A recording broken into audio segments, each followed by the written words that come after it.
かの声が聞こえてくるいつまでも広がる世界から誰かの祈り響いてゆくどこまでも溶け合う世界へとこの鎖が導くステージ遠く静かに幕開けを待つ出会いと別れが交わる時紡がれる物語過去も今も明日も踏み込まれてく揺らぐ街に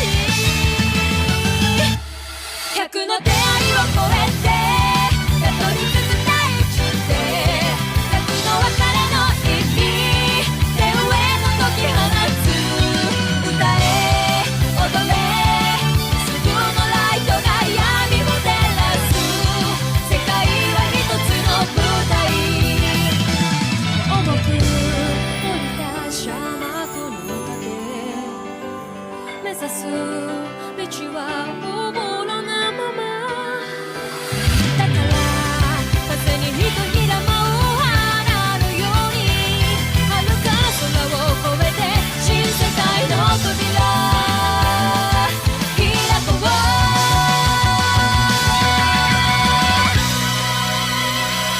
100の出会いを超えてたどり着く大地で100の別れの意味手上の解き放つ歌え踊れヘッドステージの幕が開く世界は一つの舞台それは交差する世界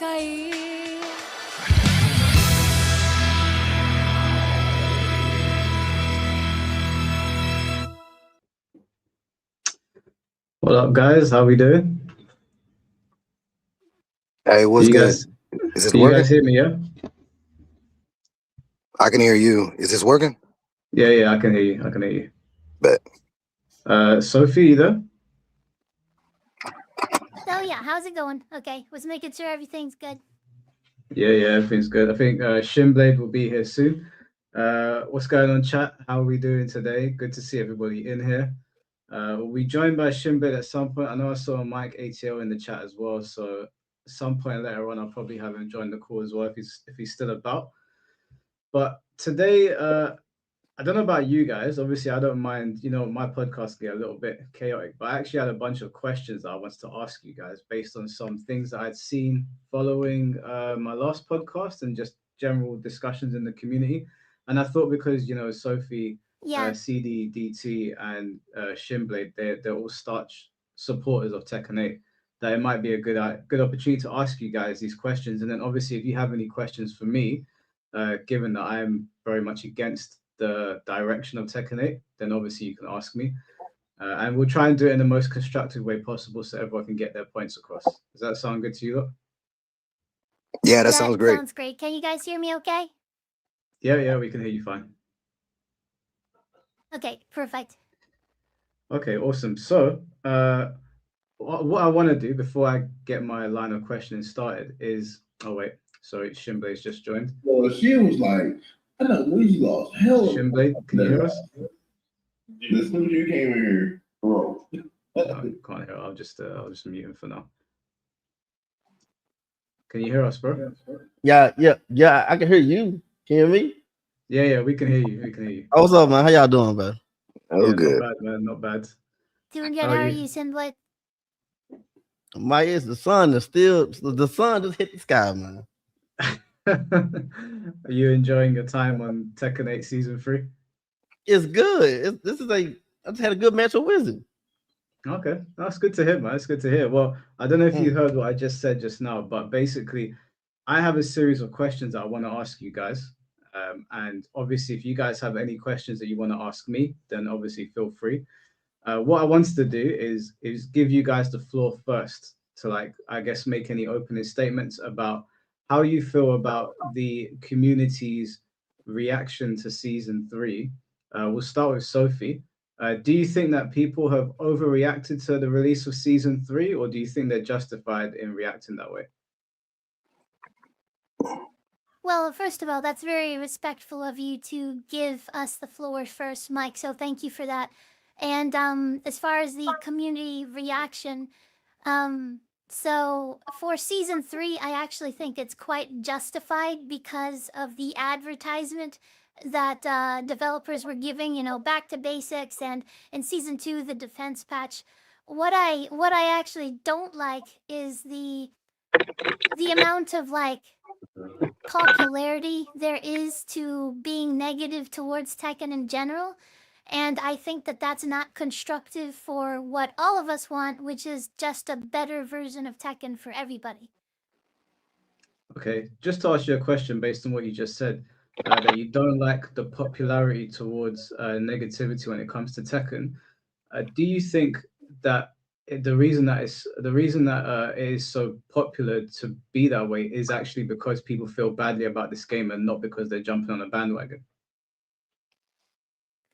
Well, I mean, it's a weird gradient, Mike. Like, I think that some people are justified in the way that they feel about Tekken 8, that it's not fun, that they don't like the 50/50s, and I totally understand that. I am not saying that if you like defensive play to, you know, to basically that we're forcing it down your throat to like this offensive game and stuff like that. I think that what I mean to say is that I guess like okay, I wanna make sure I keep on your question and I don't like derail and things like that. So could you repeat your question for me? So this game is wildly unpopular with the core community right now. I'm not talking about like casual players. No, I'm not too sure where they sit on it, but with the core community that exists on like on Twitter, YouTube, and just in the tournament scene, it's very unpopular. So what you would usually hear is something negative about the game if it's unpopular. But one thing that I hear from you, and I don't know if like Reborn or Shinblade shares the sentiment, is that it's popular to hate on it almost as if people are jumping on a bandwagon. But my question is, wouldn't they just be hating on it because it actually is a bad Tekken game? Yeah, exactly. So it could just be a bad product, is what I was gonna say. Like basically, is this some sort of mass hysteria, witch hunty sort of thing that everybody bought into, or is Tekken 8 actually a bad game? And it's really tough to answer that.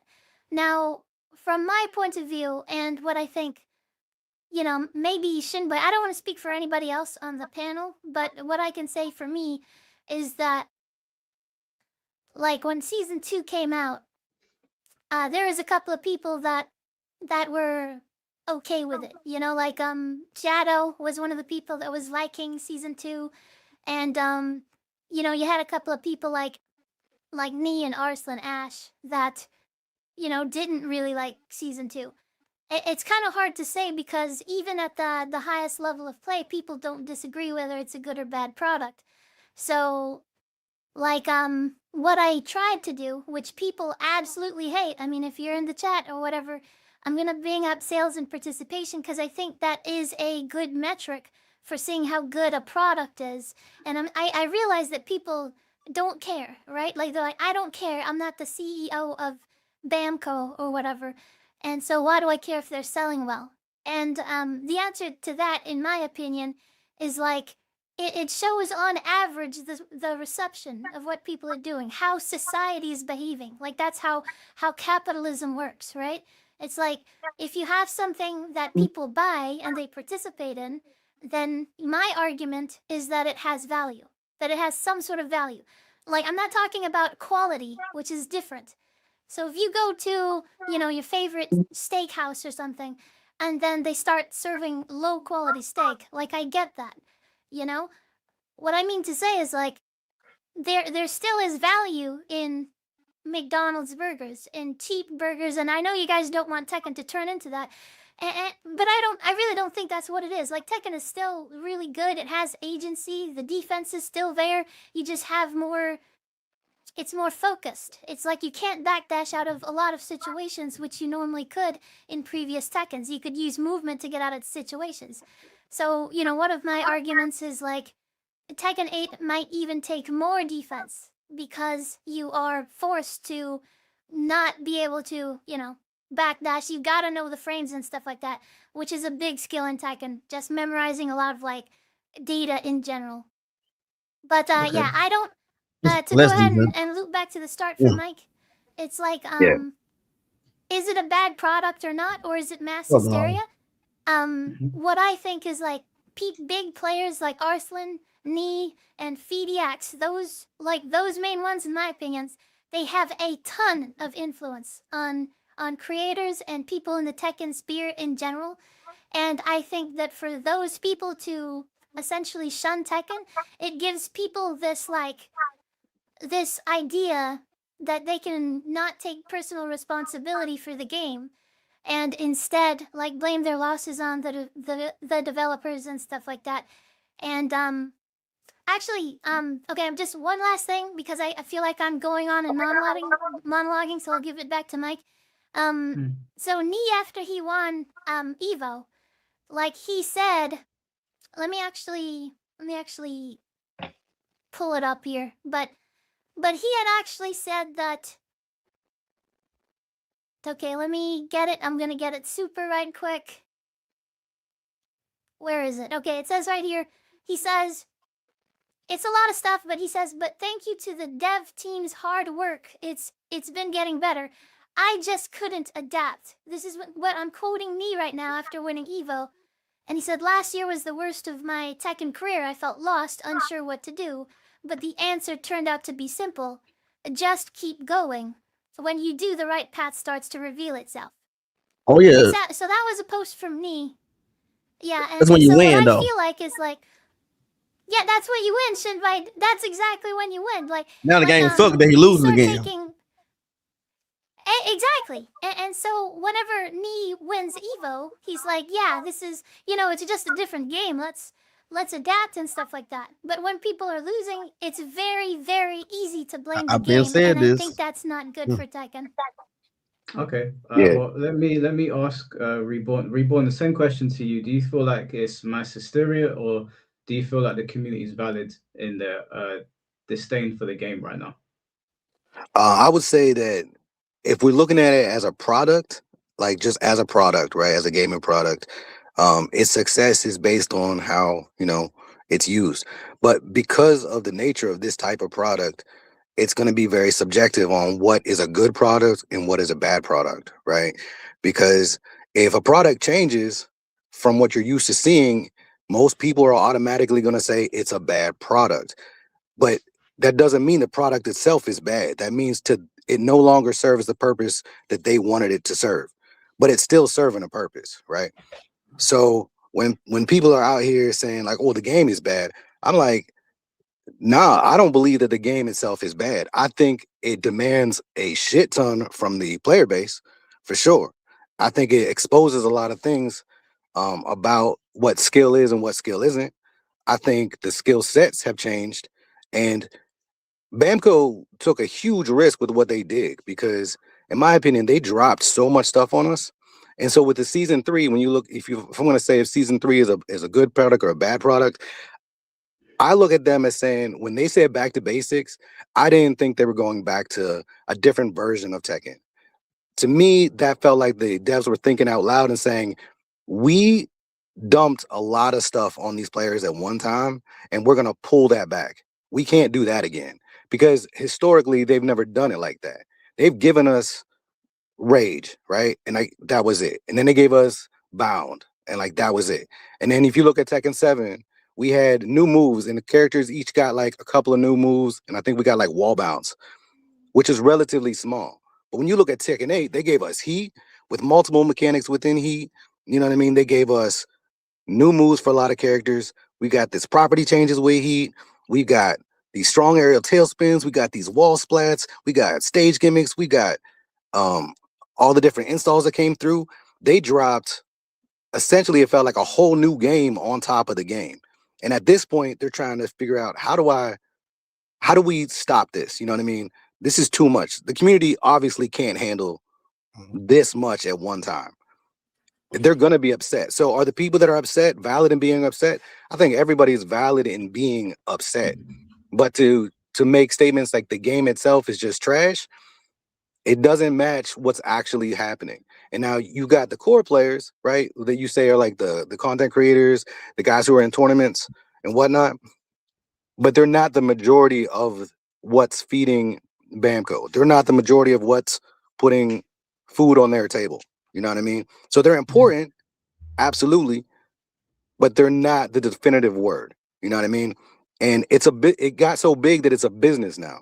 And I think that's something that we forget, especially if we've been around a long time, when it was grassroots and it felt homebody and we had like Harada chilling with the crowd and we had this bond. That bond goes away when you get millions and millions of people using a product. And we're expecting them to respond as if we're still back in those days. And we're just not right now. So I think Tekken 8 is evolving, right? If I had Tekken 8 as it is now from the beginning, I'd probably be a lot happier. I don't have a history to go with, right? I don't have the CBT, I don't have season 1, and I don't have season 2. I like where it is right now. If this was the first time I seen Tekken 8, I'd be like, bet though, this seems fair. There's not a single character that I can pick, you know what I mean, and not do good with. My name is CDDT, which means can't die, don't try, because back in the day, you know what I mean, I lost a shit ton, right? Because I started with Fang and T5 and people called me carried. And I took that to heart. You know what I mean? These days I would not advise anyone to do that, but back then I took it to heart. And you know what I mean? There's like, you're only winning because you're using Fang. You're only winning because you're using Raven. And so I was like, well, who the fuck is the worst character in the game? And they was like Ling and Panda. And I was like, we already got a Ling player, so I picked Panda, right? Just to prove that, you know what I mean, I got skill. But nowadays, like anyone, there's not a single character that is not viable in this game. So for me, I think that's a plus. So in close on that topic, do I think they're justified to have emotions? Sure, absolutely. Do I think the game is bad? No. I think, can the game get better? Sure. Can the game get worse? Absolutely as well. You know what I mean? But I bought Tekken on what I saw, and I don't feel like they sold me anything wrong. Maybe because I'm older and I'm like, I know better than to create expectations that are not permanently or clarified. I felt Tekken 8 devs did a good job. They could have did a little bit sooner when they tried to clarify what they meant. But by then, the community reacts so fast that it's kind of hard to manage that. And social media is definitely not. I think we can all agree social media is not Bamco's strong point. Yeah, social media is poison. Yeah. How old are you, Reborn? Just I'm 44. Okay. All right, cool. I'll read out the super chats in a sec, but I want to ask Shinblade the same question. Do you think it's mass hysteria, or do you think people are justified? Yeah, so I ain't gonna do too much because Sophie and Reborn pretty much cover what I was gonna say. But I did some research. I actually looked at people's content, and the people I won't call no names, but the same people that makes bad Tekken 8 content, calling them bad, they didn't start making content until Tekken 8. So what does that say? Like that says a lot for me. Like, you know what I'm saying? So Tekken 8, a bad game made you be a content creator? That don't make any sense. You know what I'm saying? So when I look at that, but it starts off liking Tekken 8 season 1 because people didn't know what they was really playing. Season 1 was literally the worst season. Like it was literally the worst Tekken. And you got people on these podcasts. I watch he speak, and people were saying season 1 was good. And that right there already got me like tilted. Like, bro, season 1 was probably the worst of this game. And season 2 just started off bad. Then they fixed it. But they were so stuck on it's bad, they never like reverted. Like season 2 got fixed. Literally, it got fixed. Now on season 3, it's not a big update, and people was expecting another big update. So you were spoiled. They got spoiled, and they said we're not doing that no more. And now they saying, oh, what the fuck is this? And I made a video reminding people taking updates have always been this small season updates. It never was that big. So they tried something in season 2 and blame it to the fans for saying they ain't like that shit. And they said, well, okay, we're not gonna give you nothing big no more. Give you this regular ass shit that we always been doing. Went back to basics. and there you have it. But yeah, I just think it's disingenuous to say Tekken 8 as a whole is bad, even if you don't like the combat. I think the product itself is literally the best Tekken up to date. Because I played all of them. Okay. All right. I'm just going to read out the super chats, and then there's a couple of things I wrote down based on what you guys just said that I want to ask you to just clarify a little bit more on. Caveman, thank you for the $5. Ranked is absolutely cooked. I got God 2 while cross faded. I went on a 10 win streak. Season 3 is a joke. I am going to talk to you guys a little bit about ranked because a lot of people have been making comments on Twitter about ranked. So I want to know what you guys think. So we'll actually come back to this one. Lemon Tea, thank you for the $10. Tired of this bullshit. Ask Sophie why Activision is making changes to COD, even though it still sold millions this year.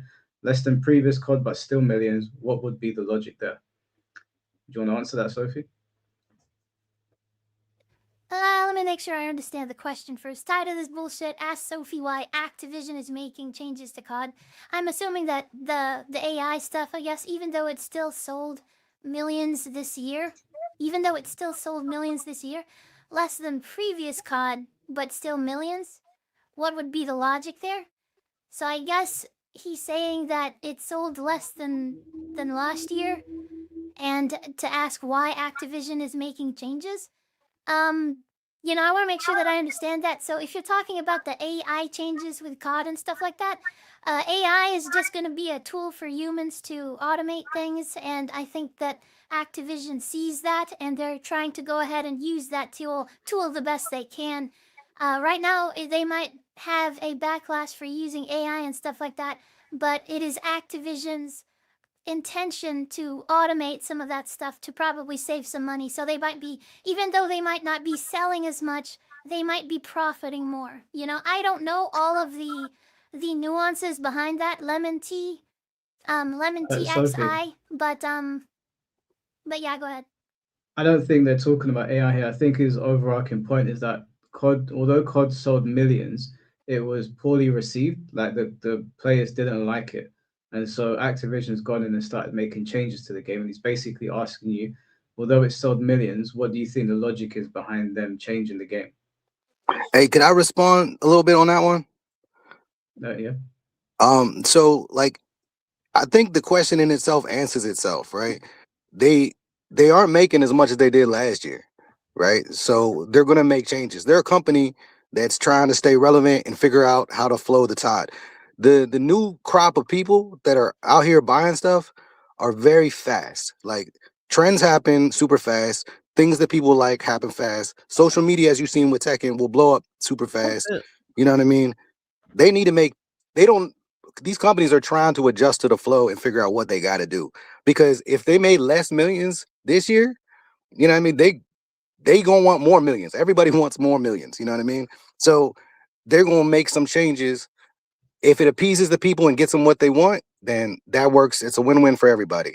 If it doesn't, they got to go back to the drawing board and figure it out. And I think that's an issue that like with Tekken, they're not really being affected like that. At least to when it hits them hard enough, they'll make changes. You know what I mean? But until that happens, and that's going to be organic, you can try to fabricate it, but unless you got a silver tongue and you can just make everybody change their mind, the actual facts of the matter are going to determine what the company does. Okay. Caveman. I mean, sorry, Sophie, did you want to answer? Yeah. Okay. So I just wanted to say, like, what they're trying to do, they're trying to make changes to bring the most value to the customer. Whether they're right or wrong, whether Tekken 8 is the right direction or COD is the right direction or whatever, they may not get it right, but they're still ultimately trying to bring value to the customer, and sometimes they make mistakes.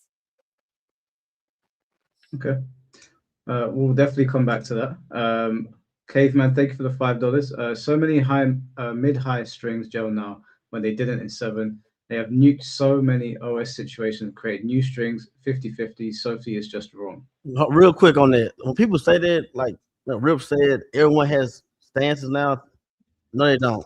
When all mid-high strings gel now, I play the game pretty a lot. Only what? Who you talking about?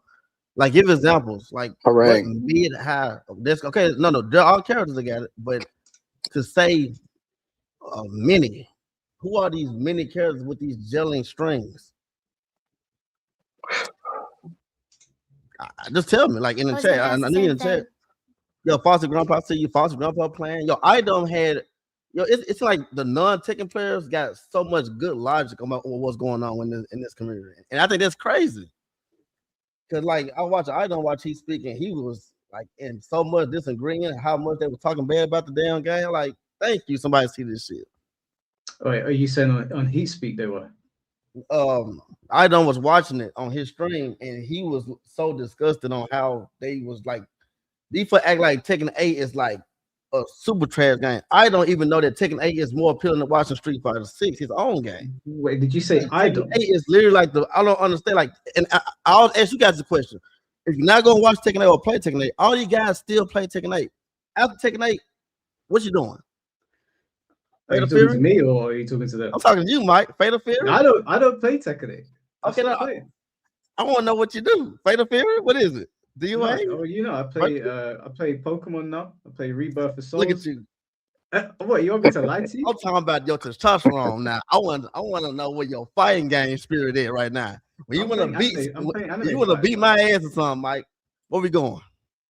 Shinbei, I already fucked you up with Tekken 8. We don't need to do this again. No, don't take it out the window. I want to know what we playing. What you gonna touch me in? Pause. Another game. You want to lose on another game? Look how long this is taking, y'all. If we ain't playing Tekken 8, the best game alive. What we putting in? If I come over, we have some bevies. Yeah. And I put my foot on your couch. Mike, I'm gonna poop your ass or something. But we ain't gonna play Tekken 8. What game are we playing in, Mike? That's the question. Shinbei, I'll whoop you at Soul Calibur. I'll whoop you at Virtua Fighter. I'll whoop you at Dead or Alive. I'll whoop you at Bleach. I'll whoop you at Ultimate Ninja Storm. I'll whoop you at Budokai. I'll whoop you at Spectral vs Generations. I'll whoop you at JoJo's. I'll whoop you at anything that you want. Tekken's all you got, and I'll whoop you on that as well. You want to play Mario Kart? Mike, you would never beat me no fucking Virtua Fighter. Damn sure no motherfucking Soul Calibur. Damn sure no fucking Street Fighter. No, you gotta put that mouth back up. I'll beat your ass in Super Smash Brothers too.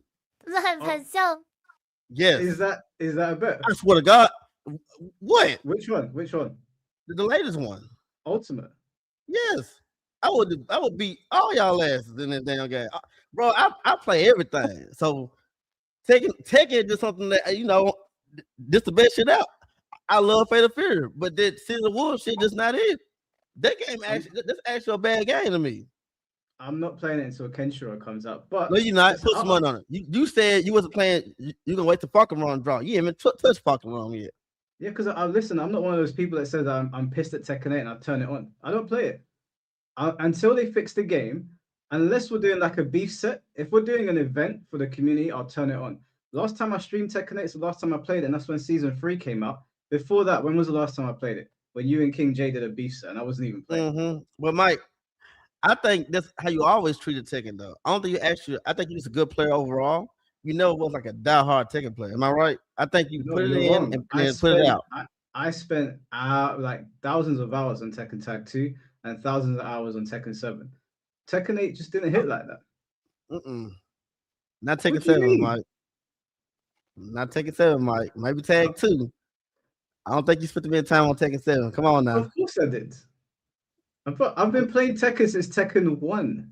Okay, no, I hear you.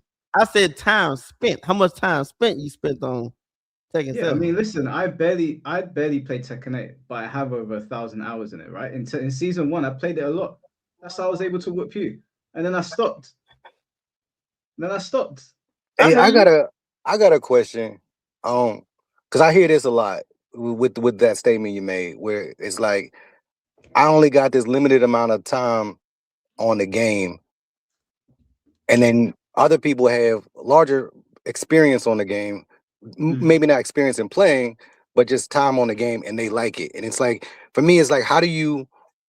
That just shows that, for me, this is more of a tell that you aren't really diving into the game itself. You aren't really trying to find, and that's when I say you, I'm not meaning specifically like you as a person, but like people, right? That like, oh, I played the game for 50 hours and it's ass. And another person is like, I played the game for 2,000 hours And you know what? For them first 50 hours, it was ass too. But now I learned what to do. I learned how to handle this matchup. I learned how to handle this situation because I chose to. And now it's not ass. I don't have that Okay. same perspective. I'll All I answer need. that question. So I've got over 1,000 hours in Tekken 8 now, and a majority of that was on season 1, and maybe like 700 hours on season 1, something like that. And then it was built up over season 2, and then I played season 3 for that one stream for about 6 hours. I've played enough Tekken since, because I started on Tekken 1, I've played enough Tekken over my lifetime to know when I don't like something, to know when something doesn't feel right. And a lot of the time, the argument I find you guys making is you make this skill issue argument, and I find it really reductive. It doesn't take away from how people feel about the game. You don't have to be the most skillful person or even know every single change that went into season 3 I don't know, to know dude. that when you pick up the pad, I don't like how this feels. I don't like somebody hitting me with a heat move. I don't like being in the middle of a fight with somebody and now I'm worrying about rage art. But what you guys do is if someone doesn't know that something's minus 14 or that there was a slight change to heat, oh, suddenly their opinion's invalid. That's not how video games I don't work. do that. No, I don't do that either. I'm not saying I- that. I don't Like, do that. Like, But you Mike, tried to I do don't that to think- me. but- You and G6 tried to do it last time, and the thing is, I gave you the Because answer, and you didn't even you listen. talk back because there was an important change. See, hold on, Mike. Since you just said season 1 700 hours, do you know season 3 is light years better than season 1? Like this, if you get both of them at the same time, like you time machine, you drop down. They tell you to play season 1 or season 3. Which one you think you're gonna enjoy better? Please be honest. So I played season 1. I was installing Tekken 8 on my girlfriend's PlayStation because my friends came over and I was like, let's turn it on for a second. I installed it, and yeah, season 1 had a lot of bad shit in it. A lot of bad shit, even down to animations. Would I rather be playing season 1 over season 3? Mike, It's like I'm a color saying Europe. it's like what you're asking me is would I rather eat cat shit or dog shit? No, I'm not asking you. Said 700 hours of eating some cat shit, Mike. But the thing is to Reborn's argument, like Delicious. if I'm gonna talk about something, I need to know what I'm talking about, right? It's like saying that you hate a movie and you've never seen the movie. I've played Tekken 8 at length. Yeah. And I've played it with players of your caliber. So I know that I don't like the game anymore. So now when I play a new season and I try out the new moves or I see how the game feels, I don't need another 1,000 hours to tell you this isn't good. I only need a couple of hours to be like, this Yeah. ain't it. You think you're done with Tekken Okay, as a Mike, whole? 'Cause so- sometimes people just Yeah. bad stuff. I got you. Sometimes people Like- just grow out of Tekken. But when I I play want- this game, I'm playing Tekken, man. Like I don't feel like I'm playing from Soul Calibur 5 to Soul Calibur 6. It's stuff Ariel said. Soul Yeah. Calibur 6 was literally a whole different game than Soul Calibur 5. This don't feel like that. So all right, to I'm answer still your playing. question, I'm still playing Tekken. Go ahead, yeah, my bad. I think that the Tekken 8's departure from the other games is too drastic for me. It still feels like Tekken. That's why I think a lot of people like Blackheart, whatever, are having a hard time putting it down. And I don't condone people that are bitching about it and then playing it, but I can understand that there's enough Tekken in there to keep people around, but there's too many changes to keep those people happy. So when I play Tekken 8, I feel dissatisfied. And now that I've taken out my 60 gigabyte PS3, I can play my old PS2 games and my PS3 games. And I turned on Tag 2. And Tag 2 is not a perfect game by any stretch of the imagination. The damage is way too high. But I was having fun on there. I was having fun and on Tekken 5 for an Okay. extended period of time. And those are both games that I played to death as well. So I'd already know if I like them or not. Because a lot of the time people are like, oh no, it's nostalgia that's carrying you through. Well, I played them with my friends. They were literally here the other day. I played them the week before. I'm having a good time with it. It's unfortunate that the Tekken community doesn't have a collection from the developers where someone like me can be like, do you know what? Have your Tekken 8. I'm going to go play Tag 2. We can't do that because Tag 2's netcode is awful. It's garbage. I might as well just be playing underwater. So, but they have no choice. The only other option is make sure you've got a decent PC so that these modders can, so you can download their version of Tekken with their netcode or whatever. But even then, I've downloaded the Tag 2 one that is provided right now and it's jittery. So we don't really have many options. So to answer your question, no, am I done with Tekken? No, but I'm done with Tekken 8. No, you're not done. Okay, let Yeah, me of course. Yeah, let me what you have guys a say? little back and forth with Mike, if I may, here. So just to reiterate his point, he's saying that the skill issue argument that we're saying is reductive, and he doesn't like how it feels. Is that about right, Mike? Yeah, I feel that you guys use the skill argument to try and reduce what people are saying, and I don't think it's fair. Okay, so to kind of talk on that, what exactly do you not like about how Tekken 8 feels? I don't like the systems in it. I don't like. I mean, the heat system obviously has been changed over time, but I don't like how oppressive it feels. I don't like the fact that you have a meter from the get-go where you can basically enact that pressure at will. I don't like the. I'll tell you one thing I did like. I did like the fact that they took away the ability to do heat engages from power crushes. That was a positive change, but initially that was awful. I don't like the what's it called? I don't like how they've improved tracking and they've improved sidestepping, but there's still instances where characters will follow you around, and it's happening way too much, way more than I remember in previous Tekken games. I just saw a clip from K Wiss where he was playing Horang, and the guy sidestepped perfectly, and Horang followed the guy. He literally turned around. I saw another clip where he actually was doing a spring kick and he followed the character around. I don't like Yeah, I saw that.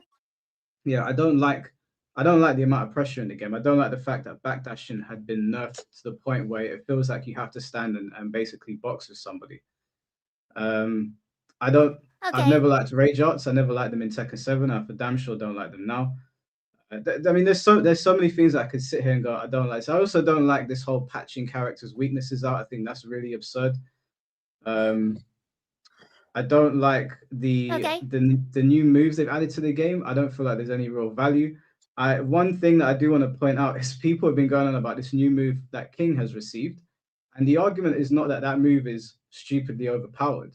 That move is that move perfectly illustrates what's wrong with the Tekken team.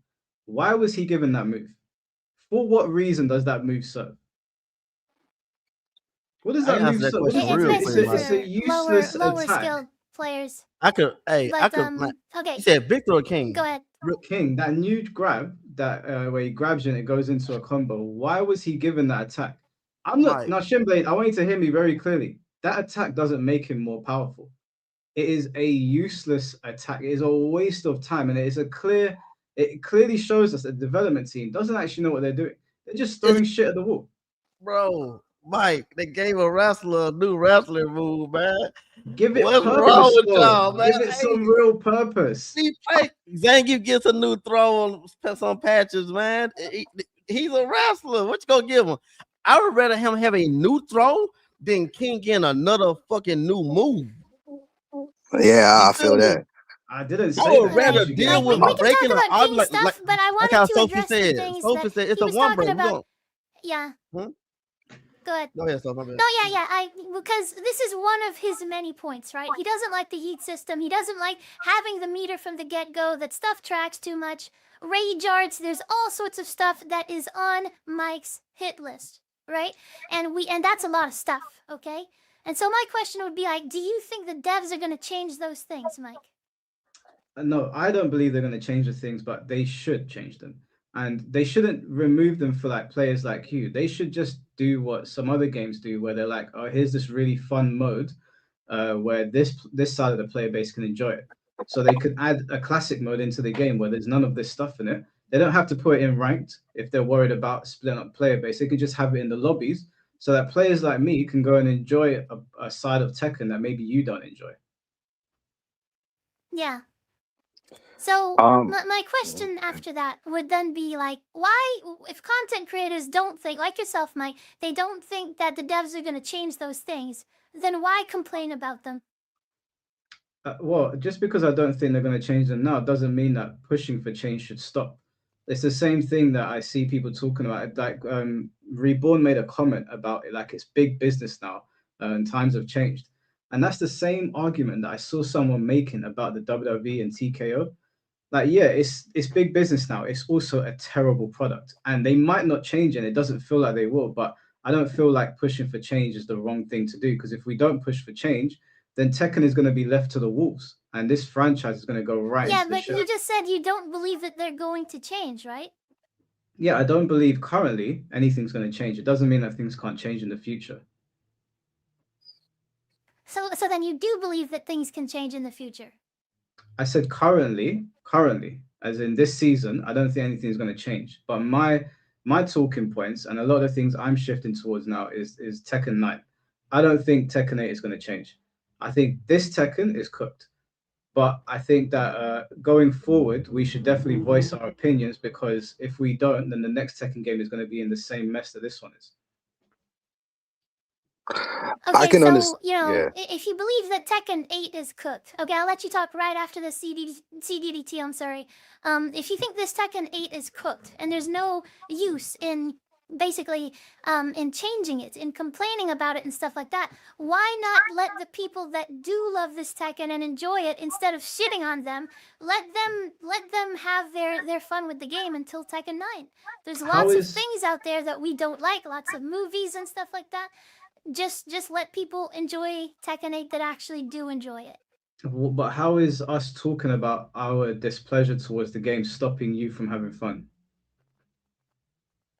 Well, because there is influence that people have. It's not the cool opinion to play Tekken 8. Like, I believe that when something isn't popular anymore, you know, like it is very popular to shit on people's skill in Tekken 8, that it's no skill and stuff like that, and that cheapens the victory for everyone, which is why you see players like me and Arslan Ash, after they actually win, they don't cheapen the victory. They say, oh, it's actually a different sort of game. I had to bring back my mindset to become a beginner again, which is what Arslan Ash said. Or Nee, I sent you a DM showing you what he said. He said, I just couldn't adapt, in that, you know, that he was having a bad time, but the truth is you just gotta keep going, and when you do, the right path starts to reveal itself. And these Okay. are from top level players, because they're trying to tell people, like, whenever they win, there is actually merit, there is actually some sort of value in winning in Tekken 8. But Yeah, whenever but they Sophie, lose, it's very easy to, yeah, go ahead. Well, I'm just gonna finish up and say it's very easy for people to blame the devs in Tekken 8, and like, for example, like Joka, he just quit, right? And what he's saying is like, well, I'm quitting because, you know, Tekken 8's kind of a shit game. But it's very easy to save face by quitting and then saying, like, maybe he just doesn't want to compete anymore, because these, what I see a lot of the times is they're still making content for Tekken 8. They still play Tekken 8. They still, you know, want to create content and stuff like that. But they get pushed in this, like a cognitive dissonance where, like, kind of like, no offense to Blackheart, but he's in that same situation where he cultivated an audience that is extremely negative, and he's got to pander to that sort of audience, and I think that's bad, basically. okay, that's It's kind so of cushy.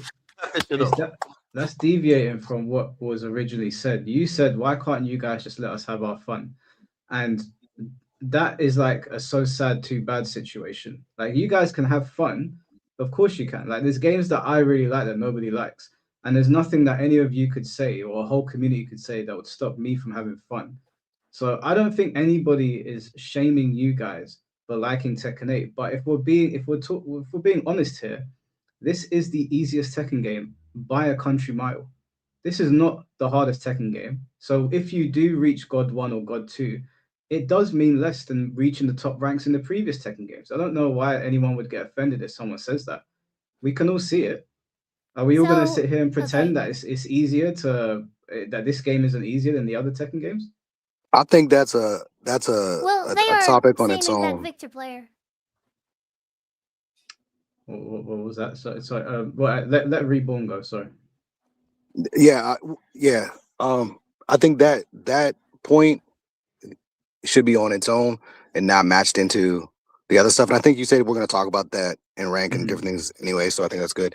When you made the point about what you don't like about Tekken, like, I'm not saying that's not a fair perspective for you to have, right? And there's a lot of people that have that.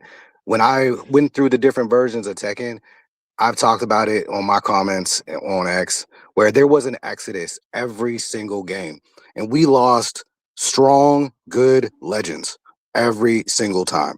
You know what I mean? In fact, like Tag, we lost a bunch. You know what I mean? And about season 2 of Tekken 7, I started seeing some old heads start to show back up again, right? They made a choice with their action and left, right? They're like, I'm gonna go do other things. Then they came back when the game was good. So, like you said, like, hey, I'm just gonna wait till Tekken 9. You know what I mean? And figure out what's happened.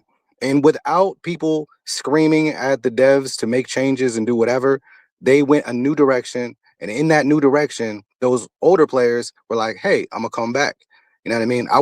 I used to love seeing those guys pop back up again and be like, oh, and then I would watch them play Tekken 6 or Tekken Tag in Tekken 7 and do mid, right? They had fundamentals, so they did good, but they only did mid.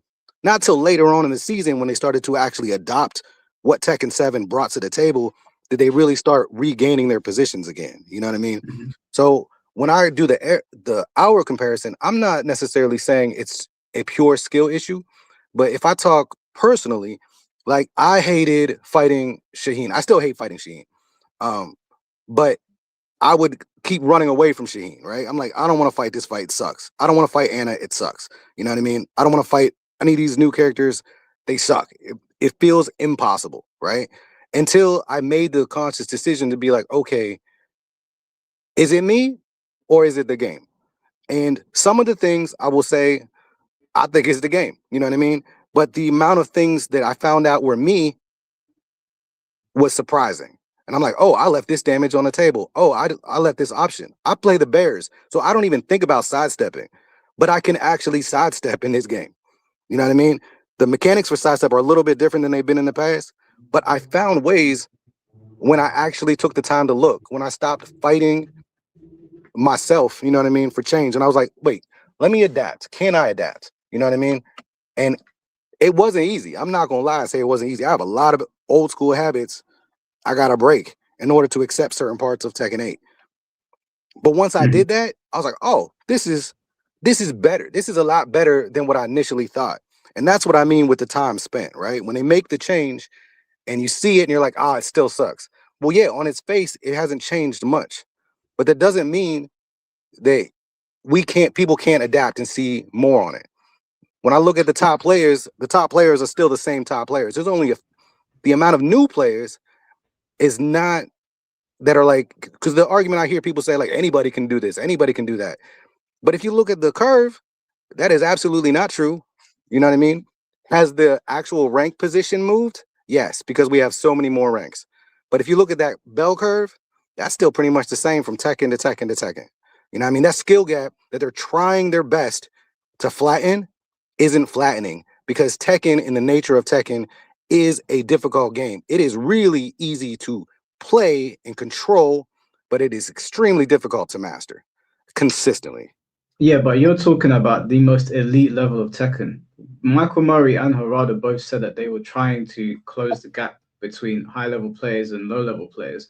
And we know that they successfully did that because there are a lot of players that are hitting God of Destruction now, which I guess would be equivalent to like Tekken God Supreme, whatever it was called in Tekken 7, that Yeah, would have no business doing that in a previous game. So at the extreme end, yeah, you're right, it's still the same players. But in the middle, there's a lot more people on a higher end now than there was ever before, and that was their design philosophy. So when people say that this is a harder technique, it's only harder defensively because the game is so overwhelmingly offensive. It's not yeah. that it's a harder Tekken game in and of itself. The design just made it so that it's so oppressive that of course defending in this game is going to be even more of a problem. But we know that more people are getting to higher ranks now. A lot of the people, if you take them that are like God of Destruction now, they're not getting to Tekken King in Tekken 7. We all know that. I don't know Yeah, why people take that as an insult. I don't see it as an insult personally. But what I'm saying is the they did change the spread because they want everyone to feel good. That I'm not dismissing. Did they want to change the skill gap?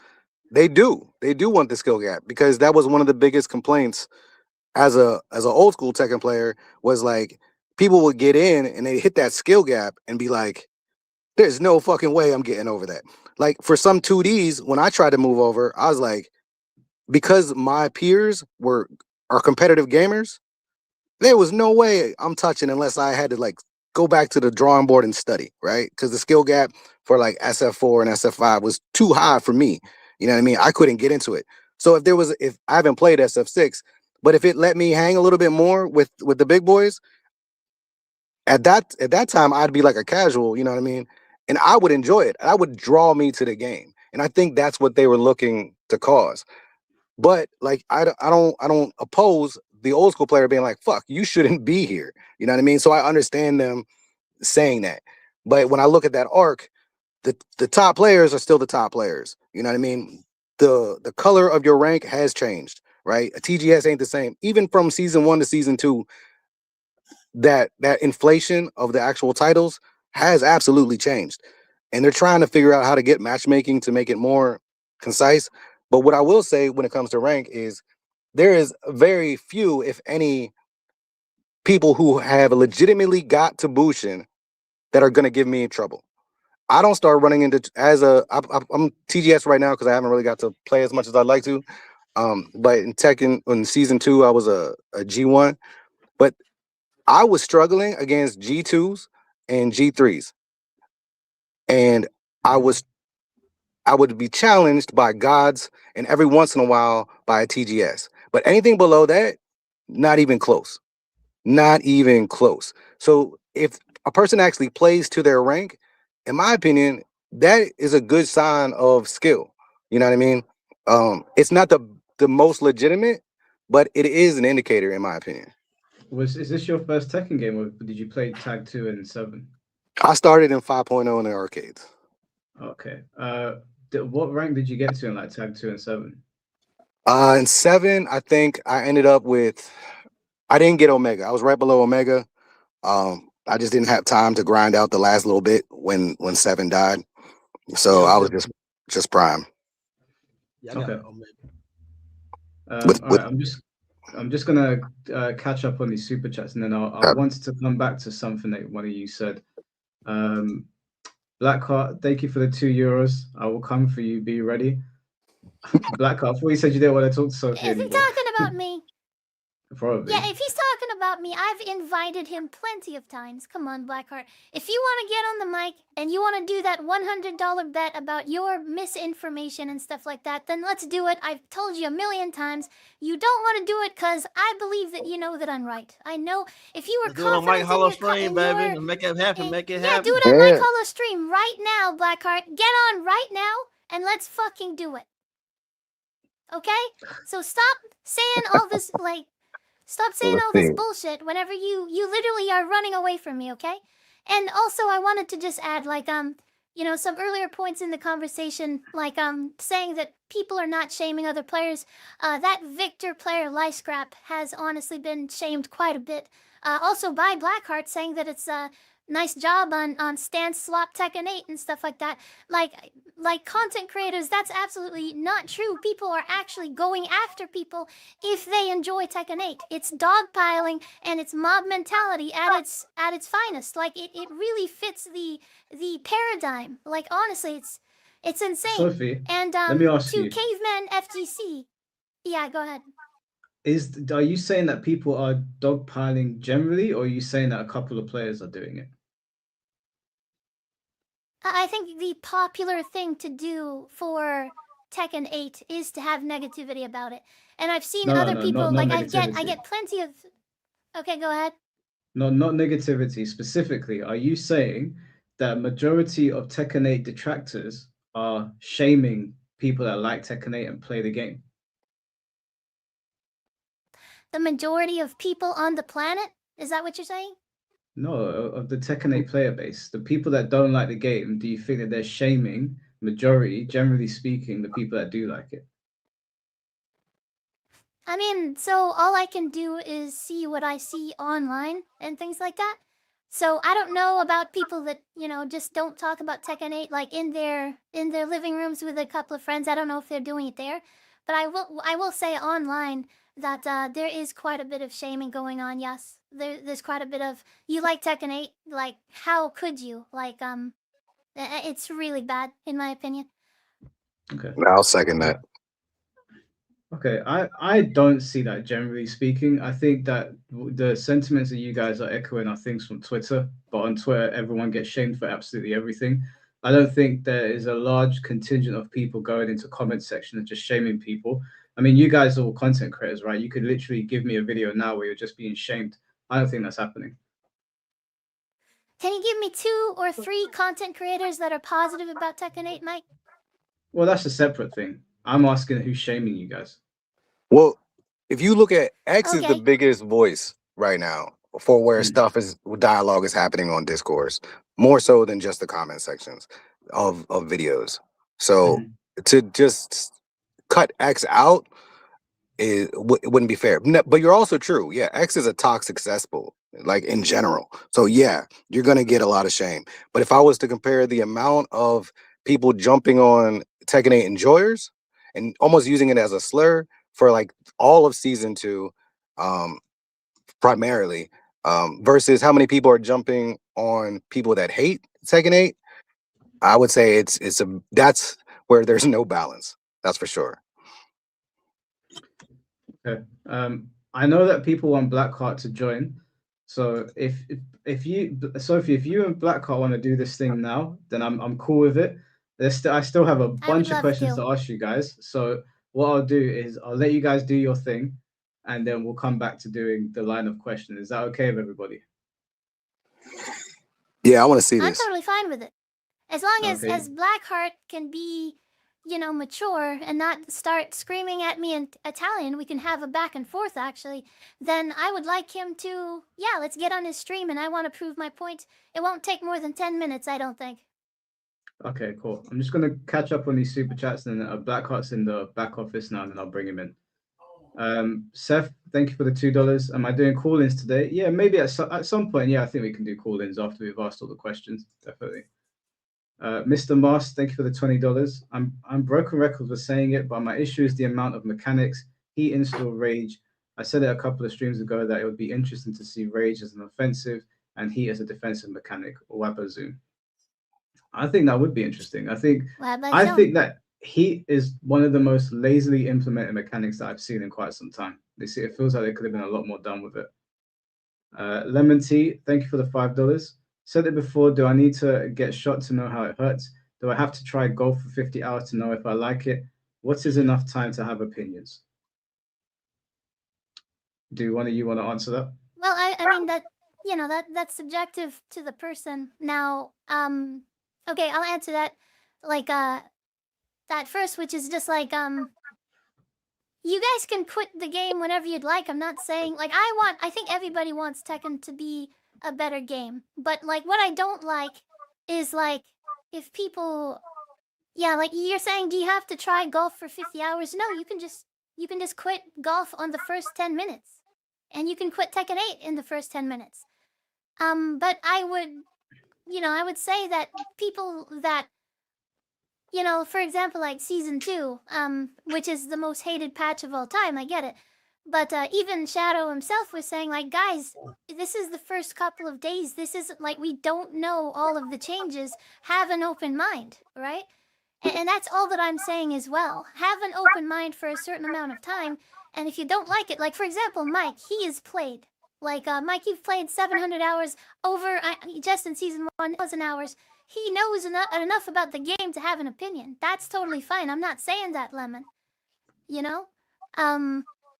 So yeah, I hope that answers that. As far as what Mike was saying earlier with the heat being the, one of the laziest mechanics, I disagree. I totally disagree with that. I think that heat makes the game more complicated. You have to save your installs and you have to make like very educated decisions on whenever you're going to use your heat dash or whether you want to do the heat smash. And if you didn't have these senses, these places where you can make like choices that actually matter, people would just be using their heat burst at the start of the round and not like anytime something becomes so powerful, it also at the same time becomes more predictable. So if it's so easy to predict something with heat, like like for example, everybody knows when the heat bar is running out, they're going to do a heat smash or a heat dash. That's obvious, right? That's also predictable. I would argue all of these factors make heat a good system for Tekken 8, and it makes it more complicated. Okay, but I don't yeah, think that's all I have to say. complicated is the word that we should be using here. I think there's some crossover with these two words, but convoluted is a better word to use for the heat system. It is a convoluted system. I think that. Do you guys remember the original heat system? Yeah, that shit was crazy. I ain't gonna lie. I did when I seen that, I was like, bruh, like that's wild. I I actually think don't remember. You I don't think remember? I think Heat feels convoluted because it has a lot of ways it can be used, right? Both effectively and ineffectively. Like I don't know how many times I've watched uh knee drop Heat and I'm like, the fuck, you just using it to use it? Like if you ain't need it for nothing, what are you doing? You know what I mean? I've seen people realize the clock is going down and just burst out in the Heat. And I'm like, well, now you vulnerable. Like, what are you doing? Like now I'm gonna take advantage. There's a lot of depth to Heat, and I say if you look at the lower ranked players using Heat and you watch how Heat is used as it goes up the scale, it changes. And to me, that shows that there is depth to the mechanic because people are learning when and how and have purpose for it as they get more experience with it. Whereas in the beginning, like there's certain players is any combo they get, they're using Heat. I'm like, the game just started. I'm gonna get that regen back, homie. Like, why'd you do that? You know, you don't even know how to fight me yet. You just hoping you beat me off of this Heat burst that you did, and now I get a whole chance to come back because they haven't developed anything more on that, right? Out of choice. I You know, don't and they think just that's like, fair. this is as far as I know how Heat works, so I'm gonna use it like this. And I'm like, there's other ways you can use it and place your stuff. So in my opinion, I can see how it feels convoluted, but I also would say it does have depth if you choose to find it. Okay. 100%. Do you know when they first showed off the heat system, what I was just showing you guys on screen? People's initial reactions were very, very negative towards it. Do you guys think that they need to have a certain amount of hours in the game as seasoned Tekken players to see that heat system and all raise their eyebrows in disgust? No. So when it comes to opinion and on mechanics, I think it's perfectly fair for someone to be like, oh, that's bullshit. Like, I don't like it. That's cool. But that's their opinion and that's what it is, right? And everyone's entitled to that. My issue, and maybe the others share the same thing or not, it's up to them. But my issue is when people state it as a definitive fact. When they say that game is trash because of this, that's like saying that there's it's an objective statement and not subjective. If it's subjective, Well, I'm all for it. Like, give me if you hate all the things you hate about the game, is perfectly fine. I get it. You know what I mean? If I hated all those things, I wouldn't even touch the game. You know what I mean? I'd be like, Yo, fuck this shit. Reborn, everyone, come on. If you're a Tekken player, you're not a Tekken player if you don't hate Tekken. Remember, like Yo, every amen. Tekken player, oh, I hate this, I hate this, every version of the game. I hate. But Tekken 8 is actually so good. It's in the spotlight now. Now saying I hate gets reactions. Remember, people always hated Tekken. no, Yeah, that's not you true. know, you're right. Who didn't hate Tekken? That's Who not who true. who did Salt, not say Tekken I Salt hate is a this, I hate classic. Marduk, I hate Geese, I hate Akuma, I hate That's not Noxious, true. I hate this That amnesty, is I hate that this is not Katarina. true. Hold on, I heard You y'all ain't had talking right Salt. when Reborn and Shit. Sophie mentioned something about the internet stuff. I don't think you're following the right people. Mhm. This shit is happening on Twitter like a motherfucker. If you post something about Tekken 8, they're gonna be on your ass like a motherfucker. So They're on your if ass they're for only everything looking on for this Twitter. shit, huh? If you post anything on Twitter, they get onto you. No, not really, Mike. But it's Tekken 8 though. It's really people. It's a fetish now. Cause Tekken Um, 8 is actually really really good now. I'm telling you, Tekken 7. Who have Like look, Brazil? like I said, I did some research and people they don't do Tekken 7 content really, but King J or some shit or the main man. Now you got people inspired. You got hundreds of content creators now because of Tekken 8. Do you know that? Do you know that? Like you literally have hundreds now. People who didn't even think about content creator are content creators now because of Tekken 8. It can I, the Shinbei, pres- can I just hold push back on something you said because what you said was incorrect. what? People were What? not the core Tekken base were not hating on Tekken like they are on Tekken 8 back then. They were if Tekken's always been a frustrating game because it's hundreds of moves and loads of characters. There's a lot of salt in Tekken, but Yes. salt is not necessarily hate. If you beat me at Tekken Tag 2, I'm probably going to be salty. It doesn't mean I hate the game.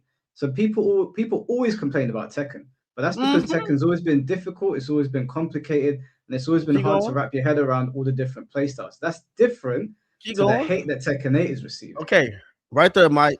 The same people are still playing the motherfucking game, right or wrong. Everyone, like every person, it's literally the same thing. They're saying, "Oh, I hate this. I hate this. I get frustrated every time about to play." Well, that's something that Spag said.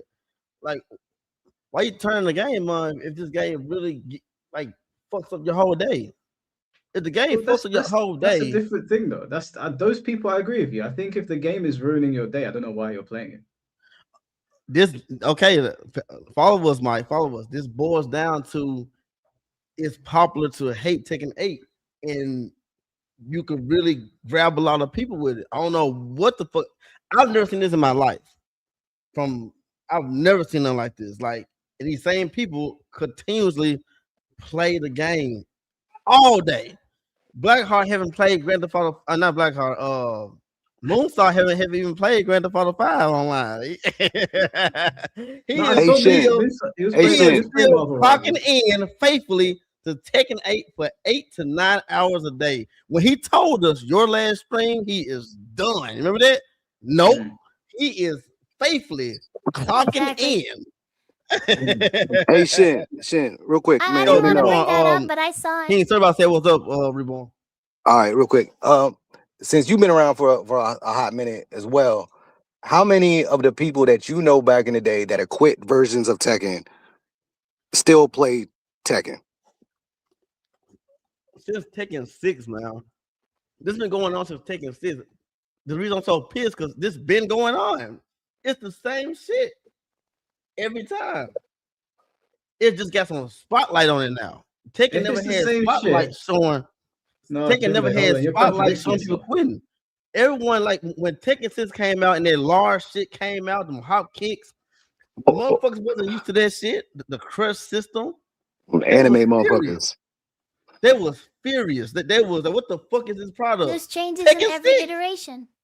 No. They Shinblade was just said that pissed. he's never seen hate like this before, and then you're saying Never. shit doesn't happen. No. This follow. Like I'm telling you, Mike, Tekken never got that big. It was always that evil cool. It had its moments, but I'm telling you, throughout the year of Tekken is always a stupid small fry. You had your Street Fighter, Capcom versus Marvel versus Capcom, and you had your other 2D games. Then Tekken was like fifth, but Tekken always had the interest though. But Tekken was never like mainstream how it is like now. You know what I'm saying? Like people I never know, cuz. like folks. Like I'm telling you, people are doing content because this game is so damn good.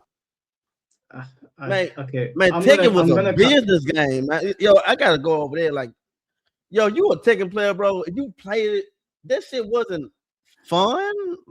It was business. You was What? playing to like be like Mike. Listen to me. Tekken was never a game we put in to have fun. It wasn't designed that way. The way the backdash system. Listen, Mike. People could contest it. This shit was about getting good and trying to place. Tekken was like, yeah, this game like this game was never like, man, I'm gonna have some fun. No, we never did it. We played Persona and Marvel and shit for fun. Tekken was never the fun game. I had plenty of fun playing Tekken. This is not just in Memphis either, Mike. Whenever we go to Atlanta or something like that, we have fun playing other games. When we put in Tekken, serious faces, no laughing, no hot. It was straight business. This game always been a business game to me until now. Now it's fun. Not to everyone else. Huh? You.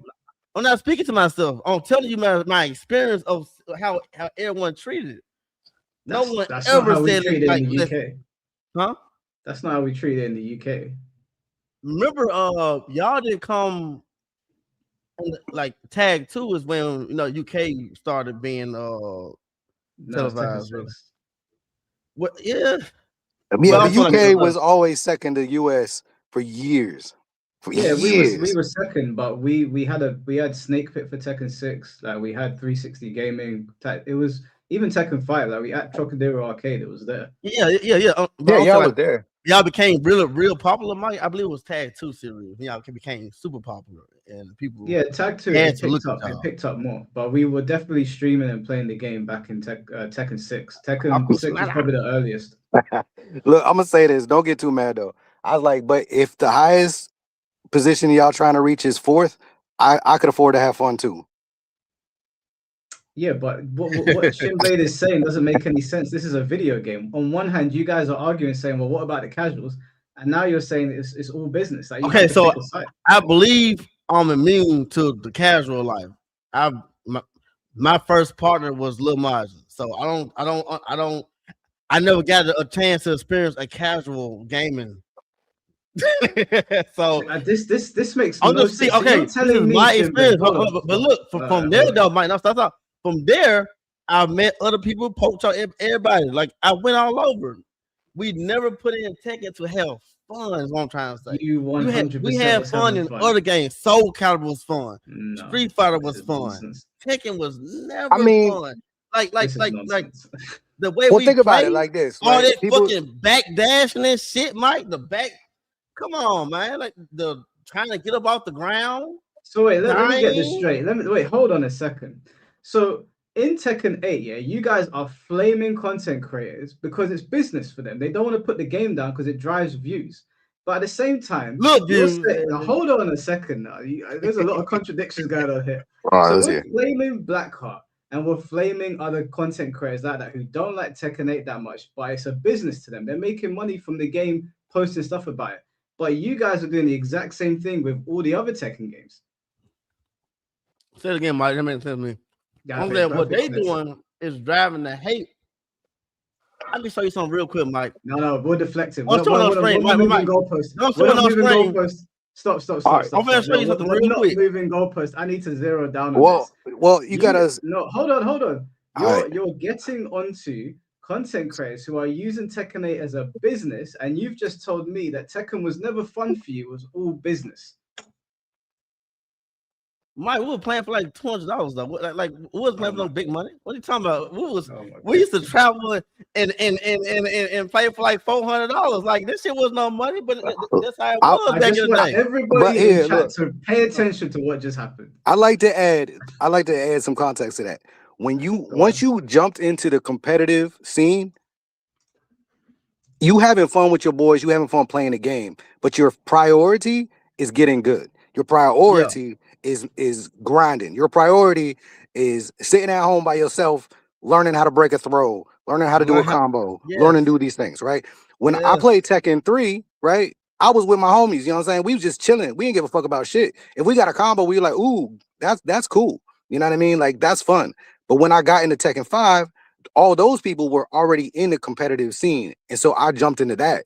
Now I had to learn about frame data. Now I had to learn about this. Now I had to learn about that. Like, it was a lot of work, you know what I mean, to be good at Tekken. You know what I mean? Work.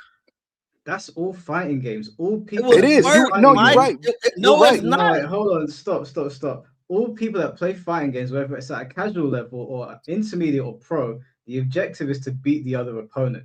You can have fun at every single level of that.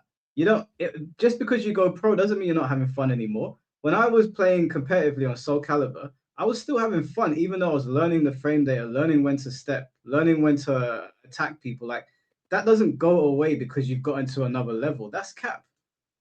I didn't say go away. I said priority. I understand what you're saying. That made sense, but I'm saying when it came to Tekken, like it was nothing fun about but that. Then you can't get onto Blackheart then. Blackheart's doing it for a business. He's making money on it. Winning. No, stop using that term, Mike. They use it for a business. Like they're hating the game, and then business is business. Then constantly playing all day is very different, Mike. Come on now. Business is business. No, you can't use that. I mean, are you saying? Don't you start that shit, Mike? Don't you start that shit? Are you saying they're flaming Tekken for fun? I'm saying that if you guys are saying that they hate the game and they're flaming it and that's how they're making their money and they see it as business, well, business is business then. Let them do their thing. You guys are playing the game for business. They're still fucked up, but there's some bullshit though, Mike. But look at it both ways, right? No, fuck this business. If you hate the game, stop playing it. Play fair. I mean, but look at the comparison, right? You said that we were playing the game for business and we're still having fun, right? And so we can't say that we're not having fun just because it's business. That sounded like he's not having fun. Okay, he said that. That's cool. That's it. That's it. That's me though. Yeah, that's it. Right. That's not reborn. Like winning was it was cool, but I'm saying like when y'all say fun, we talking about like man, we having a good ass time type shit. It was Man, I can't remember. I can't remember that shit. You know what I'm saying? It was always 4 heads, mean mugs, and trying to kill each other. That's all I remember. I don't remember no fucking laughing. Yo, laughing and starts to Tekken 7. Like really, like we didn't start laughing and set to Tekken 7. Really. All right, look, But hold before on. that shit, the wrong game. it was All right, no well, fucking here. laughing. Bro, I went to Texas. It was never Okay, laughing wait, when it hold came on, to time out. Tekken. Mike, hold Time on. out. Listen, Time out. it was Time out. never. No, wait, Let me you add Listen, one little hold on thing a real second. quick. I played Hold on. everything, Mike. I just Mike, need to get hold on, something straight. here. real quick. I played everything, Mike. You know, I played some Soul Calibur, King of Fighters, everything, dog. Virtual Fighter. Virtual Fighter wasn't fun. Scratch it off. Persona, Marvel. Come on, man. Like you gotta understand, but Hey. you have to be with me to understand what I'm talking about. Shimblade, let When me you just get play something those straight games, before- y'all can laugh I and get- shit.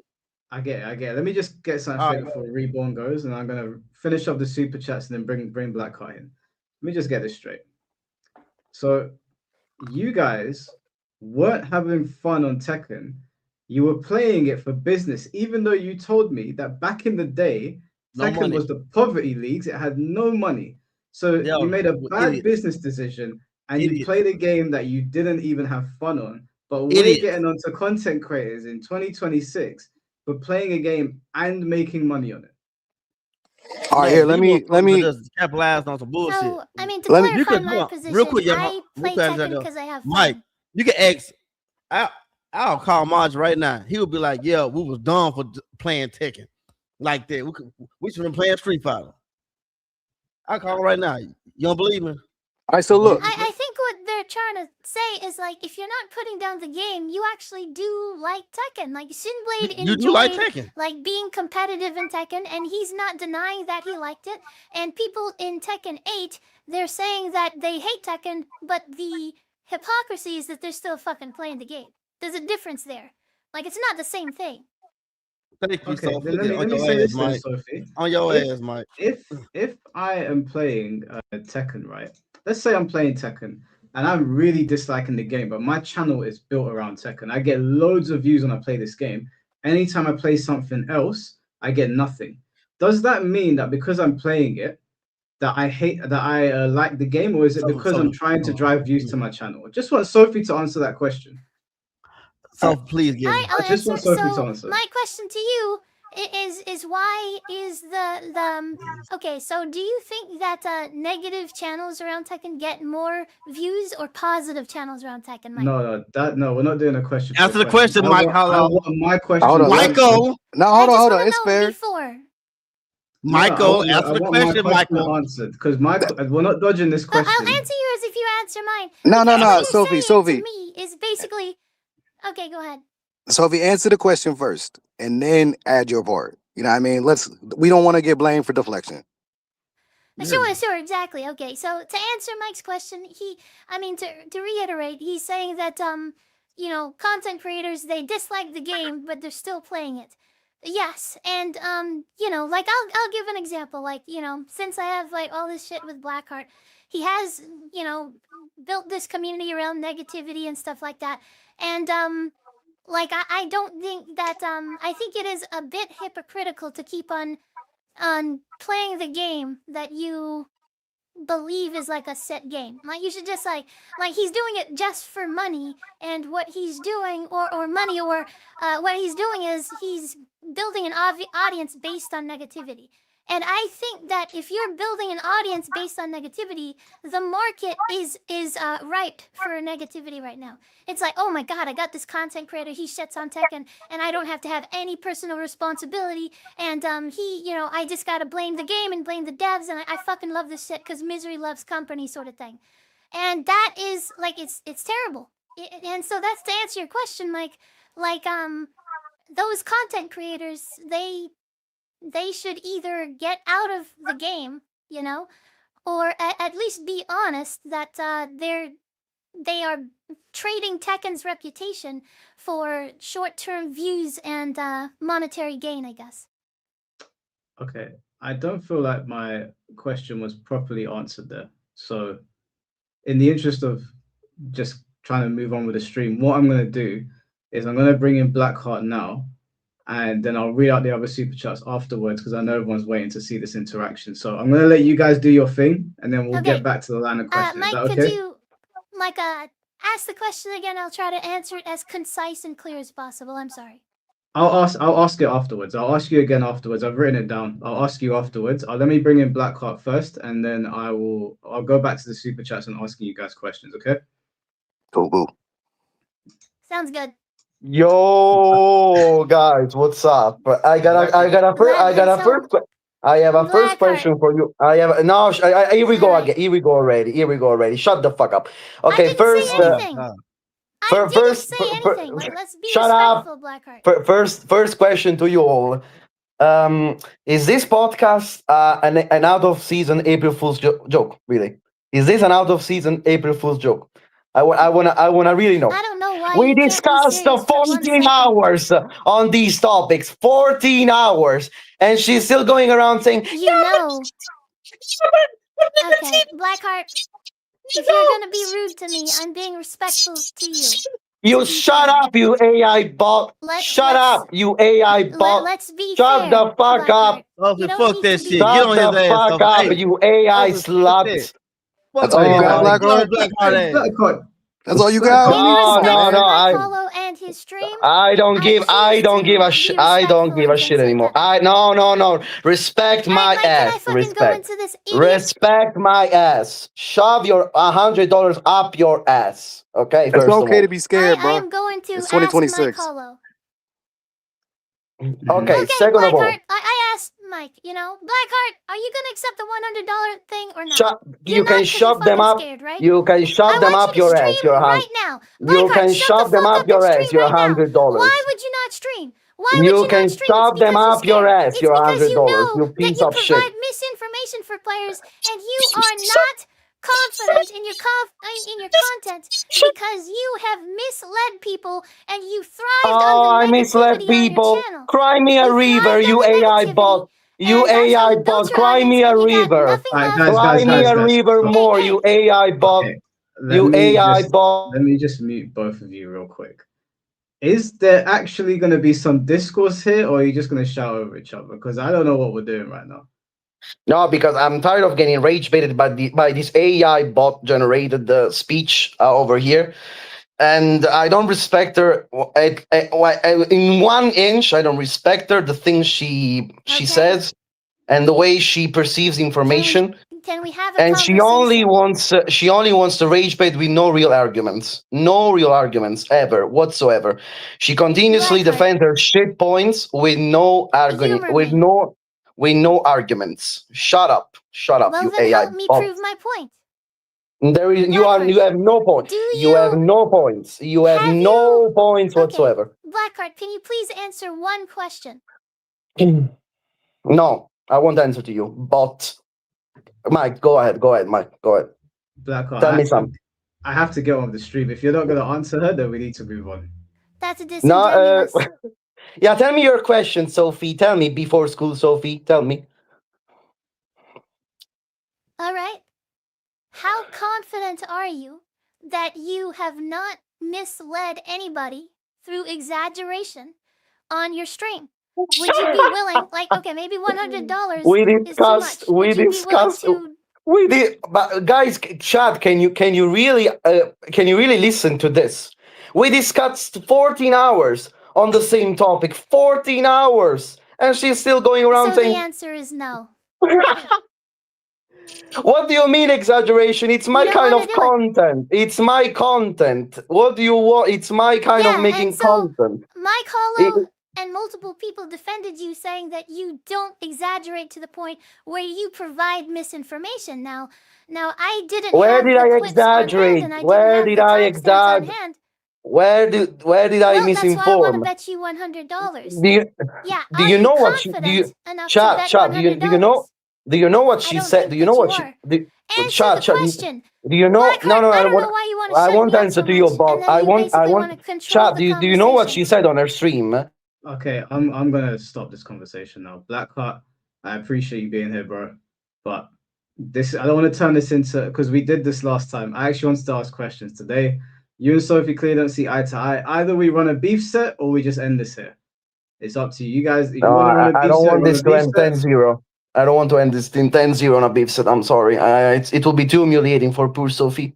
I'm so sorry. It will be too Get humiliating out for of the her. call, you pussy. Wow, you're cringe. Cringe. What a cringe AI voice, cringe. Okay, great. All Get right. out of the call. No one wants to hear your disingenuous bullshit. All right. We're gonna move on from that. I don't know where Reborn went. You probably had enough.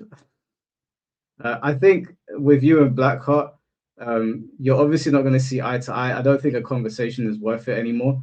I think you guys should just do what we do on Tekken and run a beef set. End all right, Shinblade. When we have differences, we run beef sets. Shinblade, get off your phone. We're on a podcast. What's this guy doing? Anyway, all right, we're gonna move on from that. Sophie, do you remember the question that I asked you previously? I mean, I believe that it was about, content creators. They are creating a business through Tekken, even if they don't like the game, that they should be allowed to do that. Is that correct? So basically, what I was asking was that Shinblade is saying that he played Tekken 8 for a business, yeah? No, sorry, he played previous Tekken games for a business.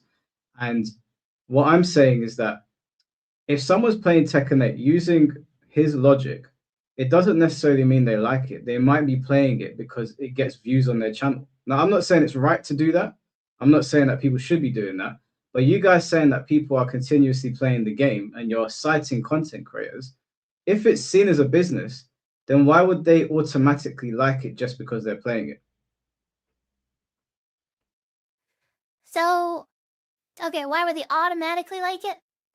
Yeah, you're Wait, did saying if they're Shinblade mute or playing did it. you mute Shinblade? I don't know. Okay, go ahead. No, I didn't. He was on the phone. I'm saying that if someone is streaming Tekken 8 and playing Tekken 8 and they're making money from it, it doesn't mean that they like the game. It means that it's generating money on their YouTube channel. I'm not saying that it's good for them to do that. I'm not saying it's right to do that. I'm saying that that would be the reason why. So why do you guys keep on saying if you're playing it, you must like it? Well, I mean, so it depends on what you mean by, like, they like the aspect of creating content for Tekken 8. That's the aspect that they like. I'm not saying that they have to like the game necessarily. What I don't like with Blackheart is that he said that he was going to quit the game actually, in private, in public, on your stream. And he can, like, the last I checked, I didn't post on it or whatever, but he still plays the game a hell of a lot more than I do, actually, even. And he's playing it in private, at least to my knowledge, unless I'm corrected. So, to me, that, like, do you see the hypocrisy in something like that? Do you know for a fact if he's playing it in private? Yeah, I mean, I looked at his Start GG. I mean, not a Start GG, his EWGF, and yeah, I can send you a screenshot of him playing. Like, not even less than a day ago, a couple of hours ago, or whatever. Yeah, it seems that he's playing and he's actually posting stuff online, still making negative content about a raven that had disappeared above him, and he said, sorry for mid checking the raven, and that's a recent recording. So to me, that's hypocritical. I don't know what you think, Mike, but it's pretty obvious to me. He's saying in chat that he said that he was going to stop streaming it. I don't know. I don't know if he said that he was actually. I can't remember if he said he's going to stop playing the game altogether. I can't remember off the top of my head. If he did, then I would say in Blackheart's case, if he's playing the game, then I would imagine it's because it is the popular thing on his channel that, maybe he feels like people aren't going to watch other content right now. I've seen some content creators trying to pivot away from Tekken, and I've seen the views on their channels sort of taking a dip. I still think they should do it. I think they should pivot away if they don't like the game, and eventually they'll grow their audience. But I can understand the apprehension from some content creators who built their channels around Tekken to not move away from it. Yeah, I just sent you a screenshot of if you want to pull it up on screen or anything. Like, it looks like, April 6th, literally today he's played multiple matches. And so what I mean to say for like, yes, they can make money and they can hate Tekken, but in Blackheart's case, he said like he doesn't want to support the devs through, and like in my opinion, and correct me if I'm wrong, like participating in the game, like sales and participation is what I always go back to as the number one indicator for a product's value. I still believe that.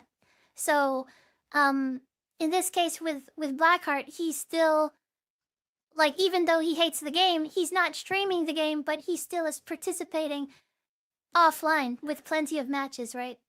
Okay. So how is that? We'll come back to the Yeah. Blackheart stuff because this beef between you two, it seems like it's going to be never. Oh shit! Was my phone listening to me? It seems like you guys are never going to stop arguing about this, and I think that this conversation is a little reductive. So we'll move away from it. You guys can settle How that in so? private. Okay, go ahead. Yeah, I'm going to get back to the line of question around Tekken 8 and like the community's general sentiments towards it. Oh, I don't want to. not I gonna don't play want to Mark? like. Huh? They're not playing. They're not, no, they don't want to do a beef set, and I'm not really interested in listening to them argue, to be honest with you. So we'll move away from it. What I'm going to do, because these guys had questions for you lot in their super chats, I'm going to read out more super chats, and I'll ask you guys more questions, and you guys can obviously answer them. Okay? Awesome, sounds great. C-Bims, thank you for the 15 months. Back to basics. Yeah, we're going to talk about back to basics in a bit. OJ, thank you for the $5. Basically, you can't voice your opinions even if it's constructive for a series you love because I'm having fun. Just shut up and wait for Tekken 9. Yeah, I gotta disagree with you guys there. I understand that like people with louder That's voices what he said, can. Mike. No, I mean Sophie said that why don't you guys just move on and let us have fun? And I understand that loud voices can sort of disrupt a scene, but if people feel a certain type of way about the game, you guys are just gonna have to hold that shit. Like the way I see it is that it's a tug of war. You guys are gonna push what some people would perceive to be toxic positivity, and then other people are you're gonna see us as like super negative people that are trying to ruin the fun for everyone.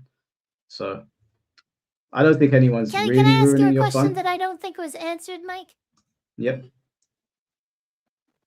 So, I asked you earlier, do you think negativity is more agreed upon and gets more views than like positivity? Yeah, generally speaking, in day-to-day life, yeah, and that would account for Tekken as well. Okay. And so the content creators that are surviving off of Tekken, on average, like if you're more successful right now if you're being negative to the game, then would that be a fair assumption? You're probably gonna drive more traffic to your channels right now because it's how the general public is feeling. So if I am really angry at the game and it's how everybody else is feeling, but I can voice my opinions for everyone to see, more people are gonna flock to it because that's also how they feel and their sentiments are being shared on screen. Exactly. Yeah, I mean that's all that I have to say. Yeah. Awesome, okay. But that means that people are being genuine, not that they're faking it. It just means that that's the current temperature around the game is that people really dislike it. I'm voicing it, and they're like, oh, I feel that way about the game as well. So yeah, right now, if you talk negatively about Tekken 8, you probably will drive a lot of traffic to your channel, but that is because people genuinely feel negatively about this game. Stop saying that. And But so, I like to. by the flip side, Nike, if I talk positively about the game, would I make people dislike me? Potentially, because most people think that the game is a bad product, so people are going to hear your opinions and think, oh, you don't know what you're on about. Bad products get played so much, though, Mike. I never seen it. I've seen bad products get played so much. Oh, have you seen Call of Duty? No. Come on now. G6. G6 one of the examples. He don't play no more. I mean, Call of Duty has a lot of value for a lot of people, though. I don't think that's a great example. A lot of people hate on Call of Duty. A lot of them say it's a bad. Street Fighter was just a bad start. Street Fighter 5 was just a bad start. It was the same game, just added more characters. No, I was talking about Call of Duty. I'm saying Call of Duty has millions of players, but they still bitch and complain about it. Yeah, so Yeah, Tekken stepping but into Mike, like I think what we should do is what we should do is be accurate about the game. If you believe accurately that the game is bad, then by all means say that it's bad. Say why you don't like it, the heat system, all the stuff that you said. You know what I'm saying? Now, what I don't like is people like just hopping on the bandwagon, creating content like saying, "Why is this in Tekken?" You know, this is like who asked for this and stuff like that. That is like dogpiling. Like, would you agree with that? Like, they're not giving Well, constructive criticism. They just want to give into the popular opinion to get views. no, I strongly disagree with you guys, but we'll come back to that because we spoke about that a lot last time. I wanted to ask you guys a question before we come back to the super chats. You guys are very positive about Tekken 8. Do you guys think that there are any glaring issues with the gameplay? For example, one of them that's cited is like combo length. Do you guys think that combo length in this game can be adjusted, or do you think it's fine the way it is? I'll ask Reborn first since he's just come back. I just was talking with a couple of people about this on X, and I can see there are plenty of times where you're like, dude, this combo is fucking forever. Some of them are high damage, and some of them are low. I remember watching Reina juggle me for like an hour, and I was like, you did all that and you got 65 damage? Like the fuck? Like, is that's a waste of my time? You know what I mean? So should they be shorter, in my opinion? Yeah, I would love to see them shorter. I think there's things they could do to make them shorter. But I don't see that as glaring, in my opinion. Because people could use that as a skill. And I've seen people do it to me. Like, you know what I mean? Like when they're getting close, they set me up in a combo. And now because I got hit by the combo, I just gotta watch me get bounced all around until I die. Now, is it fair? It don't feel fair, but they set it up that way. You know what I mean? And likewise, I've done the same. It's like it's another like timeout mechanic. But I could understand people being like, dude, this sucks. I remember watching like 2D fighters. I'm like, how y'all, those combos are like 45,000 hits. Like, what the fuck is actually going on here? Like, that's wild. But you know what I mean? Like, can they do something about it? Sure. Will they? Maybe. I think they kind of recognize it a little bit, but there's so many mechanics that just tweaking one thing is gonna have third and fourth, you know what I mean, level impacts. And they have to be careful on how they make those changes. You know what I mean? They kind of back themselves in a corner in that regard. So I blame them for making their own system hard to just quick fix. But yeah, like I would say if the combos could be shorter, I think that would help. Would it be game changing? No, I don't believe it would be at all. which Okay, do you combos? think? Heat combos or combos in general? Well, because people can a lot of people use when you see the examples in a lot of the situations you got heat, but we also got wall that makes the combo long. There's a lot of different things that make a combo long. The only saving grace in that is that if it doesn't kill you for some characters just get long combos, period, right? But for other characters, that's a one shot. Like either it kills you or it doesn't. Then the next combo is not going to be the same as it was before. Like I personally hate the wall splats where they wall splat you 45 times. Only time I ever saw that was in a KYSG video. You know what I mean? Now people doing it on a regular. And you know it's not on purpose. You know they didn't think about it. The game was like, here, I'm gonna give you a clean ass wall splat 14 times.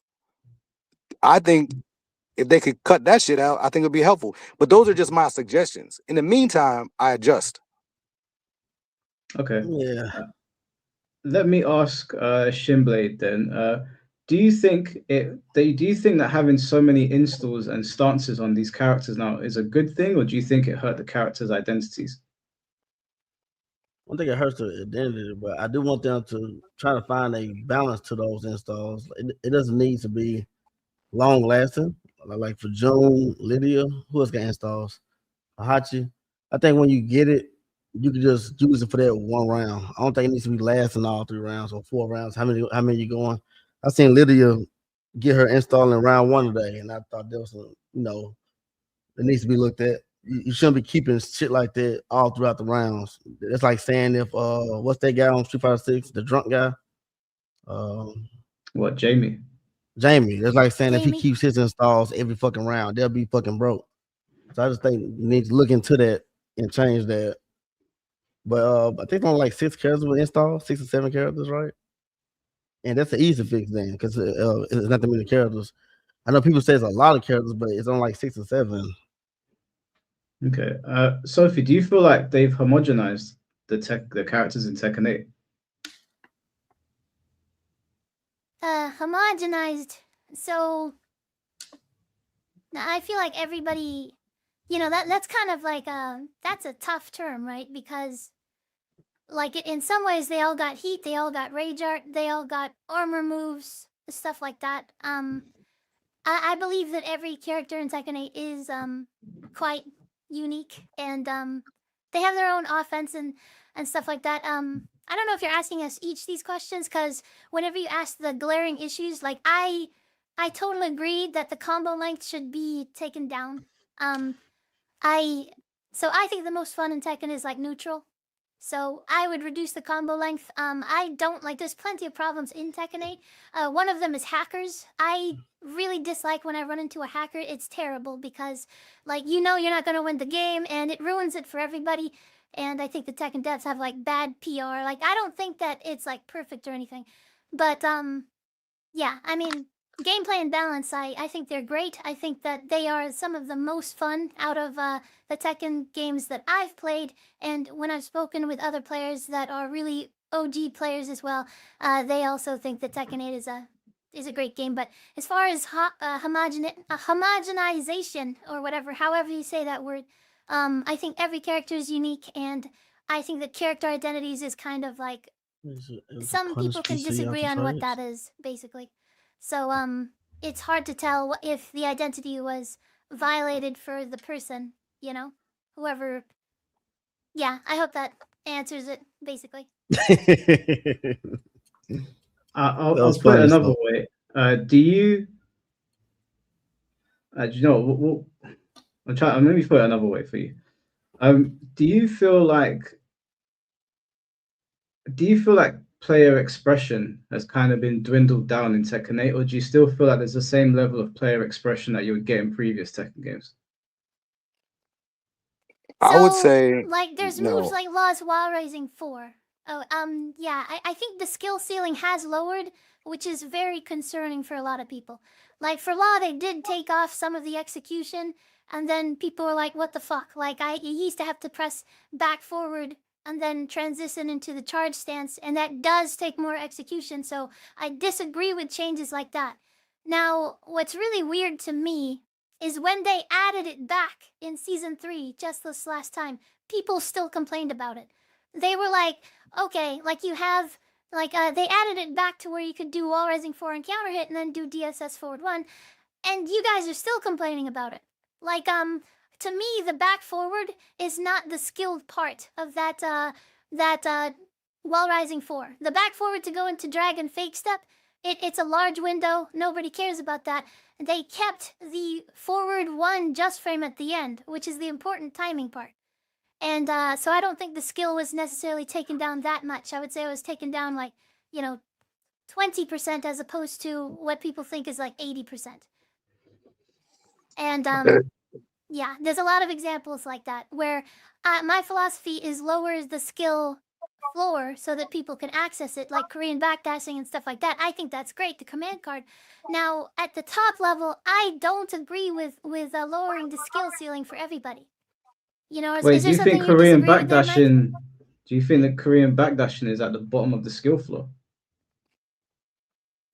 So it matters your yes, it matters your definition of what you mean by lowering the skill floor. So what they did with Korean backdash is they made it easier for lower players to access. But if you still wanted the maximum capability of Korean backdash, you still got to learn how to Korean backdash. I think that's the right direction for Tekken 8 to move in, because a lot of people don't want to, like, they get turned off from Korean backdash because it's a tough action to do. And now they made it a little bit easier for people, but they still remain that, like, if you do it like really good, you still keep that high skill ceiling. Does that make sense? Yeah, but okay, so a casual player isn't going to care about Korean backdashing. Like a really casual, just having fun on Tekken. They bought Tekken, they play with their cousins. They don't care about Korean backdash. Half of them probably even know what it is. Korean backdashing was something that What was about when they accessed by start like, learning about it? well, that's the fun in Tekken. Like you start to learn things and you start to unlock different skills, different layers to the game. So if you go from layer 1 is the layer where you don't really have much of an understanding. You do like the bare basics with like law or whoever you're playing. And then there's layer 2, and then there's layer 3 and layer 4. And as you go up, you unlock different skill sets. And Korean backdashing was one of them. So them nerfing it or removing it or seen changing it pictures. doesn't make any sense as it pertains to casual players, because they weren't doing it It anyway. absolutely makes sense. Like, Yeah, they would. okay, like, okay, let me give you an example, Mike. Let's say they had Tekken play with your feet version, and you had to Korean backdash with your feet, and then they took it out and let people access, like, okay, you can now use your hands for Tekken 8. You know what I'm saying? Like, that arbitrary skill of like something being hard for no reason, we should fucking take that out. Like, people don't need to learn back neutral back down back neutral back to do Korean backdash. Like that, like they should have a shittier version of backdash that they can access and still be. We should ease those players in, which is exactly what Namco is doing. I think it's a great job. You know, like you should allow those players to play, because even at top level they can't access the best level backdash because they didn't put in the work. But they weren't getting to top level. They weren't there. The beauty in Tekken is that it had so many layers that you didn't need to worry about it. This is the same argument that we were having about martial law. There was no need to change his dragon stance in the way that they did, because the casual players weren't. Everyone loved martial law. He was highly picked by casual players because he's like Bruce Lee, and you could do martial law combos or forest law, whoever you were playing, perfectly fine. But then there was another layer to it. But what Bandai Namco and the Tekken team did is they went and whacked that all away, so that now the things where that would take a high level of skill to access, they're all gone. So you basically destroyed law for an entire player base to make him accessible for a player base that didn't even know that stuff existed. They had no idea how that worked. All right, That's not a good design philosophy. we're talking about law or Korean backdash right now. I can It's the talk same about either thing, one, though. but You're taking away layers. You're Well, it's taking not. layers away from players. Okay. All right, so Can I- Mike, let me ask you. So, does Korean backdash stop any casual level players from moving into intermediate? Into intermediate, no. Okay. Does it stop them from taking it, whatever you think Korean backdash is essentially gatekeeping, does it stop people from intermediate to moving into expert? Yeah, as it should. You're supposed to learn things as you go Okay. up. All right, so if you believe that there's a, that Korean backdashing is stopping people from, like as Namco, you're thinking, all right, we found this like barrier where people don't want to play.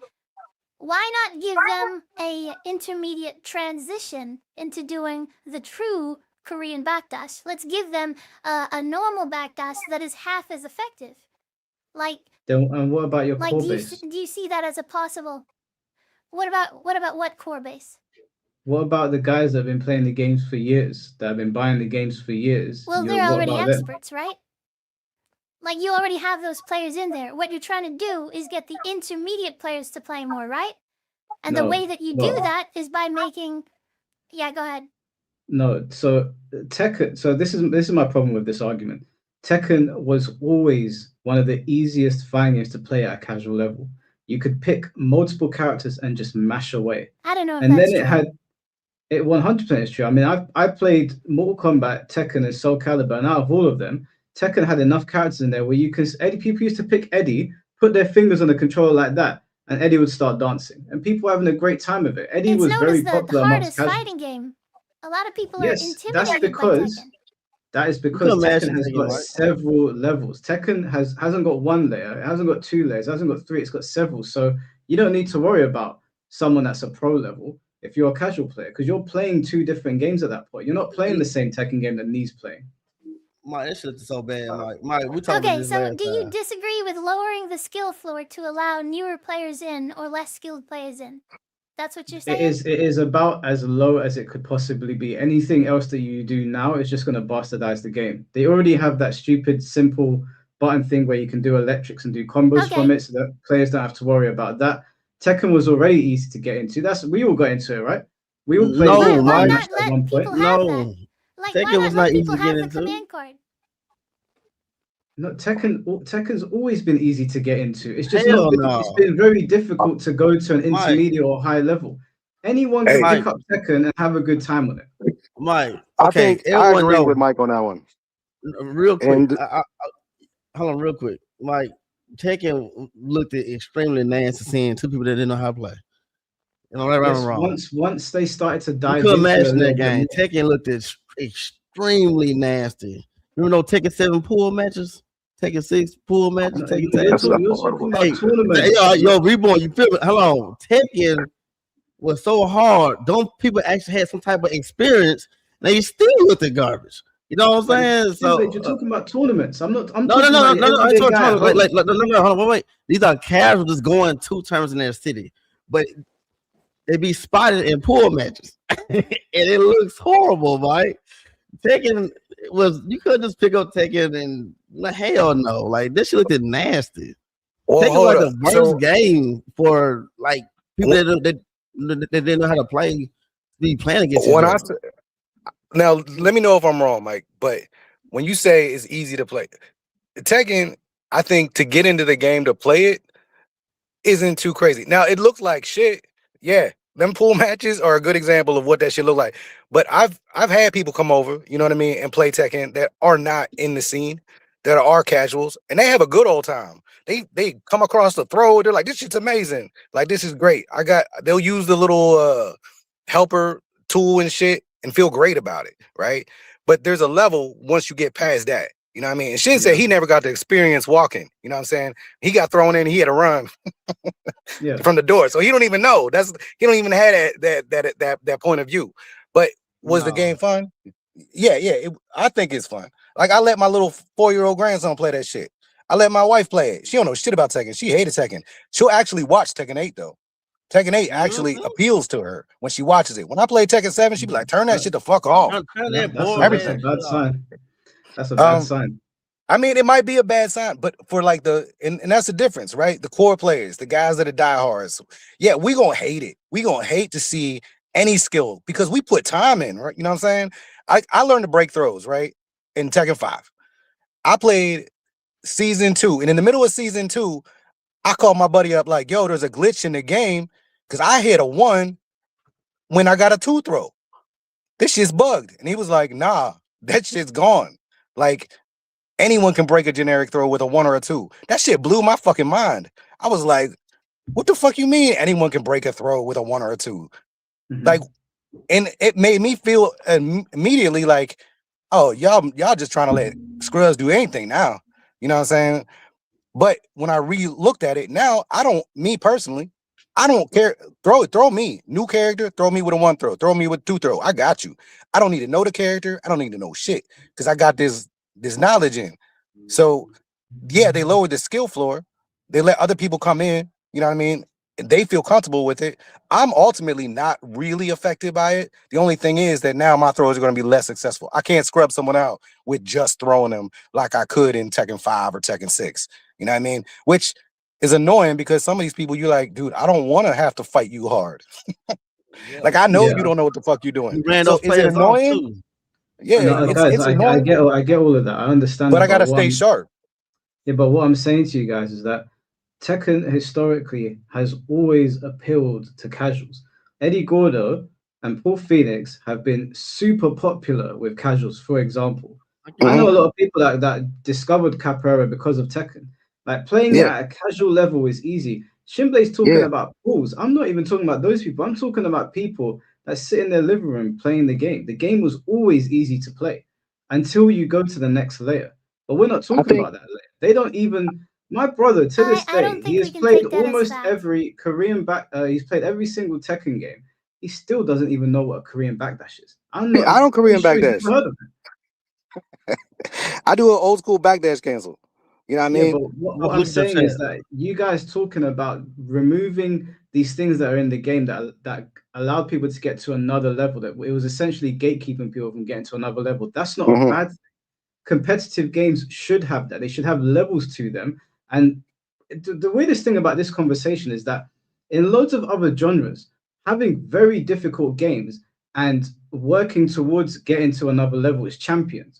But in fighting games, for some reason, this new audience that has come in wants them to be lowered to the point where it's basically just baby shit. Like it's random nonsense. It doesn't need to be that way. In Tekken 7, didn't they complain about not having tutorials and getting newer players in? Why did that happen, Mike? Tutorials are fine. That's not neutering the gameplay. Having a tutorial is fine. What I want to say Yeah, is, and so like, what you're doing with that is trying to alleviate the learning of Tekken, right? Yes, but it doesn't mean changing the core gameplay. It means giving people educational systems so they can learn how to play the game. like, Yeah, for so if could they not learn to play it without those? Like, that it's because they need to make it easier. They saw it as a problem, right?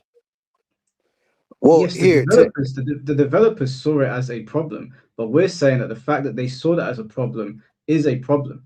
The original vision for Tekken 8 was so far removed from anything that people wanted to see. Even you guys looked at that footage that I was showing you earlier and you were like, that's ridiculous.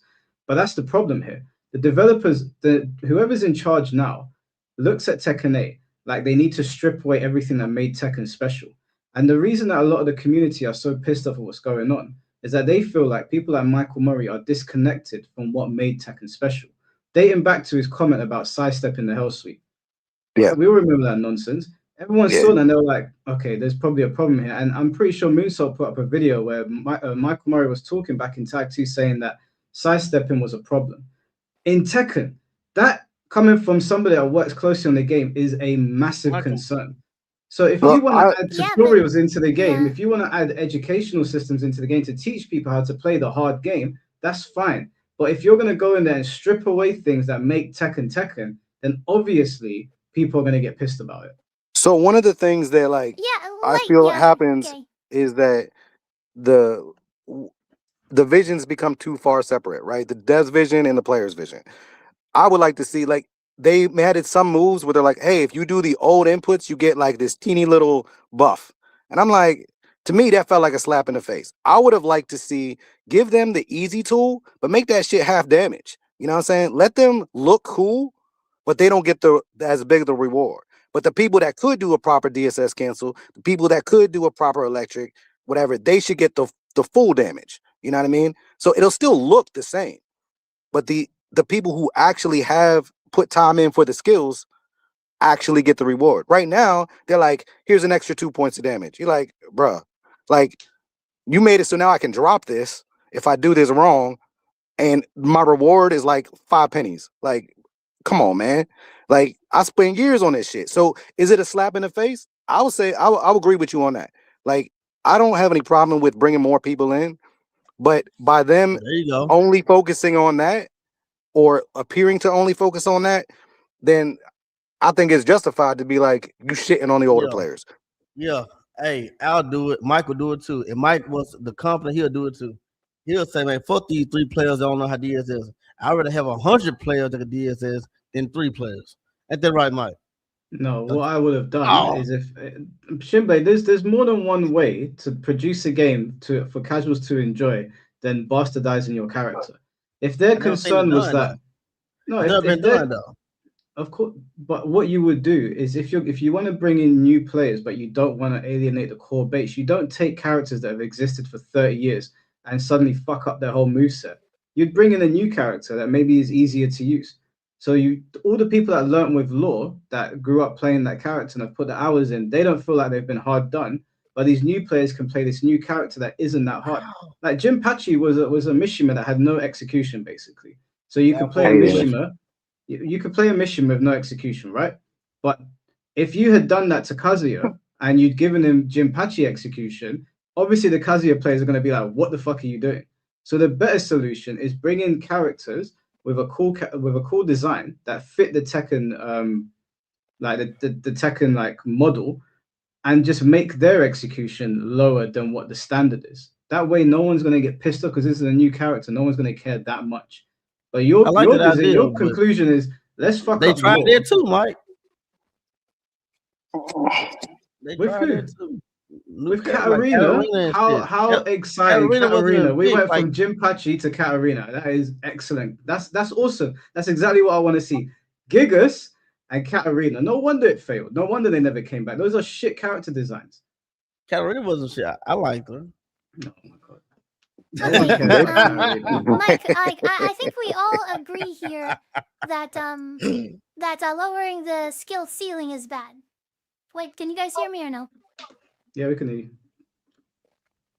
Okay, so I agree with you. I think everybody agrees with Mike that lowering the ceiling is bad.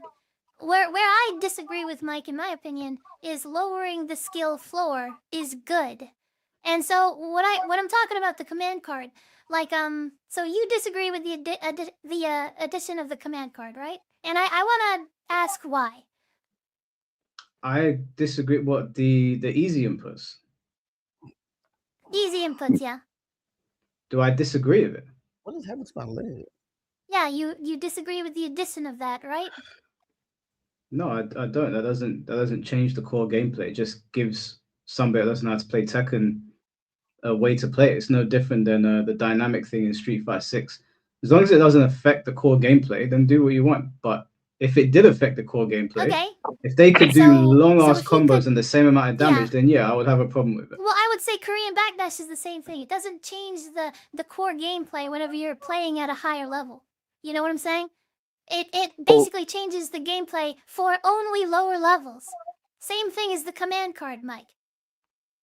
Hey, I'd like to add in on the Korean backdash thing because I have a different perspective on why they changed that. Well, I mean, I want to hear what his thoughts on that. Okay. So wait, let me get this straight. We've established that Korean backdash was a technique that gate kept people from getting to a higher level and utilizing a higher level technique. But that's not Exactly. Same lowering with the the skill command card. ceiling. Like, I said the skill floor. That's what you keep on. Like, I'm not talking about the skill ceiling, Mike. The skill ceiling, no one wants lowered. I'm saying the skill floor should be lowered, and that's good game design. But the Korean backdashing is not on the floor. It's on the ceiling. Like mid-level. What they're doing, yeah, what they're doing is making it where it's accessible to lower level players. The floor. Okay, and what I'm saying is that Korean backdashing is not anywhere near the floor. I'm saying that Korean backdashing is closer to the ceiling, so they shouldn't have done it. Yeah, but they gave you a Korean backdash where you just press back. That's the floor, right? Am I wrong? Yes, but in doing so, they took it away from the ceiling. No, they didn't take anything away. What are you talking about? You can still do a normal Korean backdash, and then you can still, like, to access Yeah, the fine, best Mike. possible, like, Korean backdash, you still have The to do it distance perfectly got and really got good. nerfed, So Mike. But they Korean backdash are still not there. changing the ceiling. They're only changing the floor, which is great game design. If you put something that was closer to the ceiling on the floor, then you have affected You're the lowering ceiling. the floor. I think it's No, a that's not perspective true. look You're at not it. affecting the ceiling. I think it's a half full, half empty type of situation. Here, was let me gold right add what I there. was saying. So I remember when the hitbox and the mix boxes and all that shit started popping up, and people was like, "The fuck is this cheater ass equipment?" You know what I'm saying? But what I will Cheat-ass say, equipment. like with that example of like the electrics, like perfect electrics, where it was like, hey, someone who doesn't know how to do a perfect electric on a pad or a fight stick, when they get this mix box or whatever, I don't know the name, so forgive if I get them mixed up, is able to hit some keyboard pads and knock out 20 electrics right away. You know what I'm saying? Near the end of Tekken 7, like Speed Kicks had because he got a good influence, a good pull, and people was watching him, he revealed something that people had not noticed for most of the game's life, which was just how valuable Korean backdash is in Tekken 7, right? So rather than having to know all your shit, you could if you had a sick Korean backdash, you be gone. You hit someone and you just you run away. you could, as long as it was no walls, you was gone. And that was a common tactic, right? I'm gonna pick a wallless stage, and then I'm gonna run the fuck away. I'm gonna hit you and But run the fuck away. that was not a common tactic for anybody that was playing online. That was something you saw in tournaments. We're talking about casual players right now. Casual players were Well, not picking up mixed boxes and doing Korean backdashes. I think trying to tell you, like, hold on. In Tekken 7, it was still new. Them things is expensive. You know what I mean? They're Like still not gonna do it now. they're still You put them expensive, on right? Tekken 7, casual players but are not picking up Tekken 7 and doing Korean backdashes on the mixed all I'm box. gonna say is that nowadays I could see people doing these movements that I used to only see from the elites. You know what I'm saying? In general. And I think if you look at the end of Tekken 7, the common consensus, like he's at the top level and intermediate, because I'm getting confused because you're talking about casuals and you're talking about elites and then you're talking about the core. And I'm like, well, which ones are we referring to making a difference, right? I can't switch to the casuals when I'm talking about an elite thing. I can't talk about the elite thing if we're talking about casuals. They don't mix. So if we're going to talk about a demographic, then we need to stick to that demographic because it affects each of them differently, right? Lower in the skill floor, like you said, doesn't mean shit to a super casual, right? They're like, I don't care. But when they hit intermediate, now it does, because the goal is they go from shit to intermediate. You know what I mean? Most people, like you said, play to win, play to get better. Once you get that drive of winning, you gonna keep seeing it. But when we now have peripherals that make some of the mechanics, the actual execution stuff easier, right? And so the devs are like, I can't stop the peripherals and I can't stop these people from doing this shit. So the only way they can actually impact change is to change the effectiveness of it. That's the only, they can't do anything else unless they made a Korean backdash button, which they don't have. I'm not arguing the logic for why they did it. That wasn't my point. But what we'll do is because I still want to get to people's super chats. We'll come back to it, and I'll ask you guys some other questions. Let me just read out some of these super chats so that these guys can get their questions in. Lemon Tea, thank you for the $5. Why did Smash 4 go a competitive route when Brawl sold more than Melee, even though they removed so much tech? I don't play Smash, so. Well, Shimblade, you're the Smash player here, right? You said you would whip me on Smash. Why don't you answer that question? Yeah, Smash 4 favorite route. Brawl sold more, even though they removed so much tech. Yeah, I mean, Melee was a cheap ass game, and then Melee was out for the longest. So the next game sold more, like Tekken 7 from Tag 2. Tag 2 was out longer. Nobody played it, so the next product was going to sell more regardless. Because I was around them times. Well, when, yeah. the game was out, Brawl and shit. I was playing Snake. Yeah, so we bought that regardless because Melee was out for so fucking long, and we couldn't get good. I think that's the first time I actually cried, and I got my ass beat so good I just stopped playing Melee altogether. You started crying. Oh my god! I was young, Mike. I was young. That man couldn't be that information out of me. God damn.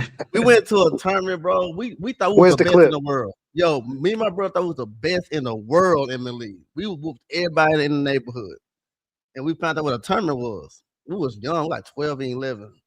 We got up there, man. We saw a grown man. What the fuck going on here? We're gonna play Smash Shimblade, but I think wasn't Brawl a launch title with the Wii? I believe so. Yes. So like that game was gonna sell like a high cakes, bro. Yeah, if Brawl was a launch title, then it might explain why it sold so much. It might have been close to launch. I can't remember. Yeah, remember they announced Sonic, Snake, bro. That game, that's sales. Period. Like, but also, Brawl as a product, like Brawl as an actual product, was leaps and bounds better than Melee. It was way better than Melee. As a fighting game, because of all the tripping up in it, then you could say Melee was better. But as an actual game, Brawl still got probably the best story mode out of all of them. Yeah, it had so much shit going for it. Brawl was really interesting. I think a lot of people would disagree with yeah, that's crazy. But I mean, to answer Lemon Tea, Brawl did sell more copies, but they didn't add all the melee mechanics back in Smash 4. Because they thought something that would sell even better is what they did in Smash 4. Like, I know what you're saying, Lemon. It's like, how come why did Smash 4 go a more competitive route when Brawl sold more? They just, they thought that the best mix between Melee and like being super competitive like Melee and Brawl was something like Smash 4.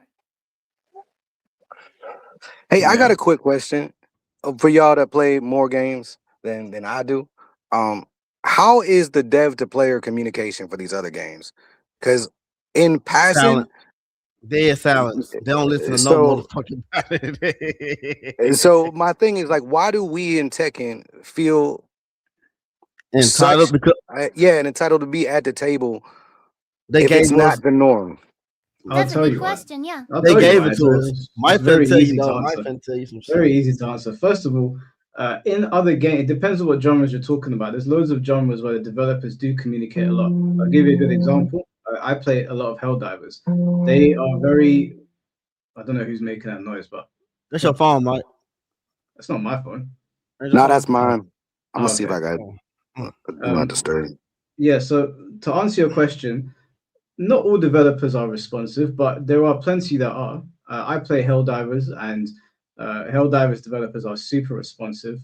There's the community have given them like loads of feedback. There was a whole situation for a couple of months where there was heavy backlash and people were boycotting the game.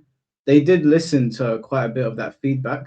Not everyone was satisfied, but a lot of those problems also came from PlayStation as well, not directly from the developers. So there wasn't something that they could do for all of those situations. The problem with Tekken is that the Tekken developers were too inner. Like they were the kinds of people that were like, "Hey, come into my house, look in my fridge. You can put your feet on the couch." And then suddenly, when people started to be like, "Hey, this product that you've given us isn't that good," they started going silent. People were used to them talking to them. So if you get people used to do, if I allow you to do something over and over again, and then you suddenly go radio silent, now when we need you to say something, of course people are going to get pissed off at it. It's like if like I do these podcasts and I allow people to come on and say their piece. If I suddenly shut this down and I said, I'm just doing podcasts, no one's coming on to say their piece, obviously I'm going to get more backlash than maybe Shinblade, who doesn't do the same type of thing that I do. You That's can't what open happens the when you door get for canceled. what? Yeah. Yeah, I mean, well, Wait, think what about did this. Sophie? I didn't hear what Sophie said. She said we talking about being canceled. What's Yes, getting and that's cancelled what got to do with happens this? when you get canceled. Like people will usually when they're not sure, the radio silence is a strategy so they don't make a mistake. It happened with Oh, I see what Pokemon. you're saying. It happened with fucking me. You know what I'm saying? Or what do you think, Reborn? I think all right. I think what you're saying is that in response to an event, whether it's canceled or hate in general, one of the most common counterplays, I guess you could say, is to just shut up, right? Just to chill out and back off and let the heat go away, until you can come back again. Um, I think that's what you're trying to say with that. What I was saying is when you say about letting him in the house, that's absolutely right. Tekken devs did let the players in the house, and from the moment I saw that, I was like, "Ooh, y'all playing with fire! Y'all don't know who the fuck you fucking with right now, letting all these people come in your house and just see what's going on." But when someone comes in your house and starts talking shit about your interior design, how you handle your business, how everything else, are you not going to be like, you know what? I think you should just leave. Like No, I'll let you come in my house, and I can understand some criticism, but if every time they come to your house, you know what I mean? Like they just shitting on everything that's in the house, shitting on whatever. They don't care that you just gave them food. It's not the right food. It's not the right type. It's not the temperature's too hot. You know what I'm saying? I don't like your design. I don't like all of this stuff. Eventually, you won't be like, I think it's time for you to leave. You know what I'm saying? no, And no. we'll just deal with each other on the outside. Okay, I mean, let me unless you would. respond. I wouldn't personally, Yes, all but right, let me people are respond different. to this. So, first of all, the Tekken dev situation and getting cancelled are not even remotely the same. I'm not sure why that was brought up. But I think if you are running a company and you're very happy to be Disagree. chummy with it doesn't have anything to do with it. They're running a business. They have to if they have a customer base, they need to listen to their customer base. It's all well and good to be Aren't there Twitch and chummy streamers with the running a business? community. Yeah, but if you do something wrong and people come for you for it, then that's different. Like you're a singular sole person. You're not selling a game to millions of people. I I would think say there's a it's like decent this. If you was a correlation. They content got creator, canceled for season 2. It sounds like. if you was a No, cancel, if no, you was wait, okay, a wait, stop, if you a stop. Wait, I content didn't get to creator, finish making my point. Wait, hold okay, on. okay, yeah. Go ahead. A content creator getting cancelled for doing something wrong is not the same as a business selling us a full price game and us not liking it. That goes for anything in life. If I run a Can a business business be and canceled? a business can be cancelled, but what has happened with the Tekken developers is not a cancellation, it's criticism. Okay. That's only because the I cancellation ain't mean, working. it's you know, I can kind of see that it might be getting kind of around that ballpark, like they are getting extreme criticism, which is what a cancellation is. No, that's not what a cancellation is. Extreme criticism comes by way of you doing something that people don't like. A cancellation means that people are completely dusting their hands off of you and they don't want to hear from you ever again. People are criticizing Tekken 8 because they want it to be better. A cancellation is not that. These developers have been very Aren't happy you to saying be you want to chummy with. dust your Hold on, hands with Sophie. Tekken? Let me finish my point, please. Okay. These developers have been very happy to be chummy with people when things have been good. But now that the community is not happy, now they want to close their doors. That's not how a captain steers a ship. If you do something wrong and you've sold a game to millions of people, you should be communicating with them to let them know that, hey, we hear what you're saying and we're going to try and fix things. Now, they've done that a couple of times, but the problem with them is that every time they say that, they say they're going left and they go right. So we're like, even if you say That's something wrong, we Mike. don't know, that's not wrong. They said back to basics. We ain't gone anywhere near basics. They said Mike, season that's 2 is what you going to be a started. defensive patch. We went nowhere near that. So the problem is hold on, We got Shinbei. that, Mike. I explained to you we got Hold on. that. No, Shinbei. Yeah, we Let me got it. finish my point. Thank you. We got it. They have consistently sold a dream to the community. And then when we've asked them to address people that know Tekken properly, not some people in a feedback form on Discord that are asking for buffs to these characters, people that really know the game, they block them. So instead of them communicating with us properly, They're they've good at the decided to game. shut people out. And then they're surprised when people are there's visceral reactions towards them. Eris said it perfectly on HeatSpeak that No, he did these not. developers have basically silenced their commentators, silenced their content creators into not speaking their mind lest they lose their opportunities. And we already know what's happened with people losing their opportunities, right? So if All you right, are but if you're creating an environment around you like that, and people feel like they can't speak their mind or they're going to lose opportunities, then obviously you're going to have a bunch of buffoons walking around saying that the game is in a perfect state, that nothing's wrong with it, we don't need to do anything. And all the while, these people are lying to us, right? These people that we trust. And I can't even hate them because they got to feed their families. If you've got the team telling you you can't say X, Y, and Z, even though we can all see it, then you're just creating a nasty environment for everyone because we're going to sit here, people who are not on payroll, clearly tell you how it is, Mike, and then we're going to be at odds with the figureheads in the community. Mike, you got good fire. That's why I want you to stop talking that shit. Mike, they gave us the defensive patch. You had people that know what the fuck they were talking about. We broke it down to you why that patch was defensive. It was very defensive patch. And then this patch right here, I watched he speak. They said they gave us nothing we asked for. They gave us down there 3-4 things we asked for. People, they're just talking in the wind, Mike. Mike, do you understand me? Rip said they give us nothing. We're gonna have tacos.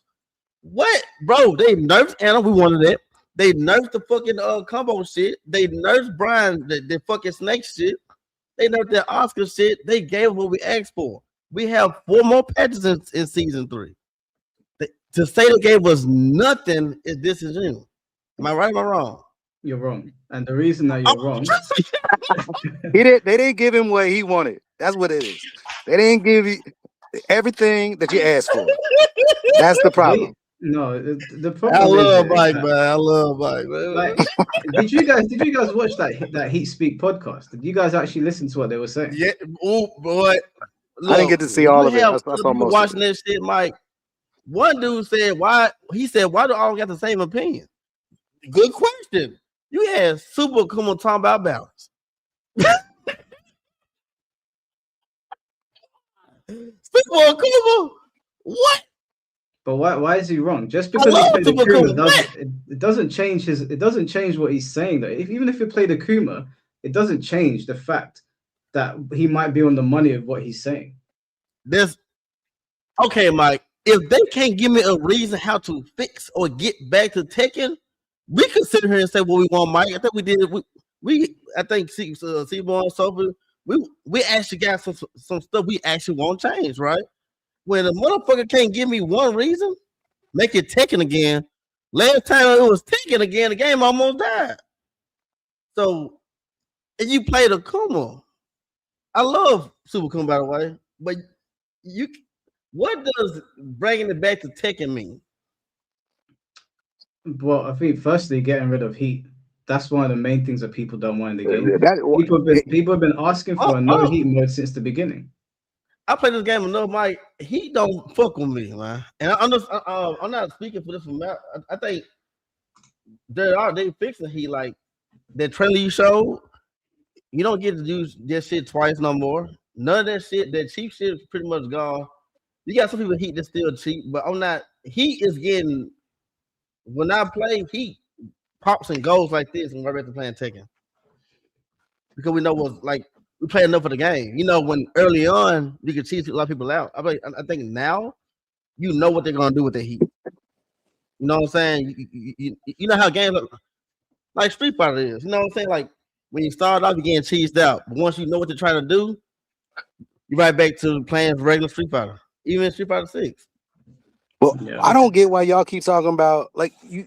I don't think anyone who's been around Tekken 8 can truthfully, honestly think that they gonna get rid of heat or nerf it so that it's just a secondary thing. Like that was their selling point. Like the whole damn game was like heat. We want heat. Now tweaking it, fuck yeah. We need to get some things probably can get tweaked and done whatever, and they have done a lot to it.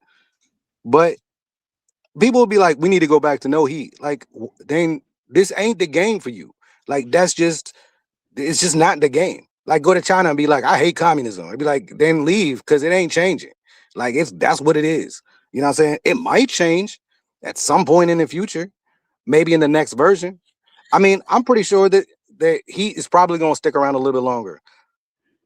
But I don't know. You know what I mean? I don't know if it will. If I hated heat that bad, I'd wait till Tekken 9. And if it was there, then it's good. I have a question for you. I'm try and get through more of these super chats, but I'm gonna come back to you. I actually have a question surrounding that. Gotcha. Sleepy Time to thank you for the $5. They'd be stuck in yellow ranks in Tekken 7.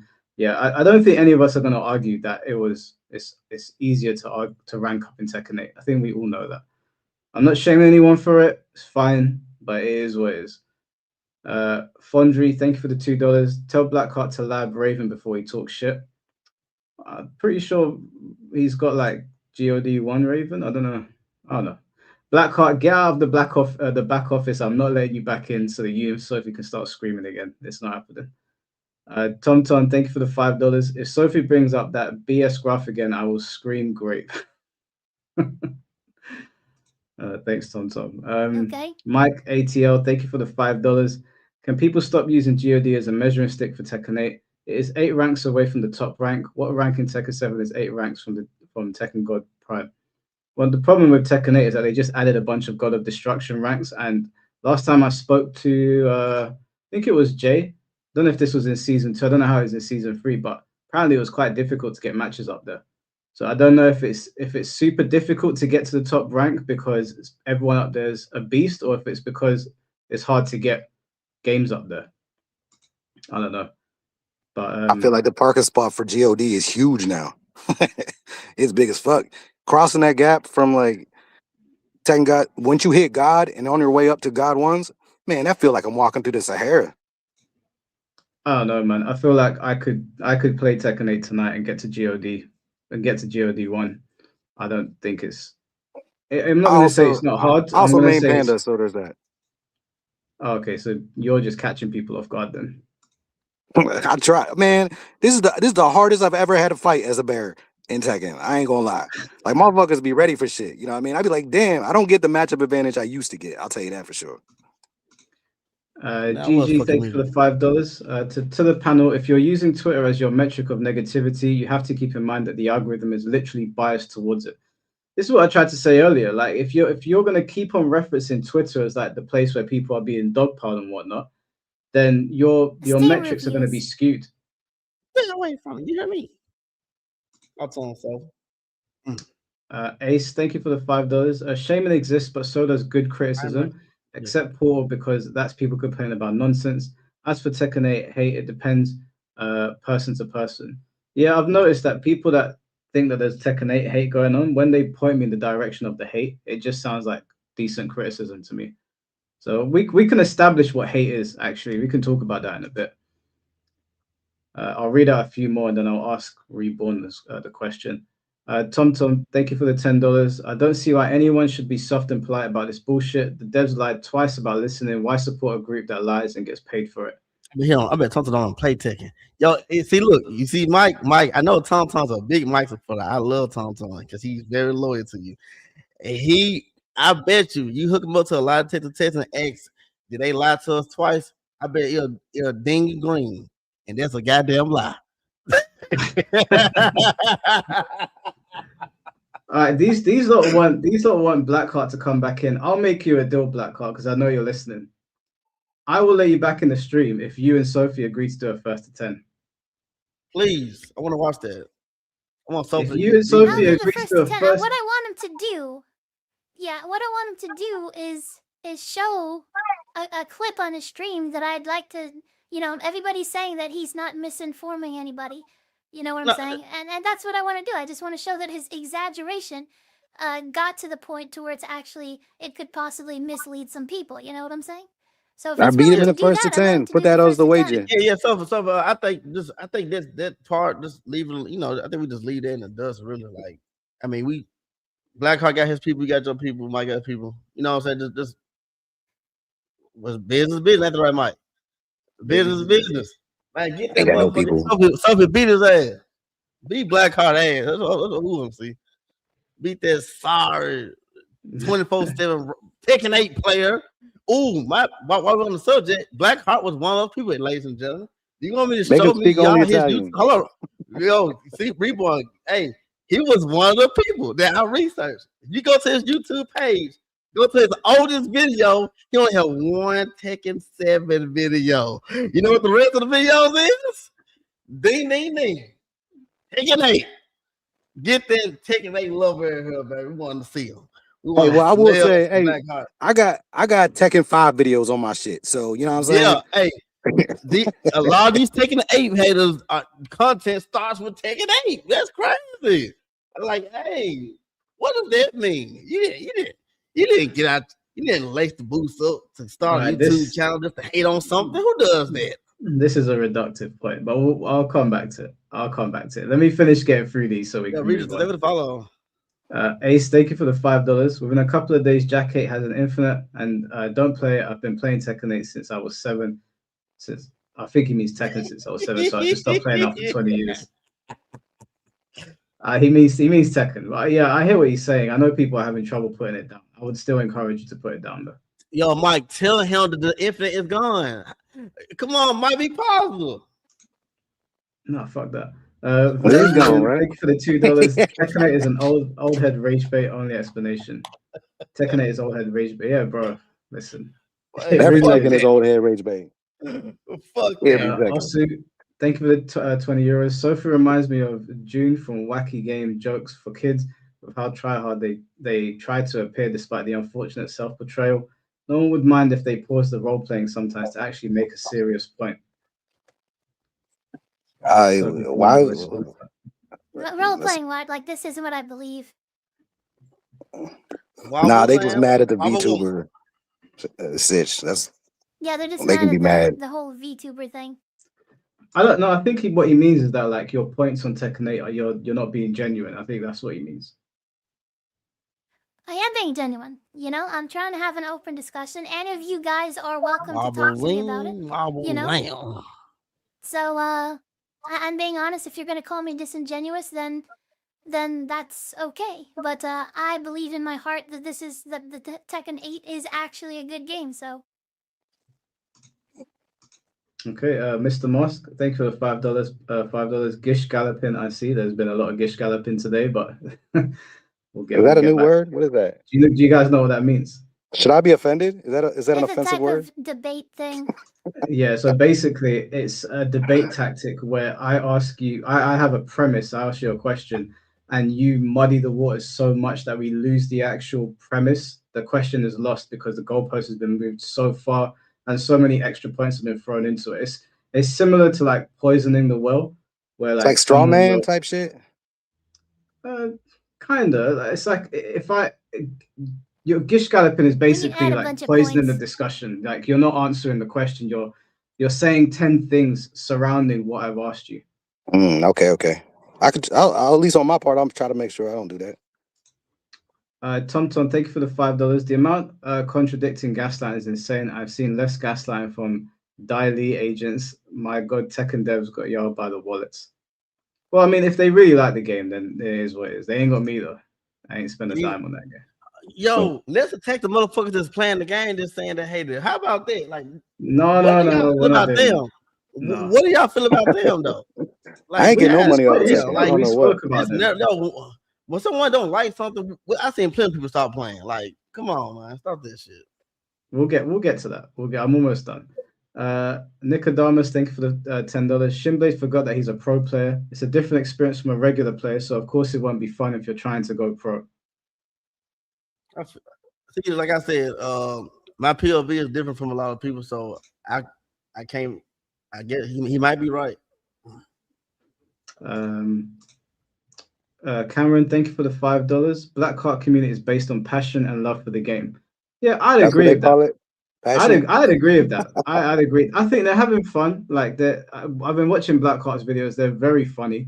I think he's making the most of a situation that he perceives to be pretty bad. And people in the comment section are laughing. So if he's entertaining people and they're having a good time and he's letting people know what's happened to the game through his own lens, I don't think there's anything wrong with that. I think his videos are hilarious personally.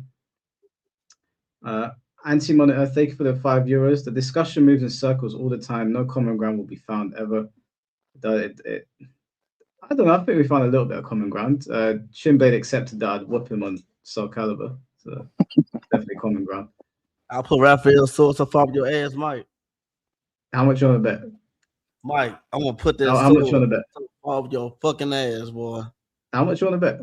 We bet 100, bro. Like you already owe me £500. All because of Maximilian and y'all fucking haters. Tom, thank you for the $10. Sophie, STFU, Blackheart had been positive as well. I'm tired of you ganging up on him. He coached so many people and shamed one player that he coached for cheating. Sophie, you want to respond to that? Sure. Sophie, shut the. Okay, go ahead. I can't read. Okay, what? Oh, sorry. Okay. Sophie said the fuck up Blackheart had been positive as well. For the most part, in general, he's being very. He's the one who's, you know. I think I try to be respectful and have a conversation with Blackheart, so I don't think that that's true.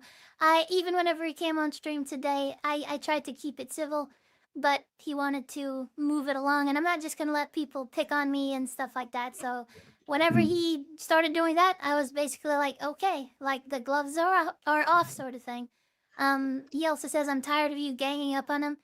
He has much more of a following because of the negativity, honestly, than well, I don't know about like concurrent viewership, but you know, so you guys are ganging up on me, in my opinion, and I don't give a fuck, to be honest. Do whatever the fuck you want.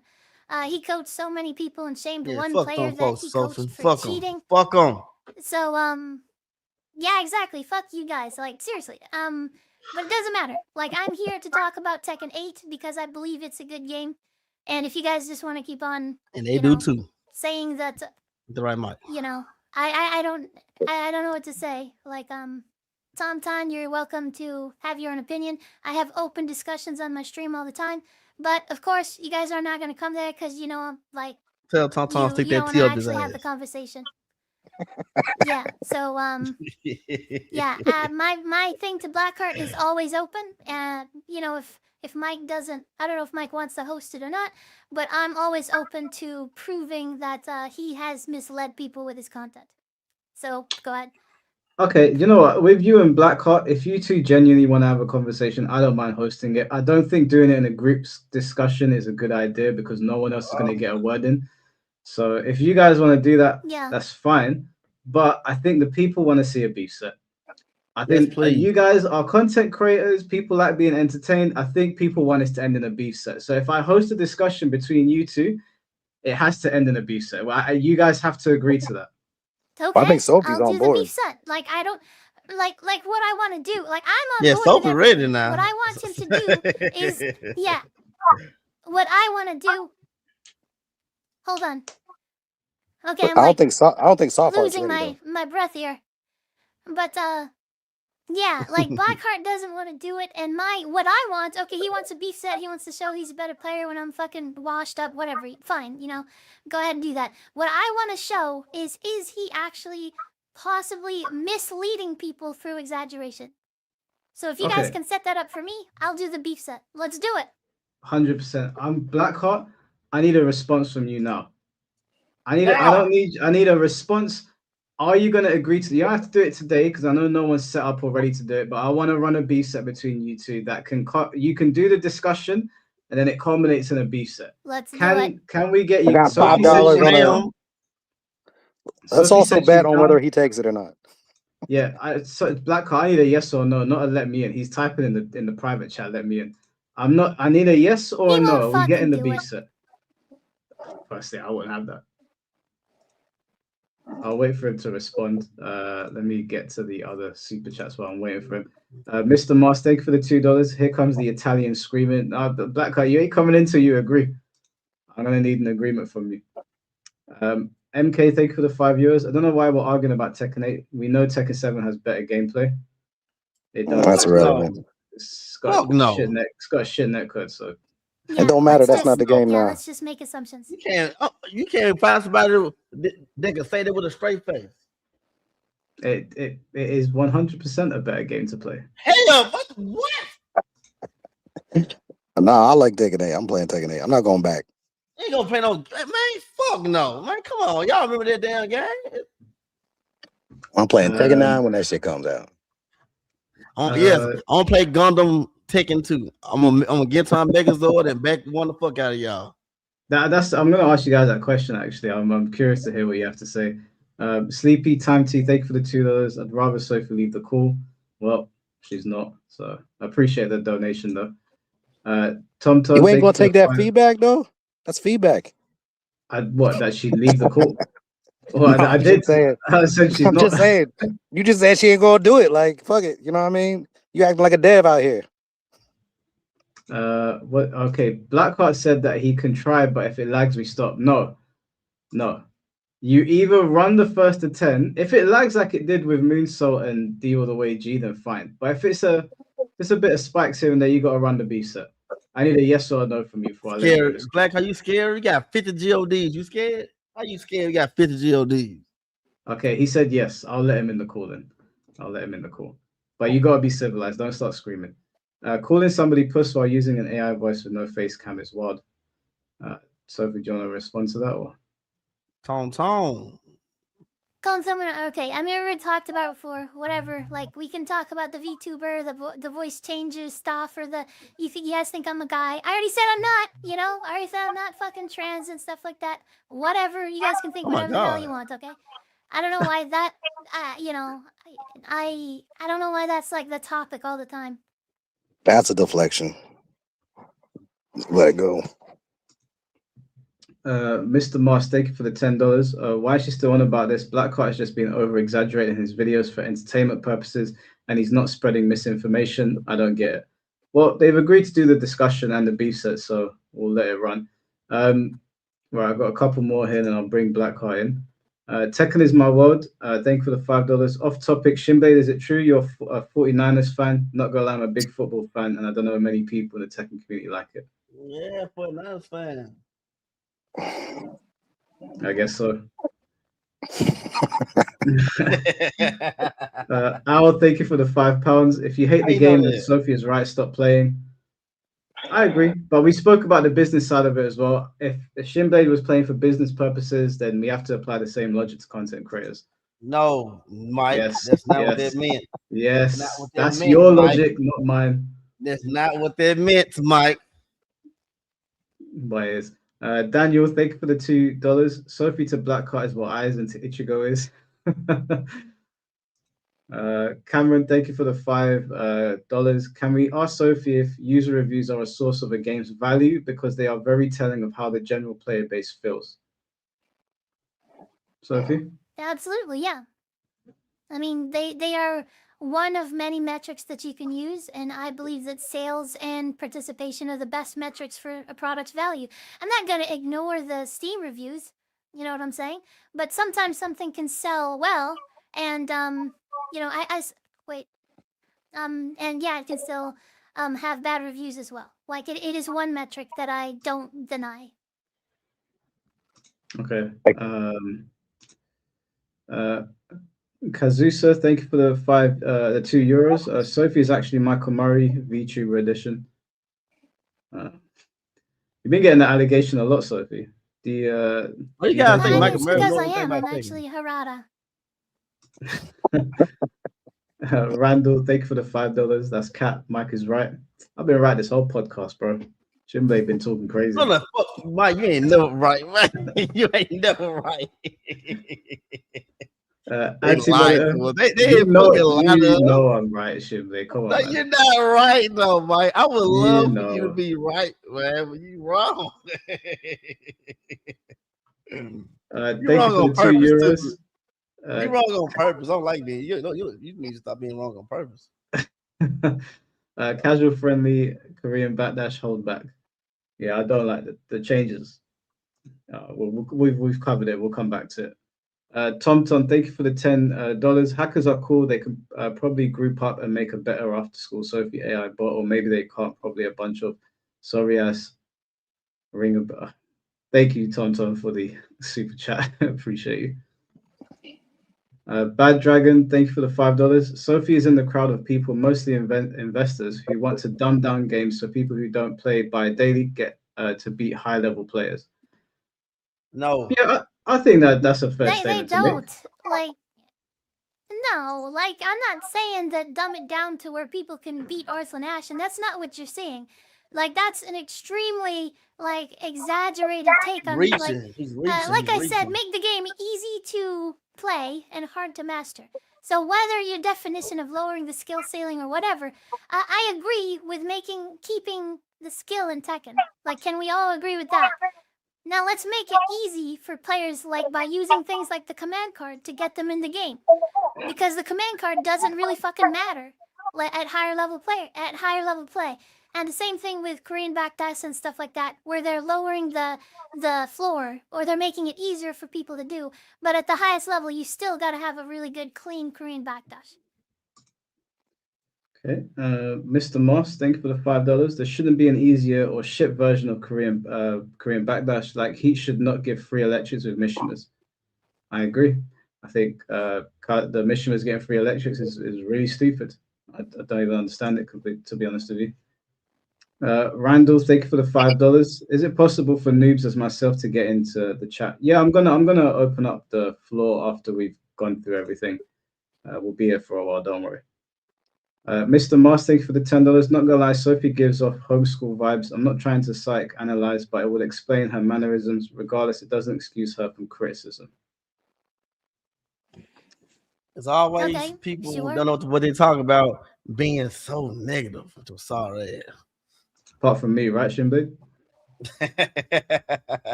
Seth, thank you for the $5. Tekken 7 was made with mission of strictly being easier for scrubs. The FGC ran from Tekken Tag 2 because we're butt and soft at Tekken. That went for all FGC CCs, by the way. What's CCs? What that mean? I'm not sure what that means, bro. But yeah, I think Tekken 7 was easy for casuals to get into. I don't think they needed to drop it even further. Poison, thank you for the $2. Are you taking callers? Yeah, I'm gonna take callers, guys. I promise I'll take callers. After I've read these super chats and we've spoken a bit more, I'll take callers. Oh, you meant content creators. Oh, right, okay. Where's the super chat? I've lost it. Oh, there it is. Yeah, I see what you're saying, but I feel like Tekken 7 did enough of that. I feel like they reached for the stars. You know, they sold what 12 million copies. They thought they could go, and they crashed them. It looks to me like they're going to crash and burn, but we'll see. Blackheart, thank you for the €2. Peace was never an option. Sorry, Mike, I love you. Nah, bro, you need to chill. Can't come in here talking crazy again. But you've agreed to the beef set, so we'll definitely. I'll get you in here in 2 seconds. I've already got a couple more to read. The game is not bad because Mike didn't get what he wants, or I didn't get what I want. What the fuck is this logic? Flying fucking testicles. What am I listening to? I'm trying to understand and give the benefit of the doubt. Yeah, Shinblade. That's what we were talking about with the heat speak thing. Yo, Mr. Mass, boy, he got a lot to say. Wait, what? Look at that bad. Because Mike didn't get what he wants. And then yes, it is though. He thinks the game is bad because he don't got what he wants. He told us that he loves to fuck people up with Marduk. He loves over abusing his power. Mike don't like playing no fucking Tekken. He'll get his ass beat. Hold on, Shinblade. Am I listening to? No, this kind of guy who knows the fuck they're talking about. This is the same guy who do not know what the fuck they're talking about. You know what I'm saying? They got a lot to say about nothing. They got a lot to say, but it's nothing.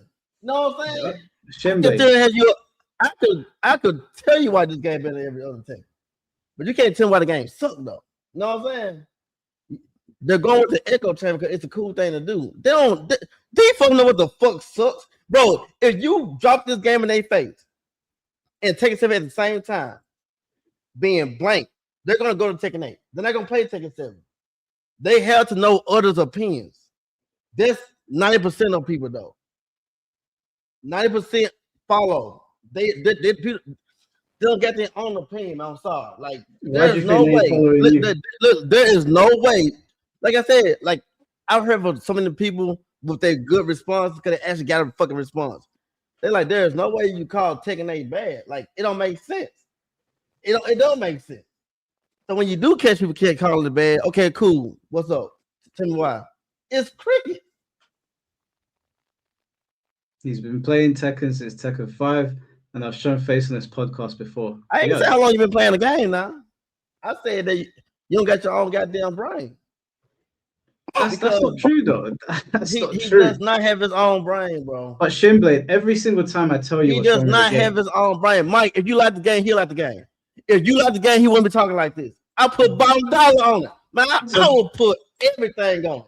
If you like Tekken 8, Mike, if you like Tekken 8, he'll like it too. We've seen it, Mike. We've seen it, Mike. We have seen it, Mike. You had somebody look like Lil Wayne come on your podcast. And he showed you, Shinblade. Let me ask you a question real quick, Mike. And he showed you, hey, Mike, look at this, man. I'm not playing Tekken 8 either because you're not playing. We had somebody come on the podcast that recited Fakaron quotes. And we were like, damn, boy, you can't wait till Fakaron come out. He said, man, I wish I could play Fakaron, but King J said Tekken 8 sucks, so I'm not going to play. Stop ignoring that shit, Mike. Stop ignoring that shit. We got people that moves with other people's minds. Mike, it's facts. You've seen it. I'm not making this shit up. Okay, can I get a word in? Let me say my piece though. If that's the logic you're using, then everybody that agrees with you is just listening to you and they don't have their own mind. No, not everybody. No, I didn't say everybody, Mike. Okay, then whoever listens to you and agrees with you doesn't have their own mind. If that's the logic that you're going to use for people in my community, I didn't say everybody, Mike. The same number like this. No, Shinblade. Whatever number, whatever metric you're using to talk about people that might share my opinion, I apply the exact same to all three of you. Anybody that shares your opinion by the same metrics that you're measuring my channel, they're just listening to you. They ain't got their own brain. Is that the logic that we're going with it? Mike, I didn't say it like that. No, can I interrupt here? No. I want Shinblade to clarify. I asked you a question. I said, Mike, that's not what I said. Then what did you say? I'm just saying, most people, I'm spotting him. I'm calling him one of them. That if you like Tekken 8, he will like Tekken 8. And if you don't That's like all, Tekken that's all 8, I'm saying. there's someone in my chat right now. That's Where all is I'm it? saying. Someone That's all I'm called saying. Bunny. I'm not Someone saying called Bunny in everybody. my chat. No, Shimblade, stop moving goalposts. I'm not moving the goalposts. So what you're saying is, if somebody criticizes Tekken 8 and it sounds like me, and they're part of my community, they're just listening to what I'm saying. They don't Oh, there have you their own go. agency. Okay. Now you spitting. If they sound like your ass, there you go. If they sound like Mike, they lied to us twice. I think he said that shit, right? I think he donated. That was him. Yeah, Mr. Mass. He said they lied to us twice and all this other shit. Yes, he's one of them because they didn't lie to us twice. And you know what? This is why you and Sophie and maybe Reborn. I don't think Reborn, but you and Sophie definitely, definitely you two. You'll hear criticisms. You'll hear people saying that the game is not good. No. And instead of you understand that people have legitimate gripes, you guys just see it as these guys are haters. They're negative. Mike, that's not what I'm saying. I'm saying they're not coming with any smoke behind it. They're not telling me why they hate it. He's told me why he doesn't like it. They're just saying they lied twice. I'm asking what they lied about. Okay, gameplay wise, what you don't like, because they don't say shit. The game sucks. If the game sucks, Tekken as a whole sucks. If you don't got nothing to say, you can't. You don't got shit. You're not talking about nothing. But Shimblade, you're just saying that Mr. Musk has his own opinions. I have a good understanding of Tekken, and if I was in an echo chamber, I wouldn't be here listening to you. I respect Shin, especially as a fellow veteran, but bro, I respectfully disagree. Same as Sophie and Reborn. You can't just boil people's opinions down to you don't know what you're talking about because you. Mike, I'm not saying that. I said you gotta talk to me though. If you don't like something, talk to me. But you're making an absolute statement about him. Yeah, okay. I'm saying okay. He said they lied to us. Okay, cool. If you can't tell me what they lied about, I'm thinking he listening to you. That's all I'm saying. The developers came out and apologized for season 2. What were they apologizing for? Don't you bury yourself, Mike? Oh my God! Don't you bury yourself? Now it's like a situation. Like if someone says something, right, and then you like, let's dive deeper into it, but all they can give you is the top level responses. You're like, how did you come up to that conclusion on your own? Like, what do you have personally that will strengthen your position? Now, I talk to people on X, and a lot of people are like, whatever. But when I get the opportunity to have dialogue, I do. I try to see, okay, what do you like, what you not like? Let's talk about it, right? Let's figure out where it is. And then when I get to those people, I usually tell them, yo, respect for standing on your own 2 feet. Like, I know you're not just hanging on someone's coattails. You know what I mean? I'm talking to an individual at that moment. Unfortunately, you'll have a whole chat, you know what I'm saying, or a whole stream or a thread or whatever, comment thread or whatever, where people are just spitting regurgitated shit. And it does happen on both sides. I'm not going to act like it doesn't. But what we want to see is, like, if you won't come so strong on this shit, you got to have, there better be actual bullets in your gun that you loaded. You know what I'm saying? Otherwise, I feel like a lot of people do have legitimate criticisms and they're just swept under the rug. Well, this is real. A lot of times, I think the problem is a lot of times when you actually ask them, because they claim to have legitimate, and then when you ask them, there's nothing. So you're like, well, what am I supposed to do with that? You say you have them, and I'm supposed to just trust you got them? If you got them, just show them to me, and then we can have a discussion. Just show it to me. Every time, like I know this is your first time here, Reborn, but like I've had multiple people here, and I allow you guys to talk to people in the chat. Like I'm gonna have people on to ask you guys questions. So it's not like these guys don't have their own thoughts and their own ideas. If you're using Twitter as a metric to say that people don't know what they're on about, then I can say that about anything because that's what Twitter's like. But at least over here, when we're having discussions where people are like actually getting their points across, and you can actually hear them without interruption, they do believe what they're saying. They're not just echoing my opinions. And a lot of the time, when I talk about some games, they tell me that they don't agree with me. Like I like Devil May Cry 2. Every time I say that, the chat cooks me for it. I like Sonic 2006. I get cooked for it all the time. It's not an echo chamber around here. These guys 100% voice their opinions. Mike, hold on, wait. Let's get on record real quick. You believe there's no echo chamber for this Tekken 8? No, I didn't. I said around here. There's not an echo chamber here. I try my best. Oh, Obviously, they're in the building now. I know. I try my best to keep it open right around here. Obviously, because it's my channel, I'm gonna attract people to it that share my sentiments. But I always, and you've seen it, Shinblade, even when we're going through like more serious situations in the Yo, FGC, Liberty crazy. I always invite people up. I try to not keep an echo chamber around here. So this whole thing where people can't stand on their own 2 feet Yeah. and argue their points, I they do think can. Mike does. Your say chat is that. crazy, bro. Yo, be man, fair. Liberty. Let me tease your friend, bro. Trust me. That man said, I'm taking it now. I'm on your side. All right, I'm gonna read this last super chat out, and then I'm get back to the other ones in a bit. I'm gonna bring Blackheart on to talk to Sophie. I love you, Mr. Math. Danish, thank you for the £5. What would make Tekken great again? Removing heat, making the rank system as tough as Tekken 6 rank was, not adding 2D and guest characters. Yeah, all of those would be great, actually. I don't know if that would make the whole game great. There's so many problems with it, but yeah, making ranking up more difficult, I think would be good. I think it would be great.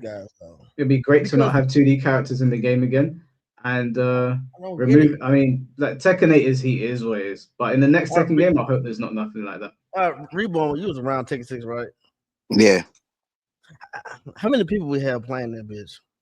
That's what I was about to say. I was like, I don't want to go back to Tekken 6 numbers. I want to bring back something, and we didn't have nobody playing the fucking game because rank mode was too hard. Or Tekken 6, what? Bring back up, Mike. What else he said? He said something else. No heat. The rank was harder. No 2D. Yeah, no heat. Like no guess. We had it. Yeah, think about it, y'all. We had it. Bro, I could count how many people that was online. Don't take it. I could count. I could tell you who was there. It wasn't like probably like fucking 240 people or some shit. It's like that nice guy shit, right? Some lady be like, I want a nice guy, but then when they get him, they like, ooh. I don't really want that. Listen, y'all. I'm gonna tell y'all again. Tag 2 was the Tekken game. Tekken. Let me ask you a question. If you like Tekken for what it is, Tag 2 was it. And that bitch almost killed the fucking franchise. Come on, y'all. Put that shit together. Why we not thinking? We made the most Tekken game ever. It was Tag 2. The most Tekken. We put every character in existence in that bitch. Every character. That game almost killed the franchise. Come on, y'all. Listen to me, man. I was there, man. Can I ask you a question, Shinblade? Who was about to bridge rooms, Mike? Okay, was Tekken Tag 2's netcode good? Yes, it was decent. We actually held a lot of events, and it can help. No, we held the events for Tag 2. We were trying to represent. The game was good, and it can have Snoop Dogg number and shit. That's not what I asked you. We was really trying. This shit. That's not what I asked you. I said, Mike, we tried. Jinbei, that's not what I asked you. I said, did Tekken Tag 2 have good netcode? Yeah, we was in rank mode. Mike, I don't know about y'all. Hold on, Mike. I don't know about y'all. The best netcode of any Tekken at the time. Tag 2 was straight. Tag 2 was the first Tekken online that was actually really good. 6 wasn't that good. And DRO was horrible. Yeah, DRO was horrible. Tag 2, Mike, you could call anybody. Tag 2 was the good net. It was a good netcode. Like I'm not asking if it was the best netcode up until that point. I'm asking, was it good netcode? Yes, it was. I'm not even capping. I'm not capping. Compared to what? I can't play it lag. No, that's we can't compare it to today. That's for sure. Huh? All right. I'm gonna wait. What do you compare the netcode to? I'm just curious. That's the problem, though. You guys are trying to make a comparison. Like, I understand that Tekken historically has had shit netcode. So Tag 2 being better. No. But if it had shit netcode, what was the competitor netcode that was being compared? You know what I mean? Like, it wasn't good enough for people to consider to be like offline ready, right? For sure. But what else? I think there was. I don't know of any other 3D game that is so requiring and so demanding that it was compared to. Like, Reborn. Tag 2 was actually the first Tekken online where where online people came out to offline tournaments because the online was that good, Mike. Tag Right. No, two, that's what I mean. So I'm like, where is yeah. the So people who where's played the Tag 2, immaculate one? people who played Tag 2 online actually built up the confidence to travel. I didn't say that 3D fighting Mike, games had. we try to give you Listen to examples what on I'm. why. Listen to what I'm Hold on, saying. Mike. You're not Yeah, I listening to what love I'm Mike. saying. Hello, Mike. I love your little slick ass. Mike, we give you examples on how the net code was good. No, Reborn asked me a question. He's asking me about what I'm comparing it to. Okay, go ahead. Right. You can't call like if I'm gonna say this is shit, what other options were there? You know what I mean? They did the best they could with what they knew and what they were available at the time. You know what I mean? Okay, And so and online was not the priority at all. You know what I mean? that doesn't change the Online fact that events, it was online bad. rank was just an extra mode. That's it. Hold up. Okay. What I was saying is that just because fighting games didn't have good netcode at the time doesn't excuse Tekken's bad netcode. There were plenty of online games that were working very well back then. So just because fighting Talk to games me. weren't at a place that had good netcode doesn't change the fact that Tekken had bad netcode. Talk to me, Mike. So Mike, why did Tekken Tag in particular have bad netcode? It didn't though. What do you mean? Yeah. Why in particular? Hold on, Mike. He said other games at the time had better netcode, so why did Tekken 8 not have great netcode? Well, I don't know what the ins and outs are of how the coding went with the netcode. I just know when I played it, it didn't feel good. I mean, I was Really? breaking throws. Well, for a I was blocking lows. 3D game, The game, it was good because, like I said, I know people in game dev, and one of the limitations for rollback netcode, which yes, they did have that at the time for 2D games, but for 3D games, it didn't exist at that time because the physics engine is not deterministic. That's why they have that limitation there. Let me ask you guys a question. And it was a big. Do you guys think that Tekken 7 has better netcode, better online infrastructure than Tag 2? Yes. And Tekken 7 was widely considered to be pretty bad. It was bad for certain And Tekken matches, 8 Mike. was Like, when they actually overall, no, implemented Mike. Overall, somewhat no. true rollback. So wait, hold on. If you think Tekken 7's is bad, why are you arguing Tekken Tag 2's?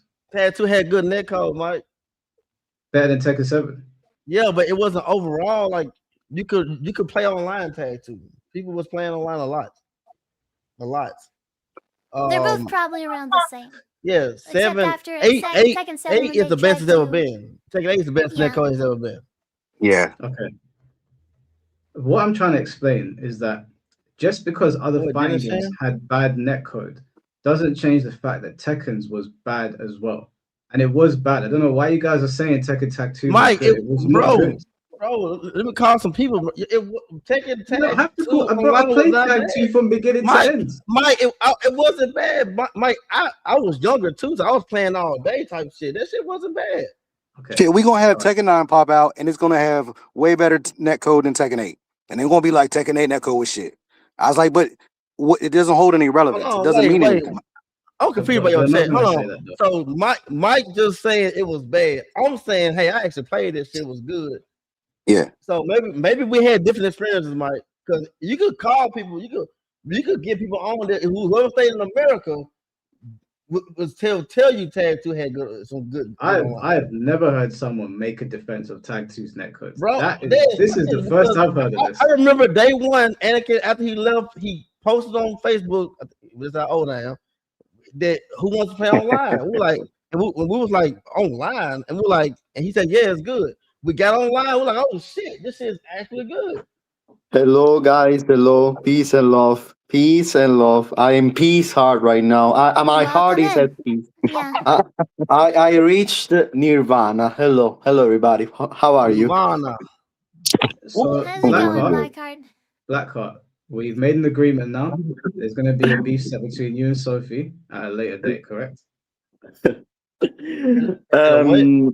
Yes.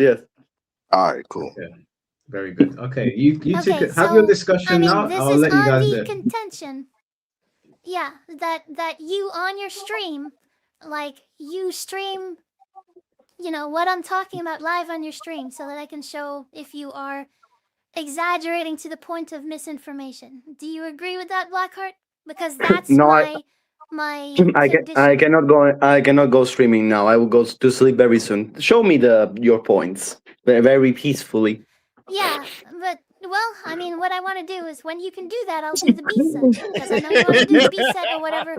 What I want to do is show that your content can be misleading. So tell me when you can do that. Can you do it tomorrow? That wasn't the condition. The condition was that I would host a discussion between you two, and at the end of that discussion, we'll do the beef set. That is not okay. Well, then we don't. What I want is to show the content on a stream. So if we're not doing that, then there's no beef set. Wait, if you want do that, if you Blackheart to take stream? that, then I'll do the beef set. Like I don't him understand. to stream, and I want I want to show a clip of him. I want him to try something on stream to confirm it or deny it. Essentially, if you do that, you have your beef set. Can I say something very peacefully? I don't know. Are you forcing me to do something that I don't want to do right now because you don't want to discuss in any other way? I don't understand. Again, very peacefully without screaming because I don't. All that you want. Yeah. I can have a discussion with you if you want. Okay, then why do we want me to stream as well? Like, why are you forcing me to? I don't want to stream right now, but I will very kindly. Well, when I will very. Stream? Huh? What did you say? Sorry. What did you say? Why can't you stream? Are you not confident in your ability? It's very content is not misleading. No, it's very. I don't understand what's the point of me streaming. We are on a channel that has 1,600 people watching right now. Like, if I weren't confident, I wouldn't show up in the first place, honey. Yeah, the point is that if there's something that. Like, I want you to prove something on your stream so that you can show it visually to your audience and whoever's watching. Don't worry. Here, do that at some don't worry. Point in time?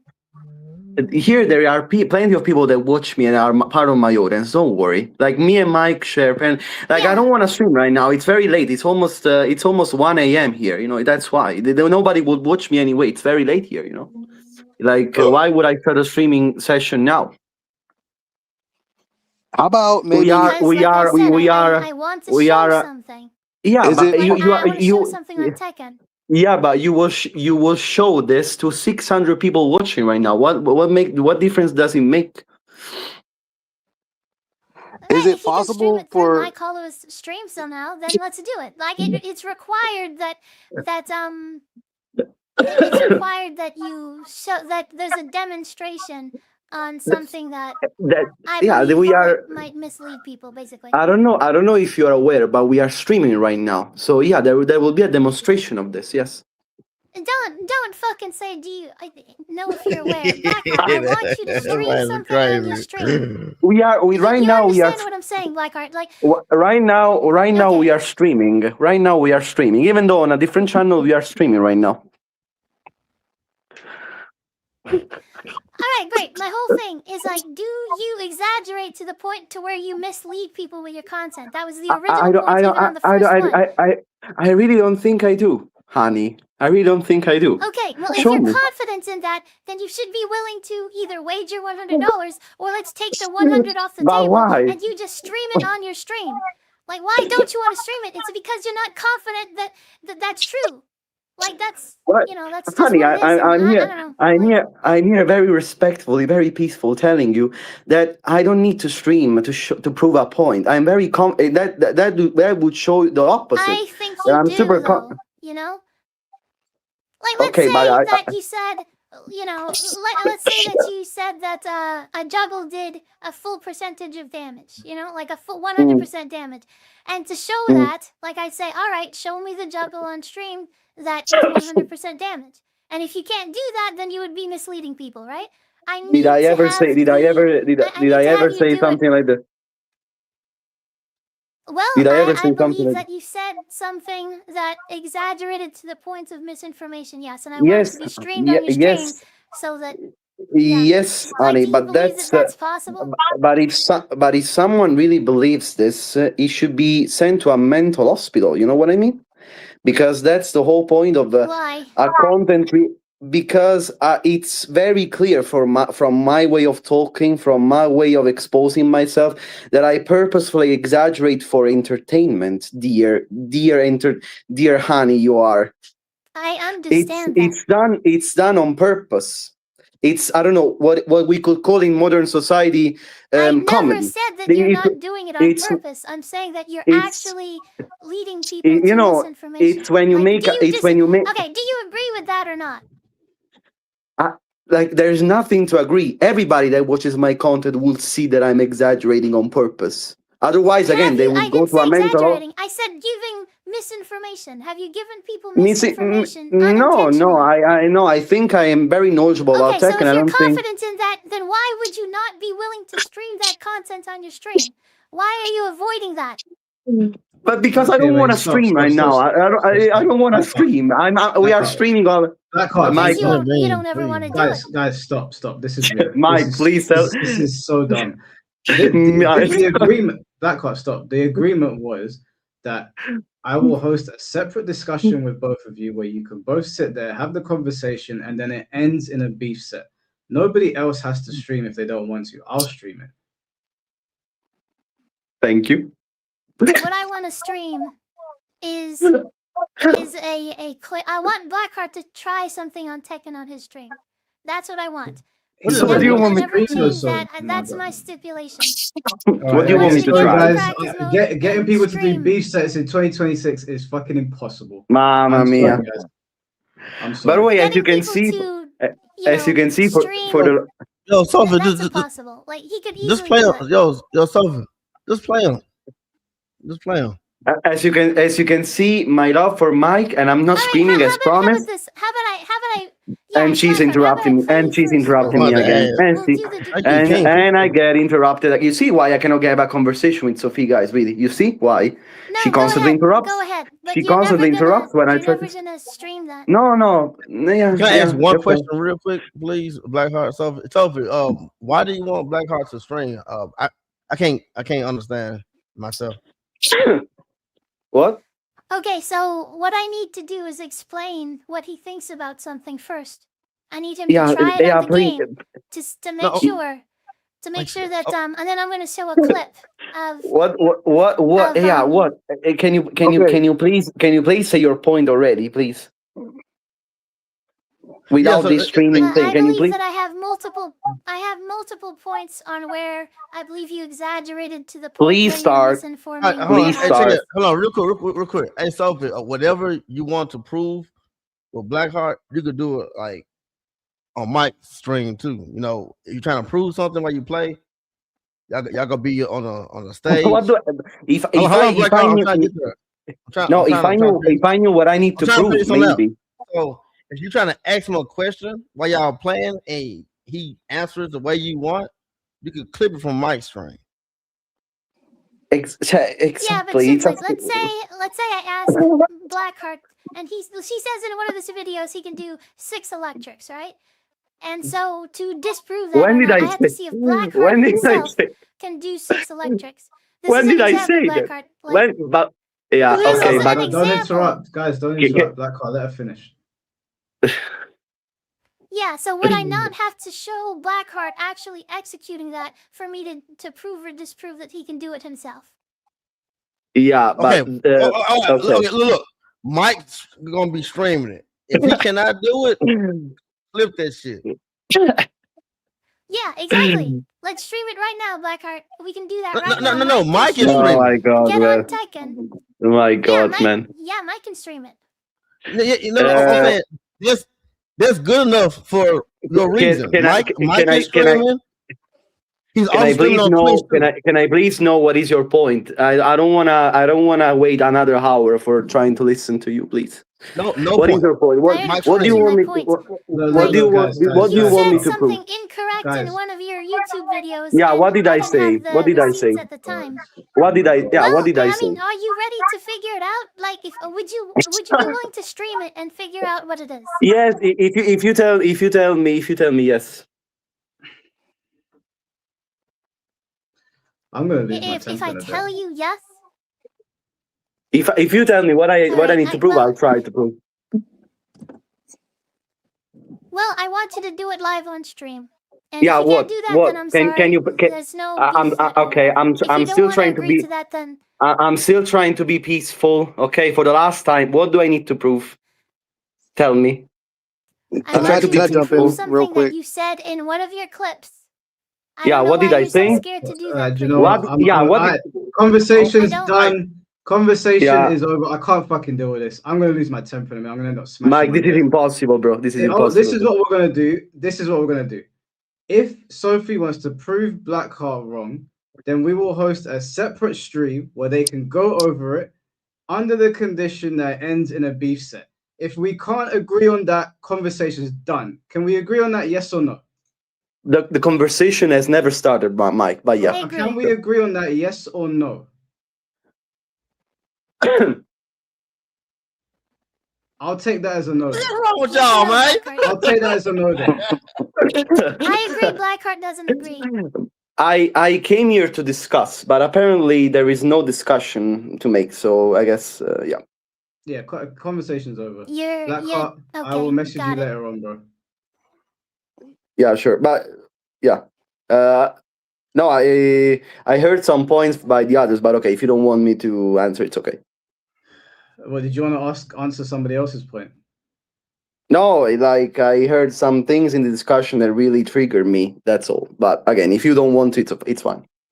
Oh, you can if you want to answer somebody else's question. I don't want you and Sophie talking. This is No. Don't worry. Don't worry. This won't happen anymore. Don't worry. Okay. Go on. No, yeah, nothing. I heard a lot of interesting takes, to say the least, in this 3-hour conversation. The most important one, I think, was the fact that since they have been sloppy before, we are accepting it basically, and we make it the norm these days. This is the first thing that really destroys my soul, because again, since they were sloppy in the past, we need to accept this, and we gotta basically shove it down our throats. That's destroying, really, to hear. Also, speaking of content creators, no, when Shinblade said that, of course, we make this for money. I don't know if this is his first time on the internet. See, but content, he but said something I content. never said. Hold on, wait. I never said it. So what the fuck? You know that basically you're trying to depict me keep or talking. others. Just No, like that shit crazy. Let me No, make up I- what the shit like said. you're trying to depict me or others. They make Tekken rage content, for money or something like this. I don't know. Does this surprise you or something? I don't know. Y'all making T-Mobile phone bill money. You find something else to do with your life that's constructive that can make you more money. If I did say that, I'm a capitalize on that shit. Yeah, you ain't making main man money. You're not But making. The shit is for doing something you don't like, but for doing something you do not like to do, and the amount of money that's paying out is not worth it because it's phone bill money. What the fuck we talking about? If you want to go there, we can go there. If you want to put words in my mouth, I'll take those words and I'm gonna dish it out in that way because you're not making the money to pay no kind of rent or mortgage or some shit like that. So you can stop doing that hobby if you hate something. You are completely wrong. Why the fuck do you want to do something not 12 hours a day that you hate? It's not a job. It's not even paying McDonald's money. So what do you know? What do you know, bro? What do you know, bro? First of all, what do you know? You don't know how pocket watch work? What's up, Blackheart? There's only a certain amount of people that's making that type of money. Are you making a living wage off of Tekken? Of Tekken? Of course, and a lot of people like me do. What are you saying, bro? Oh my god! All right, Blackheart. What do you mean, all right, Blackheart? What do you mean? But I don't have to say it to people. But yeah, I'm just saying that this is not only fun for most of us. Like honestly, first of all, second of all, you don't understand that I'm not doing this to milk content. Yeah, I have fun while doing this personally. Otherwise, I wouldn't do it. Yo, Like clip I that, have clip fun that. making. I clipped it. What you say? Say it one more time. You said No, he didn't answer what you have meant. You think he fun? did. I have fun making videos in which I scream. Yeah, a lot of times you hear me laughing while I do it. It's something I do for pleasure because I like entertaining my audience. Does this mean that I say false stuff in my videos? No, absolutely. I don't know if you guys see my videos, but I don't think I say anything misinforming at all, like someone says. So really, that's not even a point, guys. It's just that the way I say it maybe can be exaggerated, but that's not hating on a game because probably I love Tekken more than you guys probably There's a misunderstanding between you and Sophie because everyone on some knows. extent. My bad, Blackheart. Everyone knows what you do in your content. Like I think Sophie just now seeing your content and catch her by surprise, but everyone knows how you get down. So I just think there's a big misunderstanding between y'all two. But the depressing thing is that people only want to judge what they want to judge. You never seen my coaching videos. You never seen my Tekken guides. You never seen me doing coaching of multiple people off stream. Like you guys only want to see what you want to see. Because of course the most vocal content on my channel is when I get angry. But when I do positive, when there are positive changes about a patch, when there are positive changes about a patch, I say it. For example, when I did the Anna video, I was very, very positive. So no, guys, you are very biased when you criticize, for example, me, because it's just a way of expressing myself. But when I say stuff, I'm always sincere. Like like I know, right? Yeah, because you want to depict, for example, me or others, and only rage baiting content. And you didn't I never said. Hold on, Blackheart. I never talked about you. The general discussion is, the general discussion is about dismissing people that make this kind of content as rage bait, and that is something I don't agree. Like the people that's doing it know what they're doing. Y'all know what y'all doing. Like you said, but you love it. What are we doing? What are we doing, bro? What are we doing? You love playing Tekken. You love coaching people. What the fuck? What the fuck? And he loves rage baiting. Hey, I ain't gonna fall to that dumbass shit. You ain't finna you coach people like that? Of course I do. What is the problem? Hey, brother, you don't understand. No, bro, you don't understand. Wait. I don't. So you can hate it and coach and spend 12 hours streaming. Talk to me. Criticizing a thing doesn't mean that I hate everything about it. Isn't even true. You know how critics work. I don't know if you know, but if I play a game for 20 years, if I play a game for 20 years, it means that probably I love the game. What do you think? What do you think, bro? If I play something for 20 years, does it mean that I hate it or that I love it? The way y'all put it, y'all didn't put the goddamn game down. The level of y'all talking about taking, hey, you only playing this goddamn game? No, bro. More than y'all the game. No. More than the game. Yo, Blackheart, I seen one of the videos. You said they need to kill you probably haven't listened to my critics very well, bro. And because I criticize, and I'm angry most of the time, it's at the developers, not at the game. Because if the game shit right now, it's because of the devs, bro. Yeah, it's not because shit about the devs, man. What did you say? Sorry. You don't know what it takes to be a goddamn dev? Don't you? Of course. I do. Of course I do. Right?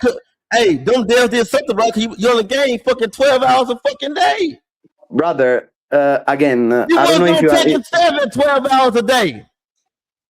You don't understand my point again. I don't know why you're screaming so much, bro. We know each other.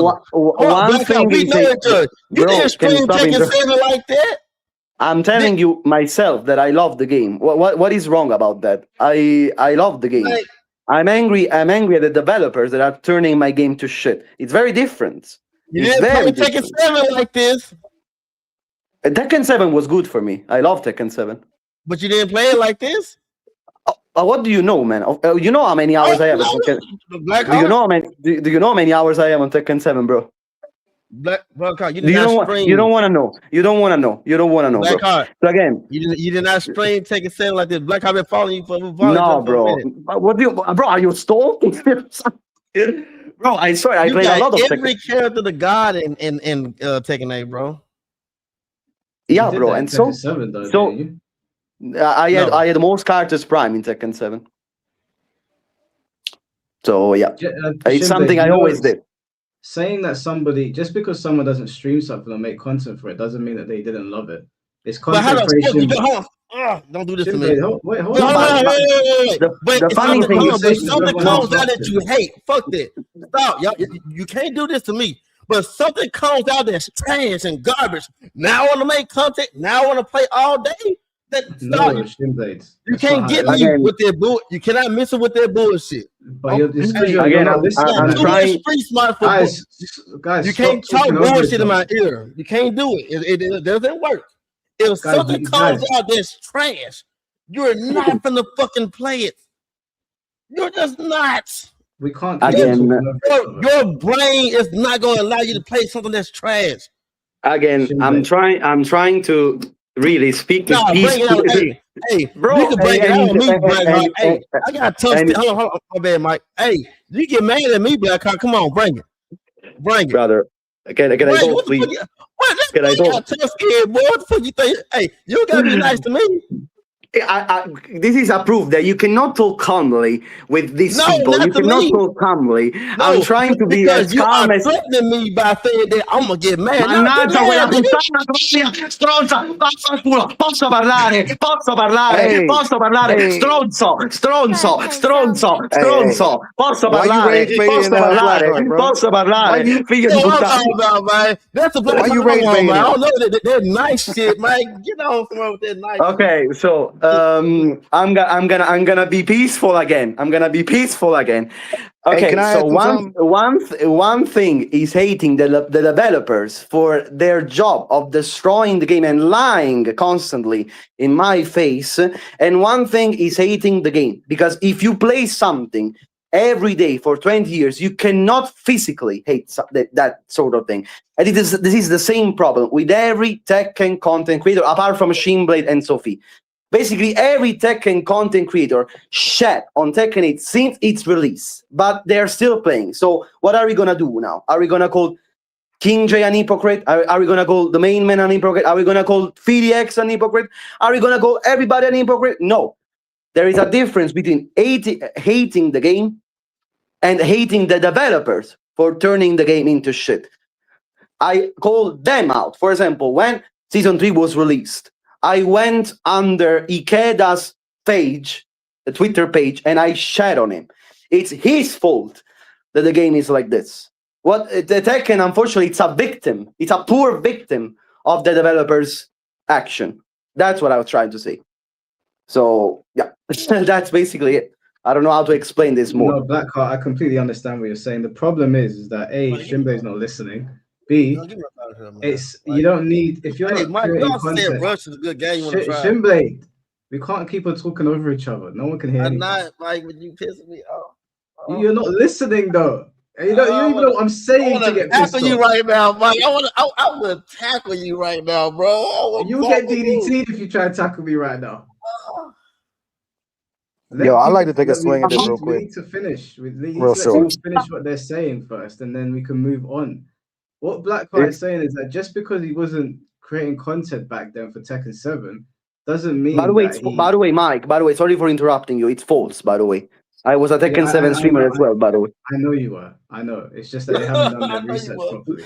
Bring him in. Go give Blackheart a hug too, Mike. While you with it. People not making the same level of content as they are now. It doesn't mean that they didn't have love for the game. Content creation, especially in the fan game space, has blown up. It wasn't like this before. Like in the UK, for content creators, our only big one was really like, it wasn't as big as it is now. Content creation in general has blown up. A lot more people are YouTubers and streamers. So there's loads of things that you can talk about as it pertains to people streaming and playing games now and uploading stuff, because everyone's doing it. Not everybody was doing it back when Tekken 7 came out, especially not here in the UK. We didn't have many. The game wasn't that popular. No, but again, the funny thing.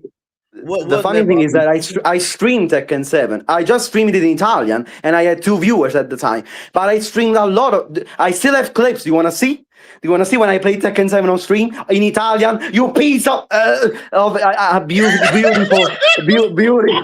beauty. I had 2 viewers at that time, and I streamed Tekken 7 for years. Tekken 7 was boring to watch.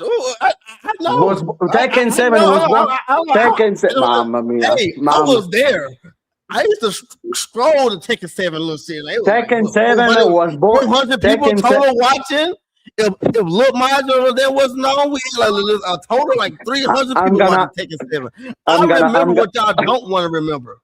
I remember Tekken 8 made content creators because the game is so good. Y'all are being disingenuous to the game.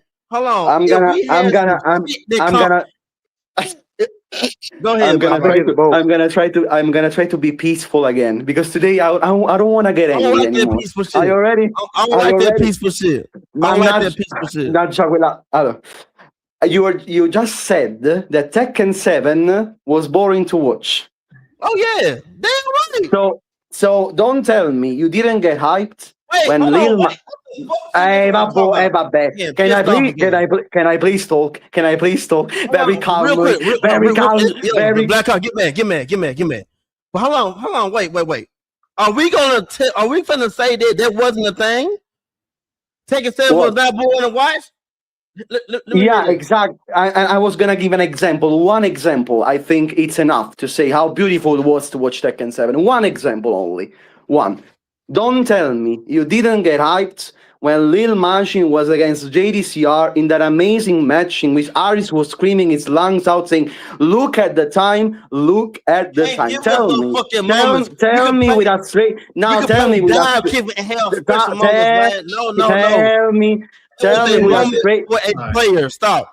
Tell me with a straight face. Stop. I've had to mute you guys. This is unbearable.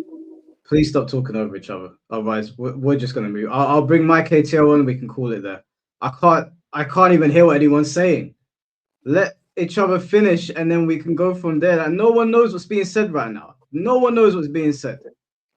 Mike, very respectfully, I was talking and I got interrupted as always. But okay, I was saying the beauty of Tekken, Mike. You see, I'm trying to say something. The beauty of Tekken at that time was, watching how people were moving between each other, and the hype was the first mistake someone did, they would have blown up. And that was the beauty of it, watching these hype matches in which players were constantly looking at each other for the first move. That was the hype. It's like when you watch a horror movie, the build up, and then the horror monster comes out. In Tekken 8, the horror monster constantly comes out in your face at 100 MSP. At a certain point, you're gonna say, "Oh, that's boring. I already watched this. Now it's gonna pop up heat. Now it's gonna do heat shit. Now it's gonna do this, and the match is over." What's hype about watching the same match over and over again? Shinblade, answer me, please. What? Did you see the difference in the? What about when you were Olson beat that Reina? What? What? What's your question, bro? The question is, do you understand the difference between how Tekken 7 is played and how Tekken 8 is played? For me, at least. Come on, yes. Tekken 7 was a build-up of hype until the explosion came when someone messed up. In Tekken 8, they're constantly throwing each other in the face. Shit, basically. Constant pressing between each other, and there's no build-up. There is no build-up in the match. That's Blackheart, why... would you say... I'm sorry, but would you say that first EWC finals was boring to watch? I don't even know. I don't even watch it because I'm not interested in watching Tekken 8 tournaments. I find them boring. This was what, season 2, early season 2, if I remember. I don't remember the exact time, but where Olson, I think, got his win, and where there was that battle between, I think, John Deding and Kudons, and then there was also that Reina player that came out of was doing shit like with that super crazy comeback. I mean, yeah, that was good. That was plenty good. of, it was Yagami. It was Yagami. So Yagami. So I still see quality hyped Tekken. You know what I'm saying? In Tekken 8, it's not like it's gone. You know what I mean? But the and on problem the that same and the same thing on Tekken 7, that when, like, as a person who's played for years, or even is in the competitive scene, where you understand what all the footsies is and you understand what can happen.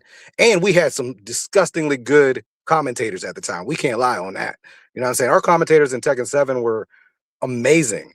You know what I mean? And added to that hype. So, but for the regular person or anybody who is not us, they'd be like, why haven't they hit each other yet?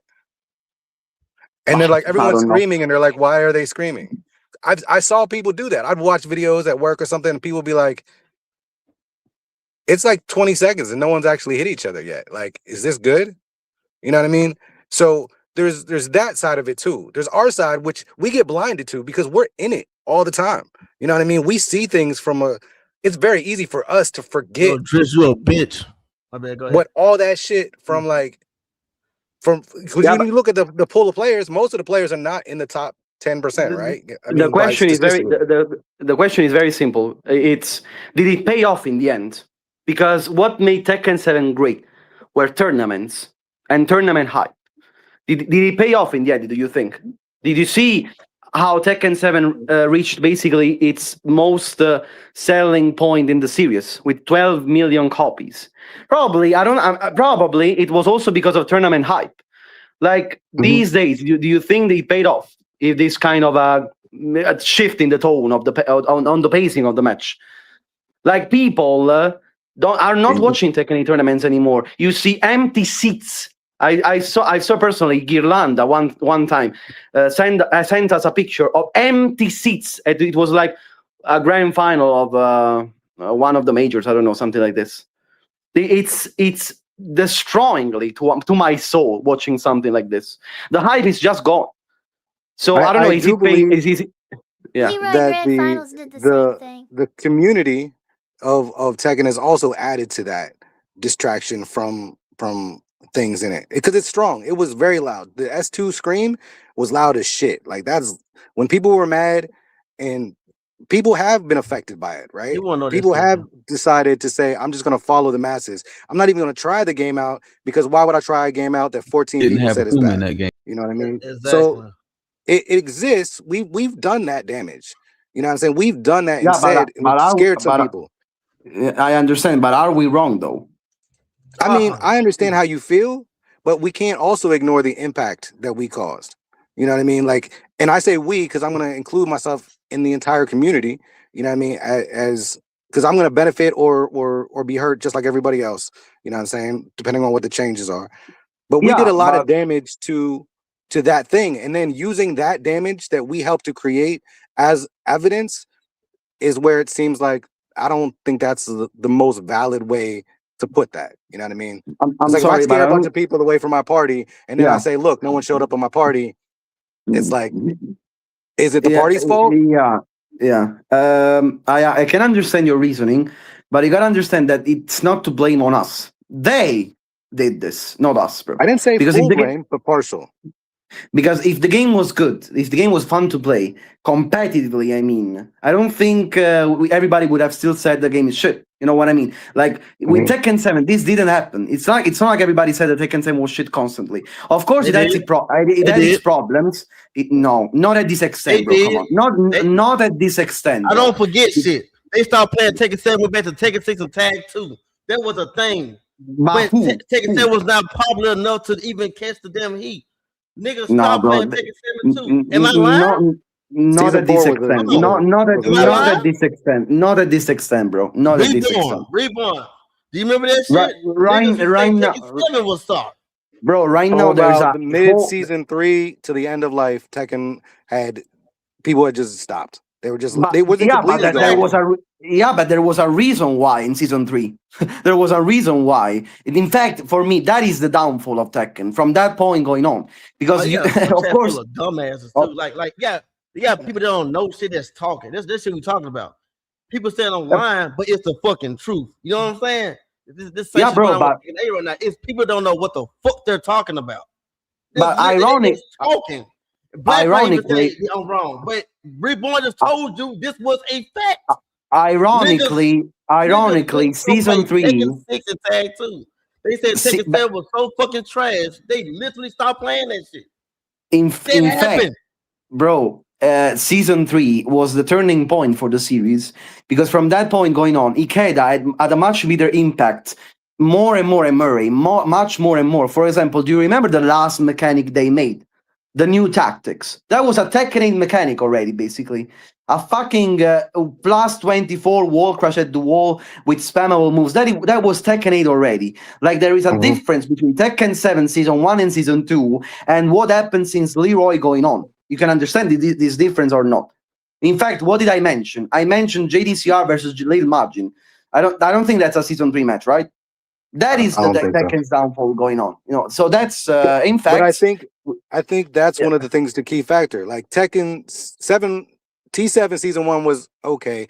Tekken 7 season 2, I think most people that like Tekken were in love with season 2, right? But, Season 3 Yeah. and season 4 were like, eh. So of that whole time period, when people are talking like Tekken 7 was great, if you look at that whole span, the majority of the time it was not as great as people are accounting it for. People are acting like T7 from beginning to end was amazing, but The they're thing is remembering that It was hard to S2 watch too, though, played. Reborn. Remember, season 2 had down 4-2 Steve, down 1 Geese. Remember that shit? The thing Only is saving that grace wasn't a lot of them. compared to Tekken 8, compared to Tekken 8, it's a fucking, I don't know, messiah of a Tekken You better game not say compared to that shit. Tekken Are 8. you fucking serious? You talking about Geese? Yeah, Season 2 Geese is absolutely. nowhere near compared to Tekken 8. Season 2 Geese, my nigga? Are you serious? Bro, it's like you, but it's a Hold on, single wait, character. wait, It's a y'all, single hold on, y'all. character, bro. Wait. It's a single A dick character. jab took 90% of your health.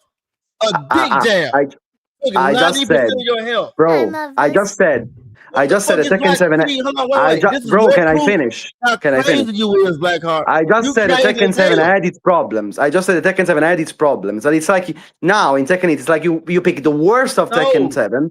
You pick the worst of Tekken 7. You pick the worst of Tekken 7. You amplify it and you give it to everybody. That's the thing.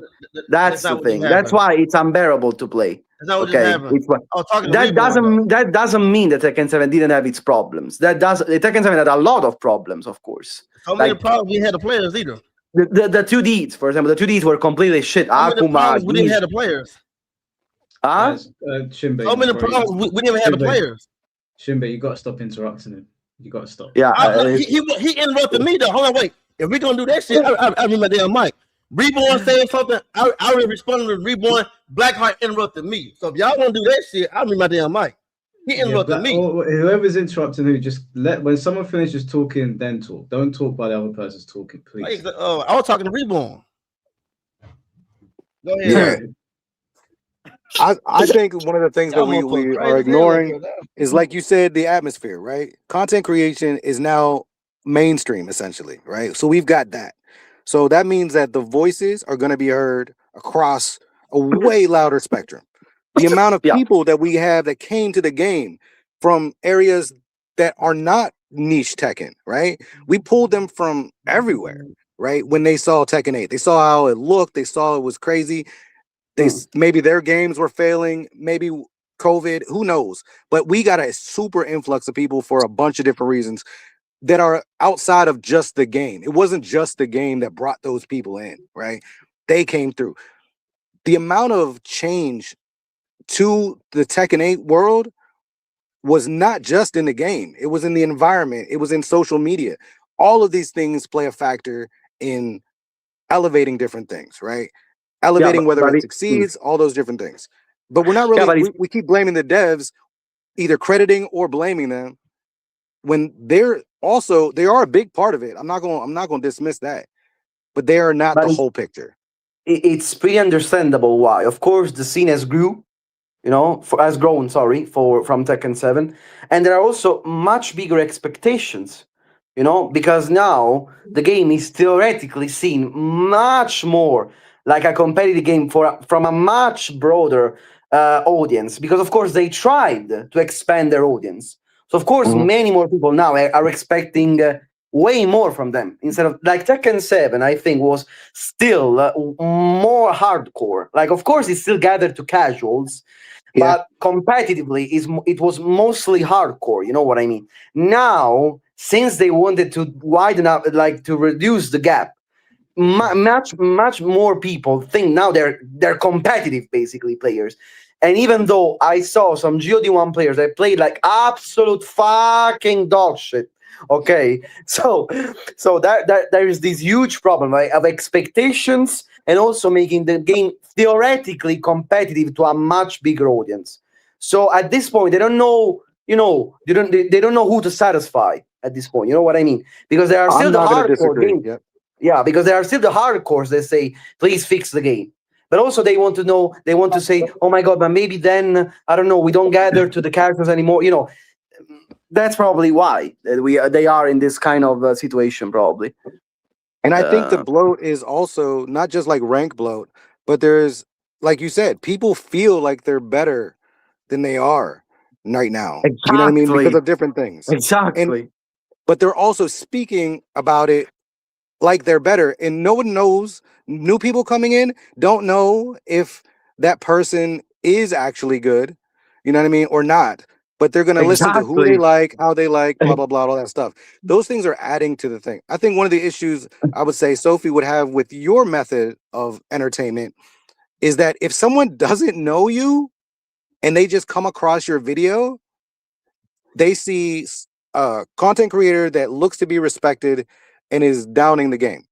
They don't understand on first glance that you're adding an exaggeration or your just personality to this.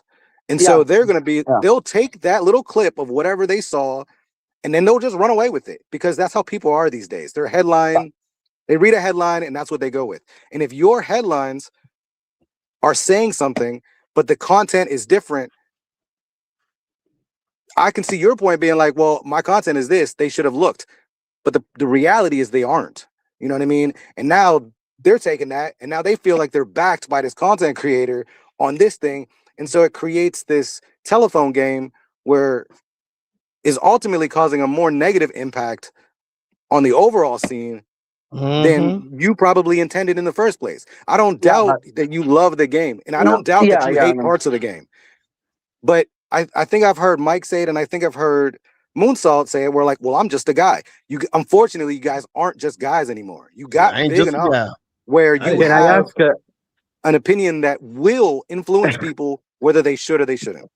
Can I ask? Can I ask? Yes, Oh, sorry, Mike. No, sorry, Mike. You wanted to speak, or I don't know. Sorry, Mike. Yeah, no, I was just, I didn't say that. Like, I know that, like, I can have some influence. I might have misquoted, so forgive me. At the end of the day, that what Reborn is saying can also be flipped. If they come to like your channel or Sophie's channel or Shimblei's channel, they might see, oh, Tekken 8 is fine. Like, there's no problems. When really, there's a massive problem with the game. So the same thing that you're saying with Blackheart, where you're saying that his content could be seen a certain type of way, same could be said about you guys. I mean, we don't agree with you, which would tell me that if people came to your channels and heard you guys speaking about it, they might get the wrong impression as well. So I don't think it's fair to put that on Blackheart. I'm not saying. Can I just add one little? Let me add one little thing to that, just real quick, and I'll let it go. I can only speak for myself, right? And I can only speak for what I've seen. But if you follow my content, which I don't have a huge base, you know what I mean? I have like 500 followers, whatever. I got my YouTube. But I'm usually in the point where I'm not telling, like, if someone, I say the game is good and they challenge me, I tell them this. And at the end of the day, if they still don't like it, I'm not downing them for it. I want them to be, my biggest thing, if I tell you to leave, it's because I'm seeing a person hyperly stressed, right? They're going off. That does not look like they're in a good state of mind or a good way of feeling. You know what I mean? I would much rather you put the fucking game down, because what you want isn't going to happen immediately. And in the meantime, you're stressing yourself the fuck out. People are throwing controllers, getting mad in tirades, you know what I mean, over the situation of the game, when it's like, dude, just walk the fuck away. Come back when you're ready if you want to, whatever. But you're not doing yourself or anybody else any good right now. Okay, and those are the people that I just want to respond to that quickly. my response to that would be, why do you care about what a next man is doing with his spare time? Y'all doing damage. Because unfortunately, FYPs and news feeds don't give a shit, and they're gonna throw it in my face. Yeah, So I but have to see it. yeah, I but mute a your lot of people if argument. I can, but you know, Yeah, to a but to a I mean, to a technically point. you can. Like, there's so much content that is out there that is like, you could argue is like massive rage bait. There's loads of streamers that do streams where like it will appear on your page. You can just mute. You don't have to engage with it.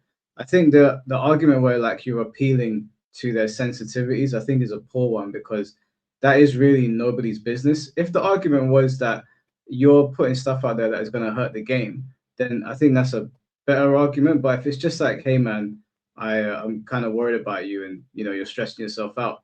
But let's not. None of us are going to sit and pretend that we really care. Like, everyone's here doing their own thing.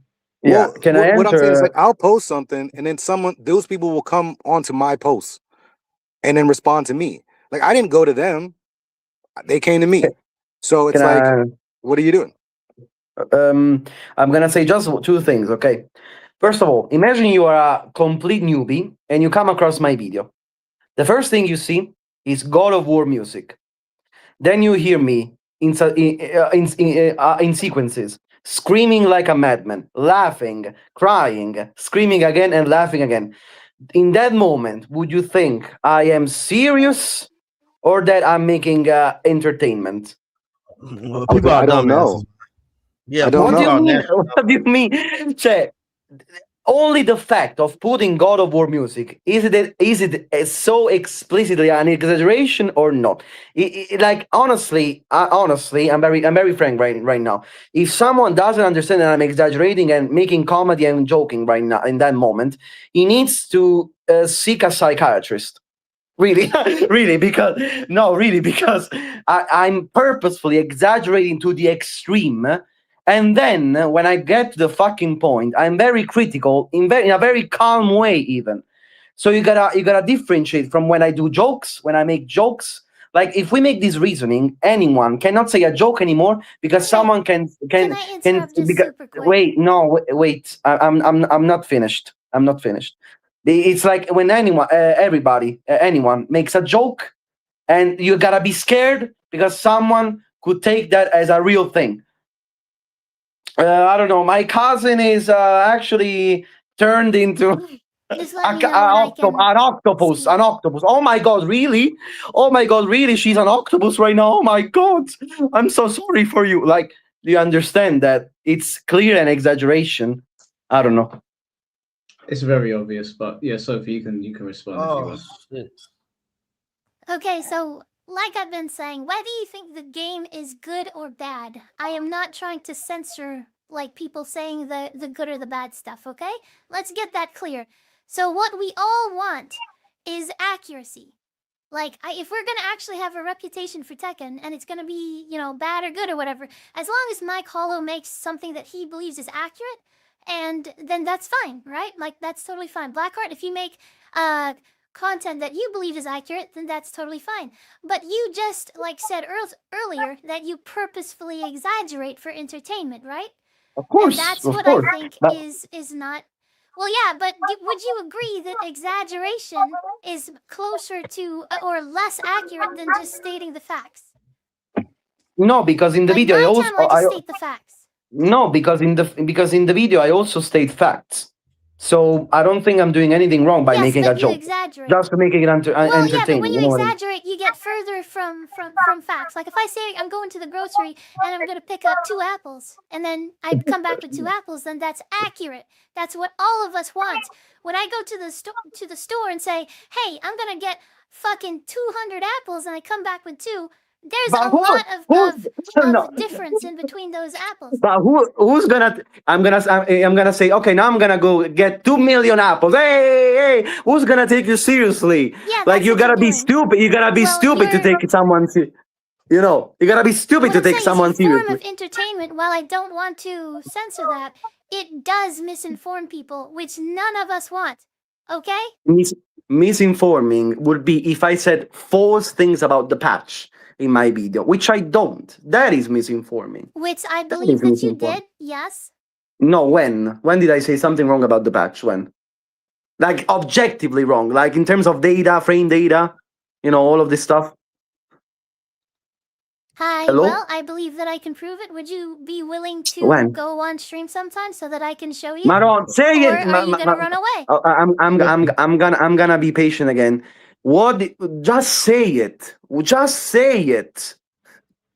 Just Alright, say here, it. What did I how about say? I give you... Alright, how about I give you one piece? Wobble Because, zing, Hey, wobble- finally, let's go. You know, Finally. Either we're gonna say yeah, all of it, or I'll we're go gonna ahead say and give none you of one it. piece. What did I say Well, I wrong? mean, there's multiple examples.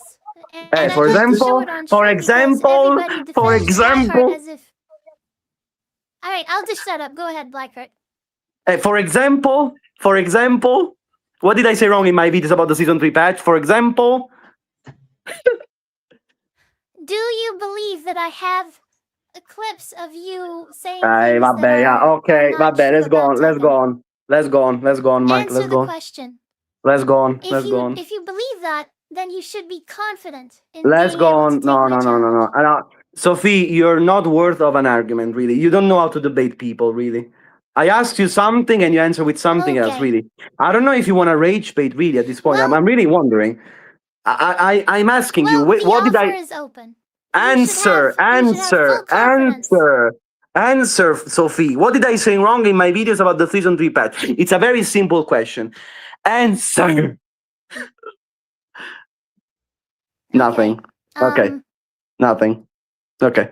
No, it's not that. Okay. It's that I want to prove you wrong. It's on fun. stream. It's Okay, Sophie. alright, Like we're moving on. We're moving on. We're not doing this. I'm gonna read out she some wants to. No, she wants to answer in her own terms. It's so fucking No, fun. this is painful for Alright, everyone okay, watching. hold on. I'll We're not give you a doing this. small one. I'll give you a Ah, small No, one. okay, no, fine. no, stop. I'm gonna lose my fucking temper now. This isn't happening. We don't do discussions where we give smidgens. Like, I'm not trying to cop tease people with this. Either we tell them everything that's going on right now, or we say finally. nothing at all. Finally. I'm not 10 So- years old. Like, we either have the discussion now or we move on. Sophie, it's a discussion. Why do you Mike, want people to let me discuss ask you, in your why own can't I terms? give a partial amount of the information? Why is that a Because bad thing? The reason that I'm saying no is because nobody in the chat cares, and I have to consider what they want to watch and what they want to listen to as well. Either we get all of it out there, or we just move on and we do this another time. Yeah. Again, Okay, I'm but here, the thing is, Sophie. like, I'm for me to here. prove my point, I'm here. I don't. Blackheart actually has to get on the game, you know? Okay, But well, I am on the game. I am on the game. we're moving forward. I'm going to No, read out my some bad. super No, chats. my bad. I don't Yeah. want to do this. Yeah. Okay. No, I agree. Sorry, Mike. Sorry. I agree that there should be a middle ground and communication between devs and the community. I see Tekken 8 starting to go into sunset, and to be honest, most long-term players switch to Tekken 7 or Tag 2.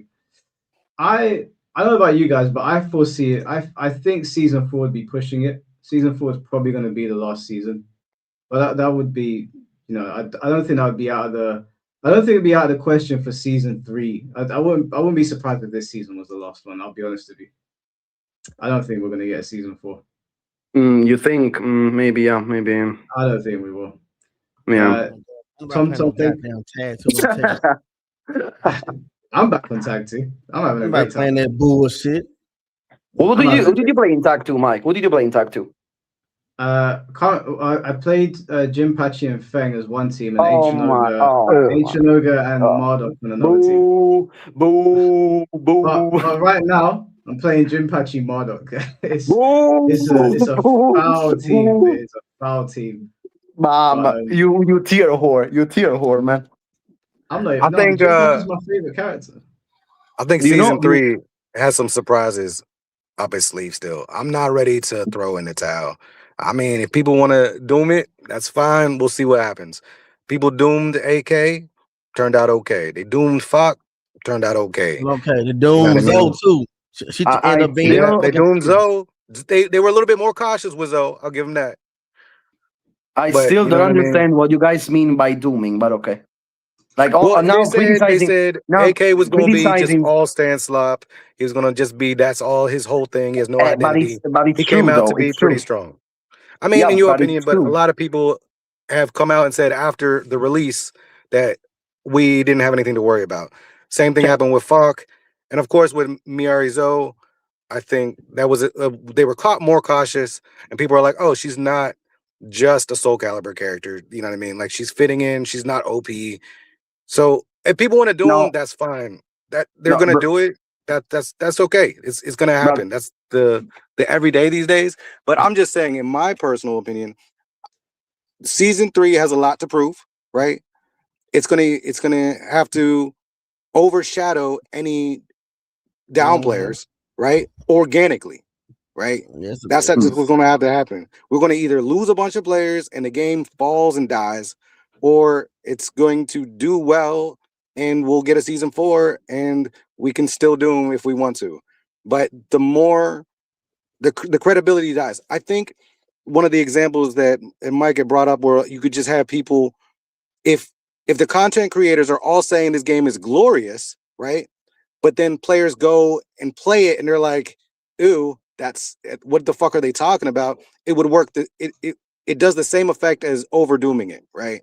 So, and personally, if you want to change, I think that's actually a better way to go, because It is a better way to go. because 100%. then people will now compare it to the expectation that's being set by the organization itself, There you go. versus comparing it to what the player base is saying, who doesn't have the same inherent credibility that just the corporation has to have. Because I think you said, Blackheart, that there's higher expectations. So we need them to put their money where their mouth is.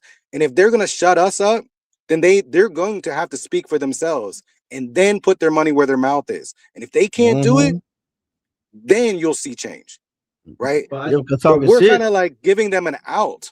We're giving them an out by over exaggerating or over embellishing stuff. And then when it doesn't hit that level of where people don't like it for the majority of people, then now that's discredited. People are like, "Oh, that's just another review bomb said. Oh, that's just another person who can't hang." You know what I mean? We're kind of doing it to ourselves. We should let the industry do what the industry does and hurt itself. You know what I mean? Now we want to brother, save it, but we don't have the power to save it. Not us If- individually. That's not how business works. I just want to make a distinction, because people associate dooming with being a bad thing, and like they try to diminish your character when they say dooming. And you know, I spoke to C4 about this. Dooming is not necessarily a bad thing. Like if there's 3 movies that come out and all 3 of those movies are shit, and then they announce the 4th one, you could be called a doomer for saying the 4th one is going to be shit, but you're not. You've got every right to say that. You're justified in saying it. So when like season 4 Tekken is going to come out, right? Let's say they do a Tekken 8 season 4. If people are like, "Oh, I don't want to see this shit," I would understand why. Like people would say, "Oh, they're dooming." Well, yeah, they are. It's because the other seasons didn't meet expectations. So I think people, they say dooming as if it's like automatically a bad thing. It's not. Sometimes dooming is because we have the knowledge of how badly they've messed up season after season, and now we no longer have any faith. If because Blackheart was saying, why do you keep saying dooming? Dooming is not always a bad thing. No, No, but, yeah. and I'm not saying that it is. I'm saying that it has to bear fruit, though. When it doesn't No. bear fruit, then it becomes a bad thing. You know why? You know why I think it's a term that sometimes can be seen as negative, because most, even of the most prominent content creators, use this as a way of dismissing the critiques of Tekken 8 throughout different seasons. You know why I get angry at the term right now? Because and I'm not saying that he what's his name again? Sorry. Your name, bro. I don't remember your name. Just Reborn. Sorry. Just, Yeah, Reborn. I'm not saying that Reborn did it. I'm saying that this term is used a lot recently or in these years to dismiss the people that were critical towards the game, basically. So I that's can why understand that. Yeah. yeah, I but agree I'm not saying you did it. I'm not saying you did it. And another thing I wanted to say is that over exaggeration doesn't come out of nowhere. Because, for example, if you saw, for example, I'm referring to me now, but if you saw my season 1 content, it was very critical, and I was way calmer than I am now. The over exaggeration now comes from 3 seasons. because it got some more views. No, Sophie, no. Maybe you don't understand in your amazing mind. It's because we come from 3 seasons of them disappointing me over and over again, and lying to my face. Do you understand why now I am way angry than before? I get the same views, don't worry. I got the same views before and I got the same views now. My attitude changed because I tried to be like every other guy. We tried to be critical in a constructive way in season 1. Then season 2 dropped and I started then season 3 dropped. I'm walking out. I'm walking out now because we tried every single approach. Sophie, trust every single approach to tell them to change something, and they didn't. So what are we gonna do this point? Next step is gonna be me going. Blackheart, do you think that the devs are gonna change? Do you think that they're, you thought that they were gonna change in season 3? Do you think they'll change in season 4? I guess, I hoped they would change. I hoped yeah, they do would you change think after that this. they will though? Like, what's your guess? Who knows? Who knows? What do you think? What do you think? I mean, I don't think that they're gonna change. I don't think so. What do you think? Can you answer, the question? I mean, there are two options. If they are stupid, which probably they are, they won't change because they already showed they didn't change. If they maybe realize suddenly. Yeah, you think that they're stupid, so you don't. I mean, do you think they're gonna change or not? I mean, you haven't answered my question. I don't know. I don't know. I'm not in their mind, Sophie. I don't know. All right, if you don't know, then give a possibly just a ballpark, like 80% yes, 20% no. Probably no. Probably what no. would be in your mind? Probably no. Probably no. Okay, so you don't think they're gonna change. So my question is, why do you want to continue complaining about it then? Because I find it fun. Deal with it. I find it fun. I have fun making these kind of videos. Well, now what? Well, yeah, you find it fun, sure, but and a lot of people, and a lot of people, by the way. Tekken, right? No. The Tekken has done reputation. You're being honest right now. Tekken has done bad reputation to itself, Sophie. It's not my fault. If the developers that lied in our face, I didn't lie to anyone. They lied to our face, Sophie. They did this. It's not my fault. I'm sorry. But okay. I get that they did have bad marketing and stuff like that. Yeah, I'm not. Choose. Yeah, I mean, you could what? Just choose instead of like making a bunch of content negative about Tekken. What am I supposed to do? Tell me. What am I supposed to do? Tell me. Tell me. What am I supposed to do? I mean, you could actually have constructive criticism. Like you could say, like, "Hey, this is what I think." That instead of like screaming at the clouds, basically. Sophie, do you watch my videos or do you just watch the parts in which I scream? I'm actually curious now. For example, did you see my Anna video or not? I'm asking you now. Did you see my Anna video? Yes. So do you think that was constructive or not? For example, just to make an example.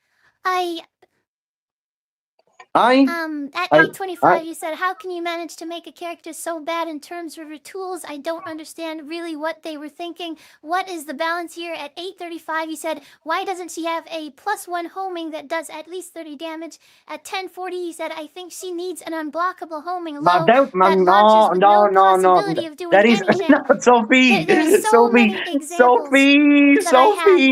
You have no idea. Sophie, I'm saying the season 3 Anna video. Sophie. So Sophie. The season 3, I believe honestly that I believe that whenever you are doing takes now, you actually are mentioning the nerfs.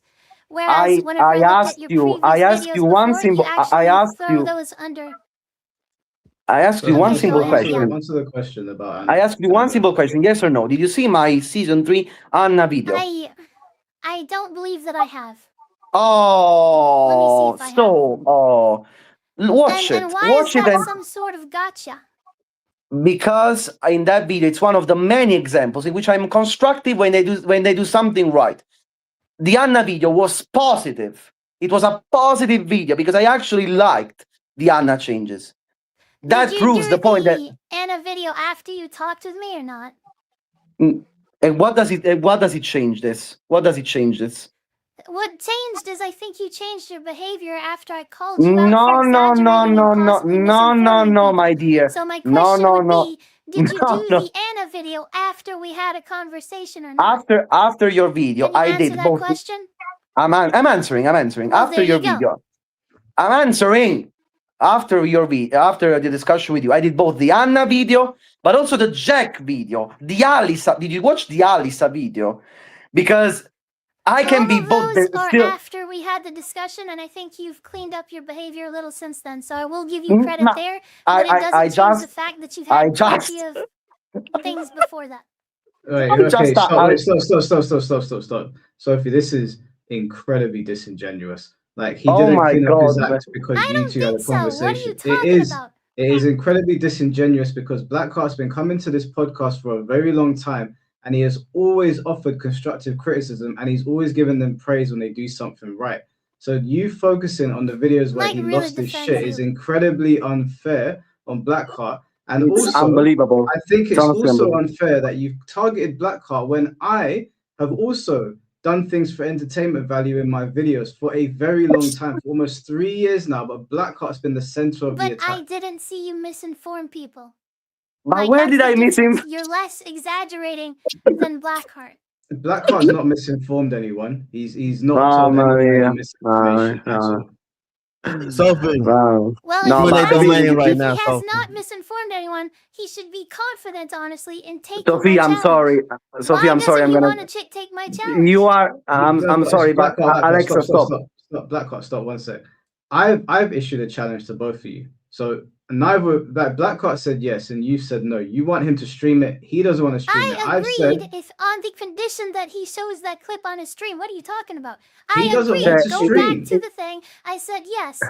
Yeah, I don't care about the beef set, whatever. What I care is showing that Blackheart has Here we exaggerated to the go. point of misinforming. Here we go.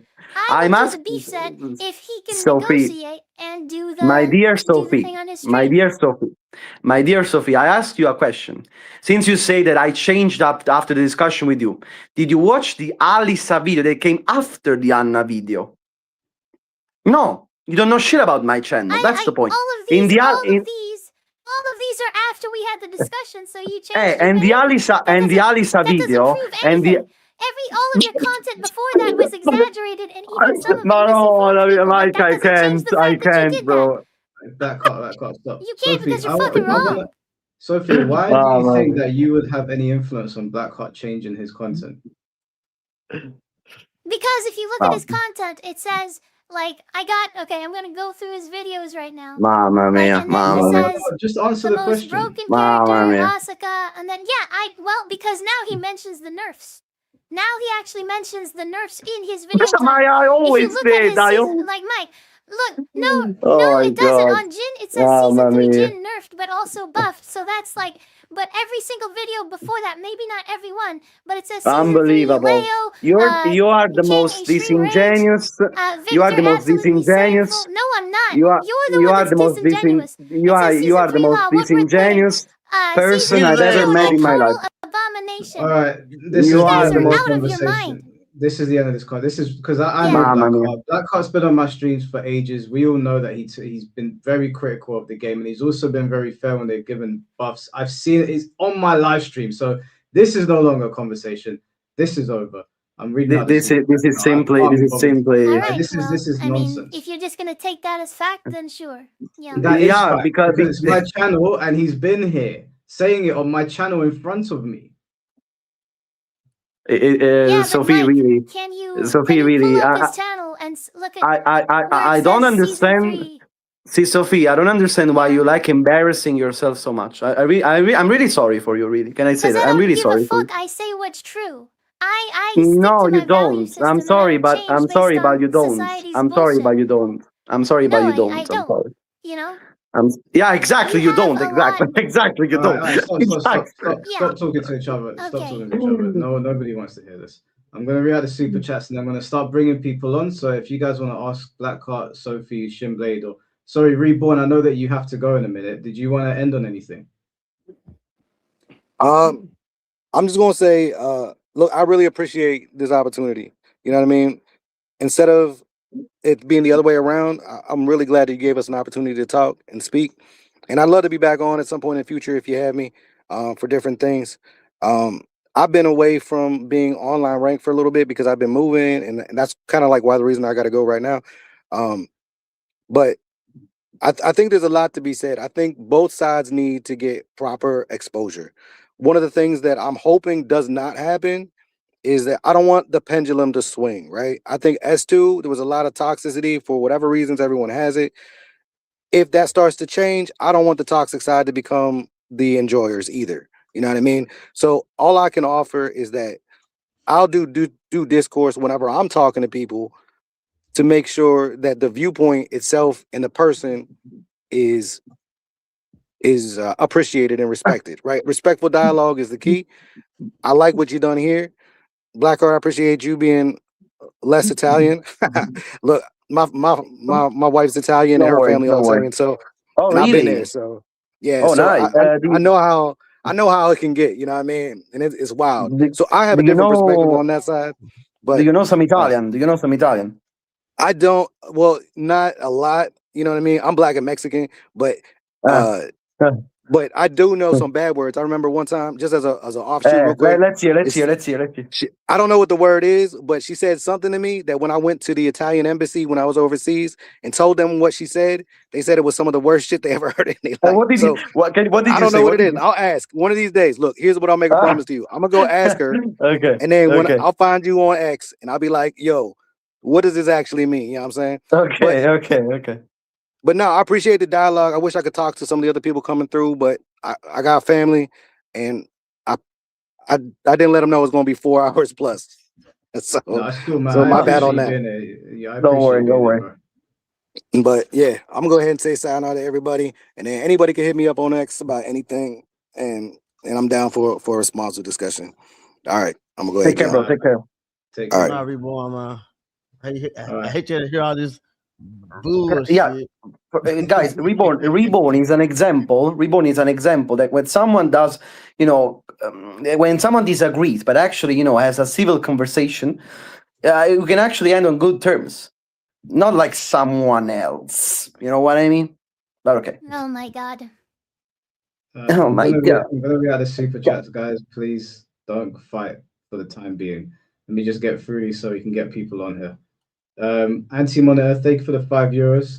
So we went from Black Card could possibly misinform people to I can prove he misinformed people.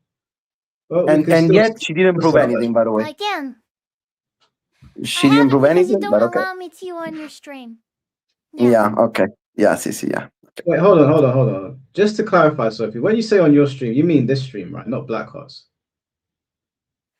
Blackheart stream. I would like him to prove something, like if he, Oh, yeah, man. basically This show is and crazy. demonstrate what he's on his This stream. is Either pure that, lunacy. or if Mike can somehow stream Mm. Blackheart playing, that would also work. I don't mind at all. But Sophie, I've said that That was I'm that was the happy. plan.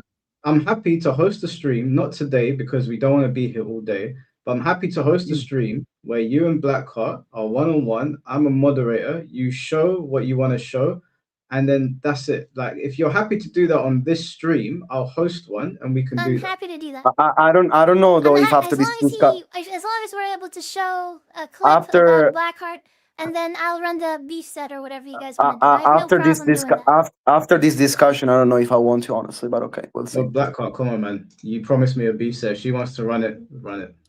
Yeah, bro, but the dumbest person I've ever seen in the fighting game community. By the way, it's not even close. By the way, I'm sorry. Okay, great. Just prove that your content doesn't mislead people. I'm sorry, Sophie, but really. Guys, let me finish so we can get people on, please. Yeah. Mesats, thank you for the £2. Why you say fuck me for? I think he was talking to Shimblade.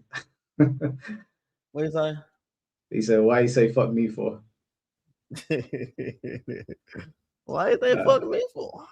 Mr. Jamie, thank you for the $5. I'll say it again and again. I have more fun losing rank matches in Virtua Fighter Revo than I do winning rank in Tekken 8. Sorry, Shimblade, still love you, Kinfolk.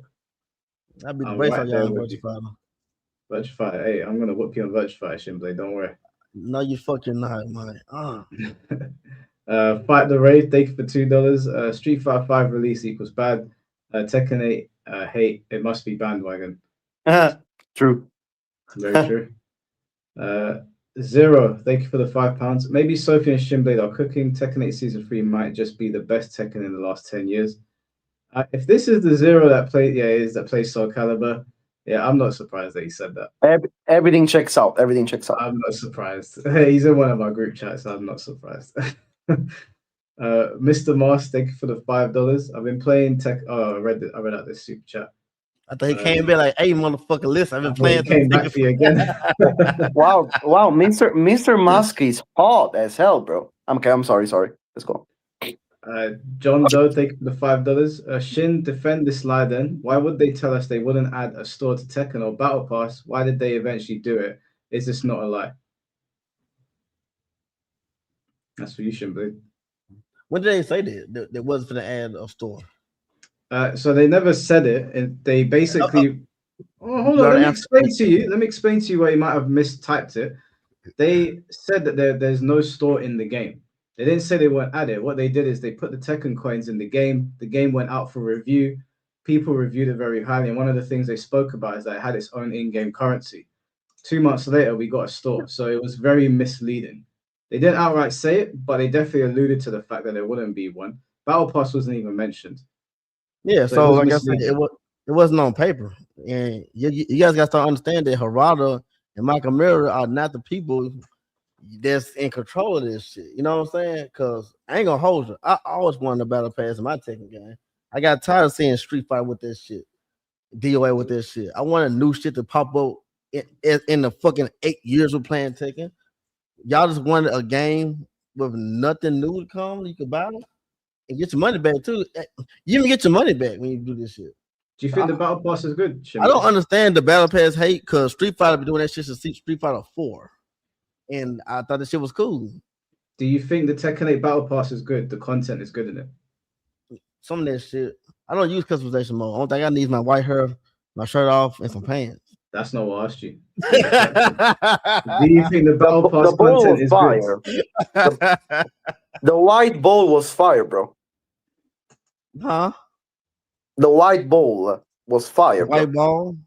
Yeah. See, I'm not intrigued like how Blackheart it is, but I just like the fact that we got it. I'm not sure if it's as good as Street Fighters, but I just glad we got one. Shinblade, you're not answering my question. Mike, we know we're gonna have Tekken for over 7 to 8 years. Why don't you want a battle pass? I didn't say I don't want a battle pass. I asked you, do you think the content in the battle pass is good? Sometimes. Yeah, sometimes. I think last season and shit. I ain't seen nothing, bro, guys. After the day, bro, I'll call you after school Shinblade. The fuck? Jacob Nylon, thank you for the $2. DMC2. Yeah, I like DMC2, bro. I'm sorry. I don't know what to tell you. I stand on that. How do you not like DMC2 though? Like, I don't understand the hate for that. I never got into that. I know why they don't like it. I understand it, but I like the whole. I like how gothic it is. I like the atmosphere in DMC2. I get it. There's loads of problems. The gameplay is kind of whatever. But I like DMC2. Yes. I stand on it. I wasn't in the forums and stuff. I just played the game and just went by my day back in the day. Isn't that the Devil May Cry, which basically you shoot randomly until you win? Yeah, you can just turn Devil Trigger and just start blasting it. Yeah. We need that cooling. We need nuclear activity. Yeah, call-ins are about to start. I'm just finishing off these super chats. Nuclear activity. Yeah, guys, when you come in here, I don't mind you having debates and whatever, but please refrain from using slurs or swearing at people, and don't talk over people. Yeah, exactly. Be calm, guys. Be calm. Is that the silver ride now? I am a little bit blind. Damus, fuck up. Soul Calibur 5 was miles better than Tekken Tag 2. It was I didn't have no problem with Tag 2. We all played the shit from Trump. Like all of us were playing this shit, man. We didn't complain about no damn netcode. I don't know. I don't know what to tell you. I don't know, man. I guess we got different experiences, man. Yeah, thanks for Ray, young. I mean, nothing. Tekken Tag 2's online was better than Tekken 7's launch netcode. See, there you go. I don't remember what it was like on launch. I just remember Tekken 7 was better, but yeah, maybe it was worse on day one. I can't remember. Tom, thank you for the $5. Calm down after school, pew pure. Tom with the insults. Tom, thank you for the $5 again. Sophie, give us this clip. What is this mysterious clip? Well, Yeah, we've already said give us this clip. We'll host the stream. We'll do a proper one so that everyone can get their say today. We're not going to do it today. I gotta read this one. No, I gotta read this one. Sorry. Go on. Not only. You gotta put that on a t-shirt, man. Yeah, bro. I will. Tom, thank you for the $5. Mute Shinblade and let Blackheart talk. I had to mute it for the first time today. It was going off. Tell Tom, fuck you. Young Replica, thank you for the $2. To be honest, after that podcast with Eris, Shin's making sense. No, I only make sense. I got detail. Y'all just sit here and say they lied to us and they hurt my feelings. They kidnapped my dog. They never lied to us, right? Exactly. Never. Season 2 was a defense patch, by the way. Yeah, by the way, let's remember. Yes. Remember. Yes, it was. Midnight Green, thank you for the $5. Tekken 8 sales slowed down in season 1. Long before the negativity became the popular thing, you gotta be crazy to think content creators are holding sales back. 100%. They sold 2 million in 1 month, and then a year later it was 3 million, and then ever since then we ain't heard nothing. So trying to make out like it was content creators, people were still loving the game a month in. It slowed down because people realized it wasn't that good. OJ, thank you for the $5. Respect to Shinblade, but he's a contrarian. I haven't seen him acknowledge anything said by people that don't agree with him, only the ones that agree. That is true.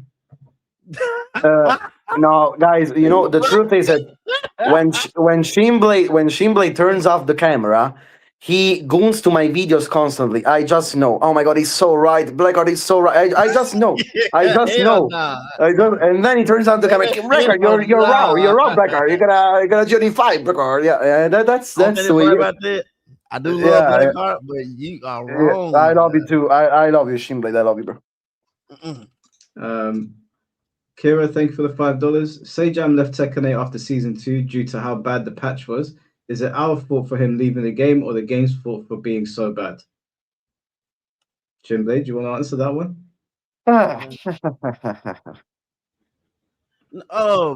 Who wants to be a part of something if the community shitting on it so bad? Dude, all that Texas Showdown, they took Tekken off the goddamn screen for 2 SKO. Mid fucking stream matches, man. So if you're Sejam don't know too much, but if you're trying to host something, you see the community is shit on the game, you don't want to be a part of that shit. Just fuck it, go somewhere else. That's a major deflection. Man, I don't hear that shit. That's a supreme deflection. I actually respect. That was a politician level deflection. Politician? That's the bro, you should get into politics, Shinblade, really. Daily, thank you for the $5. Much respect, Shin, but you watched the live stream of Heat Speak. Why weren't you telling the chat and guess that the devs Hi. That's a good question. I watched replay. That's why. Why were you telling the chat and guess the devs didn't know? I wasn't there for the live one. I wasn't there. I'm gonna go to the fucking Twitch bot again. I'm gonna see every single member in that stream. I swear. If I see Shillblade, hold on real quick. I'll tell Eris. I'm cool with Eris. I'm a mod in his chat actually. Me and him argue all the time about Tekken. He been hating Tekken since Tekken 7. He used to hate Tekken 7. He said his game was ass. He hated Tekken Tag 2 as well. Yeah, I got a question. I got a question for you. Shillblade. So do you think Iris is part of the problem, right? Or also Sophie, if you wanna. No, why? Because he's been retired. He's out of there. No, but he constantly talks shit about the game. You know, also the developers and so on. He criticizes constantly. You know, when Michael Murray was in his stream, was like, "Look at the screen, Murray. Look at the screen, Michael." So, what do you think of Aris? Like, isn't he part of the problem for shitting on Tekken? Or also, I don't know. No, he You don't focus on. He don't make content about it though. He don't make content. I think he's neutral. Blackheart. Neutral. No, Sophie. Yes, He is not neutral. Yes, yes, Sophie. Sophie. Not neutral. Sophie. Not neutral. Sophie. We got Spag. We got Spag. Aris says. No, wait. No. Over each other. Oh my lord. My Aris has 10 million times the subscribers and the influence I have, but he's neutral. Even though he shits on the developers and on the game constantly, he's neutral and I'm the bad guy, right?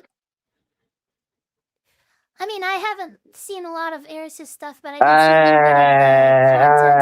see content. He'd speak and stuff like that. And he was basically saying that people are saying that the devs are wrong. And so, you know, I believe that he was when he streamed the Clive when he had the Clive stream, he basically constantly makes irony and basically like mocks the developers live, and I am the villain and he's neutral according to you. He had like a million. I don't know much of his content, but I do know your content much better. And so, from my point of view, you know, I think that you are more misleading than Aris is. I don't know much about Aris fucking shits on Michael Murray for 10 million hours on stream with a lot of people watching, and he's neutral. Well, I didn't see that, Blackheart. He actually has Michael Murray in his stream telling him, "Look at the fucking screen, Michael. What are you doing to the game, huh?" But I am the villain for doing 2 videos comical with 2,000 views, basically.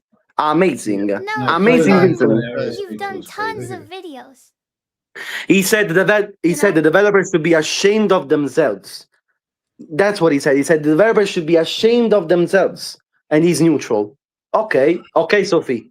Okay, let's go on. Yeah, I mean, just to address this, Aris is not neutral on Tekken 8. He's been way more visceral towards it than maybe any of us, and he's got a much bigger following. Aris has the ear of the developers. And I could be wrong about that because I don't know Aris's content. But you guys asked me something about a creator that I'm not familiar with. Sophie, now we explain. So now admit that Aris is as bad as us. Admit it if you have the balls. You have to be coherent with yourself. Well, yes, I would admit it. Like, what Mike is saying is true, then I admit it.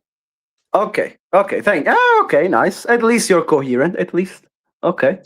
Kage, thank you for the $5. I mean, I've always been coherent, in my opinion.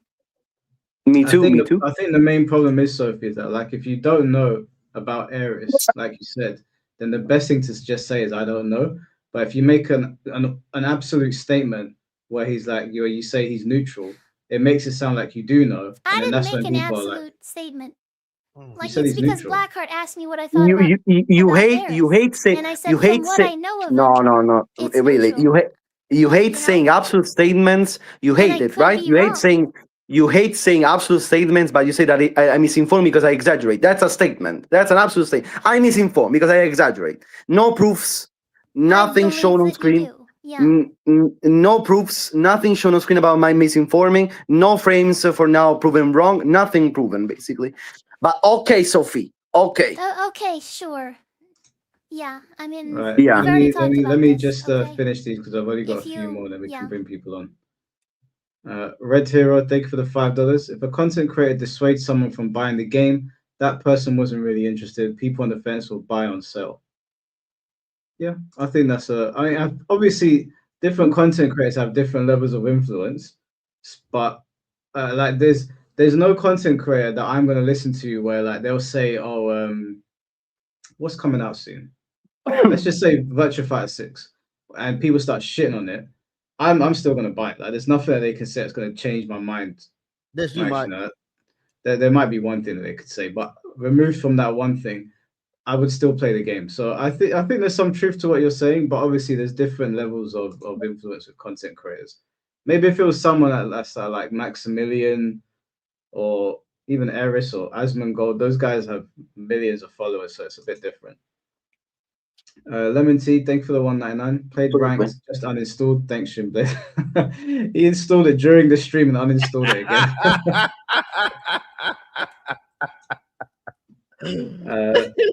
Tom, I'm gonna do call-ins in a sec, bro. Thank you for the donations. God of War, thank you for the $5. Sophie and Blackheart constantly not being able to move on and arguing. IMO is annoying. Maybe they shouldn't be on stream together anymore. Yeah, well, we'll do that debate stream next time, but that might be the last time. Mike Utsu, thank you for the $5. Are we sure this is a dev issue and not a direction issue from leadership? One doesn't exclude the other. It's both connected. Yeah, I mean, we can tell that there's an issue with leadership and direction of this game, because on one hand they're saying, let's make it more spectator friendly, let's make it so that the casuals can get into this more, and then on the other hand they're saying we're not going to put out balance patches because we don't want to affect tournaments. Well, if you care about the casuals so much and you care about making it spectator friendly, why are you now so worried about tournaments? Just put out the balance patches. Like, people are trying to give them a scapegoat, saying, oh, there's going to be updates over the course of season 3 that they're going to roll out. Why? We need an update now. We need a good update right now. If their excuses do we're going got to do it one. because of tournaments, no, we don't. If they're good, if their excuses We're playing it. we're not going to do it because of tournaments, then that just goes against the whole design philosophy of the game. It doesn't make any sense to me. Mike, that's your opinion, though. You do No, that's what's happening. That is what's happening. You said this update is not good. That's an opinion. No, I'm saying what I was saying is that they have marketed this game towards casuals, and they said that they want to make it more spectator friendly, but at the same time, they're not putting out updates because they want to be tournament. They want to be considerate of the tournaments. That doesn't make any sense. He's on ranks anyway. Oh, Let him do his thing. Danish, thank you for the £2. Sophie sounds like a mad 5-year-old at Toys R Us.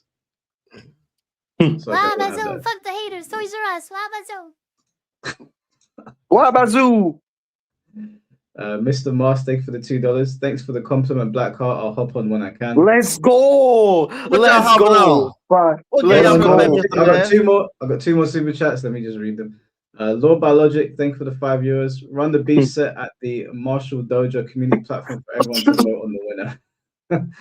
I would love for them to run the beef set, but I rather prefer associate myself with Sophie than Marshall, honestly. But okay.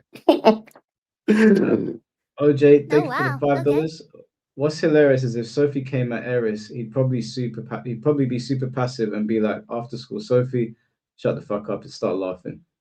Yeah, I wouldn't get into a war of word with Eris. He might. That might not go down well. All right, I'm gonna bring on the first person, which is none other than our boy C4. Oh shit! 1 2 1 2. What are you saying, bro? You good? Nah, my brain hurts. Why? My brain's in fucking shambles. Because I think I have to side with Shinblade and Sophie because you guys are insane. Okay, I would like to hear this. You guys are insane. Oh wow! So first of all, I think you were saying about Tekken 8. Anyone who's good at Tekken 8 wouldn't be good at Tekken 7 because it requires more skill to be good at Tekken 7, right? No, I didn't say that. You think that? I said that if you're at like God of Destruction in Tekken 8, it's unlikely you would be at Tekken God Supreme. So you would more likely be down in maybe a blue rank or something like that. Tekken King. Yeah, Tekken King if you're being generous. So the level of skill in Tekken 7 is the requirements are higher. Therefore, it would be harder for you to go up the ladder. Yeah, absolutely. That's true. So Tekken 7 requires more skill to be at the top. Yeah. At the intermediate to high level, it requires more from you than Tekken 8. Absolutely, that's a fact. I had a question, but I was going to ask Blacker, how do you know that's a fact? So I'm thinking it's two different skill sets. That's what I'm coming at. But you think one takes more skill to be good at. Is that what you're saying? you sorry, I asking didn't Black understand Belt? I didn't understand the question. Sorry, can you? Sorry, Yeah. can you repeat, please? So I think Mm. they take Tekken 7 and Tekken 8 require two different skill sets. But you're saying Tekken Yeah, 7 takes more skill than Tekken 8 to be good at. Is that right? yeah, absolutely. So how do you prove that to someone who doesn't play Tekken? It's basically based on the fact that ranking up in Tekken 8 is easier, way easier. No, he's asking how do you prove it? How do you prove it? I don't. You cannot prove it. Of course, it's based on You can prove on it. feeling. You cannot prove it objectively. If I said it's a fact, maybe it's an exaggeration. But again, based on experience, I can, because I played both ranked at high level, both Tekken 8 and Tekken 7. I saw some really bad players at even God for what Tekken has to be played on. For the standard of Tekken, I saw some terrible GODs. Instead, it was very hard to find a bad player at like Tekken God Supreme or a God. You know what I mean? That's like. I get that, but what you're saying doesn't dispute them being two different skill sets. So an example would be like The game I'm was guessing made you wouldn't easier say C4. The game was made easier C4 in terms even of how you play the game. It's way easier to play the game now. yeah, but something being easier doesn't mean the skill set. Like someone being good at it doesn't mean they're less skillful. C4, I can answer the question. Okay. It was made easier. The general requirements, like execution requirements, even though they weren't particularly high in Tekken compared to like the games you play, has gone down. We were talking about Korean backdashing earlier and like lowering the skill ceiling, bringing things that were at the top of the skill ceiling or intermediate and bringing them down. That would be one of them. Heat basically giving people access to abilities that they otherwise wouldn't be able to get a hold of. Like, say, for example, Electric Wing Godfist. If I pop Heat with Kazuya, I can start doing electrics with zero execution. That is like bringing Kazuya's execution right down, and it's a big deal because you have Heat every round, and Heat's very prevalent every round. It's not something that disappears very quickly. There's loads of things. But also the characters are easier in Tekken 8. For example, pick low, just to make an example. A God low probably wouldn't be Omega in Tekken 7, probably, because getting Omega in Tekken 7, that is basically the maximum rank, took balls, actual balls. You had to be basically almost a pro player. Okay. Instead, in God, even not pro players can reach God these days. And also, again, low is way easier to play now in Tekken 8 compared to Tekken 7. So, of course, you make these kind of statistics together. You combine these statistics together and you say maybe it's a little bit easier now to reach the maximum rank. You know what I mean? Yeah, and also, like what he was saying is true. Like, they've brought in loads of like very simple characters to use. Like, there's an abundance now where in Tekken 7 there might have been less. They also took characters like Jin and Law and they dumbed them down significantly. So there's loads of like areas of Tekken that you can look at and be like, this has been made easier. This has been made easier. If you look at Tekken 7 and you look at Tekken 8, there's nothing that requires more from you in Tekken 8. The only argument that you could make is that the game is so hyper oppressive and the defense was nerfed from previous Tekken games that it's harder to defend. But it's not harder because the system is like intricate or nuanced. It's harder because one is lopsided and the other has basically been shot on. No, but also, for example, think about also at the point distribution. But I just thought about that. The point distribution now is way more rewarding for you to win. You know, like now you win way more points than you used to do in Tekken 7, by the way, as well. Think about that too, because again, now, for example, you basically speed up through the ranks with the win streak bonuses, basically, until Bushin. And another thing you gotta understand, guys, when in Tekken 7 you got demoted, you weren't close to the rank again. You know, for example, let's say you demoted from Bushin and you got back to Yakuza, you gotta do the whole Yakuza back again. In Tekken 8, if you demote, you're basically close to the rank again, as well. So it's way harder to rank up in Tekken 7 for all of these reasonings. So and again, also... Wait. Yeah. I'm hearing what everyone's saying. But surely, if me and Shinblade play Tekken 7, Shinblade beats me, and then me and him play Tekken 8, and it's easier, surely Shinblade should just have an easier time beating me. Yeah. No, you will have No. you'll have a better chance of beating Shinblade because the systems they've put in the game would make it that way. Like Makes it easier for you to it basically makes it approach easier for Shinblade. you to it That's makes not it how easier for you. ease works, though. Ease doesn't work like that.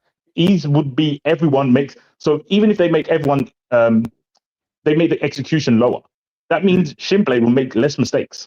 So he's still going to be the same distance away from me in skill. No, because to Shinblade it doesn't change much because he was already good at execution. He makes Yeah, but now he's more consistent.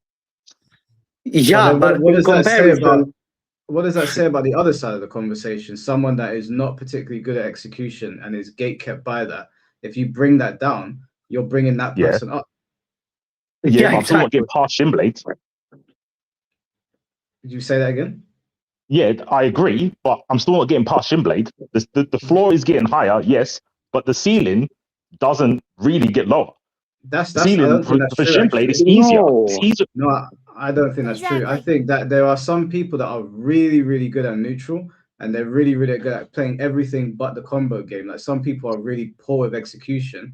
Let's take Kazuya for example. Right? At least let's say you had somebody that's sick at neutral, they're sick at reads, but they don't have the execution to play a character like Kazuya or insert random like law in Tekken 7. But then I you agree with you, remove but you didn't mention neutral. You only said execution. You said execution got easier. No, But I know now, that's not the only factor it got easier in this game. That's yeah, okay, absolutely I not was the only trying factor. to, but like everyone was talking that there's when I was basically trying to say that everything got easier in Tekken 8, neutral included. But didn't neutral get better because they let you sidestep from crouching into the background? You got better, right? That's not like that's a defense. That's a defense part of Tekken. That's not new. Like that's not approaching in the neutral. That's still true though. And So yeah, so did the I game don't get understand. easier So because you the could reasoning sidestep is, into the background from crouching? Is that making the game easier? who said this? Who said this? No, I'm asking. No. It doesn't make the game easier. It makes the game more refined because before you couldn't sidestep to the other direction on the on crouch, but it doesn't change anything in terms of accessibility. No, it does. Don't do that, Blackheart. Sidestepping from crouching is huge. Yeah, but no, I'm not denying that. But what does it mean with the neutral? Wouldn't that so that change would benefit someone like Shinblade more than me, right?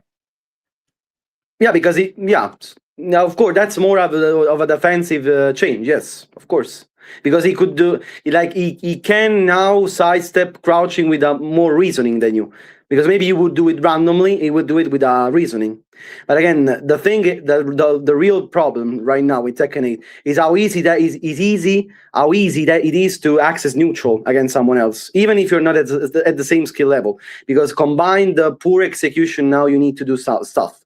To how heat is so predominant, it's so explosive. All of these things make things a little bit easier for someone, and maybe in Tekken 7 would have struggled a little bit more.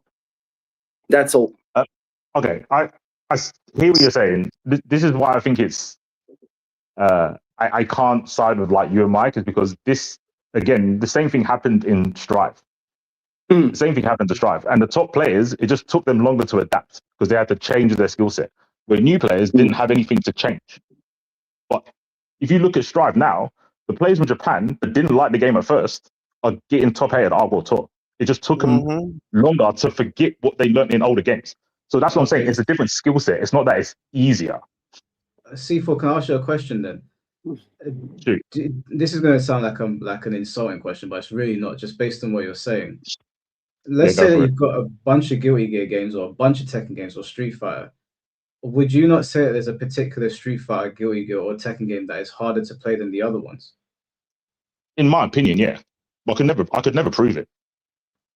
Why couldn't you prove it?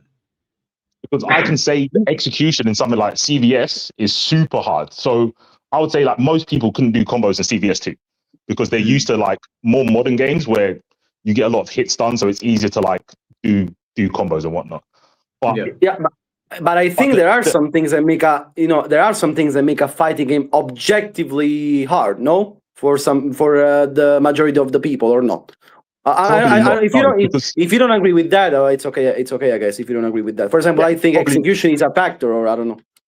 No, I don't think it. I used to think like that. I used to think, well, the harder game is the one. Like I always say, KOF is a harder game. But what I'm really saying is execution's harder.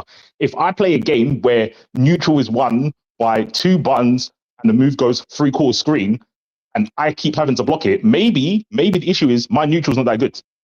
If there's a move that I know you have and I keep getting hit by it, who's got the problem here? Who's got the skill issue? Me who keeps getting hit by it. It's because how easy you access to neutral again. I think because again because you never played Tekken 8 to an extent to understand, but in Tekken 8 it's easy to access to neutral. But I don't need to play Tekken 8. We had Wild Assault and Strive. I don't need to play Tekken 8. Well, okay, wait, I don't need to play Tekken 8. But there are different experiences. There are different experiences. I'm going to move on because I'm going to get snowflaked. I'm going to move on. No, I just want to ask one question. When a developer comes out and says that we are going to lower the skill ceiling, we're going to close the gap between high level, intermediate, and low level players from like this iteration to our new iteration, don't you think that stands to anything? No, because again, another reason I can't agree with you guys is you keep saying that the Tekken devs keep lying to you. So why do you keep listening to them and think they're going to tell the truth? Well, that's a separate argument. Like I don't believe that they're going to tell the truth. When the devs said back to basics, I said I don't believe them. So when they say we're lowering the skill ceiling, I don't believe them. I think they're just saying things to make people happy. But honestly, I think it's like if you play the game, it's a fact that it's easier to play. Honestly, I'm sorry, bro, but I think like this. I think it's a fact that it's easier to play, even if you don't want to believe the developers. I don't want to believe them. I just want the evidence. But the evidence is my feelings. We told you. My feelings say so.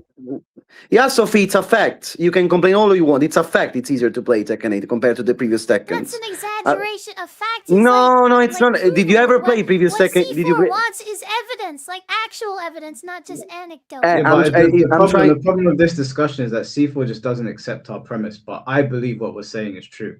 The execution in this game is easier. The neutral in this game is easier. The access to pressure is way easier. It's easier for somebody to pressurize you because the defender has less options now.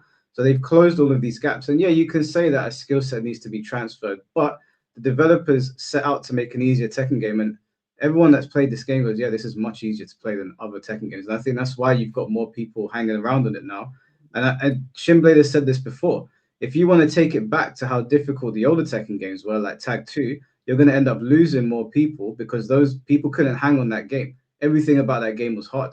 That's come out of Shinblade's mouth as well. Someone that is against us on this argument. So it's an objective. It's a truth that Tekken Tag 2 was harder than Tekken 8.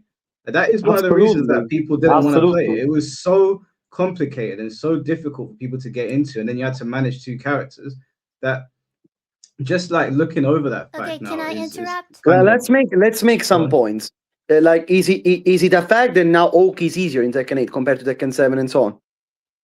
Sophie, answer, Before please. we go on to the Oki, sure. Okay, so let me just talk on what Mike is saying. Like, what I'm saying is, yeah, but if we wanted to convince C4 that it's truly easier, like I would show inconsistencies of tournament placings in Tekken 8. I would have hard data and say like, hey, in Tekken 8, there's actually very big volatility. Whereas in Tekken 7, you had the exact same people. But you guys don't have That's a point for the game being easier. I don't know if you understand. That's a point to say the game is easier now. You're just claiming it. Okay, it's all anecdotal evidence. Like, we all know that Tekken's easier, right? He doesn't know that, so you have to provide evidence. We're trying to say why. Wait, real quick. I don't want to agree for Sophie, but she's making a point. If you want to prove the game is easier and volatile, the results would show that. But if Arsenal keep winning, I'm trying to tell you, bro. Okay, like Oki, for example, in Tekken 8 is objectively easier because, for example, with different patches, they removed the risk of getting up again because before, basically in previous Tekken games, if you woke up badly, you were relaunched. Now, for example, there's not this risk anymore. For example, starting from Tekken 7 as well, they removed the back roll on the ground. That basically in Tekken Tag 2 you were refloated for a combo, and now that is completely removed. So it's way safer to wake up. Just to make an example. Okay. For example, what else? Finally. For example, also just to make another example, Not okay, finally. If you on say stuff that's true, then I agree. on for example, on some hit reactions in previous Tekken games, you needed to back roll. For example, Dragunov's run into, when it hit you in previous Tekken games, you had to hold back to actually wake up again. Now it's automatic. You automatically wake up, for example, from Dragunov's run into and these kind of moves on it, for example. Okay, Yeah. just to make another example. I understand all this. It's not gonna. You're not proving the point to me. Like I said, No, but you're what? not, How? no. I'm just Because you're I'm not. just telling you, for example, I'm Alright, just saying that do a that. mechanic in the game got easier, bro, and that's one mechanic that got easier. I have Your mechanics multiple getting easier things doesn't like. make the game easier. I'm just gonna say it. If you want to But keep going, what do you mean it doesn't make the I can game explain easier? it to you. I can explain it to you. Again, it happened in Strive. Strive, it made. Man, I don't care about Strive, bro. This is Okay, Tekken, cool. bro. I'll move on then. I'll move on then. You don't I know the don't care example. about Strive, bro. Alright, This I'll is put an Tekken. It's a example different of game. We'll move on Tekken then. 7. We'll move on. Blackheart, did they We'll not do move the on. same things for Tekken 7? Like, No, I can you're give examples take in a snowflake. Tekken It's cool. 7 I'll just move on. where they... Yeah. In Tekken 7, in Okay, Tekken 7, they Blackheart. started. In Tekken 7, they started making the game easier. Absolutely. But it had a lot of execution, and now it's gone completely. You understand that, right? Before C4 makes his next point, I just want to say, in the patch notes, it's literally littered with it saying easier. It's 50 littered times. with 50 times. everything. So even if you take Tekken 8 as itself, if you put in a bubble, they've made Tekken 8 easier from what it was before. It's literally littered in the patch notes. FDX has got a thumbnail of how many times they said easier. It is insane. So Tekken 8 itself has gotten easier over time as well. They've literally lowered the barrier of entry. They've changed really stupid things as well, like Feng's back forward one, the sway attack that he has. Well, he used to have it that way. Now it's just up back because apparently there was a issue with execution over it. Like I couldn't understand it, but within Tekken But there 8 are itself, countless examples like this. Countless. For of example, course, of Low. course. For But what example, I'm saying Low. is that you don't have to look at other Tekken games. You can look at Tekken 8 itself. The developers sent it out, and you can. It's not a thing where they lied in that part. They're telling the truth there, because if you go and play it, they have made everything more streamlined, much easier to get into. And like Sophie was saying, like this Tekken game has been made easier so that more people can jump in and play it. One of the big issues that people had with Tekken for a long time is that it was just too difficult to play. Tekken 7 lowered the skill ceiling from Tekken Tag 2, and then Tekken 8 lowered it even further. So I can prove it. The thing is, I can prove it, but I didn't come here with like a video ready to show C4 the 100 different things that have been made easier. It doesn't, Mike, that doesn't matter. First of all, because all of a sudden you trust the devs now. But you always say that the devs keep lying to us. It's not about trusting the devs, C4. It's about playing the game. It's about playing the game. It's about playing the game. I can answer that. Yeah, I don't trust the devs, but when they put easy in the patch notes, and then I went and tried out season 3 when it came out, and I was like, okay, yeah, no, they have made it easier. They've made this easier and that easier and this easier and that easier. So that, yes, they've lied to us multiple times, but if they put out patch notes and then we go and test the game, and we're like, oh, okay, they actually did fucking make it easier, then they did. I don't know what else to say. Well, yeah, it's I don't know, by experience. I'll get your argument back up. Cool. Sorry, Blackheart, let him go. No, go Blackheart, go. Again, it's based on experience, like when you try something, it was harder to do before. Now it's easier. I mean, it makes it easier. I don't know. And that's on multiple aspects. Again, for example, just to make another example, okay, Law. Let's talk about martial law and what they did to this character. In Tekken 7, it was actually, I played the Tekken 7 law again after playing Tekken 8 law for a long time. I was looking like a brawler because Tekken 7 law was much harder to play, both in combos, playing with combos, because he had execution related to accessing his stance, his main stance, by the way, which you can pressure a lot with in Tekken 8. And Tekken 8, the pressure is free because you just hold forward, and it goes into this fucking oppressive stance. In Tekken 7, to go into the same stance, you had to do back, forward, instantly almost while doing the moves. So of course, in combos, in neutral, it's way harder to play low in that game. You understand me or not? And that's one of the infinite examples. For example, another example, and then I'm gonna shut. Okay, wait, no, I don't need another example. Thank you for the examples you gave. You didn't. Yeah. You didn't really help. So the fact of something being easier, if we stick to combos being easier, right? Again, I'm gonna use me and Shinblade. I'm say Shinblade is an execution god. He's just really sick at execution, but his neutral's mid. I'm super sick at neutral, but my combos aren't very good. I'm mid at combos, right? Now, when we go into a game where execution is easier, I get buffed. But it's a different skill set. Because I'm better at neutral than Shinblade, the skill set is different. That's why I'm beating him. Now, if you're saying that Tekken 8 made things easier, like Oki and all this sort of shit, all it's saying is this part of what you learn in Tekken isn't necessary to be good anymore. Does that make sense? The problem is that everything. No. Does that make sense? Does that make sense? I need to know that makes sense. Yeah, no, it makes sense. But the problem, I'm going to explain the problem now. The problem is that in Tekken 8, everything is easier. Everything. No. So do you think this affects more a competitive pro player when he plays against a casual, or the other way around? Wait, is neutral easier? Way easier in Tekken 8. Way easier. And is defending easier? Defending is harder in this game. I would say. Not everything is easier then. What?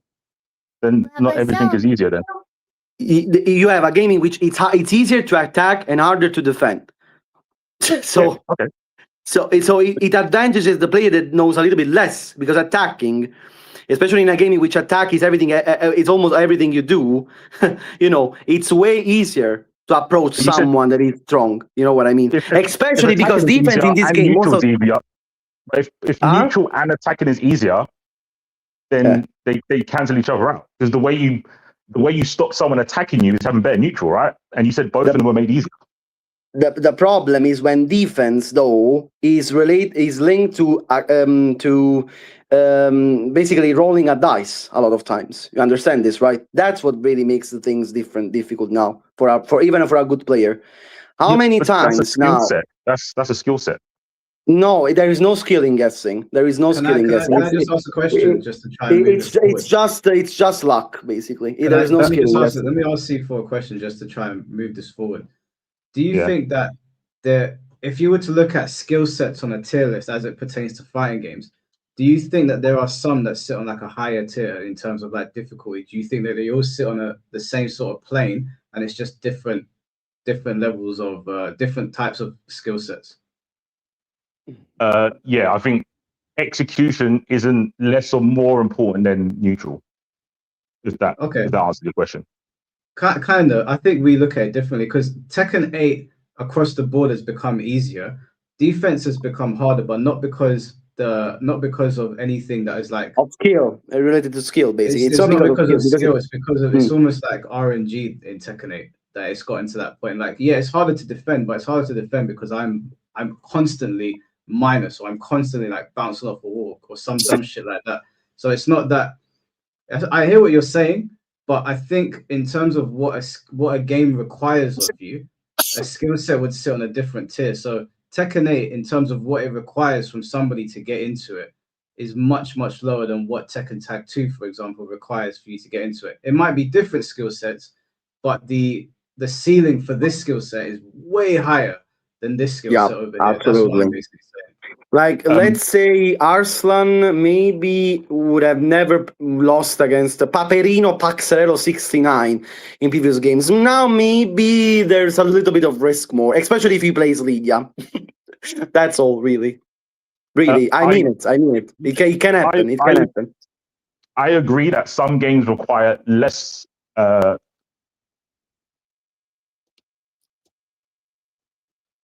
Hello? C4, you still there? Hello? Can you hear me now? Oh yeah, I can hear you. Oh, sorry. Yeah, I'll say that I understand that you're saying some games require more skill sets. So some games might require you to be good at 2 things, and other games might require you being good at 5 things. But if there's only 2 things you need to be good at, you need to be really good at. You have to. I would say you need to be more good at those 2 skills than the 5, like a jack of all trade things. You can be like good because you're like a 6 in all the skills, but you go into the game where there's only 2 skills required, you're going to suck because you haven't maxed out that skill tree. Yeah, let's say that in Tekken before you had to be skilled in like 60 things, and now maybe not as many, not like before. Maybe that's the point. Yeah, I can agree with that, but I think the 2 things that might be required to be good at Tekken 8, you need to be really, really good. And I disagree with I know when we say RNG, we don't really mean RNG. We mean like No. risk reward. Like on defense, there's never Yeah, RNG. You're playing against another human player. Yeah. I'm Yes. exaggerating, obviously. I'm saying Yeah. that it's so ridiculous that it doesn't. It's not a system that was created, I think, with like a proper level of nuance. There was a system that was created to like bastardize one side of the player base and basic. I mean, we all know attacking in a fighting game is always going to be like more fun to the casual. It's defending is never going to be seen that way. So I think they upped that to like the nth degree so that more people jump on. But in doing so, you kind of like hurt the skill tree in Tekken. So I hear what you're saying. Like this game might require you to be really good at 2 things, but the problem is that Tekken historically required you to be good at like 100 things, and they stripped a bunch of stuff away. Like there's a Tekken iceberg where it's like what we have now and what we lost, and the iceberg is really fat, and some of it is like kind of nitpicky, but there's a lot of it on there that's like we really did lose a lot with this game to make it more accessible for people to jump in. And that's something that Shinblade said himself, that we had low player counts and it was very hard to get people into it because Tekken was just full of like loads of different things that you had to learn at a higher level. Now it's not like that. So I hear what you're saying. I just think that the skill set that is required of you in older Tekken games sits on a completely different tier to this one, even though this one hyper focuses on one. Can I ask? Sorry. I was going to say, I understand what you're saying. I'll say again, the same for other games. I won't say the name. But when you're the best at a game that only a few people play, and then you have an easier game that a lot of people play, I think that balances out the skill set. Like I would rather be good at a game that 1,000 people play that is easier than 100 people. Than a game that only 10 people play that's really hard. Yeah, no, I hear that. I think I hear what you're saying, but basically what you're saying is we're going to sacrifice this part of the game or these parts of the game to bring in more people, so there's a bigger player pool. So I hear it, but we're still having to sacrifice some of the beauty behind Tekken to do that. The thing is, guys, the thing is this. Is it really a definitive thing that Tekken 8 takes less skill than Tekken 7? Like Shinblade Knight. Okay, Shinblade, maybe you can speak on this. I don't know. Absolutely. It does. He said it himself. He said that the older Tekken games were so hard that people didn't want to play them. He said it on this podcast. Sophie, did you play Tekken 7? I already answered that. Yes, I have. Yeah, I made high ranks in Tekken 7 too. Then you know, Sophie, you know that Tekken 7 is hard to play. Like honestly, don't you feel that Tekken 8 is easier? No. I mean, I'm asking Shinblade because you guys see. No. I'm asking you. I'm asking you now. I'm asking you now. Do you feel Tekken 8 is easier or not than Tekken 7? Since you played both.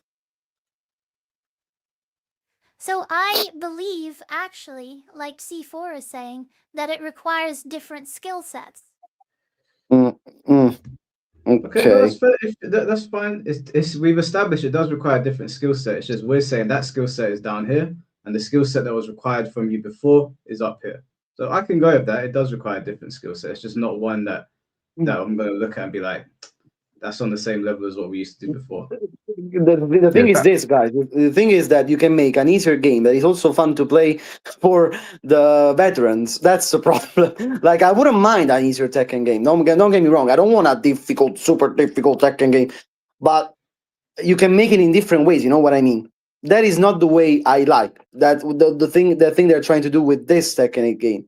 Like, neutral being so easy, heat being so explosive. A lot of times we need to guess on a 50-50, and that makes aggression easier. I don't like this kind of way. Maybe, for example, just to make a quick example, okay, I hope I don't catch too much time. For example, on low, just to make an example, okay, I don't mind him having an easy access to stands, but maybe very simply, okay, if you do the moves with only forward into stands, you get the weaker versions of that move.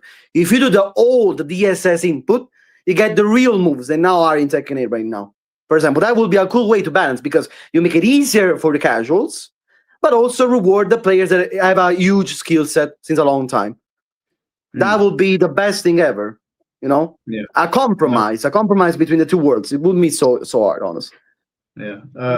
C4, Did you want to stay on? Because I know we've got more people to get on, but you can stay if you want.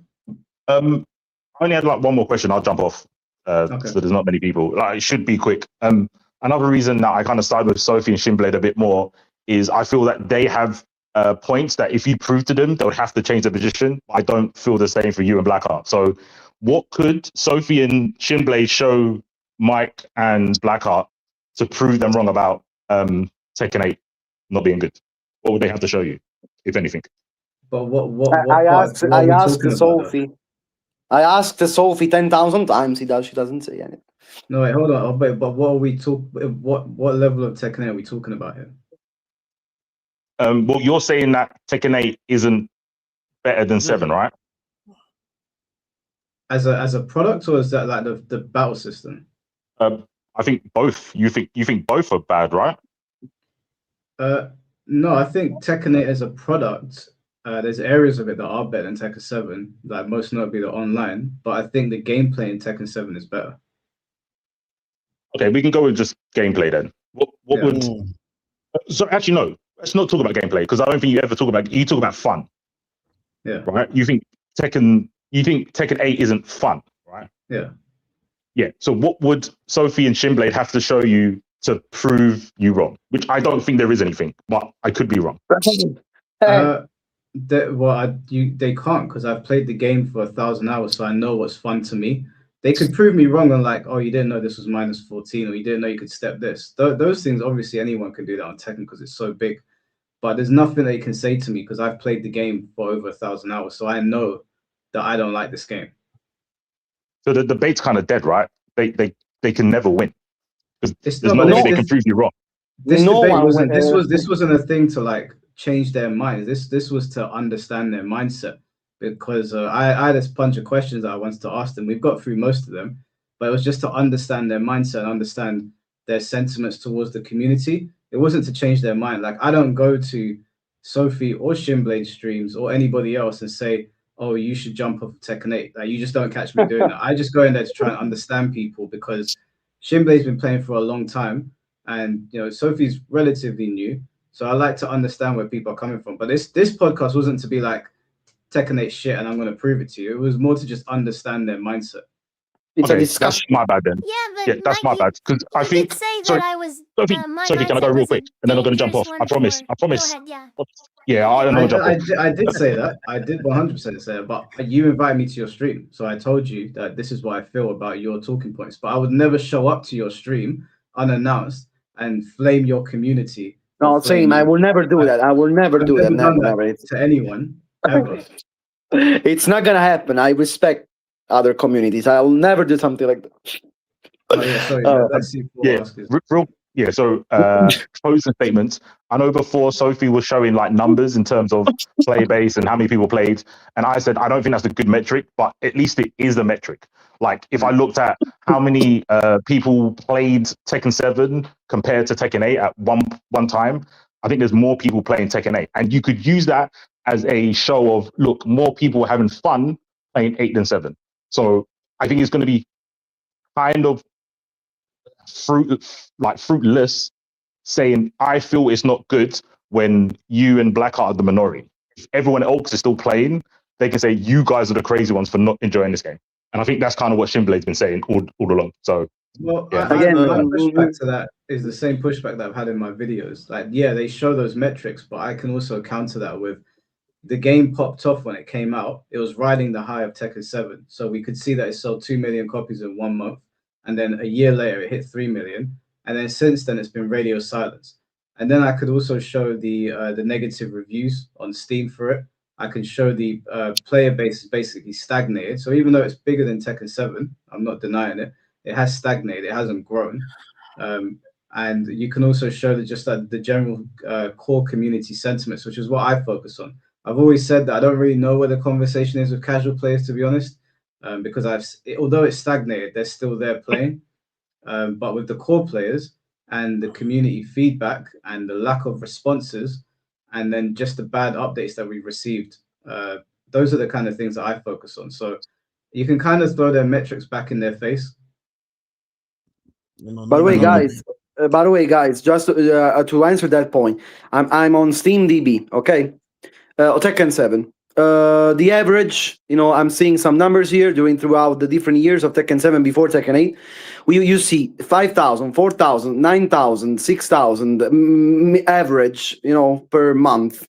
12,000, 10,000, 11,000, and so on.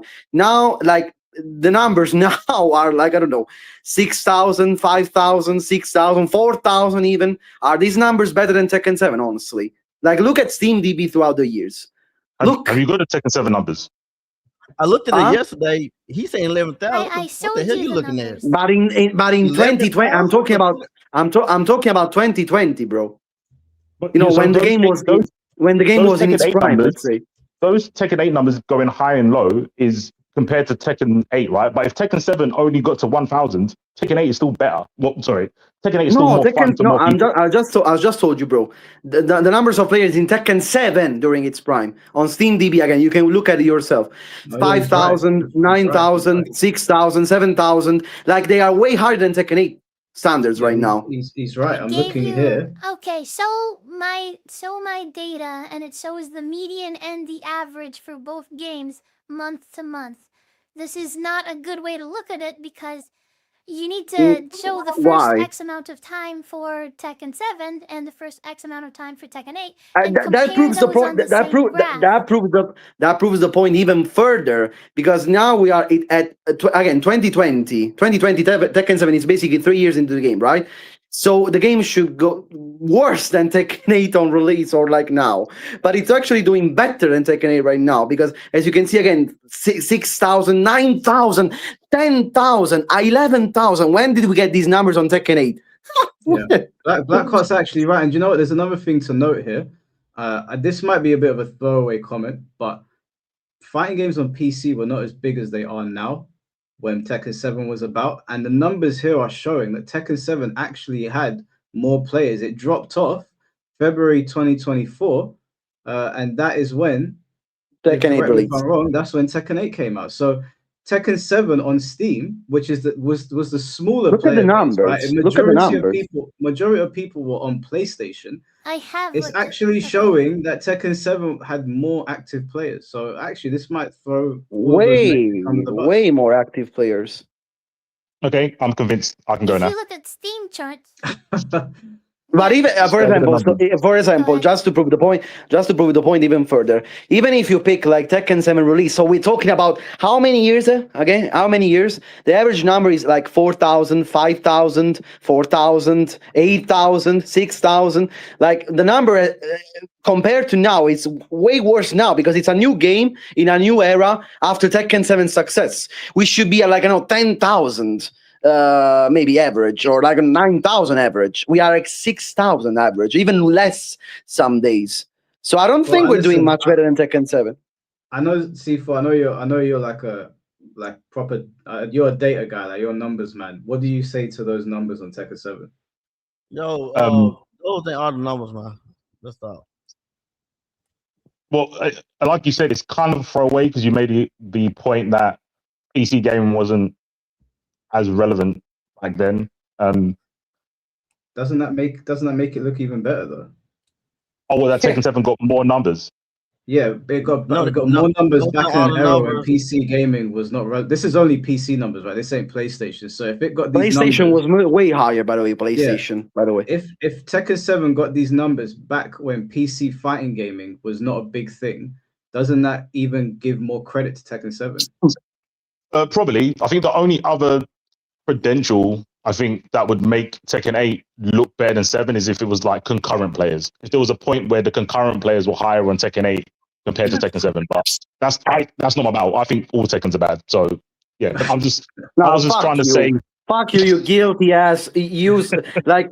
By the way, I got actually glazed Guilty Gear, because they actually listen to their community. I like that a lot because they actually removed a mechanic that they didn't like. So at least they're your goals for that. But apart from this, fuck you and your stupid 2Ds.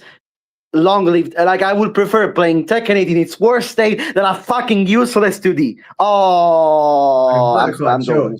Alright, Super, I'm That's not joking. the I'm first. joking. I'm joking. By the way, I'm That's all right. joking. That's all good. Hey, man, I've been there. I've been the bad game before. Now it's your turn. But it's all good. I Super, wish you the before you best. go, I'm gonna. Yeah.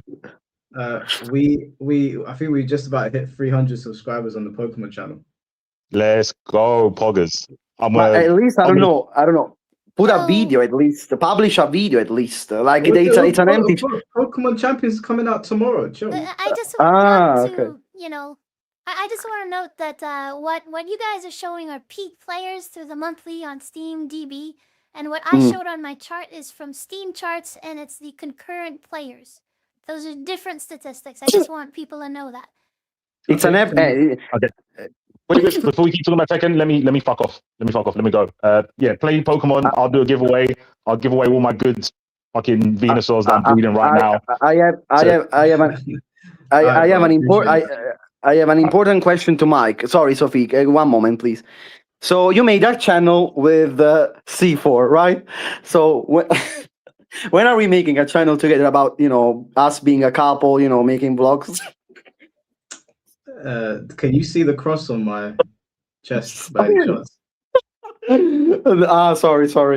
Okay, Yes. I shouldn't have made this public, guys. Okay, we announce this now. We will make a channel together. It will be about. No, I bet I'm joking. Okay, let's go. I'm glad you stopped. Let me read out these super chats and then I'll bring in the next person. I think I am JB. Thank you for the $20. Ease is objective. This is literally the first Tekken that I had to actually learn to even be able to play casually. If the game is more aggressive and you're not as aggressive, this shit is not easier. Well, we kind of answered this before. Like it has a different skill set requirement, but the skill set requirement in this game is way lower than what came before it. Chicken Senpai, thank you for becoming a member for 12 months, bro. I appreciate you. Thank you very much. And Pyco Monster, thanks for becoming a member, bro. Thank you very, very much. Black Hollow, or maybe Hollow Hard. Which is better, Black Hollow or Hollow Hard? We'll let you guys decide. We don't need to worry about that right now. Okay, let me bring in Moonsault Slayer. How you doing, bro? Oh, Moonsault. What's up, bro? Yo, can you hear me? Yeah, we can hear you. All right. And Mike. I got. Yeah, sorry, Mike. I messaged you earlier, but you didn't respond, so I wasn't sure if you were there. Yeah, I had my my what you call it on, man. Hold on, let me put it back up right quick. Yeah, we'll still having other people on, so don't worry. But yeah, sorry, Moonsault, go ahead. I just had two things. One thing, you guys were talking a lot about content creators and their impact on the game, and some of you guys were arguing that content creators can like seriously derail the game. I personally think yes and no, to a degree, right? But the example that I would give is there's another game that I like, and that game had a similar thing with Tekken 8 where it released and it wasn't too good. The content creators spoke very viciously about it, and the developers listened. And then those same content creators who criticized the game so heavily are now like speaking so positively about it, and is telling everyone like the game is good now. Come back and try it. And you see with that game that the player base is like skyrocketing, right? And I think that a similar thing could happen with Tekken 8. What The game is that? developers, Smite 2. The developers Okay. have to, a similar thing could happen with Tekken 8. The developers just have to do it, right? But that's what I would say. Like the content creators are speaking up against the game, the players are also speaking up, and the developers can choose to listen or not listen. There's examples across the gaming industry of what happens when you don't listen and when you do listen, right? But the question I was going to, I have a question specifically for Shimblade. I'm not sure you can hear you right now. I heard. Oh, okay. Never mind. Sorry, I have a cough. So my question is, I typed this out so I want to forget. It says, what do you think about Tekken 8 as a live service? Do you think they provided enough content in season 3? So like for a full game? Yeah, like so a new season released, And do you think that there was enough Oh hell content yes. in that season? I think off the impact what season 2 did, I think they did just what they supposed to do. They gave us update. Most of our characters was involved, changed some shit, and that's it.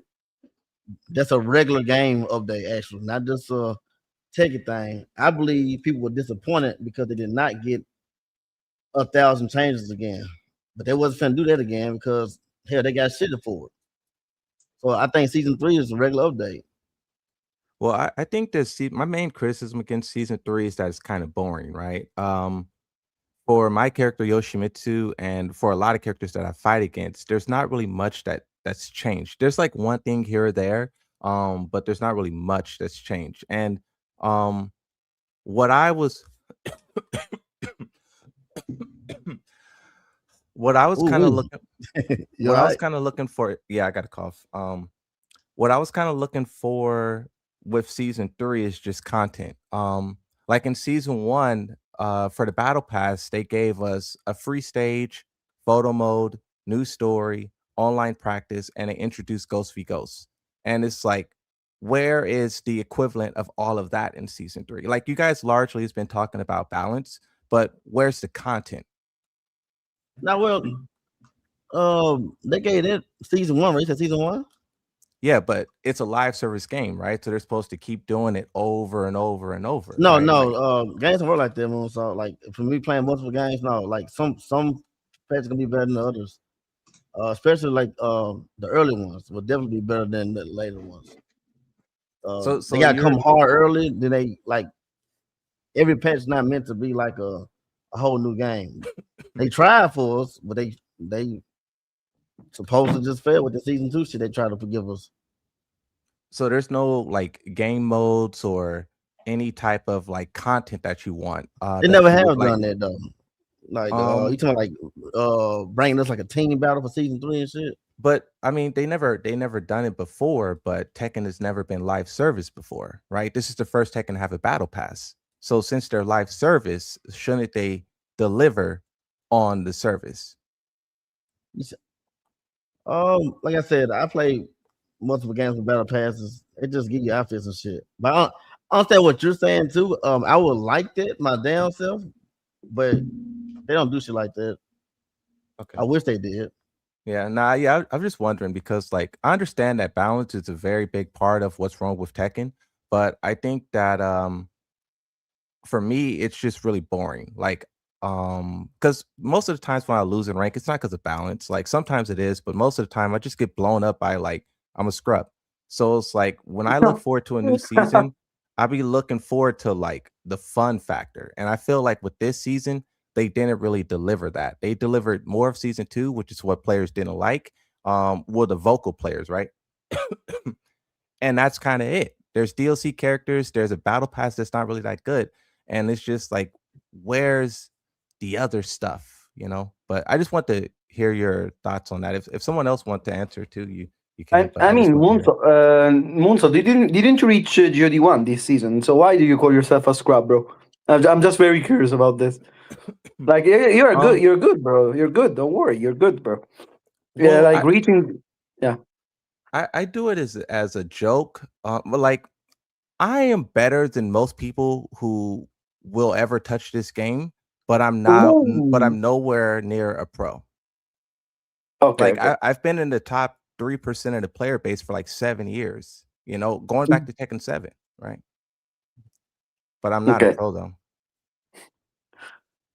Okay. I agree with you, Moon. I think that content is sorely lacking in this game. I was actually shocked that they didn't drop like some like online content for the game for other modes for people to enjoy, given how angry people were, because it could have alleviated some of the anger, right? If they put like team battle in the lobby system so that we could do, you know, the old 2v2, 3v3, 4v4. If they put a tournament mode in the game, that might have helped. They didn't do anything. I was pretty shocked at that because Tekken 8 is so polarized, and you would think that let's throw them a bone with different game modes they could enjoy. They didn't even do that. So I think the money's drying up with this game, to be honest with you. Yeah. Yeah. I just want to throw out an So, idea. If there is like, anyone yeah. listening, I would love to see this game get a like Shin Akuma style game mode where you put like Azazel in the Tekken Lounge, and then everyone can fight against him and place on the leaderboard to see who can do it the fastest, the most That health would be cool. That remaining. would be cool. That would be Those cool. are the kind of things that I would like to see the players like talk about. And that's something that we can add to the, it's like already in the game, right? Story assets, just change it, make it a part of Tech Lounge. And then that's a game mode that, all skill level of players can interact with. So if there is someone who's listening who can pass that along to the developers, that's something I would like to see. But Bro, yeah, I don't think they'll listen anymore to anyone. I would like to, you know what I would like to see? I would like to Can I- see like, Okay. oh, sorry. Yeah. See, there was tournament mode in Tekken 7. I know that they said that they removed it because no one played, but imagine like even enhanced tournament mode in Tekken 8 in Fight Lounge. You can create your own Tekken tournaments there directly without Star GG. That would be so fucking cool. And also maybe I don't know, maybe an online team battle. Like for example, you team up with other online players and you play against other players online. That would be so cool. But yeah. yeah, that was all I really had. Thanks for letting me ask those questions. No worries, bro. I'll catch You're you. the goat. You're the Catch you goat, guys Moonfall. later. Thank you. The actual goat. All right. Let me bring in the next person, which is who is it? Oh, it's Grey Nebula. Oh my lord. Tom. Oh my god. Oh my god. Oh my god. Oh, Bro, my what fucking god. in 7 hells is this? Oh What is my it? god, I shed my pants. Oh my fucking god, man. This is Sophie when you criticize the game, by the way. This is the face she makes, basically. 1 second. I wanted to answer Moonsalt's question, but go ahead. Yeah. No, Go on, Sophie, answer it. I mean, I think that the main concern with Tekken right now is the gameplay, and that's where they need to focus their resources. In Season 2, we had 1,500 patch notes and things like that. We also got the new stage and all that sort of stuff, and that was received extremely badly. So now, the main concern of the devs is to, focus on the gameplay and not these game modes and stuff like that. And I think that's what they should be concerned about, pretty much. Okay. But go ahead, yeah. Go ahead, Grey Nebula, if you're there. All right. So, let me just pull this up. I think I had it written out. One of the things I wanted to bring up is I believe that in ways they made the game harder, and in ways they made the game easier. Okay. You want me to? Yeah. Okay.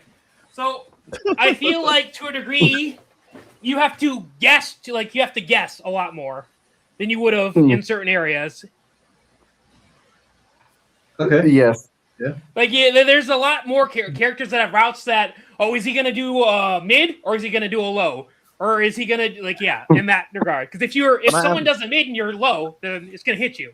And from certain routes before in previous game like Tekken 7, they wouldn't have been able to do a mid out of that, or would have only have been a high or a low. And if you're doing if you're doing a low, well, low ducks highs. So if they did a high out of it, it wouldn't have mattered. You would have been, Exactly. I feel like there are safety routes that there wouldn't have been in the previous games. And one thing that this is just a nitpick for me personally, Heat. I would like it, and the example I have is Lars. One example I have Lars after he does his Mach 50 flip kick thing. He can be safe after it if he does the jab out of the end of it, out of his stance. It's safe. And another example would be Steve. I would like it if I could punish him after I block their super fast stuff on all heats. Like everyone after they do your heat, if you block it, you can get some sort of punishment. And I feel like some people are safe out of it. I don't necessarily love that. What do you mean? I'm not kind of understanding. What do you mean? Sorry. So after Lars does his heat, if you block the flip of his heat, and it doesn't hit you, he goes into stance, which he can make it safe by pressing square. And with Steve, it's the same way. Lars does a heat smash, right? Yeah. We're talking about the heat smash. He flips. Okay. Then He goes automatically on block. He flips. He automatically goes into stance, which is yes, safe on block if you hit square. And Steve has similar stuff. There are people on block that heat is safe, and I would like them to. It's not like it's not like he's safe. He has a full mix-up attempt on a stance. It's not like he's safe. It's a mix-up attempt. You know what I mean? On block. Yeah. It's a mix. It's a. That's what you don't like. Like the mix-up on block, basically. To a degree, yes, that. I think there are multiple routes out of that. It's been I don't play Tekken as much as I used to. I get on it every so often and dabble, but I'm not a serious player. Like, if I'm being honest with you, between all the Tekkens, the ones I played the most was 5, 6, Tag 2, 7, and 8. Before that, I was never truly serious with it. Basically all of them. You played all of them. With 5, Devil Within, I dabbled with that. Tekken 8, Treasure Battle to get customization, Tekken 7 and Tekken 8 was Treasure Battle with playing with friends. In Tekken 6, I love the RPG aspect of getting different outfits with stats on it, so I played that a lot. So you have Treasure Battle experience, right? So basically the same Tekken experience as Shinba. Yeah, that's understandable. Yes, that's pretty. Yeah. 7 is when I truly got into learning how to play the game. Is what I would say. Okay, yeah. And with 8, I like. Oh, this is pretty different. Yeah, it is. It is.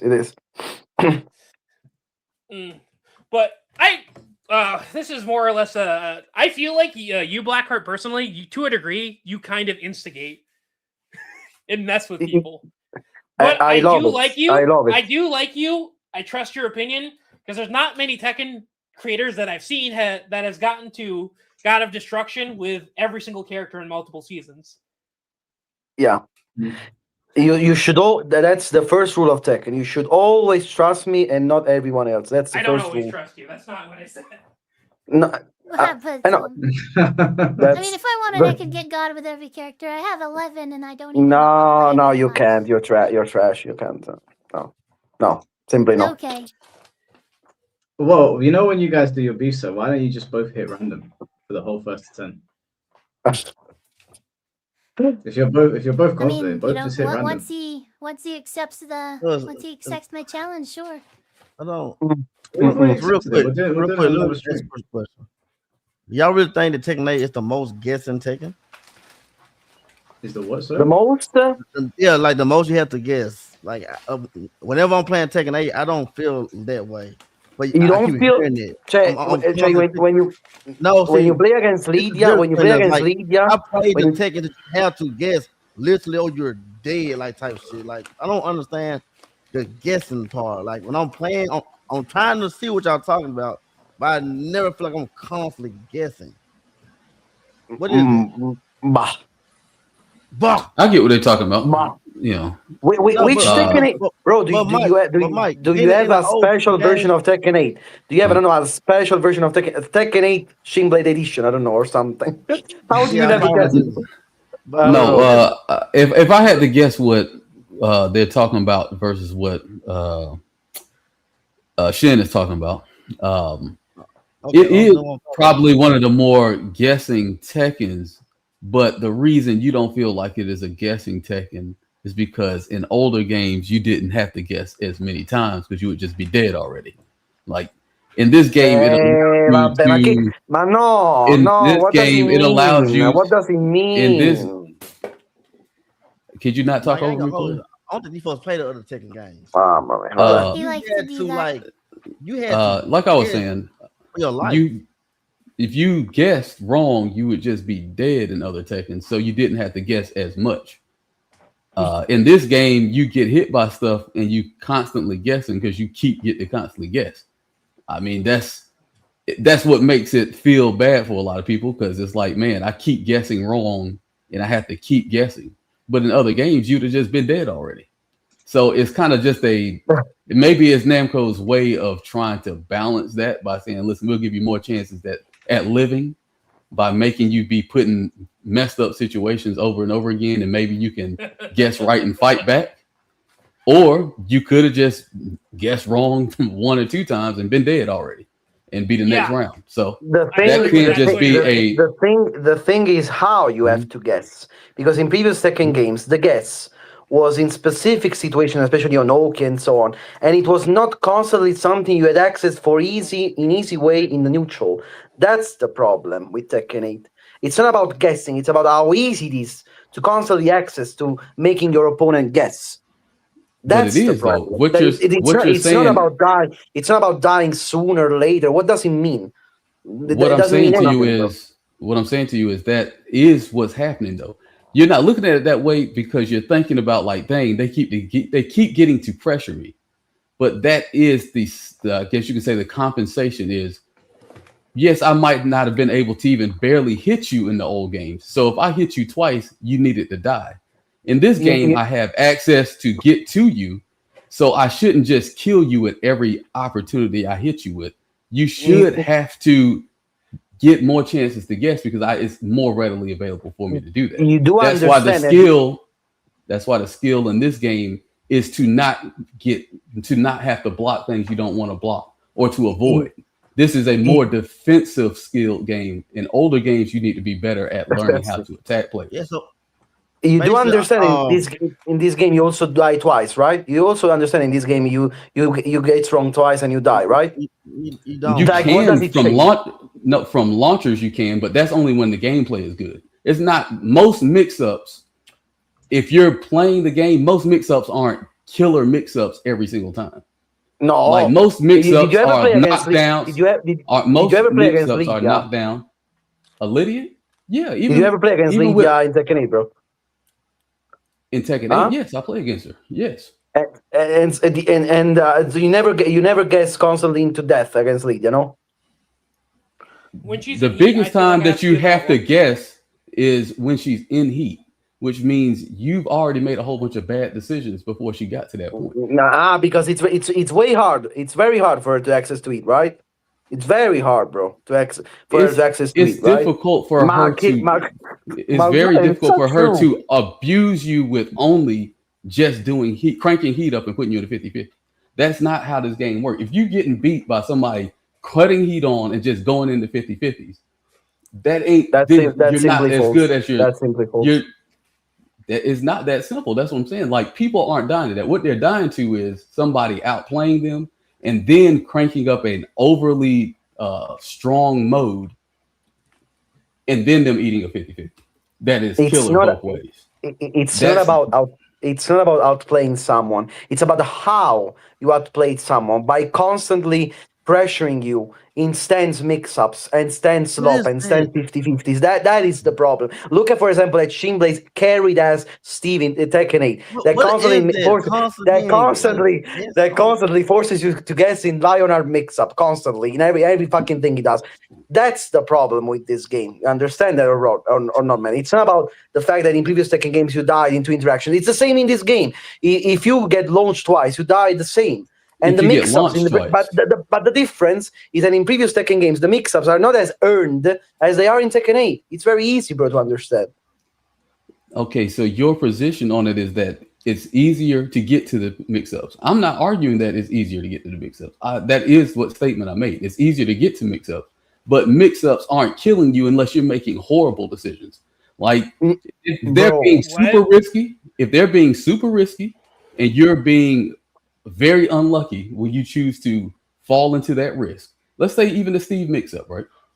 With Steve's mix-up, if he hits you with up forward, up back 2, which, I mean, there's some counterplay there, but let's just say there is no counterplay to it. You do up forward, up back 2, and you got to guess between the mid heat engager. What is the counterplay, by the way? Just asking, what is the counterplay, by the way, according to you? If I remember correctly, it's only +1, which means you should. No, it's not. It's not only +1, my bro. But okay, maybe that was something a little different then. But in any event, you have a counterplay there. I could try to armor through the mid to make his mid be discouraged for him to do that, and I get to duck the high. Some people will argue that you can see the high. I don't really buy that much, but You probably can react to it to some degree, but I don't really buy that much. If he Guys, takes I the don't mean risk, sorry, I don't mean to break up the conversation. I apologize. oh yeah, Just yeah, wanna somebody else is on say, there. no, it's Grey Nebula. I'm gonna bring in somebody else because there's 52 people in the queue. So, All right. Oh god dang. Oh, Yeah. yeah, I ain't gonna be out here talking with you that long, David dog. But all I'm saying is to your point, if you guess wrong and get hit by the mid and you get hit by the high, like how many times you got to do that junk before you lose the match? Unless your back is to the wall. Unless there's like some extenuating circumstances. He's gonna have to do that junk a whole bunch. That's his big mix up in this game. The only way he's gonna get you up out of there is if you duck when he decides to be super risky and do a big launcher. Which if the thing is not about how easy it is for you to die out of these mix-ups. The problem is how easy they are to access and how oppressive they are, bro. That's not about the point is not about how easy you die. The point is how easy they are to access and how oppressive and obnoxious they are, because every character has this kind of shit. And it's fucking then I think you're not unfun, listening to man. what I think you're not listening to what I'm saying then. All I'm saying to you is we're agreeing that it is easier to access. All I'm saying is his point before is that what do you mean the mix-ups?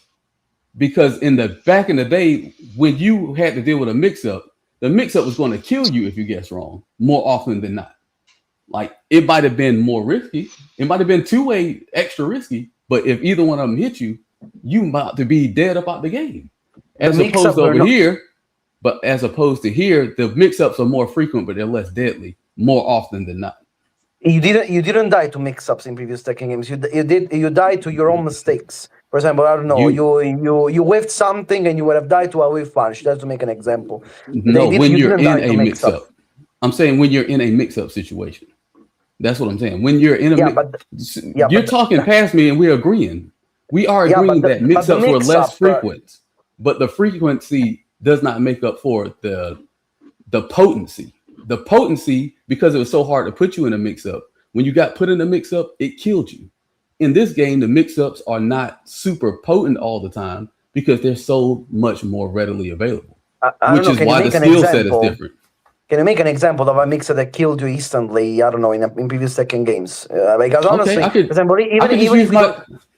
just use my own character, right? You know, and one everybody loves to hear about. All right, if I played you in Tekken 5 and I crouched that stuff on you, and I hit you up while standing both punches, I took half your life. You got one more mix-up. You get up, you're gonna die. That doesn't happen in this game. He can't kill you in no combo at half life in this game. No combo in this game does half life. Without extenuating circumstances, like you gotta have all your resources, be about to die, and there's some balconies and other walls. He's not doing no 100 damage combos on a regular. Well, I'm talking about King. Now, I'm not saying other characters. You told me to give you an example. King cannot do Half-Life almost easily in this game. What especially if he gets the wall. What did I just say? If you're talking about extenuating circumstances, I'm saying he was doing a Half-Life combo in the middle of the screen with nothing, but he hit you with his move that was his mix-up. It took half your life. Yeah, but all I'm just saying is in this game, there's a lot more. The things that are readily available to you don't typically kill you in one or two hits. That's not to say that you can't die from combos that are egregious in this game. This game has super long combos. The game has super long ass carries. I'm not conflating the two. I'm trying to make sure you're not conflating the two.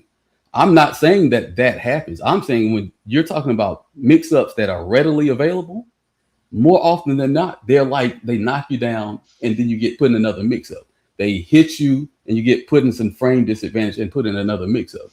That's what you tend to have happening. And when somebody does get something that is going to really kill you, they're normally risking it for the biscuit, whether they're doing a slow-ass move or they're doing an unsafe move. It's not true.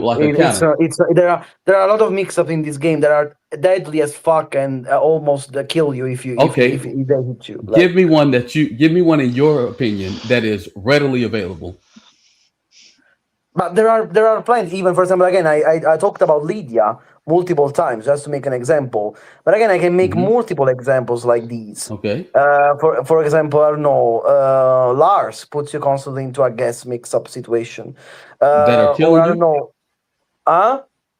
That are killing you. I mean, did you ever do you ever see what Lars damage is in combos and so on? Yes, but I'm saying is what mix-up is he putting you in that you're always going to be dealing with? As he's going to get ridiculous For combo example, damage from you for example, just to make an without taking example, a I don't risk. know. Lars going using Sen 3 and then going into stance, and then you gotta choose between a variety of options, and one of those, for example, is a launcher, and if he launches you, you get for your life. I don't know. For example, Lydia out of I don't know Heaven and Earth. One of the options is a launcher power crush, and if she gets you, you half life or even more. June, my own character, Heaven puts and you in Earth. Can she not even? She can only do Heaven and Earth in heat, can she not? Or am I mistaken? And so I don't understand. So I don't know. Like when I'm saying she's readily available, I'm talking about like Steve's up back two. He can do that jump right off the rip, over and over again, nonstop. If you don't ever duck that jump, you're gonna have to deal with it. If you guess wrong against Steve, let's say for example, I don't know, you try to apply a counterplay, let's say parry, okay, and he does the unblockable high, you get launched, bro. You get launched into a million damage combo. Even on Steve's Why would I go case, for? you mentioned Why would I yourself. go for a parry if I know that you can Because only parry there one is of the no options? apart from that, there is no counterplay in that stance. Apart from that, Guys, I need to meet some Check. the other person jump in and talk just because there's so many people in the queue. I'll let everybody else talk. But that's what I just assumed that's what he means. I don't even know if that's what he means. He could correct me on that, but that's what I took from what he was saying. I mean, Shinblade is here. What else can you do in that mix-up in that situation apart from guessing or parrying? Maybe the two options. Nothing. No, he's talking about Lydia? Steve. He's talking about Steve. You can step I'm the talking on. one plus I'm two, talking on the yeah, up back two Lionheart. situation. Lionheart. You can step 2 and 1 plus 2. You can Either step. But again, it's a guess though. Yeah, I mean you could guess It's a mix-up, one. Yeah, it's a mix up. Well, I'm trying to say guys, shove the conversation so Zulu can jump in go ahead. because he's been waiting. Let me see this. Hi everyone, can Mike, you hear me? I'm gonna go now though. I'm sorry for interrupting again. I'm gonna go now because it's very late. So thank you for having me today. And thanks everybody for having me in. Hello, bye everybody. Bye Mike, Shinblade. Everybody. Everybody except. Okay. Bye. See you later. Okay. All right. See you later, guys. Bye. Blackheart. Thanks for the respect. Let me see. Can everyone hear me? Yeah, we can hear you. Hi there, everyone. Okay, so I had a few quick questions, and I guess like a main thing that I possibly wanted to say. One of my first questions was for Sophie. Basically, which was first of all, which Tekken did you actually like start with? Tekken Tag 2. Tekken Tag 2, right? Tekken Okay. 5. Tekken 5 for you, Shinblade. What about you, ATL? What was the question? I'm sorry. Which Tekken did you start with? Tekken 1. Or are you talking Tekken 1? Yeah, just in general. Oh yeah, I see. Nice. So basically, earlier I think Sophie, you asked about character expression, and you said something like you think everyone's unique in Tekken 8. But I was just wondering, like, how or why do you feel that everyone's unique in Tekken 8? Because I think a lot of people feel like they're not. Most characters are all kind of the same. So I was just wondering if you could elaborate on that and why. Sure. Which character do you think is not unique? Not that I want to go into which characters I think are not unique, but I want to know, like, for example, why you think the characters are unique, or provide your own sort of example. Okay, I mean, I play Anna, and I think that no one has a full crouch mix-up as strong as Anna. She's very quick. She has lots of I think that she's unique. No one else has that sort of gameplay. You know what I'm saying? Like Brian, I'm playing Brian now. He's got a 14 frame launcher. He's got good counter hit tools. Like every character is extremely unique to me, at least. I mean, that's what I think. Yeah. Okay. I mean, if you're to ask me, I feel like those are parts of those characters' archetypes that have been in their own game plans since the Tekkens before. And when to talk about characters not feeling as unique anymore, it's kind of like certain general mechanics, such as like Okizeme and resetting combos, other things like that, has been really like limited. And I think that's why a lot of like the player base feels like character expression is not really there. Would you agree on that aspect, that character expression is not there and every character does sort of feels the same now? Well, I mean, you just asked me. If you're talking about like I said, no, I don't. I think character expression is a very vague term, so you have to say like what you feel like the character expression was in the first place. So when you say something like Okuzeme, and that's changed a lot in Tekken 8, I would say it's probably changed a lot in Tekken 7 and Tekken 6, and I bet you, some of these older ODs and stuff, like they say stuff like in the chat earlier that you had Okuzeme that would take your full life, and in Tekken 8 you don't have that. So you'd have to basically say, what do you think character expression is, and why do you think everybody's the same? I think maybe the better term is player expression, sorry, not character expression. Like for example, with my character Xiao Yu, many players play Xiao Yu differently. She's always been this kind of like, in a way, versatile way of playing, where you can play like a keep out Xiao Yu, you can play like a party Xiao Yu, you can play very fundamental Xiao Yu. Then there are other characters with more like solid game plans, but then there's stuff still in the way of those like more solid archetypes where people were still able to express themselves as a player differently. But I think people feel like in Tekken 8, everything's been lasered down to the same sort of gameplay amongst the entire cast. Do you agree with that at all, or do you disagree with that as well? Do you get what I'm trying to say? I mean, being somebody that's played Xiao Yu, like, very much so in Season 1 and taken some pretty good victories, honestly, I think I can say you can absolutely play a party Xiao Yu, keep out, or fundamental. So, no, I definitely don't agree with that. I don't think it's lasered down like you're saying. I think Xiao Yu is still extremely unique. Yes, not with Xiao Yu though. I'm talking because, for example, Xiao Yu has always been that sort of character that is versatile in the way of how you want to express with her. I'm talking about with the other characters. Do you know what I mean? Okay. So I'm using her as an example for like how it may have been in the past. All the characters are unique. Yeah. Right. Okay. And one of the things I sort of wanted to, sorry.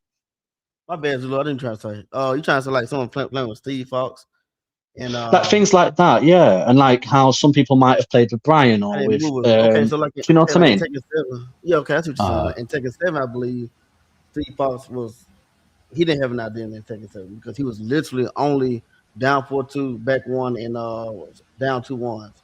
Yeah. This Tekken, you see in Steve Fox utilize the up back 3, Lionheart, the counter hit play, or just doing a lot of avatar spans and stuff like that, or not doing counters at all.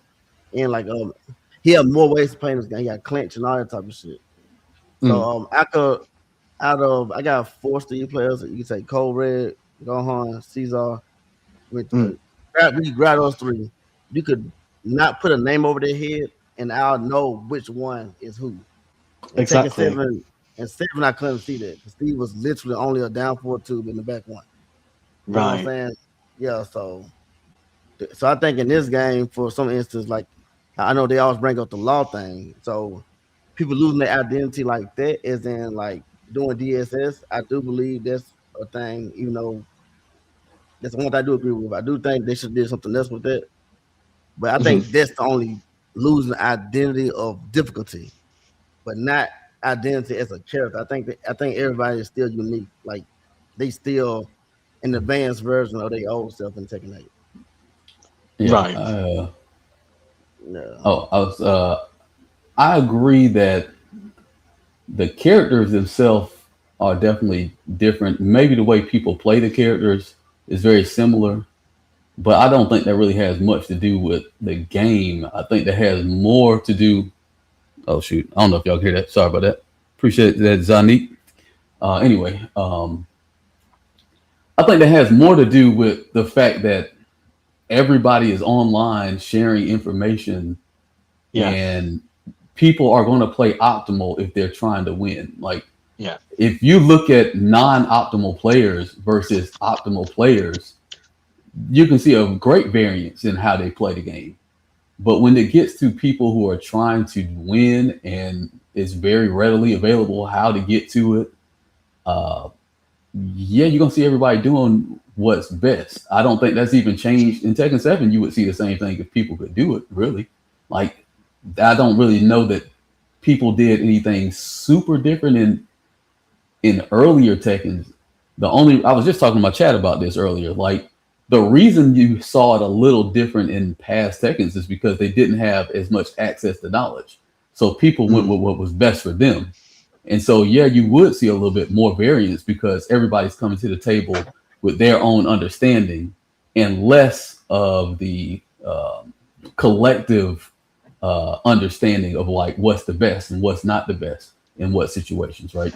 That's why you have somebody who's like Sodom, who was so different as a lean player, even prior to Tekken 7, right? But it really shined in Tekken 7 because, you know, you were starting to get a lot of tech from him. But then as time went on, I seen everybody doing his setups. You know, this game just came out, and it's not only are we in a super information age, but there's a whole lot of tools already in the game. I can look at the setup you did, how you did it, the inputs you did, and replicate that immediately. So that's not really so much particularly in game design. It's just what people want to do that's optimal. You know, once again, I talk about my own character. If I do while standing 2-2, I could go for the optimal run mix-up that is built into the game, or I could cancel it and do my own thing.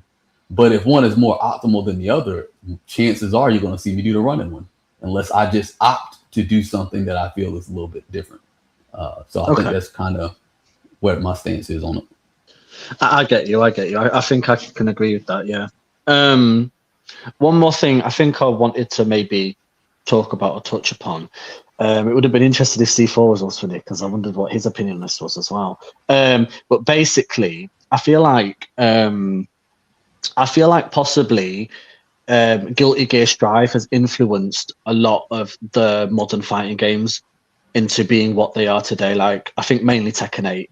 I remember even like when they were showing us like the first demos and that of like Tekken 8 gameplay and the heat system and stuff. I was like at my locals and I literally said to someone like, they're trying to be like Guilty Gear Strive, and it's just this constant like offensive based gameplay, meters and installs and things. But the thing is with Tekken, it's like they've kind of brought it into this whole just like everyone else is saying, like, you know, stance based 50-50s. It's like you can just get rewarded off just doing a layer one all the time and things like that.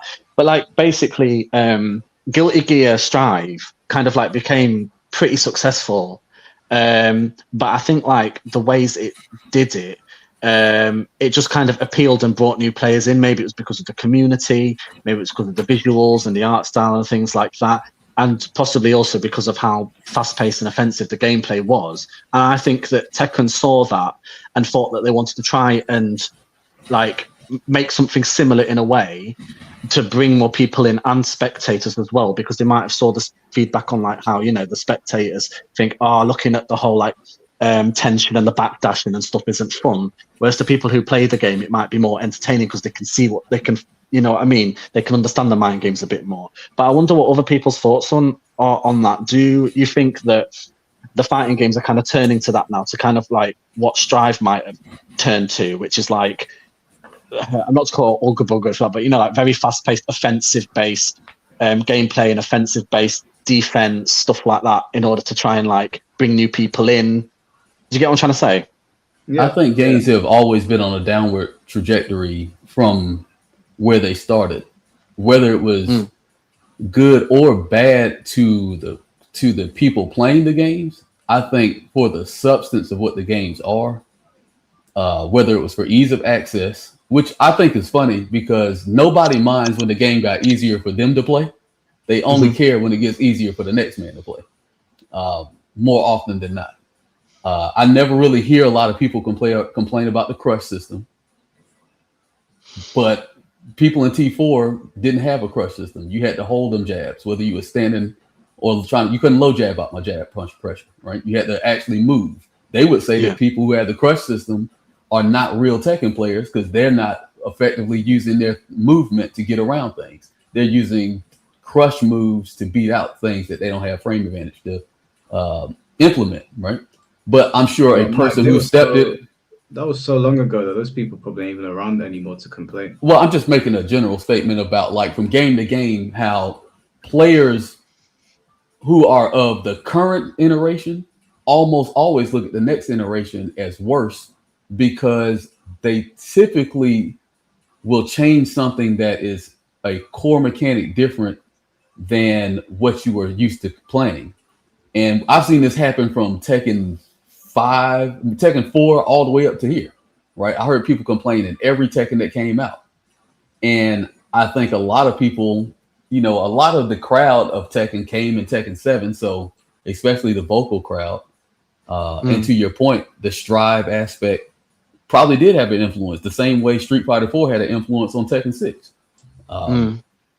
Bringing in the rage situation after they had the ultras and stuff, like all the games started getting it. X Factor and Marvel vs. Capcom, all the games follow these trajectories. So I don't think it's uncommon. I don't think it's really going anywhere. But to concisely answer your question, yes, I do believe that it had an effect, and I think that things will continue to go this way. And it's a matter of accepting or, you know, not accepting it. Doesn't mean you have to take straight bull jive gameplay. But you might have to accept that like what you appreciated about a series might not be there for the next series. And almost has never been there for the next series. Something has changed. Yeah. All right, Zulu, we need to get the next person in here now, bro. Yeah, that's fine. I'll leave good. Nice chatting to you all. Thank you. No worries, man. Have a good one. See you later. All right, so there's quite a lot of people in the queue, so if you guys can keep it to one question, just so we can be fair to everyone. All right, next person is Finn T. How you doing, bro? Hey, what up? Are you happy to see me, guys? Clown emojis in the chat this time because I have entered clown mode fully. But actually, I come from like a first to 50 or something in Tekken 6 with Defi, meaning I am very, very calm right now, which is very rare because I have bathed in the holy neutral, which is actual Tekken. But you got stuck. You got stuck. You know, Mike, if you allow me, I would like to do a small impromptu, basically mini debate, and I have to pick my opponent for this one. And basically, I also want to involve the chat in this because what is going to happen is I want a certain someone to formulate basically what they think is sick about a certain mechanic, and I formulate why I fucking think this mechanic is shit. And then the chat, because we are obviously a democracy, the chat will determine who the winner is. But I don't know. I honestly, I don't know who I shall pick. I honestly think Sophie would be giga funny. Shall we do that? Because we have only time. Because Yeah, otherwise sure. it takes too long. I have to pick one opponent, because otherwise it takes too long. Okay, Sophie, how about this? You know what I mean. We start with something. We, you know what? We are gonna work through the heat package, right? And what I want you to do is I want you to tell me why it's sick. Why you like it? Because you like it, right? Like why it's not a problem. Why it's sick. So Why you can it go makes first, the I'll give game you the better. floor. Tell me why it's terrible. Yeah. You want me to begin? Like or ladies first? Yeah. Go ahead. Okay. How about very quick thing? No, this takes too long. Okay, you know what? Let's start then with Heat Burst, right? Now, why do I think Heat Burst is fucking dog shit? I think Heat Burst is completely overdimensioned because it is a 16 frame fast power crush with so much. By the way, chat, after she gave her side, then we call it, and then you in the chat write either Finn or Sophie, depending on who you think has won this, okay? So, sorry. So I think Heat Burst is mad. Probably. Yeah, well, that But is go not ahead. possible because then you would that would be very surprising because then you would admit that we are right. But okay, let's see how this goes. So I think it's mad dumb because it's a 16 frame fast power crush. It has insane range that it is literally unavoidable on the horizontal axis. So you need to hard call this out with a walk, and it is always plus. It is always plus, either +1 or +2, right? So this is actually, in my opinion, fucking insane because on top of it, it gets you borderline free into your boss mode, which is heat, right?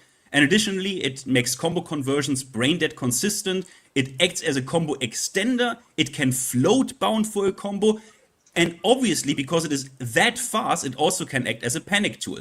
And every one of us does it basically every single round, unless we get a heat engage. So this is lame as fuck, annoying as fuck, and it homogenizes like the round flow to an insane degree. So that was my statement. Now yours. Why the sick? Okay, so he's kind of proven my point here, chat. In my opinion, like this is one of the best defensive mechanics in the game. He said it's over-dimensionized, the 16-frame power crush and stuff like that. People take advantage of that. First of all, I want to say that all of these options are actually showing why heat is like actually complex. Like it's actually like having to choose the times that you do the heat burst, that you do the heat dash, that you do the heat smash, and things like that. These all make for a better game because they are more complex. I think the main argument with heat being less complex is what Mike said earlier, is that it's like more convoluted. But I don't see any. Me personally, I think that Please it only actually focus makes it on heat burst and tell more me why complex. specific. Hey, I didn't interrupt you. I didn't. Okay, I didn't excuse me, interrupt you princess. during your. Okay, yeah, but okay. I mean, that's why I think that it is a good mechanic. It adds all of this complexity. You know, he said it's insane range and unavoidable on the horizontal axis. Yes, sure. He didn't include that it's easily sidesteppable. You know, you do 1, 2, include that. and it only gives plus or 1, 2, which honestly, if you sidestep after plus or 1, 2, and then you fuzzy block, it is very hard to stop that after heat, so it's not like insanely powerful. As far as combo conversions, extenders, and floating bounds and stuff like that, I think that adds more complexity to combos, making it good game design. Now, I know everybody is going to be like, oh my god, and basically it's, you know, what he said is that if everybody agrees with him, then that makes him right. That's absolute bullshit. Even if everybody here disagrees with me, then it still doesn't mean it's not good game design. So, yeah. All right, chat, decide. You got 30 seconds. Type Finn or Sophie who won. You got 30 seconds, and we move to heat engage, where you begin. It doesn't matter. The chat can do it now. Sophie, now you go. You explain to me why heat engage is sick. Why What? heat engage is sick? Like you're talking Yeah, about why when it's they good. get engaged.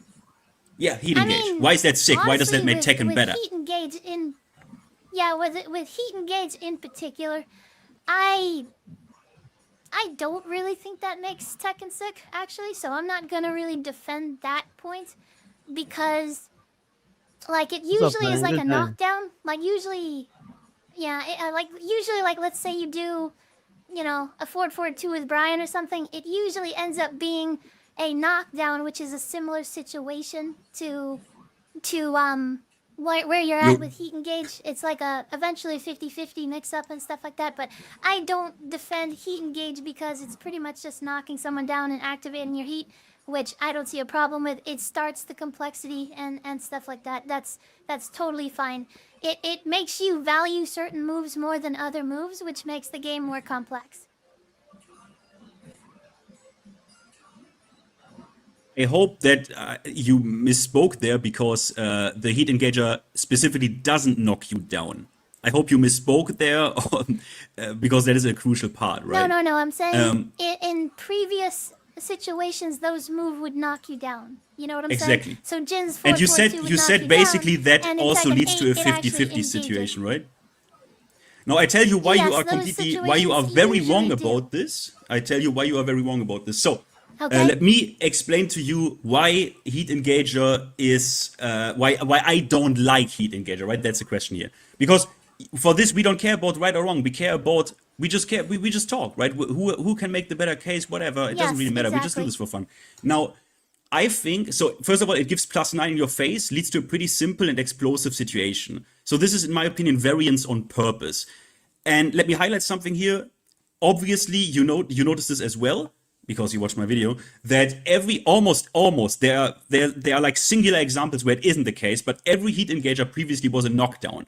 So all of these knockdowns, wall splats or wall bounces in Tekken 7, right?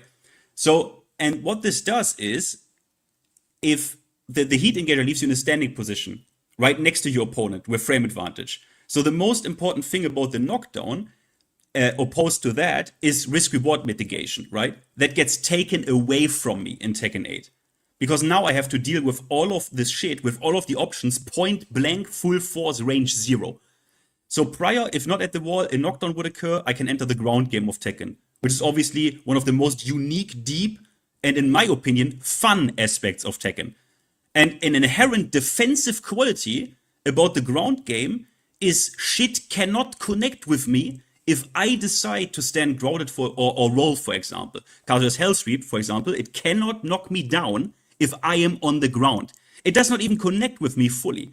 I can decide what I want to do. The game has slowed down. And the situation, if I want it, becomes less explosive. By me deciding to do or not to do certain options, we are playing the game here. We are interacting. Meaningful decisions are being made. And Tekken 8, the fact that I'm standing now and my opponent not only is in my face, he is also in my face in God mode, makes me stand there and, for example, in Kazuya's case, take the Hell Sweep, which is also heat infused, which would now on certain stages even act as a launcher. So, as you already said, you agree with me, that's shit. Okay. But, chat, you can still decide who made the better case, why it's shit, me or her. So, let us move on. Sophie, heat dash on block. Why is that good for Tekken? Why is that a heat mechanic that's nice for Tekken, that makes Tekken better than it was previously? Please explain. Heat dash on block. I mean, I think it's adding, like, heat dash in general, what it's doing is it's adding complexity to certain moves. It transforms certain moves into, like, +5 or whatever. It could also be a launcher, like one of the examples that Fin2 was using when we last talked is Anna's 3+4. Anna's 3+4 does not have a lot of use cases, except for punishment. Whenever heat is activated, it actually elaborates on what that is. Like, it can now become a 14 frame launcher, which some may think is bad, but you could also argue that that's good. Like, now you have this sort of like move, a handful of moves from heat engagers that could be seen as actually like more like cool, like basically more powerful tools. And I know like a lot of people think it's like, that's really bad, but the truth is it's really fun, for a lot of people. I think that is an assumption that people are making, that these moves are, doing all this stuff is just bad for the game, but I disagree. I think it makes the game more complex. And even whenever you do it on block, like because there's a timer on heat, it keeps on counting down. It becomes predictable when people will actually use their heat smash or their heat dash. And so what ends up happening is you have this mind game where you kind of like see, okay, I know they're gonna do the heat dash or the heat smash. Can I like play around that? Can I like, try and bait it out? Can I do something to try and get them to waste that resource? And all of this adds to the fruitfulness, basically, as what is Tekken 8. I think the heat system's great. People attack it all the time, but like he was talking about before, he was saying that they are not letting you playing the game. My argument, like when you're staying on the ground, my argument is that Tekken developers want you to play the game more. Get up, be aggressive, make mindful decisions and stuff like that. Don't stay on the ground because they believe that's not playing the game. They believe you staying on the ground. Yes, I get you when you heat engage somebody, that you deal with a full actual 50-50 mix-up. And, exactly, so I understand the situation. But, like, what they're doing is transforming a handful of moves to create all of the complexities that I just talked about, you know, instead of having it where you get knocked down into a 50-50 Oki situation. Okay. Okay, I will gonna tell you why you should all fucking hate Heat Dash on block. And it is because it is a +5 situation. It's obviously completely fucking free. 13 frame mid Heat Dash into +5 is way too much for a 13 frame mid. You all know this. And the devs simply decided to make everything +5 on block for the sake of simplicity, not for the sake of balance. This is active, anti-competitive design, which is ironic because Harada once said, well, he's gone, but he once said that players love and stick with the game because of the competitive balancing. That's a quote. And it leads to quite moronic examples for the sake of simplicity. Steve running 2 goes from +6 on block normally to +5 on block. Anna 3+4, which you already mentioned, is a 14 frame butt that's not parryable. And it goes from -16 to +5 on block. It launches. It doesn't make any fucking sense that both of these options are +5 if Heat Dash on block. It doesn't make any fucking sense. It is anti-competitive. It's only done for simplicity. And I will fully admit that isolating moves and comparing them is always problematic. But you cannot tell me that they gave this shit much thought at all. I think this can be balanced in a way better way, like Tekken used to balance moves, which is on an individual level. Tekken is a game in which the characters are so deep and full, like on purpose, full of exceptions even, like Flash or Raven's escape parry, that the characters in itself are our systems. So if a universal system like Heat is strapped around this, any form of reasonable balancing becomes ridiculously difficult, if not quite impossible, especially when it's the goal to make this completely like offensive in nature. But I'm convinced they still could do a better job at this. But to be fair, this will never happen because in this fucking clown world, we needed to wait 5 months for one macro in practice mode. So this shit is never gonna happen. That was my case for Heat Dash. Chat, you decide, Sophie or Finn, and we move on to the final topic, the final aspect for me of Heat. Heat Smash. Sophie, please make your case why Heat Smash is a good addition to Tekken and enriches the game. You go, Will. Okay. Well, I mean, you can go first on that since Okay, I go first. You know, can Okay. I talk about the points with what he just said, that it's anti-competitive, that, you know, No. there's, you know, No, we don't reasonable have time. balancing, ridiculous, like... No. Oh, okay, all right, No. go ahead. Well, I mean, all of that stuff, I believe it's not provable. Like, those are opinions that he made.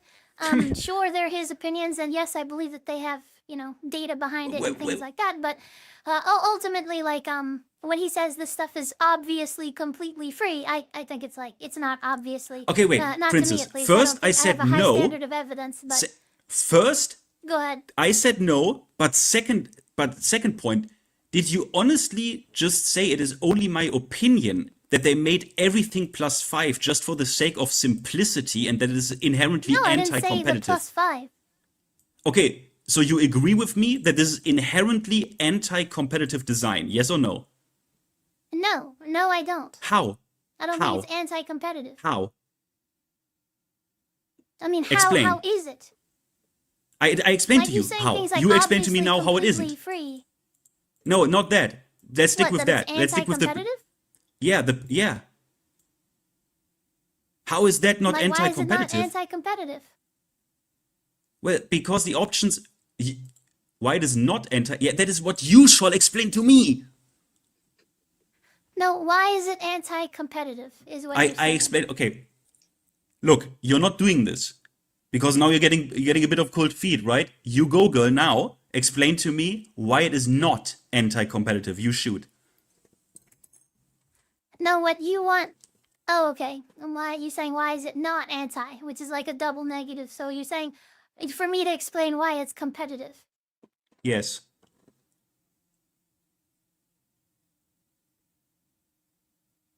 Well, that's what I So thought. So we can competitive. move on.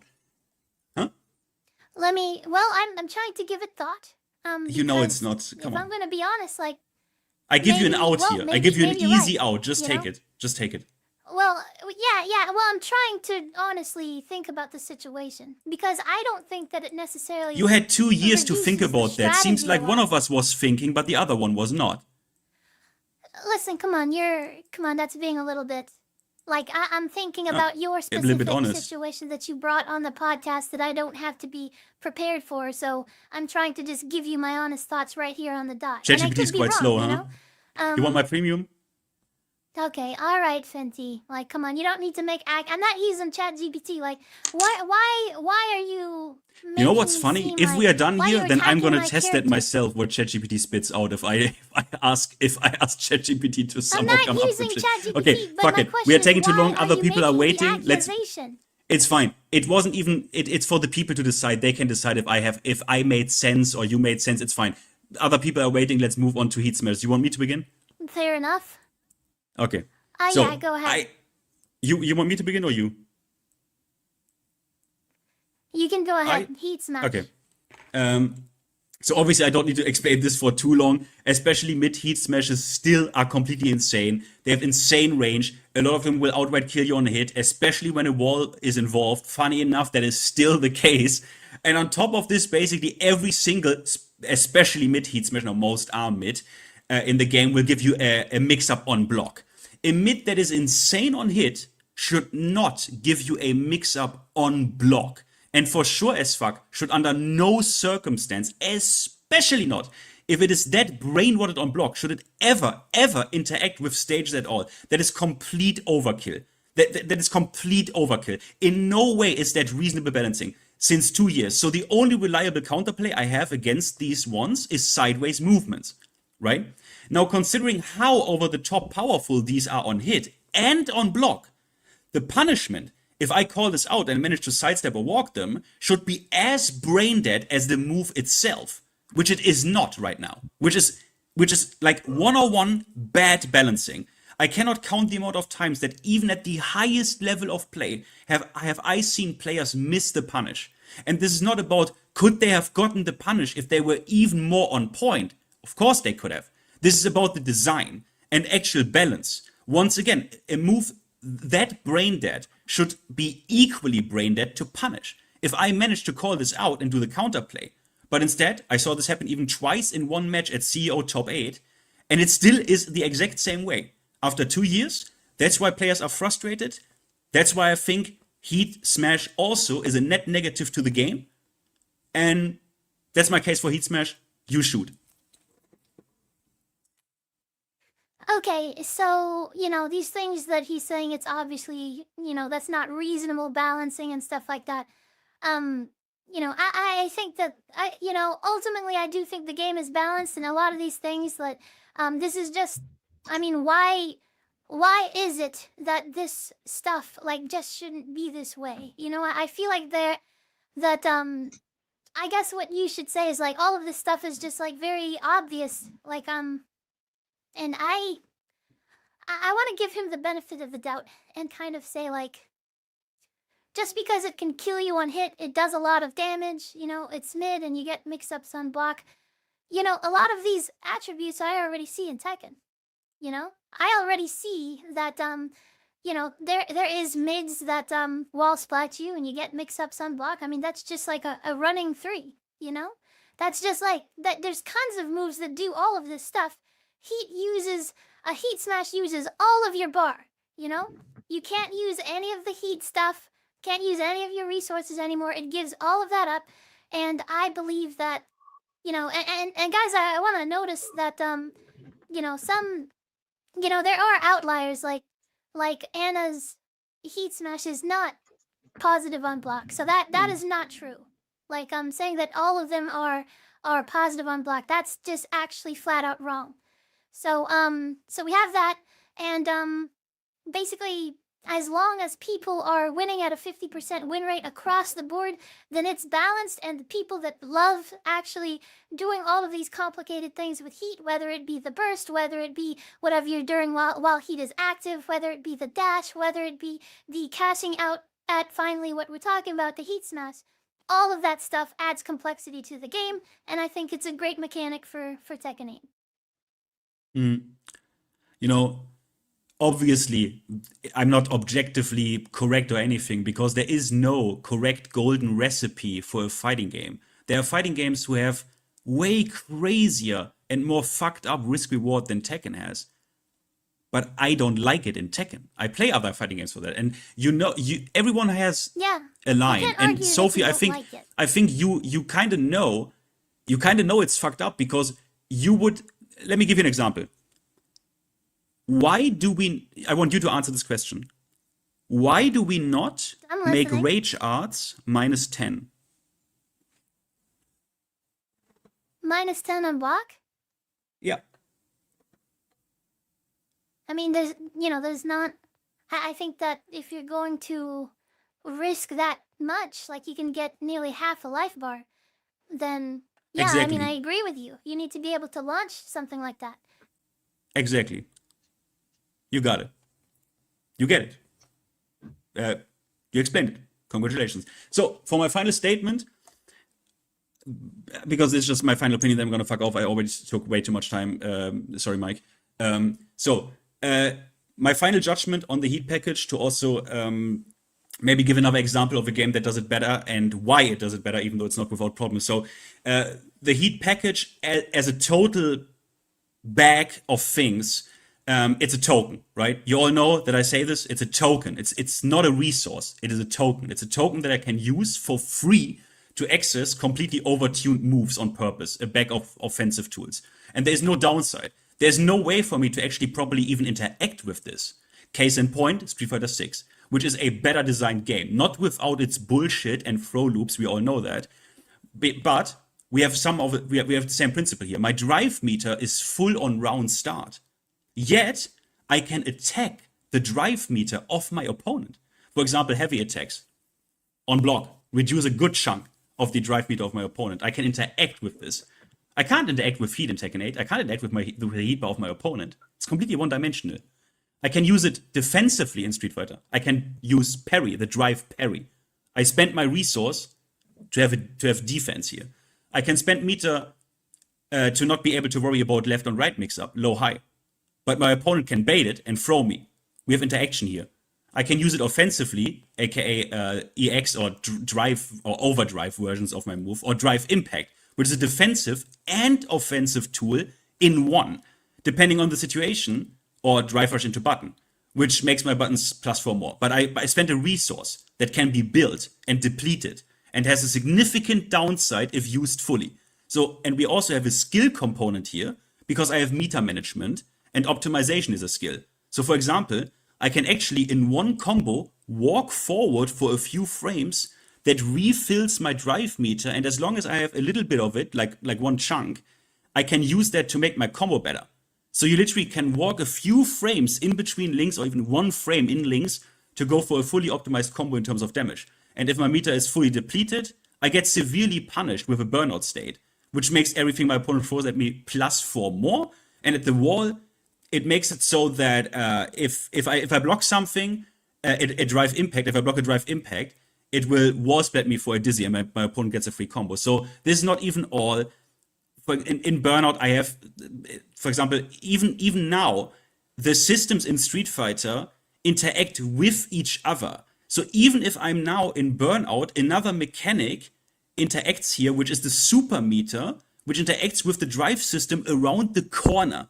Example, if I am in Burnout, I have super meter left. These moves are often invincible or strike invincible, meaning I can react, which is a skill expression, to my opponent using set drive impact that would wall splat me and blow through me, and I can react to that on reaction, obviously.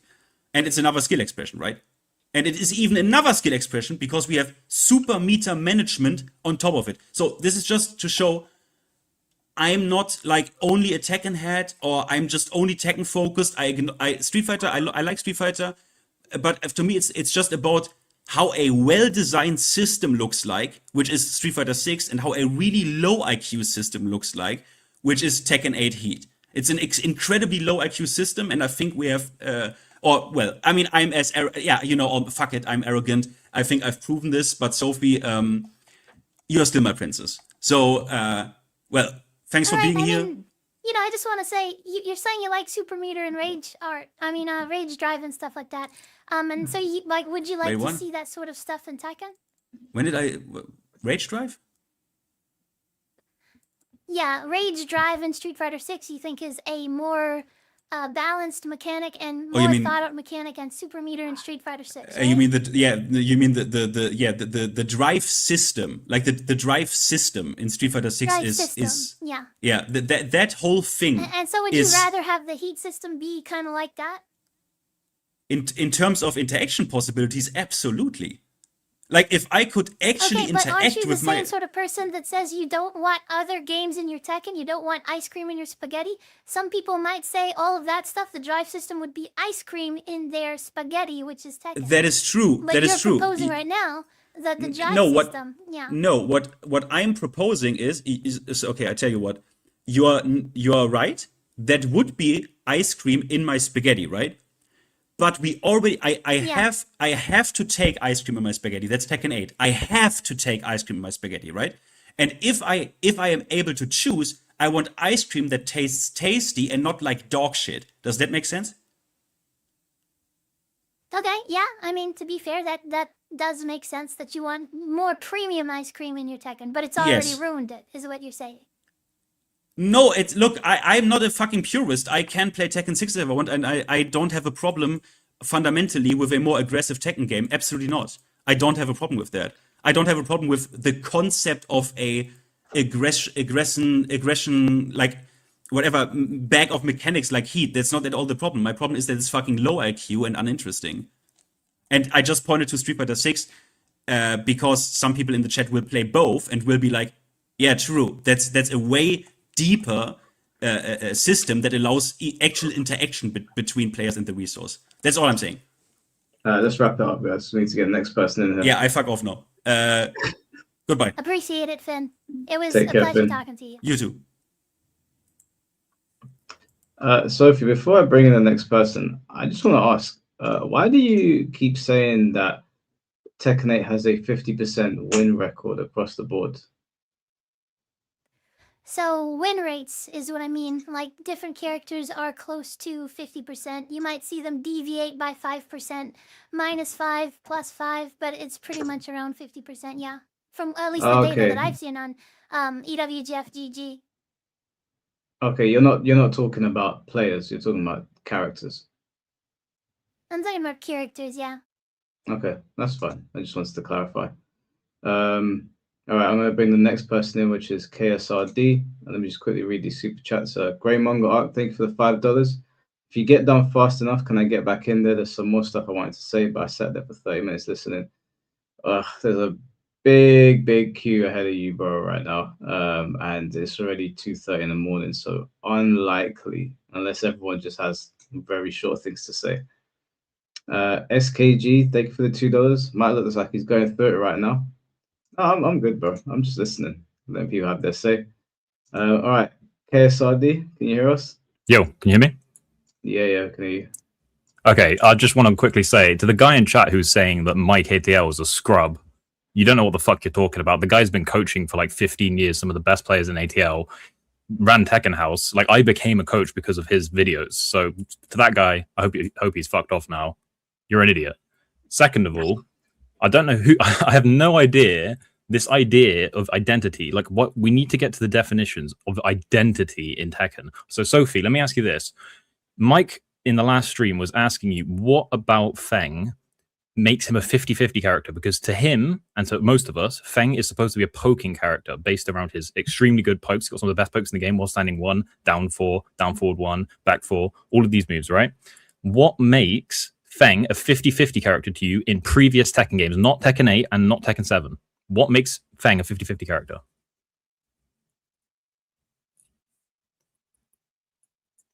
Don't use AI here. Just answer. Just answer. I'm not giving you 20 seconds. What makes Feng a 50-50 character in these games? All right, you don't know.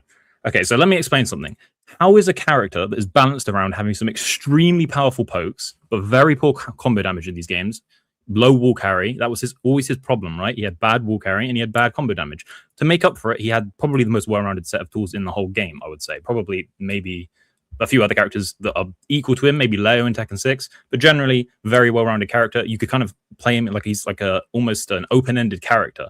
How is Feng in previous games, right, a mix-up character when every single option that he would mix you up with, like sidestep 4, QCF1, all these things, you could beat with sidestep left backdash at range 1 and range 1.5. How is that possible? How can he be a 50-50 character if he can't even mix you because you can just backdash sidestep left in all these situations where the backdash is better in previous games? How is that possible? Do you know?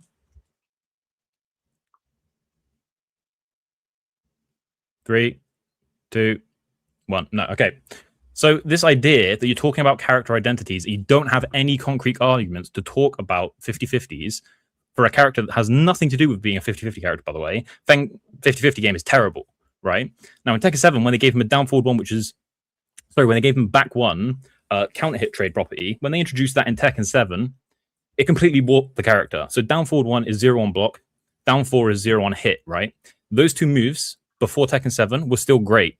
Right? Great tools. But in Tekken 7, this introduction of this counter hit trade tool has essentially made Feng have the best mental frame poking in the game. Because if you block down forward 1, you are always at threat of, if you try to jab check him, do a down forward 1, use a homing move, anything like that, you're at threat of getting back 1'd. That mental stack meant that Feng could essentially run you down in Tekken 7 for free, right? If you ever watch like super high level Tekken 6 Fengs, like Hao was a great example, right? They did not play Feng that way in that game. I mean, you're talking to Mike, right? People are saying you're talking to me. I'm not talking to Mike. I'm talking to you. Why would I be talking to Mike? I said. Okay. I think character identity is just bullshit. No one can agree. Like I thought she was talking with. Yeah, and I just asked you. Mike. No, and I asked you directly. I didn't say Mike. I asked you directly. What makes Feng a 50-50 character in Tekken 6? Oh, okay. So for me, I think that in Tekken 6, I mean, I guess. Yeah, what makes him a 50-50 character in Tekken 6? Tekken 6, but all right, tag 2. You said you played tag 2. 3, you know? Nope. No. Yeah, you can backdash, sidestep left both of them. Sidestep 1+2. Nope. You can sidestep left backdash both of these options at range 1. Like it depends on. No, it doesn't. It depends on the timing. So if you do sidestep 4, and it especially depends on the Tekken. How plus do you need to be for that sidestep 4 to hit? How plus do you need to be? How plus do you need to be for that sidestep 4 to hit at range 1? If you jab him, like let's say you do 1-2, or maybe even a 1 jab, can you sidestep 4 and hit the mix up? Can you do that? You have to time your sidestep at the exact time that he's doing sidestep. You're not listening. 4, no? You're not listening. You're not listening. That's the case. You're not listening. So if he jabs you at range 1, he's +8, right? If he tries to sidestep for you there, right? You backdash sidestep left, you avoid sidestep 4 and sidestep 1+2. How is he mixing you up? What powerful option does Feng have to mix you up at range 1? Yeah, but when people say character identity, I don't know if they're talking about from Tekken 8. Let's establish a definition then. Whatever his sidestep. Let's establish a definition. What's identity to you? Yeah, I don't know. Well, it's what the person believes the character shouldn't have taken away. So for me, identity for Feng Wei might be that they don't take away his sidestep 4. And that's it. And if you don't agree with that identity, then if you what's it called? We can disagree on what's violated for that identity. So the entire argument is based off bullshit, essentially. No, the entire argument is... Because if we disagree on the identity in the first place, then we can disagree on what violates that identity. The entire argument is, if the character is supposed to be a 50-50 character, and his entire tool set is based around the fact that he has a 12-frame mid-poke that's homing, he has a down 4, which is 14 frames, 0 on hit, down forward 1, 0 on block, 14 frames. If his entire character is built around poking, how is he a 50-50 character? You're saying that it's like that. Well, that's your definition of what Feng Wei is. No, it's not my definition. You look at the frames. You look at the frames. It's not about my definition. Tell me how Feng at range 1 can mix you up. Disagree about character identity. Yes, but that's not the point. I'm asking you to prove to me that Feng is a 50-50 character. How is Feng a 50-50 character if he can't mix you up at range 1? In my opinion, yeah, a strong mix-up with Feng Wei is his sidestep 4 and sidestep down forward 3. Or sidestep. Yeah, what in range 1? In range 1, that's effective. Disagree. Yeah, on Oki. Yeah, range 1, exactly. That's so not- do you disagree with that identity? What? So every character in the game can knock you down and has a 50-50 on your wake up. Does that make them strong 50-50 characters? Yeah, but well, they don't all have a sweeping juggle like sidestep 4 like Feng Wei. And so his identity to me, which you might disagree with because it's a loaded term, is that he has sidestep 4 and he has down forward 3, sidestep 1+2, stuff like that. Character identity is just disagreed upon. Right. Okay. Yeah, sure. So you still haven't proven to me how, if I'm at range 1 and I get hit by a jab and Feng does sidestep 4 or sidestep 1+2 as a mix-up, I can't just backdash left, backdash sidestep left. How is he a mix-up character from range 1? I'm not talking about from Oki. Every character has 50-50s on Oki. Even King, who has terrible Oki in previous games, King, who has terrible Oki in previous games. Other characters who have terrible Oki in previous games, right? They still have Oki, it's there. But what I'm asking is, how is he effective as a 50-50 character at this range? I'll tell you this, right? Kazuya has excellent 50-50s. Why? Because in neutral, he has the ability to constantly put you in a blender, right? From neutral. Feng can't do that. Feng can't mix you up to the point where you're constantly having to guess in neutral for big damage. Obviously, he can do little pokes. You know, if he has like +4, he can do a down forward 1 mix, but that's not a 50-50 character. Anna is a 50-50 character. You block a low with Anna, you can choose to go for full crouch sweep to you know, hit them low, or you can go for a while standing 2 if you want to play her a super high risk. At the very least, could you say that I don't know the identity of Feng Wei then? Yes. Well, there you Yes, go. you don't know the identity of Feng Wei. If We can do another somebody character. disagree, well, yeah, I might not know. And so, like, if Namco basically changes stuff about Feng Wei that I don't agree, that people don't agree is the identity of Feng Wei, then it's not going to be changed for those people. So I'm an example of somebody that just wouldn't know what Feng Wei's identity, in your opinion, right? Right. So I don't know it. Okay, that's fine. Right, that's fine. You don't play Feng, you don't know the matchup. Fair enough. Here's the thing, right? You play Anna, okay? So do you want to tell me what weakness did Anna have in previous games that she doesn't have now? 5, 4. Okay, could you repeat it? What weakness 3. does she have in previous games? In previous games that she doesn't have Why now. are you saying I'm using ChatGPT? I'm not. It's obvious using because you do like ChatGPT. 20-second Why breaks. do you count me down? Yeah, I'm not because I'm not doing the kiddie gloves here. Like, why are you counting down as if I'm like, come on? Just give the answer. Go ahead and What say weakness? your question and stop counting down like a child. Okay. Yeah, why you didn't say What weakness does Anna have in previous games that she doesn't have in this game? The biggest weakness she always had in previous games, from Tekken 5, Tekken 6, Tekken 7.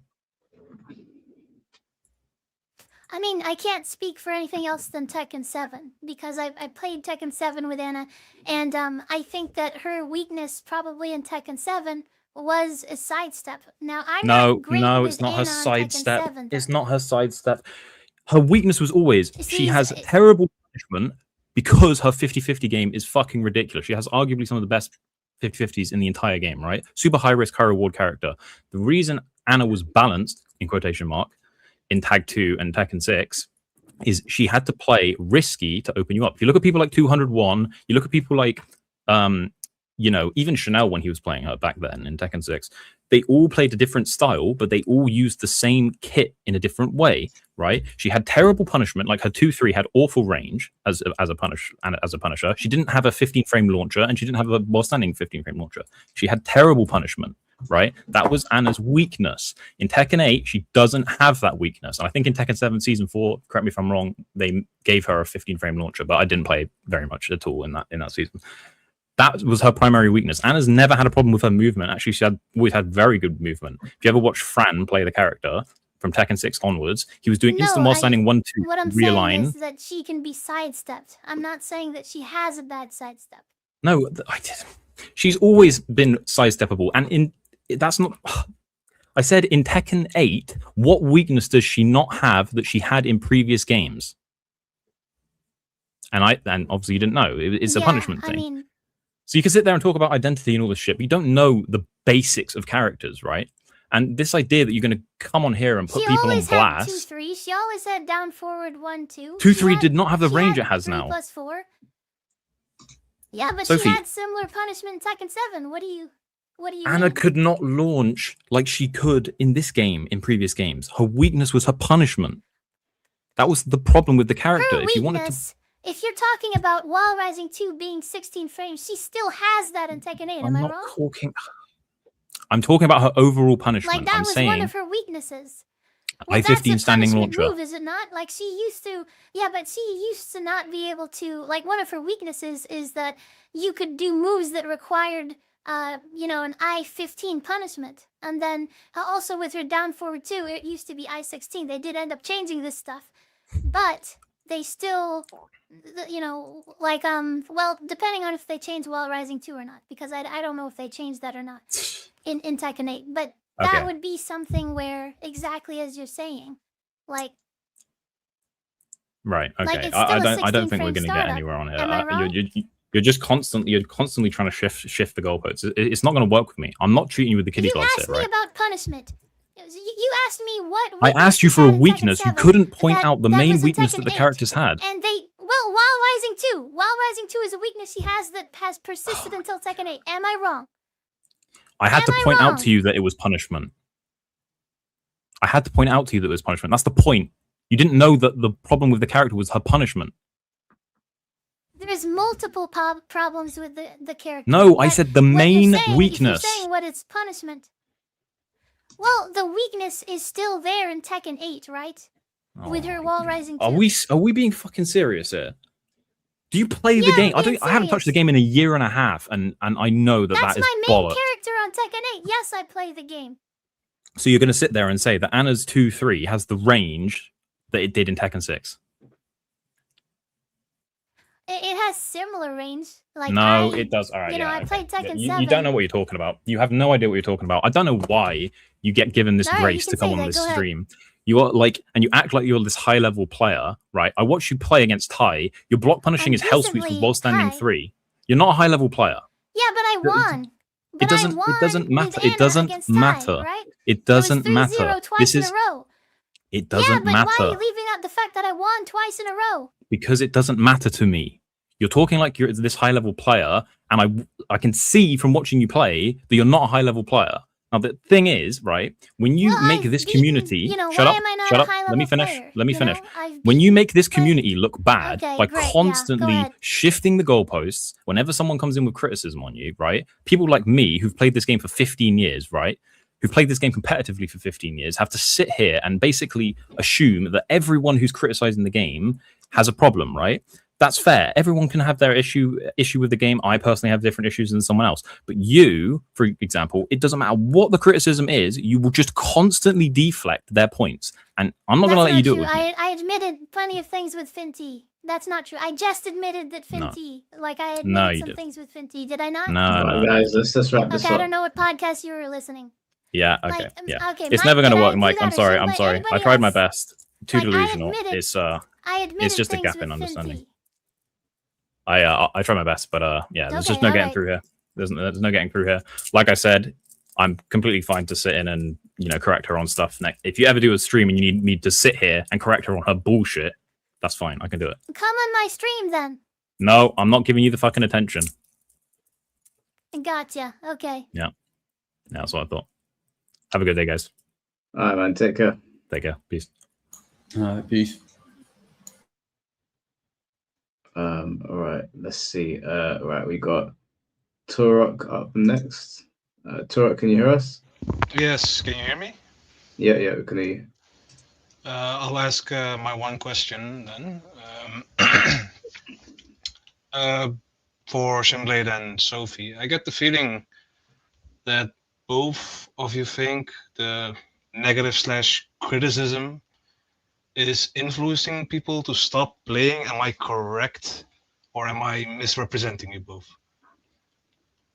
Somewhat. I think that's a decent representation. Don't you think in this whole content creation space that the voices of VDX and Mainman 3 reach a broader audience and are more influential than, for example, Mike, Hollow, Blackheart, Finty, King J? Absolutely. But VDX and Mainman are both like pro Tekken 8, aren't they? I mean, yeah, pro level, yeah, I would say. No, I meant pro as in for Tekken 8.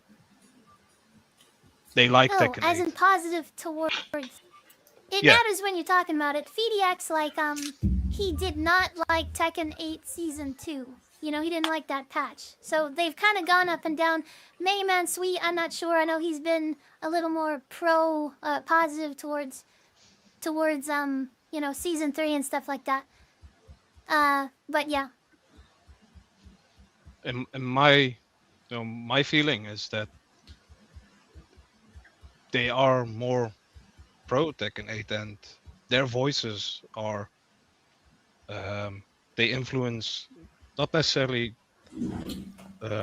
more, but even their voices are for this particular season not positive, and I think that's a more influential push for stop playing the game than, you know, Mike or Blackheart, where you heavily focus on Blackheart's, misrepresentation or misinformation. I don't think Blackheart has any influence. He's not that huge on YouTube. Yeah, so when we're talking about the downfall of Tekken, the people that I quoted is Arslan and Nee being pillars of the community and sunning Tekken. You know what I'm saying? So that's what I think. Arslan, Nee, and FDX, that trio of content creators, is what I believe may have caused a lot of negative reputation. Now, I don't know, there's probably problems with the game as well, but even players such as Shadow20Z that were saying that Season 2 is fine, we just have to take a little bit of time to see if it works out and things like that. Like, you know, I have screenshots. I don't know if Mike would show them on the stream because he's kind of like running out of time and stuff like that. But yeah, I think it's mainly those three, and they caused a domino effect. And yeah, I think there is valid criticisms like the combo length. I agree with that. So what that other guy was saying is that I don't give any sort of admission. That is not true. I just, you know, I just don't agree with a lot of stuff that people are saying. So the combo length I definitely agree with. But you know, if what you're saying is like, why focus on Blackheart and Mike is what you're saying. Well, I can't really talk with Arslan, Nee, or FDX right now, but I would love to. That's not really what I'm saying. What I'm trying to say is it seems like to me that the more positive voices are, I would consider them, pro Tekken 8, for Tekken 8, positive towards Tekken 8, and their voices are influencing slash more, reaching more people than the ones that are critical from the start, the ones that are negative. So I feel like it Okay. seems it's a wrong thought that you would say that the negative voices are influencing people, while it's actually the positive voices that are now also turning negative slash critical. I mean, we got a lot of high level content creators just stop playing the game. I think that's a big message to why people would follow them instead of Mike Hollow or Finty, Blackheart, or King J, because they were negative from the start, right? They were always negative against Tekken 8, so why even bother listening to Which them? ones are But you talking about? sorry, Just like so I know which ones you're talking about being negative. Which ones do you mean? in this stream, for example, we would consider like Mike Hollow, Blackheart, maybe Finty, maybe King J. Okay, I see what you're saying. So what I would ask then is like, so do you believe there's more positivity towards Tekken 8 as far as like content creators is going, or is it more negative?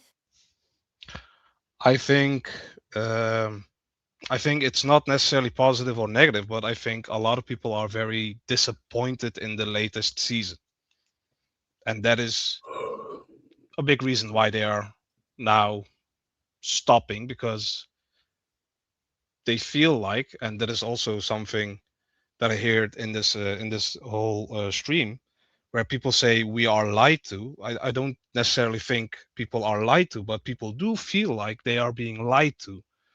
And I think the reason for that is Yeah. the patches, like season 2 patch and the season 3 patch, what they advertised to us and what we got is not, what was expected. So people feel lied to.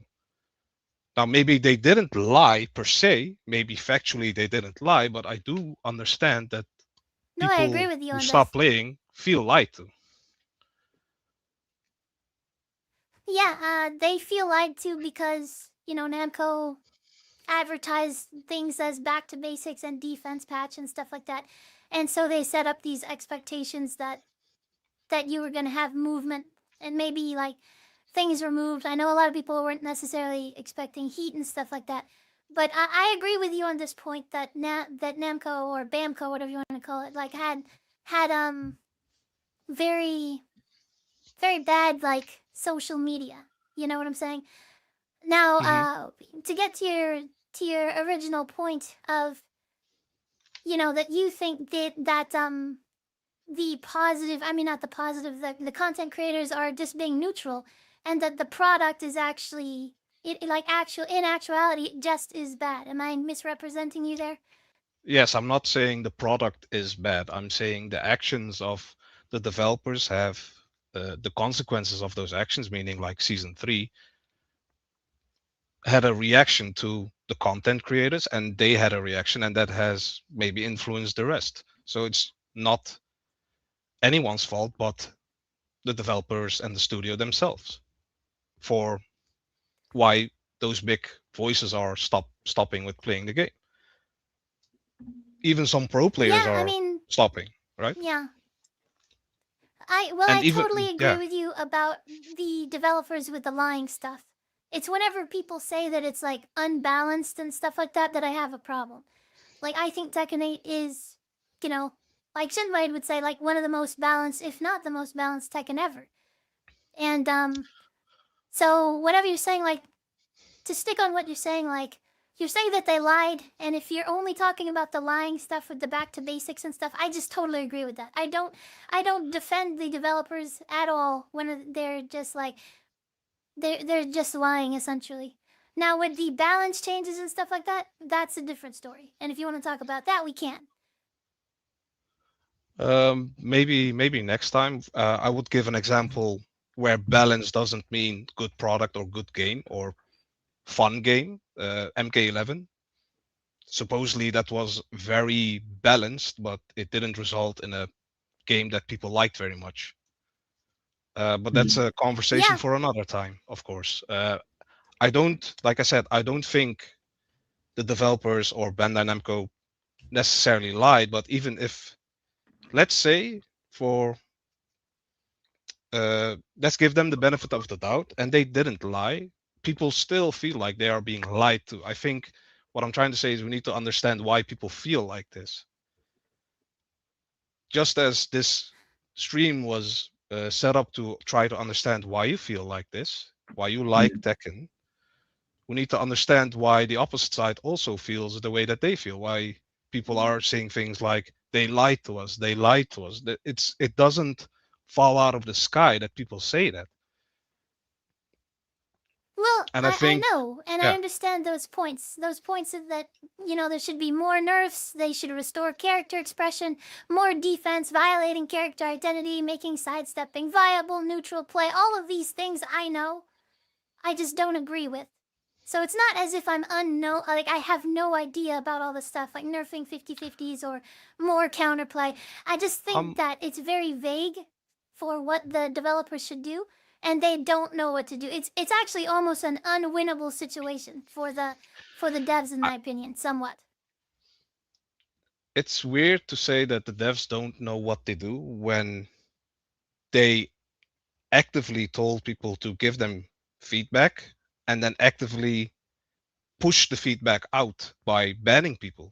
So they know exactly what they're doing. Or am I wrong here? Yeah, No, they do not. well, yeah, they don't want to they don't actually they believe in their game design choices, and it's very hard to undo them. So, in my opinion, they created those things like the portal so that people can disagree with themselves, and then they can show that, you know, if we were to balance it like this, then it wouldn't go in a good direction. So, they developers are aware of all that information. I don't think they're actually going to undergo like significant changes like everybody is asking. I wonder if I know I ain't gonna keep you in here too long because I know you got to get up out of here. I might make the argument, obviously speculation. The developers are asking the community how to make a better version of Tekken 8. And I think the people who like Tekken 8, they're kind of cool with just like making slight balance adjustments. They probably are. And, you know, I think there are some things that are egregious. Like, I think everybody pretty much is in unison about combo length and some of the messed up situations. But more often than not, it seems that they're asking for people to teach them how to not teach them, but suggest ways to make a better Tekken 8. And people are suggesting ways to make a better Tekken 7 or like a better not Tekken 8, like whatever Tekken 8 is supposed to be. They're like, hey, how can we make an aggressive game?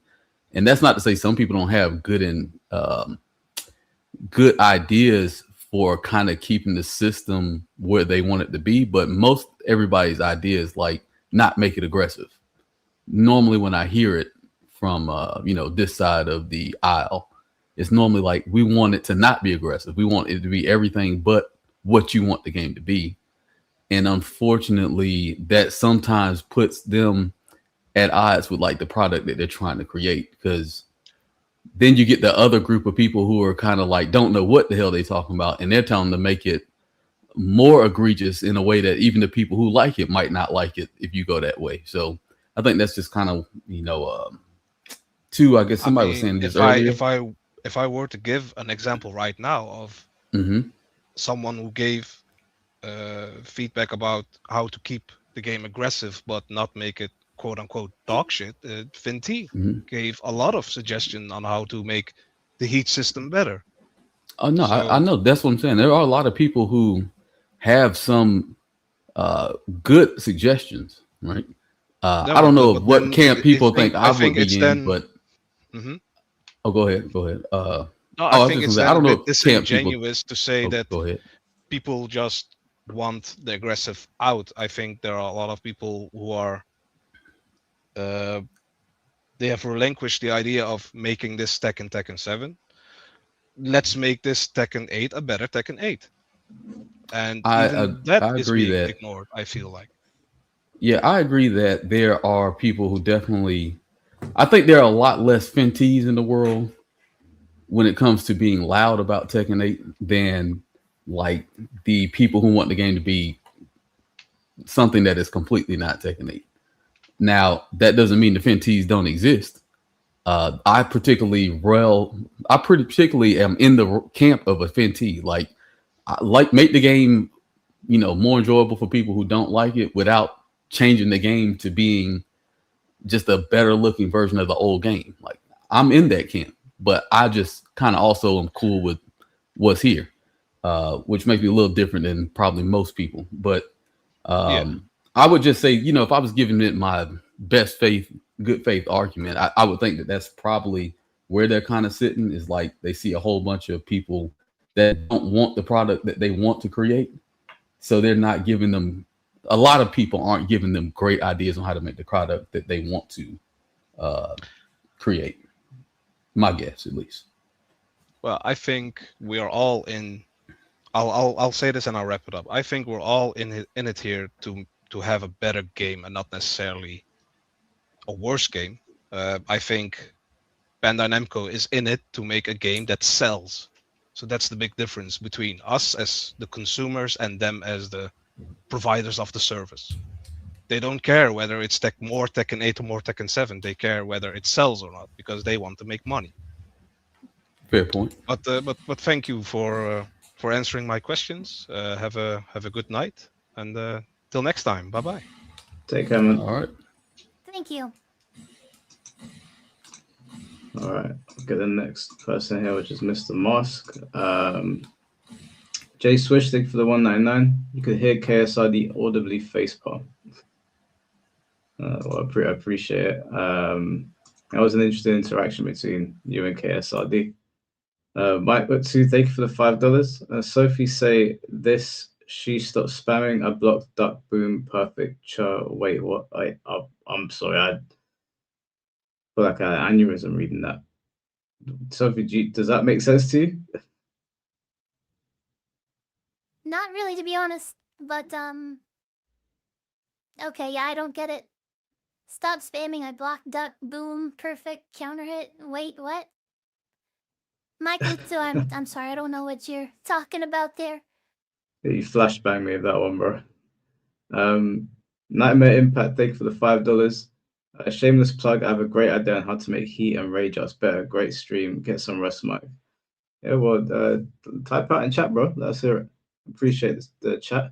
Let me get Mr. Mask in here. Mr. Mask, can you hear us? Yeah, sorry. I'm in church right now. But Oh. Yeah, you guys are good. Yeah, I was hoping to be last, but trying to get somewhere real. Do you want me to bring you back? If you can, yes. All right, cool. No worries. I'll put you back in the queue. Appreciate it. No worries, man. All right, let's get Masats in here. Masats, can you hear us? Yo, can you hear me? Yeah, we can hear you, bro. Okay, I had some questions for Shimblade, but I don't think he's here, so I'll kind of twist them a little to Sophie. So I want to go a little bit back to the character identity point, and I am traditionally a Street Fighter player, and if you were to come to me and tell me that Sagat isn't a zoner, I would look at you funny, because his whole archetype is based around shooting fireballs and zoning. But if you were to come to me and tell me he was a 50-50 character, that would just seem wrong to me. It's kind of the same with Tekken. So when people hear you say that Feng is a 50-50 character, when he isn't, and he's more of a poking character, that isn't an opinion. That's a fact. So that's my take Was on he that. always like that? Like, because I thought in older Tekken games, like, he might have been a 50-50 character. No. Since Tekken 5, Feng has always been more of a poking character. And that has only just changed with around about later seasons of Tekken 7 and Tekken 8, I'd say. So he isn't a 50-50 character. That just isn't an opinion. Okay, I'll just take your word for it that Feng was never a 50-50 character. And then Can people disagree on character identity? I don't think so, because that is a fact. Like I said with my Sagat example, if you were to call him a rushdown character, for example, you're just chatting shit, because that's not what he does. So you can't really argue character identity. The only reason we're arguing character identity now is because a lot of characters have lost their identity, and no one can agree on whether or not the identity has been lost. Mm-hmm. All right, so everybody knows what the character identity is for each character, is what you're saying. No, that's not what I'm saying. I'm saying that the reason we are arguing about character identity is because no one can agree on the character identity now, because they have lost what their identity was. Okay, so in Tekken 7 then, could everybody agree on what the identity was? I would say more so, definitely. Yeah, they definitely killed it in season 3, but yeah, I'd say in Tekken 7 a lot more so sure. than in Tekken 8 now. So Okay, so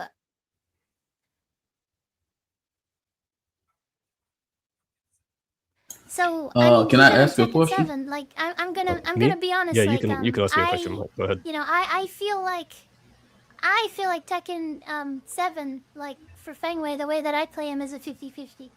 You know. That's how you that's play the character. That's character expression. That's not player character. Sorry, that's player expression. That's not character identity. Yeah, like Mike said, that's character. That's player expression. Because, for example, I play Akuma as well in Street Fighter. A lot of people play Akuma very patiently. A lot of times, like they play him more neutral focus because he has very strong neutral tools because he's very well rounded. I prefer to play him more aggressive using demon flip and his plus frames. You playing Feng as a 50-50 character or as pseudo 50-50 character isn't how he was intended to be played. That's just how you play them, if that makes any sense. Yeah, do you ever see So I you mean, ever see V Okay, Ryu's go ahead. Ryu in Street Fighter compared to other Ryus? That shit was the most nutty Ryu I've ever seen. But that's not the character's identity. That's just the way the player expressed themselves with the tools that they were given. So those are two separate things. I was going to ask you what are 5 characters you can think of off the top of your head that are unrecognizable from what they were before, and they're not DLC characters? And they're not DLC characters. Yeah, because I think the DLC characters are purposely different so that it makes sense to sell them as a different character, like as a different type of character. One of them would be Feng. I think that Steve has lost his identity from previous games. Well, from Tekken 7, not like Tekken 5.0. So, Feng, you saying Feng is one, Steve. Yeah, Feng, Steve. Jin is one of them as well. I agree. Okay. And then for the last 2, I'd say. Didn't they heavily change Shaheen? I don't know enough about Shaheen, so yeah, he went under the radar a little bit, but I felt like they changed him quite a lot. I can't they give gave 5 him off some the new top of my head, stuff. but I'll use those 3 as my example. That's interesting. Okay. I would say you're correct about some of those characters. Like, I could understand why people would feel that way about Jin because of the flying stuff. I think at his core, what I see people use mostly is still the same, but he just that flying kick and some extra slashes and some wings and stuff.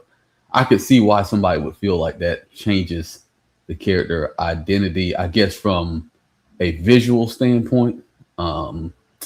Steve, I can understand that him having a mix-up is not something we're very used to him having. I think most of his stuff is still the same though. Like, he's still counter hitting you more often than he's mixing you up. He's still weaving and swaying and using his stances, but he does have added benefits. So I'm not completely against the idea. I don't know that I would call it that like super different character assassination, but I can understand where you might say that identity is completely different. Who is the other person? I think the last person I said was Feng. So. Oh yeah, Feng. I don't know. He seemed like he's pretty much the same. He just got more moves. But I mean, that's think just me. The addition of very strong plus frames makes Feng a lot more offensively dangerous than he was in previous games. I can see that. He definitely has more. I guess instead of having just a headbutt, he's got like headbutt, knee, forward 3 still. Like, he kind of has had this stuff. It just is a little bit more effective. They tuned it up. Mm-hmm. Yeah, more effective, more easily to access, I think. But okay, I was just interested because the reason I asked that is because when I hear people say that the characters have no identity, like, I would just think you would just readily be able to name like 15 characters, 20 characters right off rip. I just and I don't add on Asuka. Well, I would say the reason I just say that, and I say about the DLC characters, like I said, I think DLC characters are purposely made that way. Asuka, I could agree. She's definitely changed a lot. And I don't think people are necessarily wrong, but I'm just interested in what they see that is such super drastic to where the character is unrecognizable, as opposed to not just stronger. But Mike, why would you put the DLC caveat there when other fighting games sell DLC characters and the characters don't feel like they've lost their identity? Well, I just think that is just from my observation of the characters. It's like, oh, the reason you didn't put Eddie on the games because if you'd have brought this Eddie to the game, like as not DLC, it wouldn't even make no damn sense. Now, it still don't make sense to people who don't look at it the way I look at it, but To me, it's like, oh, if I'm selling you a product, I want to sell you something that's fresh and familiar. It's familiar because you know this character. It's fresh because you don't know this character to play like this. That's what I'm thinking from a marketing standpoint. Now, will people receive it that way? I don't know that people receive it the way. I'm just thinking that that's probably what they were thinking. I get where you're coming from with that, but my only thing is that like I look at Street Fighter 6 and they've definitely added stuff to like Akuma or Eleanor or Bison, but they all still feel like those when I play Bison, he still feels like Bison. He's got some new shit, but it still feels like Bison. When I play Akuma, he's got new shit, but it still feels like Akuma. When you play some of the DLC characters in Tekken 8, it feels such a massive departure from what we were used to. So I don't know if you need to like completely rework a character to sell them, especially when they're legacy characters and they've already got a player base. I don't think need is the word I would use. I just think that was probably the reason they did it. I wouldn't say need is that would be a very strong word. I wouldn't be supporting that word. Okay, fair enough. Miss Sats, did you have anything else you want to start? I have a yeah. So for Masatsu, you know, I have a little clip, but we're not gonna play it on the stream. But if you ever want to check it out, FeedX is looking at the patch notes, and at 2 hours 13 seconds and 44. 2 hours 13 minutes and 44 seconds. He's disagreeing with the identity that the devs are writing down. So the argument that you can't disagree necessarily about the identity. I think if you guys want to look at that, I also have it on my stream if you guys want to. But yeah, I'm not so sure that character identity is as locked down as what you're saying, and I get what you're saying. Like they are moving away from what you believe or what people in general, like maybe even the majority, believe is the identity of the character. But there could be some disagreement there. I think, like I said, there's only a disagreement because of the changes. Like, again, I'm going to use Street Fighter as another example with Guile. If Guile suddenly played like a grappler with command grabs and stuff, people are only ever going to start complaining about his identity because they changed him. And traditionally, he's a zoner. Now he's suddenly a grappler. There's going to be arguments for the people who like the new identity and the old identity. So, yeah, I think that identity is a factual thing, but it only becomes opinionated when it comes to whether or not people like the identity and whether or not it shifts. Yeah, even if they do change it, like like people were saying on my stream before, like they changed the identity of Jin from Tekken 3 to Tekken 4, right? He was doing like a different karate style, is what people were saying. And what I'm saying is, why can't that be a good thing? Like changing someone's identity to be innovative or something like that. It can be a good thing, but it's not in this case. Yeah, I think it depends on what the change is, in my opinion. Because, like Mike just said, I think Tekken 3, Tekken 4, changing Jin from using Mishima karate to his own style of karate, it made him more of a unique character in comparison to people like Kazuya and Heihachi. And that's why people like that identity change more than, let's say, if they were to randomly turn Akuma into a grappler, for example. Like, it's more that the change turned him into a more unique character. Yeah, and so if people can disagree about that, then they can disagree on whether people are violating character identity. People didn't necessarily. Some people might have liked the change. Those are two separate things, though. Yeah, people didn't disagree with the identity of Jin in Tekken 3 because with I don't really know how to word it. Some people dislike the change. Yeah, people dislike the change because they prefer the Mishima playstyle, not because the change was bad. Yeah, like you can dislike the change, but like what he's saying is that you can't disagree with what Jin was, like what his character identity was. He went from doing like Kyokushin karate to flipping around the stage. there's no disagreement to be had there. It is what it is. Whether you like it or not, that's something separate.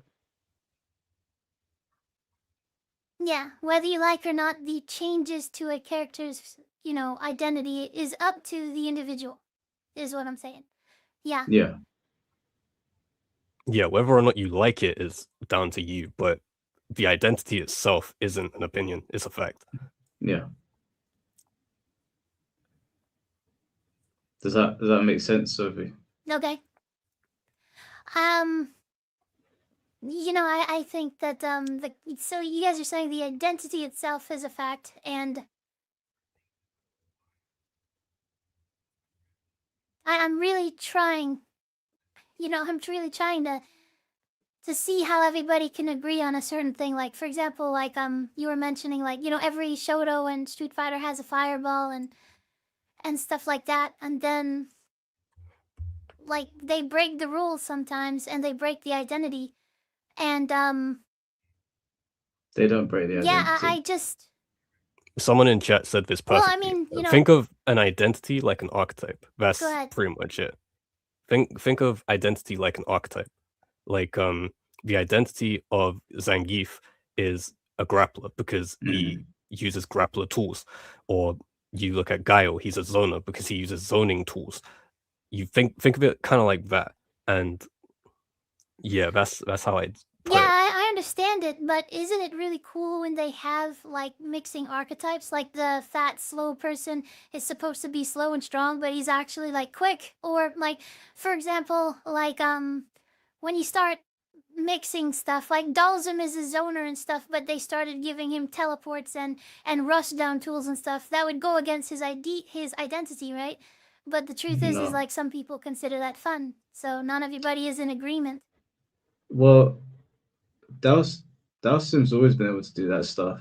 And yeah, that's always been Dalsim's archetype because Dalsim since Street Fighter 2 has always been able to zone and teleport. That's his thing. But if you were to give Rufus in Street Fighter 4 a fireball and he could do a demon flip and skip neutral, that would be completely changing his archetype. But the reason people would complain is because he's a character that is already existing. Like, let's say you put Sakura in Street Fighter 6 now. You take away the fireball and you give her a command grab, and she's a grappler now. You're completely changing the identity of an already existing character, and people aren't going to like that. Yeah, if you give Well, not a lot Zangief of a people are gonna fireball, like if you give him an actual like Hadoken, that's gonna completely flip the script. What we're saying is that you can mesh. Like, look at Alex. Alex is a grappler, but he's not a grappler like Zangief, I'd say.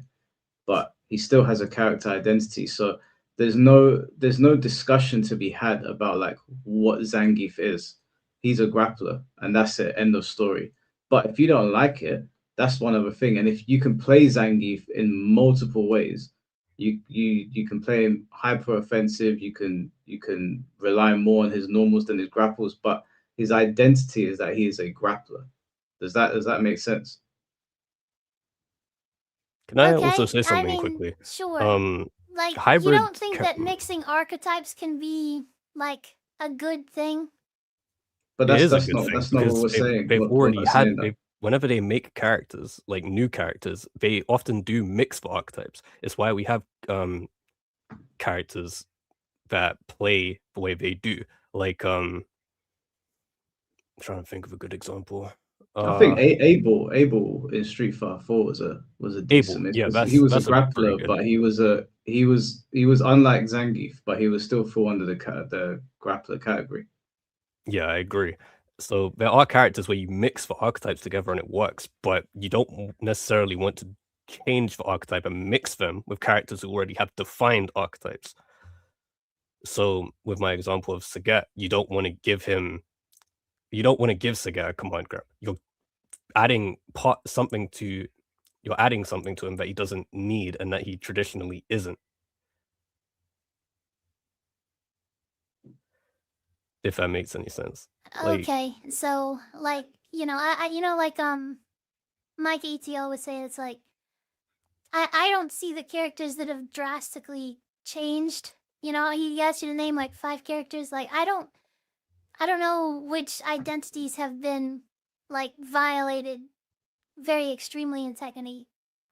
I don't see it. So if you could enlighten me on those.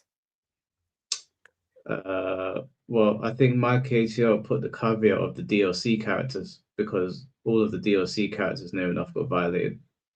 Anna is a big one, in my opinion. Because Okay, I don't they have gave the caveat of DLC. I'm just wondering in general, like, is what you guys are saying like true that everybody knows what identity is? And like, I truly want to know because I think it's a loaded term, to be honest. But You know. Sophie, we've explained to you like 10 times. Like, either like I don't know if we need to say it a different way, but the character archetype is clearly defined. Zangief is a prime example. He is a grappler. So if someone said to you that Zangief is a grappler, there's no discussion there. He is just a grappler, and that's it. It's a case closed situation. Now you Okay, can but play Diva him. in You can Overwatch play is a him mobile differently. tank. I don't know anything about Overwatch, so I can't talk about that. I'll just stick to fighting games. I'm saying that if you want to play Zangief in multiple different ways, you can, and that's player expression if the game allows it. But the archetype is not up for discussion. The archetype is set in stone. That's what the developers set out to make. That's what they make. Zangief is a grappler.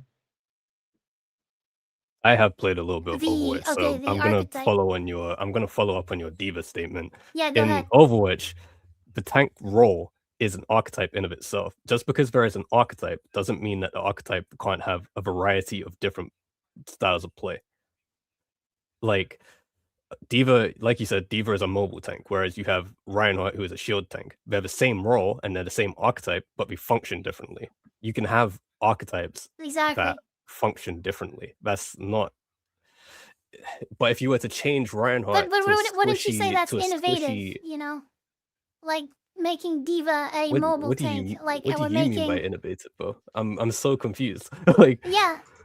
Well, I mean, because when you mix archetypes, like you break the stereotype that a tank cannot be mobile. But Diva is that, right? She breaks I the never archetype. said that you couldn't change that at all. Like, Mike brought up the example of Abel in Street Fighter. He is a very mobile, I'd say mobile grappler. He has a command role which can go through projectiles and such. So it's not like all grapplers are just hard stuck against zoning characters with fireballs all the time. You can have variety in the archetype. That I don't really know how to explain it any easier. No, we can't. I mean, we need to get more people on here, so I don't want to Yeah, go in circles. I'm sorry for Character taking up archetype. too No, much that's time. okay. It's just character archetypes are very clearly defined. It's okay if people want to mix character archetypes, but then that character would have like there'd be a way to describe what he is, but then you could play him in multiple ways or play her in multiple ways. So yeah. Anyway, let's move on. Masats, thanks for jumping on, bro. Yeah, thanks for having me on. Man, take care. Grey Manga Art, thank you for the $5. To an extent, the Devil Jin became what Jin used to be. That's why they created him, at least in my opinion. Also, there are story reasons behind it. But the thing is that, like, I don't understand why you'd make Jin like Devil Jin when A, in the story, Jin was moving away from the devil to begin with, and B, if you've got a character roster, you would want to have unique characters. So I think what they did before was good because they moved Jin away from the Mishima style, so he had his own thing going. But in Tekken 8, they just meshed him with Devil Jin, even though Devil Jin was still there, so it seems a bit silly. All right, let me get the next person in here, which is Valindian. Hello, can you hear me? Hey, yeah, we can hear you. All right, as long as I'm not too loud or anything, just let me know. No, you're good. Nice.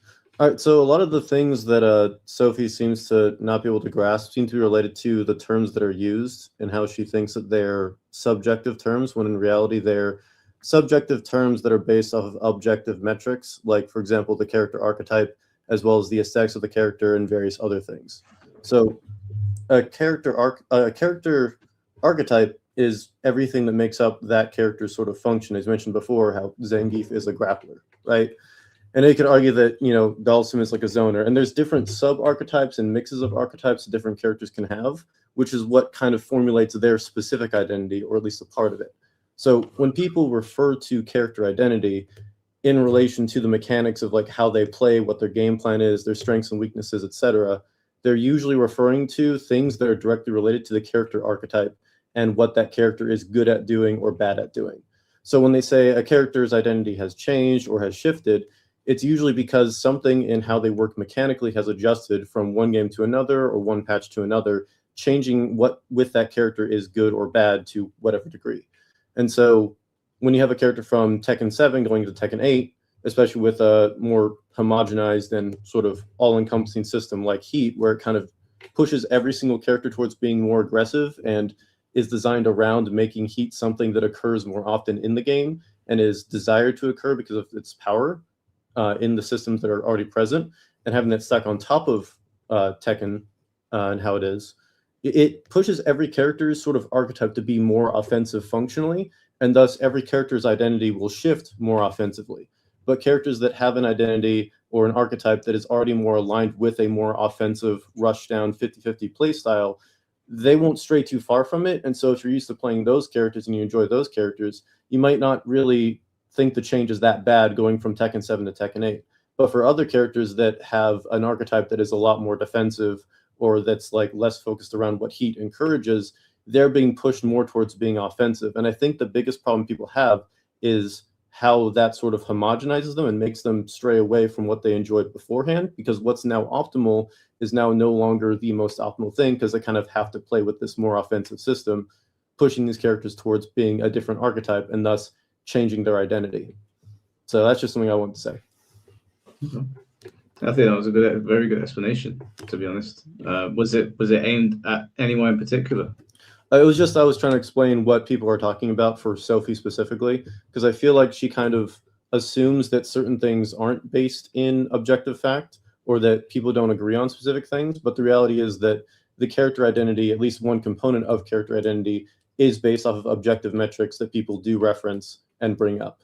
And I think that discussing whether or not a character strayed away from that identity and whether or not that's a good thing or a bad thing is where the conversation should be, and not defining what identity is, because I think it's pretty obvious. I think that if someone says, hey, this character's identity changed, you should be like, okay, how are they before? How are they now? And then you look at how they changed, how certain systems like Heat or other changes to that character, like the specifics of the frame data, new moves that were added to them, etc., change them from being one sort of archetype to being slightly different, or even in some cases significantly different. And then you can talk about, whether or not that's a good thing or a bad thing, and also if people like that change or if it would have been better done in a different way. Because I think that some characters did benefit from it, but then other characters, the appeal of them is something that is different than like the offensive sort of game plan that Heat pushes people towards and other changes push people towards. And so the people that like the characters that aren't sort of already with that kind of offensive style of play won't enjoy it as much as they did before, because they feel like they're forced to play in a way that they don't want to play. Because the character is less good at playing in that way proportionate to the offensive play style, they don't feel like they're being as rewarded for playing the character in the way that they want to play it and how they played it beforehand. So I think that's where most people kind of get upset about it. And that's what should be addressed, is whether or not that is a problem and how much of a problem it is. And then what other solutions you could have to still have the benefits of the systems they're trying to push towards with the direction, but compromise to make it so that the people that like the characters the way they were beforehand, more defensive, less offensive, or whatever, are still able to do things that are more in line with their previous archetypes, so they can enjoy playing them the way that they've always played them before. All right, I think you made some good points there. Hold on, can y'all hear that in the background? Hold on, right quick. I would say that that there's not. I think what you said probably is a pretty good starting point. I think that a lot of people are overlooking how much people want to play optimally. Like, you want the best results, and how, like I said this I said this when what's the name, Metsu, somebody was on here earlier. Like, the optimal gameplay is going to just end up being optimal, and that's probably what most people are going to go towards regardless. The only thing you could do to possibly deter that, and this might be some people's complaint about the game being more quote unquote accessible as far as doing things, is create barriers of execution, right? Because if you don't have the barrier of execution, people are just going to always go for what's optimal, regardless of what that archetype is used to doing or not used to doing, what looks good, what don't look good. Because at the end of the day, I mean, not to take a page out of Combo Fiend's book, but I mean, your character is kind of just a multitude of what they designed it to be, right? Whether we like that or not, that's just kind of how it is when you get to the brass taxes of it. But I do agree that, you know, you could give King a Hell Sweep and he's instantly going to be looked at as a completely different character, even if that's the only new move you give him, right? So I do think you have a really good point there when you say, you know, we might want to focus on more or less. Is it super far away, or is it like a reasonable amount of change that comes to like how far they may have changed their archetype, as opposed to on top of contrasting. Go just ahead. to add to that, also not just if it's far away, but whether or not it actually moves the game in a design direction that's more engaging and enjoyable. I think that one of the major things that Tekken 8 kind of fucked up on is that they pushed every character, even if it wasn't fitting to their archetype, towards the sort of 50-50 rushdown style of gameplay with the way Heat was implemented. And they don't give people the control that they probably should have to manage it in a way that fits other archetypes, because they wanted to push everyone towards being aggressive. I think if they gave more characters defensive tools or defensive enhancements with their Heat to sort of mitigate the crazy offense, you'd have more players who want to play the game more defensively, or like previous Tekkens, or like how those characters were in previous Tekkens, more often, because it would be optimal way to counteract the crazy offense. Kind of like, you know, character one gets like +5 to their offensive like abilities, whereas another character gets like +5 to their defensive abilities. So then it kind of evens out, but both players can still play the kind of character they want to play. But the way Yeah. Tekken kind of handled it was Heat kind of homogenized. The characters themselves aren't homogenized without Heat. They're still pretty different, but Heat makes characters more similar because the mechanics, like Heat versus like almost the same for every character. There's some slight differences in like range and like tracking, but it's like extremely slight and doesn't really affect very much very often. And the specific moves that they get in Heat are different in when they can use it and when they can force certain situations and whatnot. But the general trend is to make pressure more effective and to make people have to make more high risk guesses more often. And not having the ways to mitigate that to an equal amount makes the game more offensive and can kind of push away the players that like that more defensive, poke focused, spacing, movement based game. So I think that what they could do to have their cake and eat it too would be by introducing options for Heat for characters that aren't specifically more offensive archetypes to be more defensive, and thus counterbalance the crazy offense that some characters have. So that way every player can be satisfied in their own way, and they don't have this issue where everything kind of feels the same whenever Heat gets in play. Yeah, Not I can saying respect that. it's more homogenized.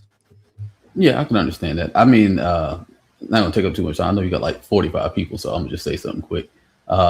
I think that Tekken has always been a homogenized game. I think it's just more blaring in this particular Tekken because of the system itself. Like you said, pushing you more towards like seeing it so obliviously in your face. Not obliviously, obviously in your face. You know, but I do think Tekken has always been a system game. And because the system is shifted, I think that a lot of us as players, myself included, we have to at least have some willingness to grow to even have an appreciation for it. If we don't, then I can understand why you'll be like me in season 1. I just didn't play this chunk at all. It's just like, man, this chunk is not my move. I don't fuck with it. I think some players really enjoy the changes that Heat gave them, but that's because the direction that Heat pushes the game in is a direction they personally enjoy from a playstyle perspective. Whereas I think like I would be the opposite of that. Yeah, the people I'm a that, defensive player. Yeah, the people that like don't enjoy Heat as much are generally players that don't like the way it sort of forces them to play more often if they want to be optimal. You can play less optimally and still not engage with Heat, but like you're putting yourself at a disadvantage and not it's just not good whenever the way to play the game more fun is by making yourself weaker, because it's a competitive game at the end of the day. So you want yeah, to win, you want to be powerful, you want to encourage players to engage with the things that they enjoy about the game, as opposed to feeling like they have to do their homework by fucking with Heat for whatever period of time before they can get back to playing what their character actually is to them. Yeah, I can see that. I can see that. I'm not a proponent of like telling you not to use your heat. I'll tell you use your strengths of your character, but I get what you're saying. Definitely. But that's all I'm gonna put on that, Mike. I know you got people. I still think there's a lot of exaggeration though, based on what I've seen. Mm-hmm. I think there is a trend towards like the offensive stuff, and the way Heat pushes players into being more offensive can alienate some people. I still think there's a lot of Tekken there, but the problem is that the Heat kind of makes the Tekken less Tekken for a lot of people that don't like the direction that Heat pushes in, just because it's not their preference of gameplay. And I think that acknowledging how big those differences are and not exaggerating it is how we get to the answers of what we should do to make things better for everyone, ultimately. I don't think that the Tekken team has executed the whole thing very well at all. I think that if you copy-pasted the drive system from Street Fighter 6 directly into Tekken, it would be a better game than Heat. But yeah, cool. Fair enough, man. That was a solid explanation. Was there anything you wanted to add before we get the next person in? I was just wondering if how Sophie's feeling about that, if they have any questions or concerns about what I said. Well, Sophie?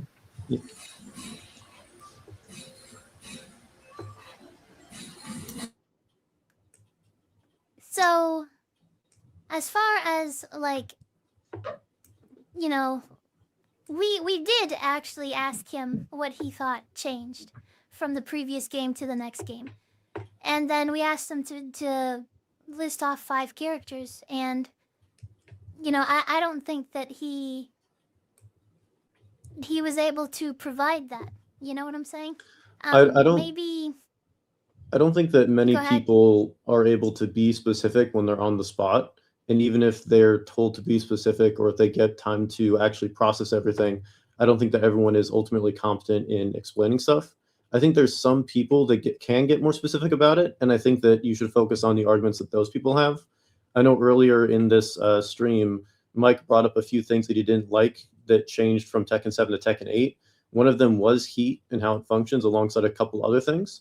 And I think drilling into those arguments specifically and finding the strongest forms of those arguments, and then understanding where they're coming from, and then if it is that way, accepting how it is, and that it's just a preference difference, or if it's not that, then you debate on, okay, how much has this character changed? You say this character identity shifted this much. It didn't actually shift this much. Here's the actual data.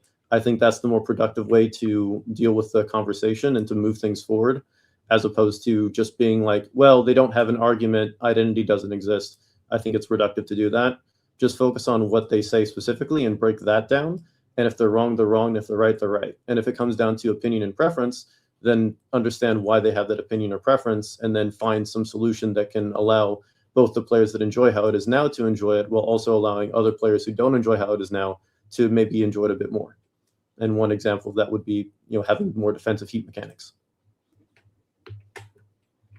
So I talked with the heat mechanics on each of the points that Finty was talking to me about.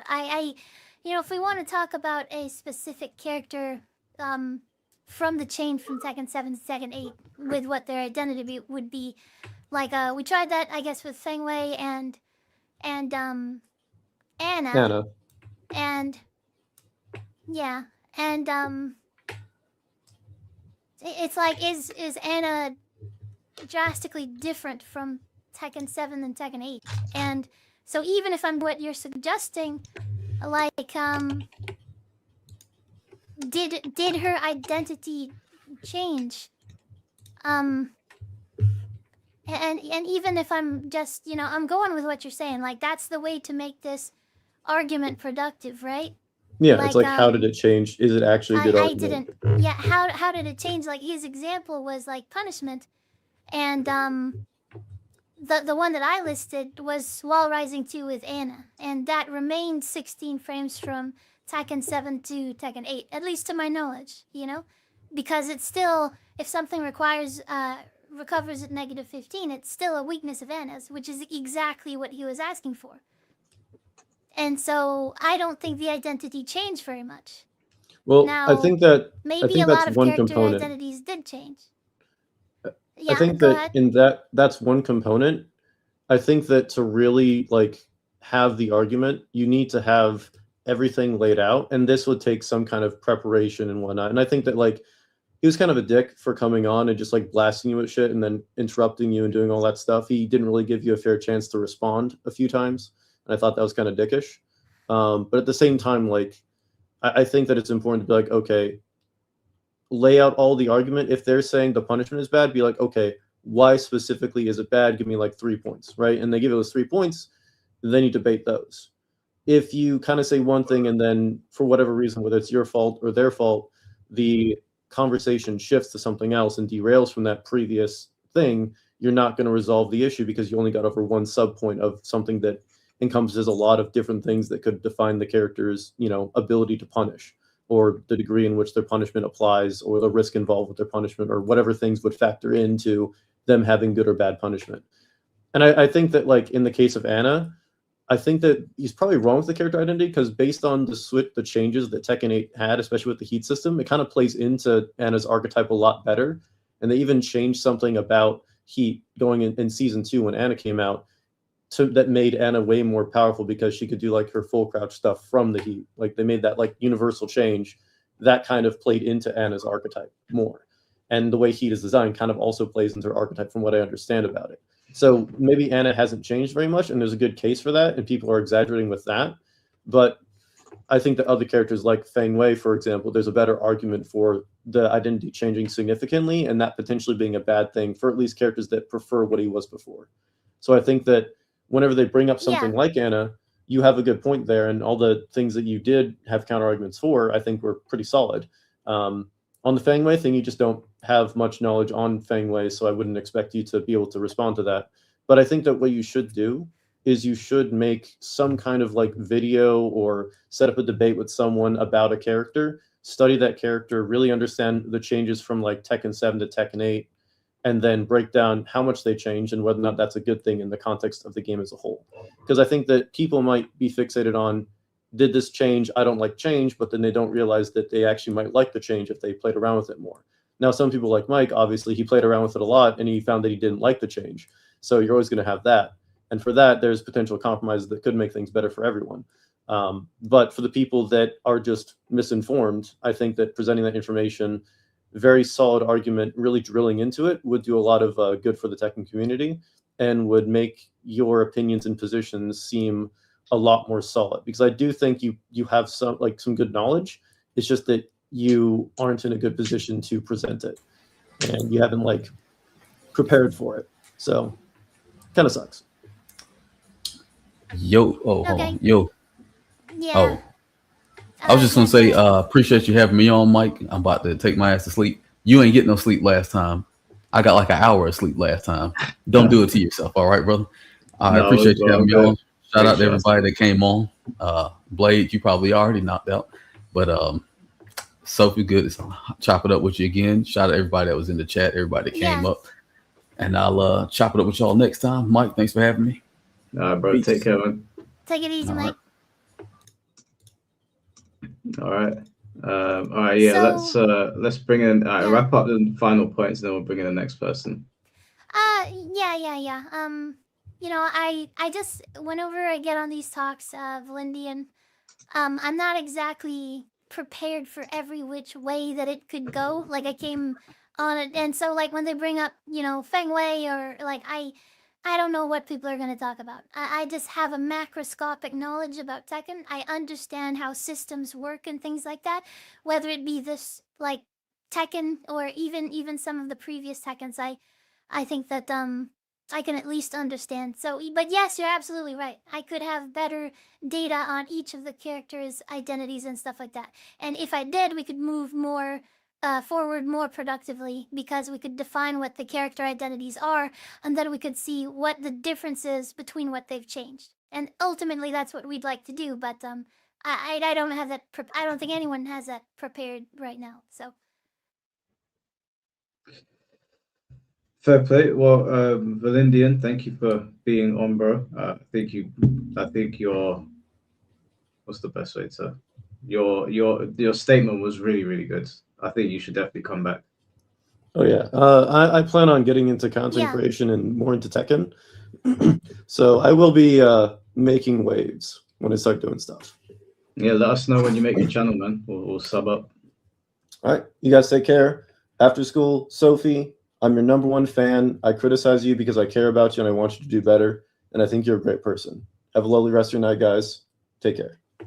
Take care, man. Appreciate that. Okay. See you later. All right. Get in the next person. I think I might actually be able to get some sleep tonight, guys. A lot of people dropped out of the queue, so we've only got 1, 2, 3, 4, 5 people left. Let me just read out some super chats. So Grey Manga Art, thank you for the $5. We're talking about Tekken 5, not Tekken 8. I think what they did to Jin's character assassination, especially in Tekken 6 story. Then they tried to rectify it in 7 and 8. Yeah. Tekken 6 definitely took a shift with his story, I will admit. I care less about, I mean, I do care about it, but I care more about his how they show him off in the gameplay.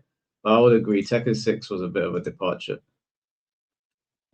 Twin Turbo, thank you for the $5. Tekken 8 is a good fighting game, but it's a bad Tekken game. No, I'd say Tekken 8 is just not a good. I don't think it's a good game. I don't think it's a good game at all. Interesting. It has potential, and there's good things about it, but overall, I don't think it's a good game. All right, next person is Bliss. Bliss, can you hear us? Yo, what up? Can you hear me? Oh, I don't know why. I thought this was going to be a girl. I'm so sorry. Is it Ray? Is it Ray instead All of Bliss? good. That's my name, Ray. Yeah, but I go by Bliss. Oh, Streamer okay. name. All right. No problem, man. Sophie, I'm sorry, but I fucking hate this game. They ruined Korean backdash. Now all you have to do is back, and you just get a free Korean backdash. You get a free electric and heat. Fucking stupid. Wee. Oh wait, no. By the way, I'm kidding. I love Tekken 8. Anyways, Mike, I wanted to ask you. Yeah. Do you really think pressing back is the same as having a KBD? No, that's why they changed it. No, I'm saying in this game, in Tekken 8. Do I think it's the same as having a Korean backdash? Yeah. No. Okay, because you just made it sound like that earlier when you were talking about lowering the skill ceiling or whatever, skill floor. Okay, so maybe I misheard. But yeah. No, I don't think that's the same. No. Okay, gotcha. But yeah, what I wanted to say, I didn't really have a question. I just had an idea. I listened to a lot of these debates or conversations, and it feels like there's no give and take between the people that shit on Tekken 8 and the people that love Tekken 8. And I don't know, I just find it like when you were talking about the skill floor and them doing the back change, making it better for backdashing, it kind of surprised me that you found that as an issue, because in Tekken 7, first of all, Tekken movement is the whole basis of how you like get good, right? And so when you are like playing Tekken 7 for the first time, like I remember when I was learning it, and you like play against somebody good and they're moving around and backdashing and all that shit, you're like, God damn, I can't hit this dude. And just if you press back in Tekken 7, it's like you don't move.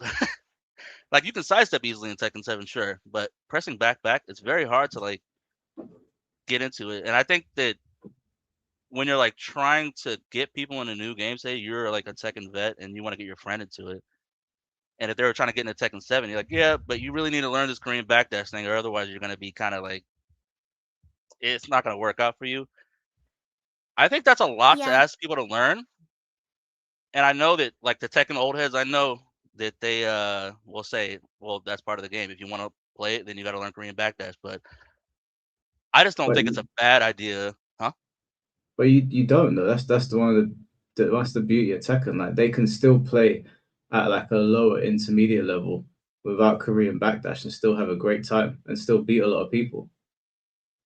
Yeah, I feel that, but also I feel like the second that you learn, like just the idea of sidestepping or just being able to Korean backdash, even if it's like not the best one, you're like way better than a player that can't do it. And it makes it like impossible for that player. And I'm not saying we should lower it to like just casual people that don't want to learn, but like what I'm trying to say is the change in Tekken 8, I think, was good because at least they can move away.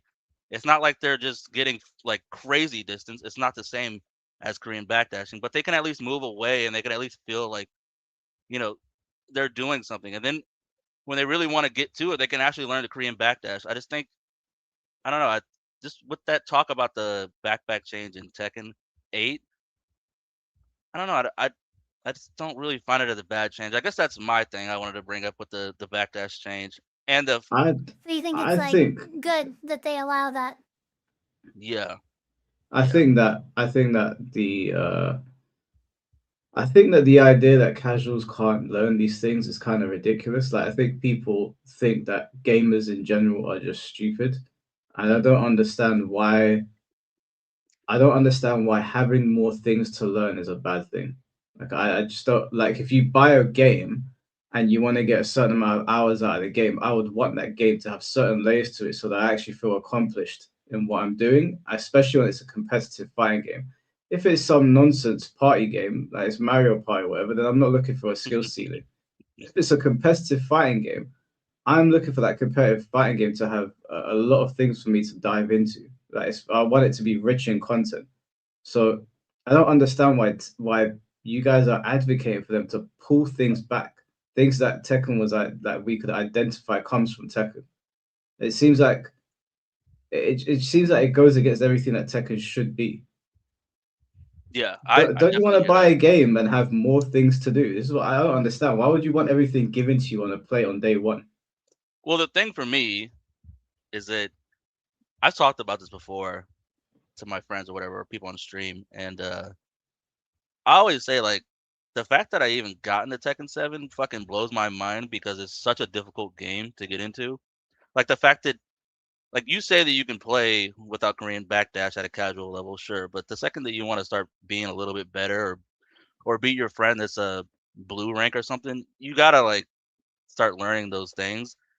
And Yeah. learning Korean backdash and practicing for hours to do that is kind of crazy. Like Tekken is an insanely difficult game. It's still the most difficult game out there as in fighting game terms.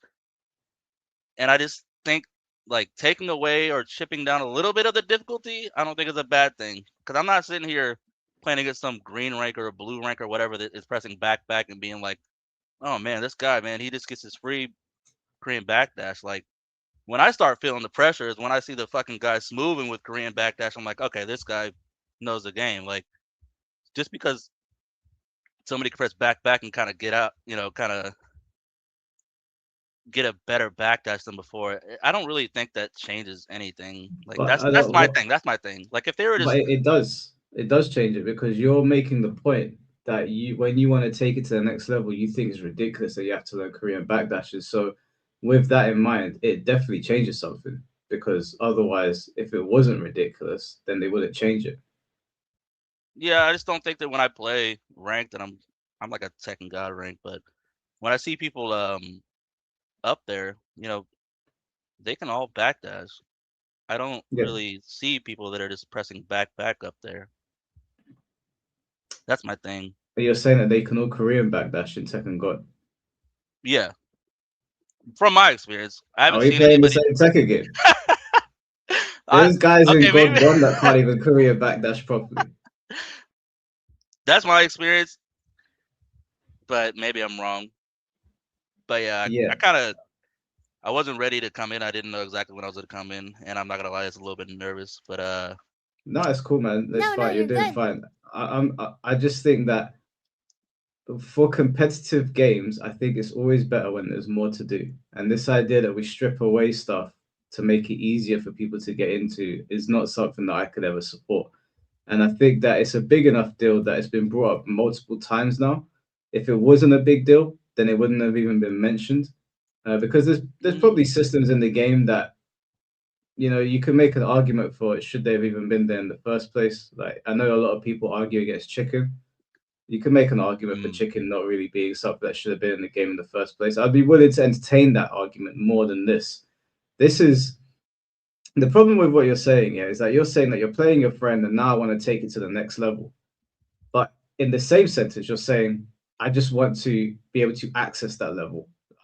Being able to take something to the next level in any area of life is, I need to work for that shit.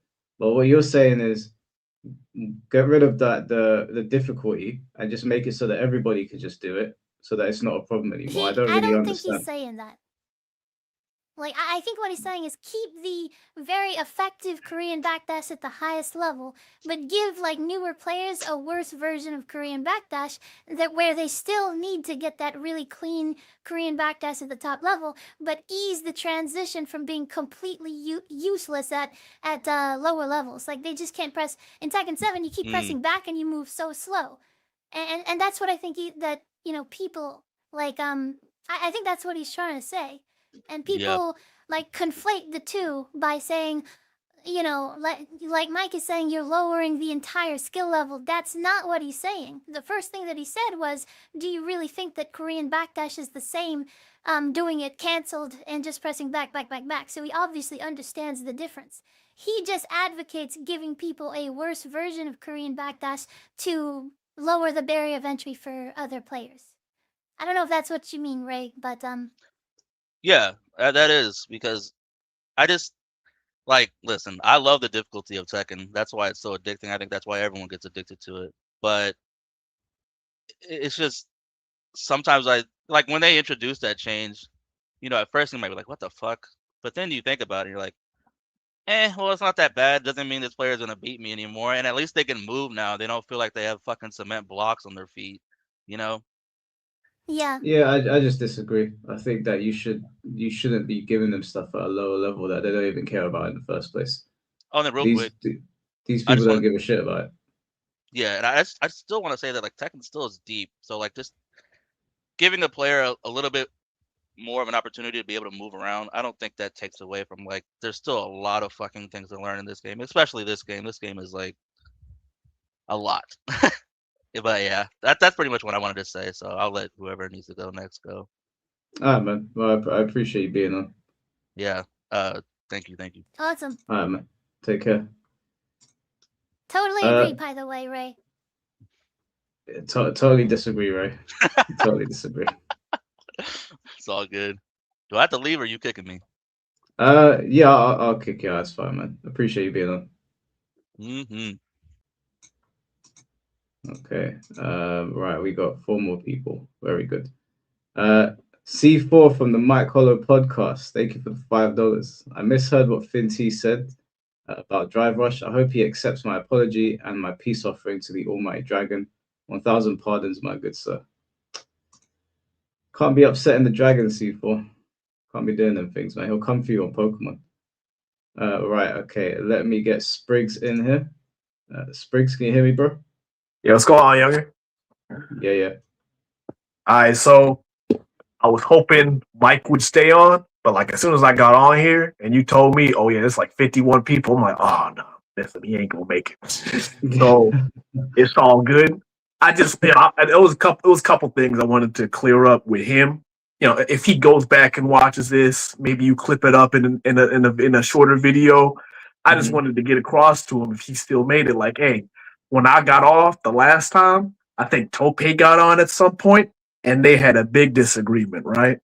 Yeah. And I liked the fact that afterwards you had Tope on, and he was able to clear up, like, hey, I had that disagreement with Mike ATL for these reasons. I hope we can come together and squash the beef whatever it came from. I don't know if you still gonna do that, but I would like to see that, because the worst thing the thing I hate to see is 2 black men from 2 different backgrounds and how they came up have a disagreement, and that just causes more problems within the community, the black community specifically. I just hate seeing that, man. So I hope first thing, I hope that is cleared up. Second thing, I'll leave that to them to clear. I'm sure they will. I'm sure it's fine now. Yeah. The second thing, What was I going to talk on? You on your last stream, you did a reaction / analysis breakdown for Majin Obama on what he had to say and how he would sneak dissing you and all that. And I will tell you, because I followed Obama and I respected Obama for a good amount of time. I was in the FGC for a good 10 years to see his rise to where he is now. The Obama that I knew would have the conversation with you and would be able to really get across his points, and you would have the conversation in the way that it would make sense, right? But I think over time, Obama just changed with a lot of people that changed post-pandemic, especially. Obama before, like he was a big champion of the Arc System Works games. He was a Guilty Gear Xrd player. He played was it Bedman. He did a lot for the Japanese arcade with their streams and everything. He had ties to the East Coast. He's from the East Coast, well, the South, Southeast Coast. But you get it. But he had ties to America, everything. He was he seemed like a stand-up guy. He would tell you what's on his mind, no filters. That's who he was. But over time, I think the games he loved let him down. Specifically, Guilty Gear. When Strive came out, he wasn't a fan of it. He put a video giving out his thoughts back when they were doing demos and all that, and he just felt betrayed. He got burned with the direction that they went.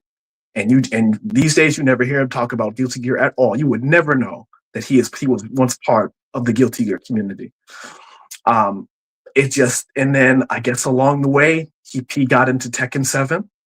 Him and Jayuna both, Anime Illuminati, and he just branched onto that because similar to me, I think he and I shared this. Guilty Gear and Tekken have very similarities when it comes to complexity and the nuances of archetypes and how the system is tight enough to where you can still express yourself with your character and all that I'm talking about before. That got Sophie in a tizzy a little bit. But the game shared those similarities, and that's, I think, how he got on, and many people that came from Tekken, the Guilty Gear, got on. From Guilty Gear to Tekken, got on, and vice versa. So he found, I started seeing him commentate T7, towards what was it, season 2, season 3, something like that. And he got on, and I guess he got a lot of clout, a lot of new followers, a lot of probably made some new connections, stronger connections. And I think he's in a spot now to where what he has built by being in the Tekken community has built him a cushion enough to where I don't need to do the things I used to do. I don't need to get into arguments like that. I don't need to do. I can just stay in this safe place and get paid, right? Take the paycheck. But it was interesting because he was part of the Evo Awards that happened. I think it was last week, and they gave out the Legends Award, or it's like the FGC Legacy Award, and it was given to Mike Watson, who you had on, right? Like months back. In situations where no one really wanted to hear from him, right? That kind of was his deal because he got all that stuff about Wizard and all that, right? It's funny that after that, people started to get back on and respect Mike, and he got that Evo Award. He had the speech, and he was on stage with Obama. So it was an interesting dichotomy to see someone that stayed to himself and was rewarded, and someone that changed up, right? Yeah. Well, I don't want to take any credit for Mike Watson, getting back into the scene, but Mike's a legend. He was well overdue some respect from the scene on some level. So if I did have a small part to play in it, I'm happy about that. But I don't think so. I think they would have realized that Mike was such a massive contributing factor to Evo and everything that happened in the FGC for so many years that he would have gotten the recognition anyway. Yeah. But it's a shame that Obama, he did change as a person. He changed from an integral standpoint, in my view, because I used to watch this for the streams. I still follow his YouTube, and you go back and you look at the videos and stuff, how he was moving back then, circa 2013, 2014 to now, it's a big change up. Yeah, I didn't know Obama before like late Tekken 7, I think. I hadn't seen him before, but he comes to the stream sometimes. Like I've seen him in chat. He just comes in and says like random things and then leaves. He Yeah. knows where to find me if he wants to talk. Yeah, he can I talk don't to you. I'm sure he would want to, but because of his position, he's not going to. Yeah, I know that he can't. Like I know that he's in a situation where thing is, I don't mean any offense when I say this, but Obama's a Tekken commentator, and we've seen how the Tekken team treats their commentators. Right. So I couldn't have an honest conversation with a commentator anyway. It's not their fault. That's just what the Tekken team is. That's what they've become. So Yeah. I don't even know how a conversation would go without him not being able to speak his mind and me getting frustrated that I'm basically, talking to the soup. Yeah.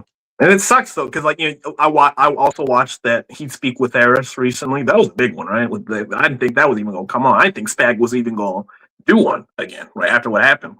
But yeah, I'm glad he did. I'm glad he did. It was a really good episode. Yeah, and what Eris said was like, look, the fact that commentators, people within the community that want to get in good with, that want to maintain relationships within Namco cannot really express how they really feel and address things that people have. We can't have conversations anymore because of the environment that has been created by Namco. We can say that Namco created this. They police, silence, all the things. That's why I'm not mad at the commentators. Like I ain't mad at Obama. I wasn't mad at any previous commentators. Like I get it. They got to put food on their plate. It's just that I can't see you as a source of like information or someone that I turn to for any level of honesty. Yeah. Because the Tekken overlords have made it a way where if you do speak honestly about this game, they'll just axe you. So I don't know, man. Like obviously Spag doing Heat Speak was really good because we got to hear from Eris and we got to him doing it is probably like a good sign as well because obviously he was a commentator too. Right. It's just good for the community for more players to speak out, and Spag has a lot of ties to very big names. Yes. And if he can get them on his podcast to speak out, that might be the help that the Tekken community really needs. I believe so too. Yeah, I mean, Rip was on there. I was like, Rip's on here. That brother is working on Invincible right now. He's on here. Like he's in the death position. Yeah. Whatever the community can do, whether we see eye to eye on stuff, whatever we can do to try and make these developers realize that they royally screwed us over with this game. Yeah. I'm going to get behind it. So I hope that Spag does more Heat Speaks, and I hope he gets more guests on like those guys who can really get the ear of the community and get those clips going and hopefully get them up to the Tekken team. Yeah. And then my hope is that those people can talk to, because you guys are a pillar of the Tekken commentary in general for the community. And I would like, there'd be more of a merging of the two. So things could be better, right? Because as I said when I was here before, I think a lot of legacy is forgotten. A lot of people that built the scene that Eris was talking on, back those EWGF Fridays. I used to watch those. I used to be up early watching those. They would run those things until after midnight. And those did build the competitive scene and exposure for America, at least, for sure. Yeah, no, 100%. The Tekken team needs to show a little bit more respect to where this all came from because they've clearly seen that there was something there, and then they've taken it and tried to run with it, but they turned it into something ugly. And now all that we've got is this game that is subpar, and a bunch of people on Twitter are really pissed off. So the sentiments are not good in the community right now. Sure. And then the other thing I said, I'm the proponent of them putting out a legacy collection, so that so those memories can come back to the scene of I used to, because I wanted to say this last time I was on here, but I got sidetracked when I was trying to get across the legacy point. From Tekken to Tekken, there's this weird thing that happens with players where they don't want to go back to that last game no matter what. For some reason, something about the system burned them. I saw it from BR to Tag 2, from Tag 2 to T7. T7 and Tekken 8. You know, the brother Button Blade was on there. That I ain't going back to T7. Something. It's just a trauma that Tekken players deal with where they don't want to go back to the last game. But I think if the older games were readily available, you know, in a way of, you know, of a Capcom collection, I think, you know, people will realize, oh, I did like these aspects of these games, and we'll be able to celebrate them more and see them in tournaments. How many tournaments you see these days where they celebrate older games? You know, within the 2D space. You know, I was just watching Texas Showdown. They was having Third Strike tournaments. You know, I was at the SNK World Tour. They're bringing back KOF 98. Like, they're just celebrating the legacy, and you don't see that in the 3D space for sure. Yeah, it's a shame. Like I've always said, a Soul Calibur and a Tekken collection would be so good, especially Soul Calibur right about now. But I don't know what Bandai Namco's problem is. I don't know why they won't do it. Maybe they'll do it at the end of the Tekken 8 lifespan because maybe they're still trying to keep everyone on this game. But they know that people have been asking for it. It seems ridiculous that we haven't gotten one yet. At least for if they do Tekken Tag 1 up till Tekken Tag 2 and just slap those on a collection. With, you know, Tekken 7 is already pretty modern. You can go back and play it. But the other ones, they're very inaccessible for a lot of people. Like Very I'm much. lucky enough that I've got a 60 gigabyte PS3 so I can go and play my old Tekken games. But a lot of people ain't got that anymore. You know, it's not in production or anything. You got to get on a computer and download some mods that some of them don't even work properly. So I think they should do it, but I don't think they'll do it for a long time. Sure, it's gonna take some. I mean, I think it's gonna take just an upbringing of a certain part of the community, like maybe some big voices within the from an influential standpoint, because that's what happened with Capcom. It was Maximilian, Justin Wong, and some other big names that were getting on podcasts and were getting on platforms and saying, we want these old games back.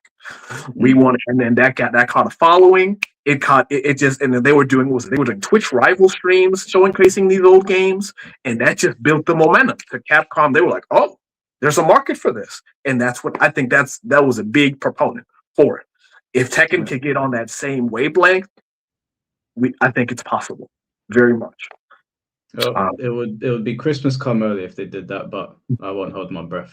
But yeah, but I don't want to take up too much of your time. I know you want to sleep. I didn't think I was going to get on here this late. But yeah, I just wanted to say my piece on that. I know Sophie got beat up a little bit on here, but I appreciate she's her sticking in and her, standing, keeping on her stand, staying on her principles, things like that. I like how that one guy was able to, break it down and the faults that she had in some of the arguments.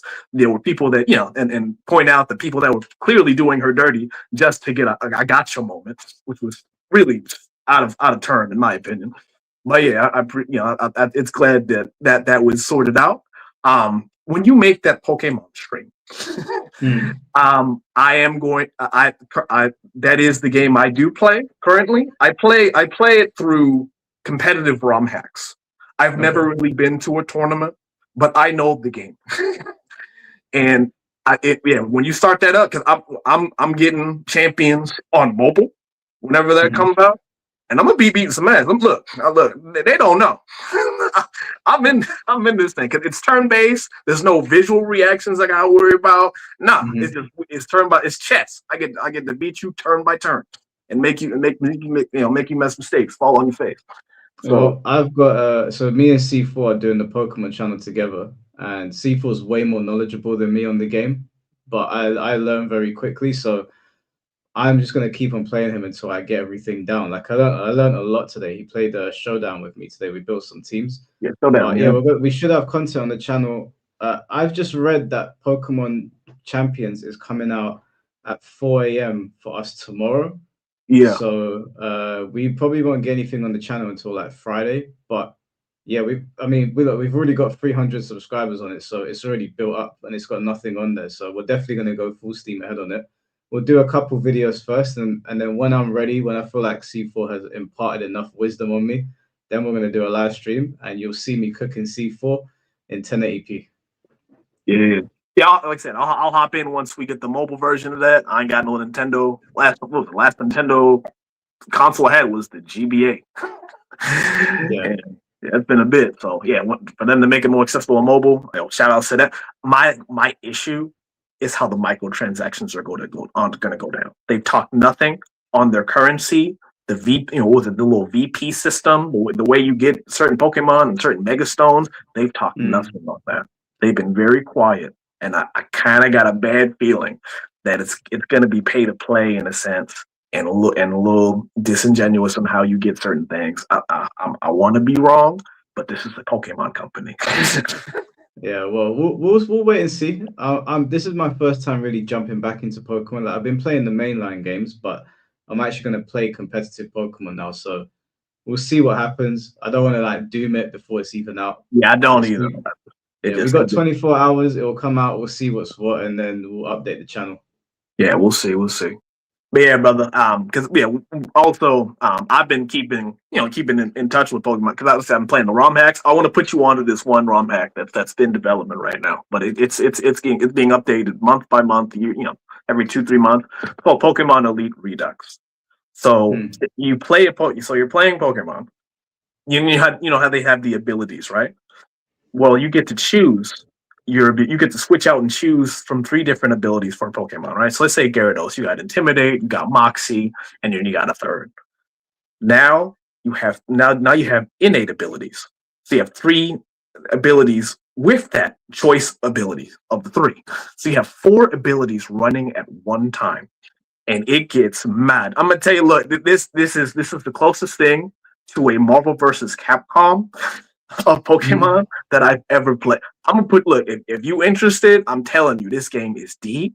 They put in new status effects, there's terrain, there's special evolutions of Pokemon you wanted. Like what was it? I can tell you, you mentioned some of your favorite characters were like, was it Houndoom? What I can tell you, Houndoom is good. Most of your favorite Pokemon, they did justice. For real. And I'm like, they got different megas and all that, but they've cut up to date with the megas that have come out with Legend ZA and whatever. It goes deep. This thing's crack. I can't stop. I'm gonna tell you. Well, you know what? Pass it on to C4 because I know he would definitely be interested in it. I'm gonna focus on champions because I'm still trying to wrap my head around how Pokemon works properly. But yeah, no, 100%, man. That sounds like fun. Yeah, for sure. Is C4 on the Discord? Yeah, he's in the Discord. Yeah. Oh, okay. I'll probably just message him in the Discord then. All right, that's cool. All right, man. Well, I appreciate you being on, bro.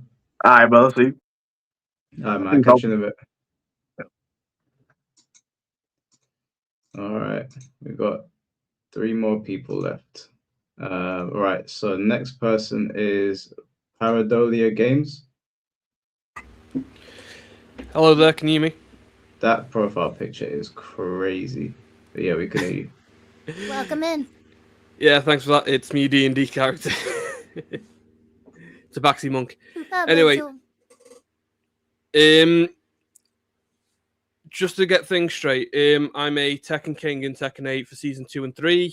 In Tekken 7, I literally got into yellow ranks and he actually just kicked me out like fucking 300. So that's the level of scrub we're talking about here, yeah? Okay. And that's okay. If I'm understanding your point, Mike, it's the fact that you want to keep the skill ceiling relatively high with the Korean backdash and the fundamentals of the game. Sophie, you want to introduce people like me into the higher ranks by easing the... Absolutely. Okay, so I can understand that, but I've been noticing a lot lately in Tekken 8, especially in the ranks that I'm dealing with, is that a lot of players are... The best way I can put it is that the second you figure them out, they don't want to do anything with you. It's like they're so focused on offense, the second they get defensive, they just break out. They can't understand anything. It's like I've actually had one Brian who literally, I beat him 3-1. He quit. I got back in, and he didn't even quit. He just let me kill him. It was that bad. So what I'm saying is, I'm thinking that the direction of T8 has gotten in such a bad direction in offense that they're actually making new players kind of worse at the game. If you know what I'm thinking. Is that for Sophie? Either or. The game's so geared towards offense that intermediate players who, I'm not talking about casuals who don't want to learn Korean backdash and they don't want to learn that. More like me, who's not even that yet, actually. Yeah, more so casuals don't even care about Korean backdash. Or so they're just pressing buttons. They're just doing combos, and if they win, they're happy. But the second you figure them out, if you give them something of a challenge, they just back out. And that's the thing. The thing I'm trying to bring to attention is the fact that, honestly, the rank system's kind of bugged because you can brute force it by just picking your opponents. You won't, if you don't challenge yourself and like fight someone you don't know, you won't learn anything. And I'm seeing that a lot more lately. I just want to thought your opinions on that. And I know for a fact you deal in a different strata of the community. You're more high level, but I'm dealing more in like casual to intermediate, and that's where I'm noticing a lot of these people who are doing one and done culture. Yeah, essentially what Carlos Pluto 38 said. Yeah, and I'm just thinking it's going to be bad down the road. Yeah. I mean, are you of the belief that you said the rank system is kind of bugged, and that you mentioned a couple of points like when something is of a challenge, they back out, right? Like so that would be like the lower the skill. I mean the lower the barrier of entry. I don't want to say skill floor, but the lower the barrier of entry would be good for that. As far as the rank system being bugged, I don't think there's anything bugged necessarily. Do you think that anybody could get like the higher ranks, or is that not something that you believe? What? Okay, the best way I can put it is okay. Let's say we're in. Okay, I think the developers have geared the game so offensively that newer players who want to get higher in the ranks aren't actually the rank that they are because they can force their way by. Let's say I play Jen, for example, and then I'll meet let's say They can force a their way Lars. to the higher ranks. Yeah, because for example, I'll go up against the Lars, and then they'll fight me, and they'll beat me. Okay, fine, I lose. But the second they have an inkling that I will beat them, they'll go away and look for someone who who doesn't know the matchup. And I'm noticing that a lot lately. That the second people realize that they can lose points, if you show any defense at all, like any competent defense, and in the smidge of offense, they disappear. They don't want to deal with you. And so I think that's what's screwing up the rank system, because you can just game it like that. You can headhunt essentially. And So if you could game the system like that, like only less than 1% have gamed the system enough to get to God 2. Like hang on 1 second. like, no, but here's the issue. You're on about God 2, God Instruction 2. I'm talking Tekken King to Bushin. Like the blue and the yellow ranks, like the gold ranks. I'm noticing a lot there where it's like. So to get to Tekken King, you got to be in the top 22% still. Yeah. So that means still like the vast majority of players haven't even reached Tekken King. Yes, but what I'm saying is a lot of people are basically using the geared offense. Can we all agree that Tekken 8 is geared towards offense massively? I can agree with that. Okay, cool. They're using the geared offense to basically, if they know you can, for example, if you get steamrolled, they will fight you again.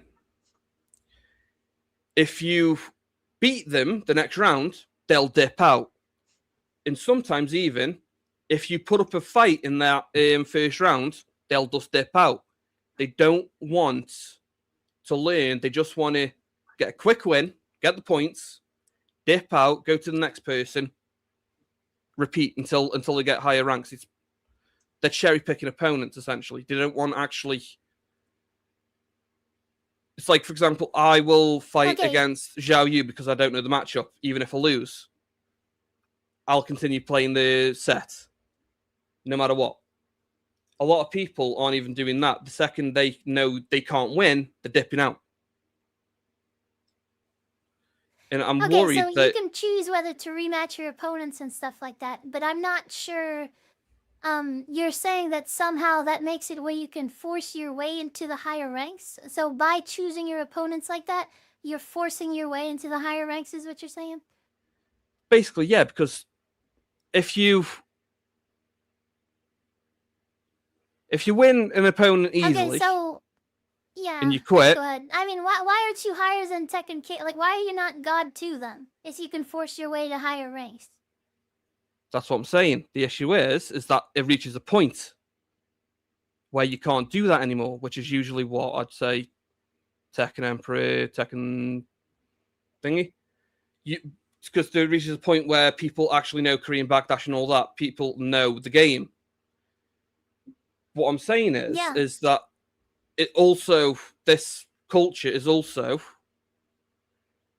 making the game less fun for the people who actually want to learn the game, because you're getting people who are just forcing the way through.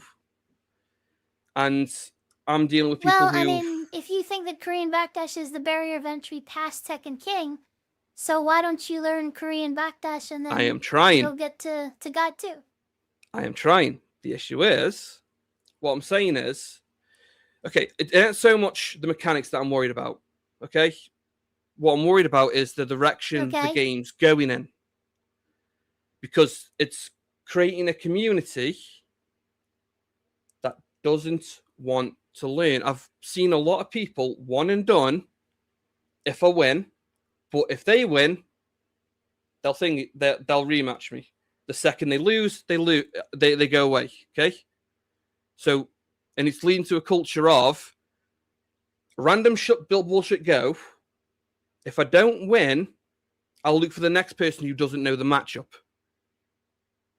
and that's in the intermediate ranks, I believe.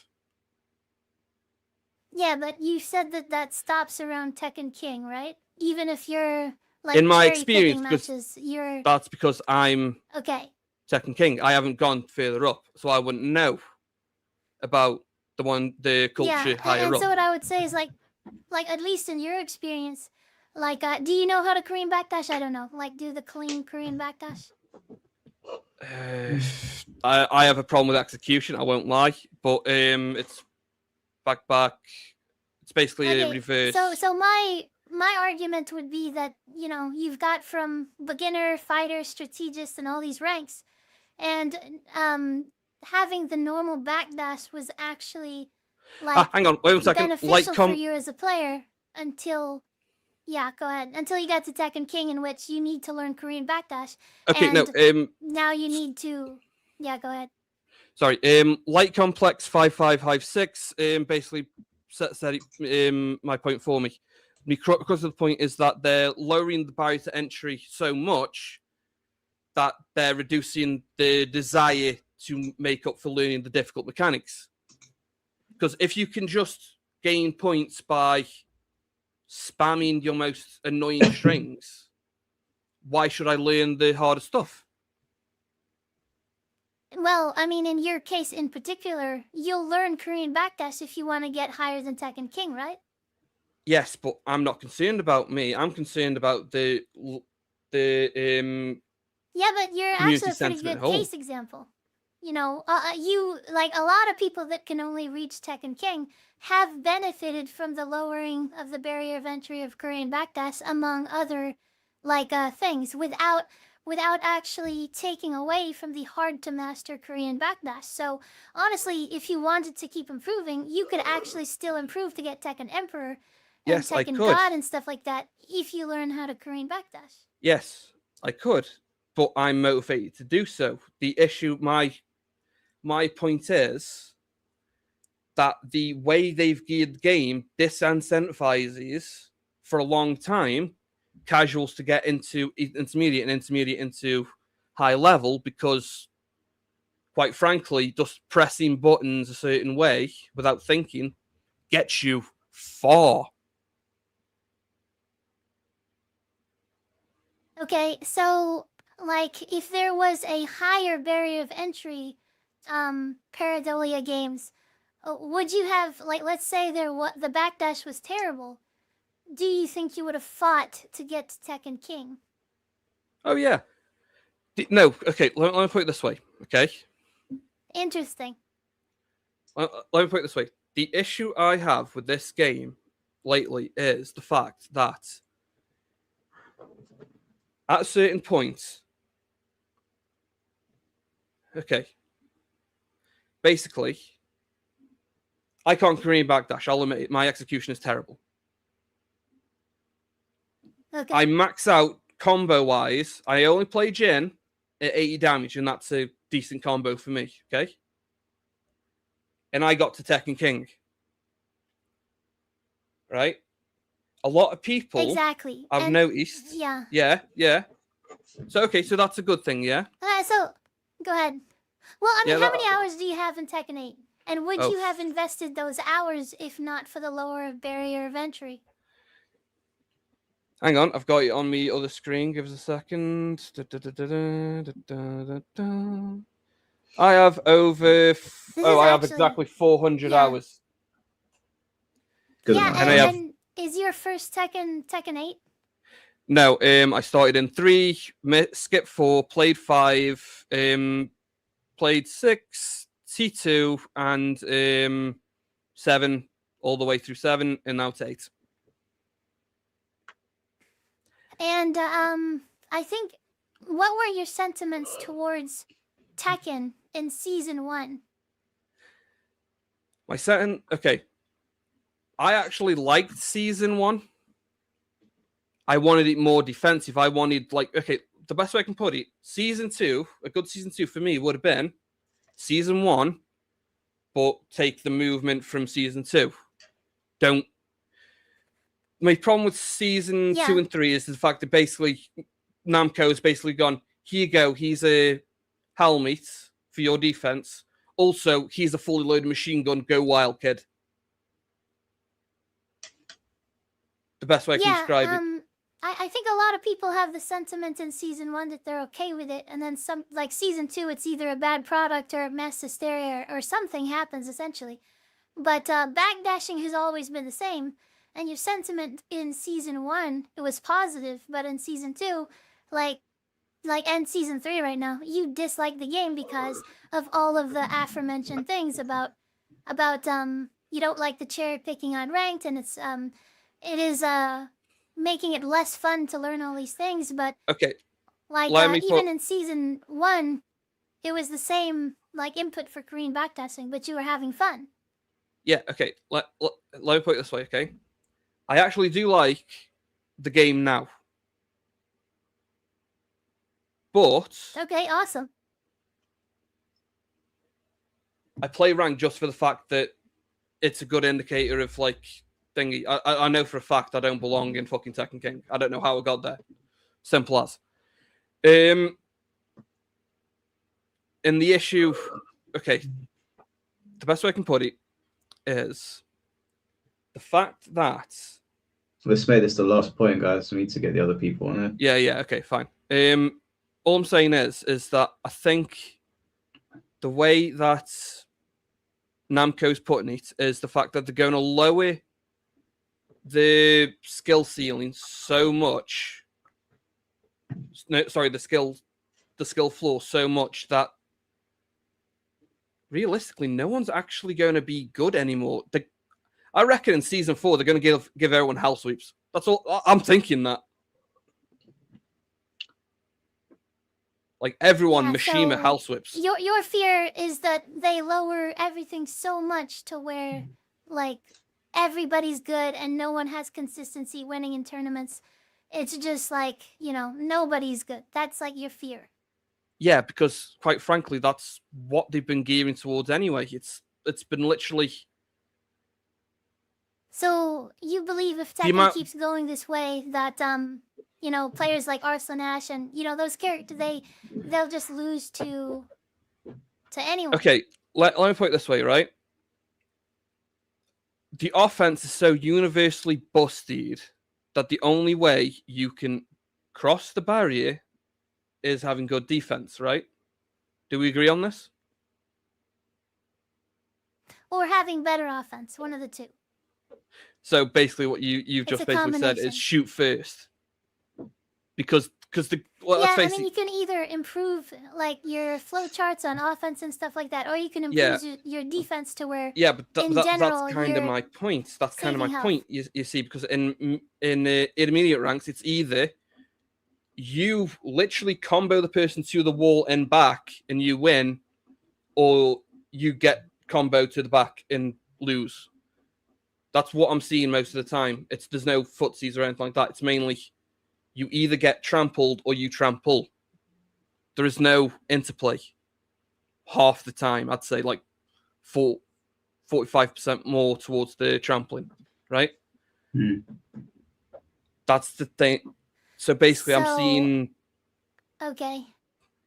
that's what I'm seeing. It's more so of the fact that the game's not about actually learning like good technique. It's more about if you can get off momentum first, then you win in intermediates. I'm not in high rank, so I don't know about high rank.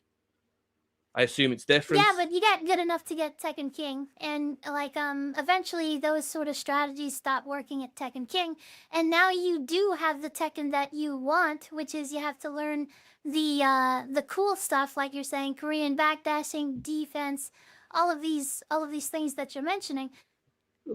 That's what you No, you need to don't. do to make the difference. Isn't Moonsault Slayer God 1? I'm talking about 4 Pareidolia games.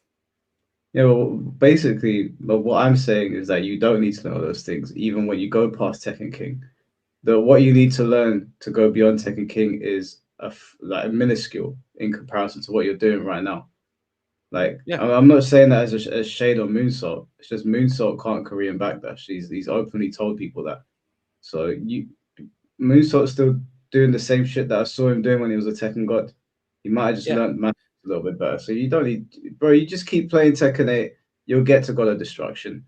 I'm telling you, just lock in a little bit. You'll sneeze and get there. So it's really not that difficult. Yeah, I don't want to waste anyone's time here, so I'll dip out. Just one more point, Sophie.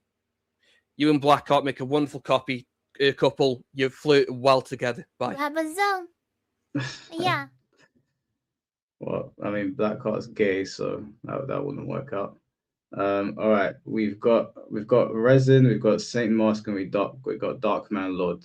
All right, so let's try and keep the questions concise so that I can get up for work in the morning. All right, Resin, can you hear us? Can you hear me, sir? Yeah, we can hear you. Hi, Mike. How you doing, man?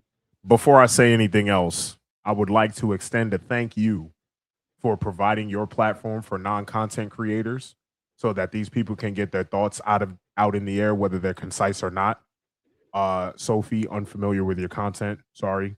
Shinblade, who bitch this is, changed my life forever. Thank you. OD. I'm gonna keep it short and sweet. I believe that the hand holding in Tekken 8 is absurd. It has gotten to the point where, yes, they wanted to make the game easier for casual players, but in turn, what they did was homogenize and dumb down the gameplay at the highest level. So now you have pro players and high level players. Well, let me give a little bit of background about myself before I really dive deep into that. I started in Tag 2. My first game was Tekken 3, but I really started to try to get good at Tekken in Tekken Tag 2. And I was able to carry, through that game into T7 and now into T8. I've been able to hit max rank, which to me, GOD is still max rank, not GOD 8 or whatever that is that they did to give the pro players something to do and not get bored, right? They have handheld so ridiculously bad that it has caused, I'm going to use the martial law example because you guys were talking about this in the stream earlier and I really stuck to that in my brain. For a character like Law, who is really, really good in the neutral game, right? And historically, where has Law struggled? Engaging from a distance and, being, a combo character. What they've done as far as hand holding with Law, now you can do That's DSS. the bad stuff. Say again.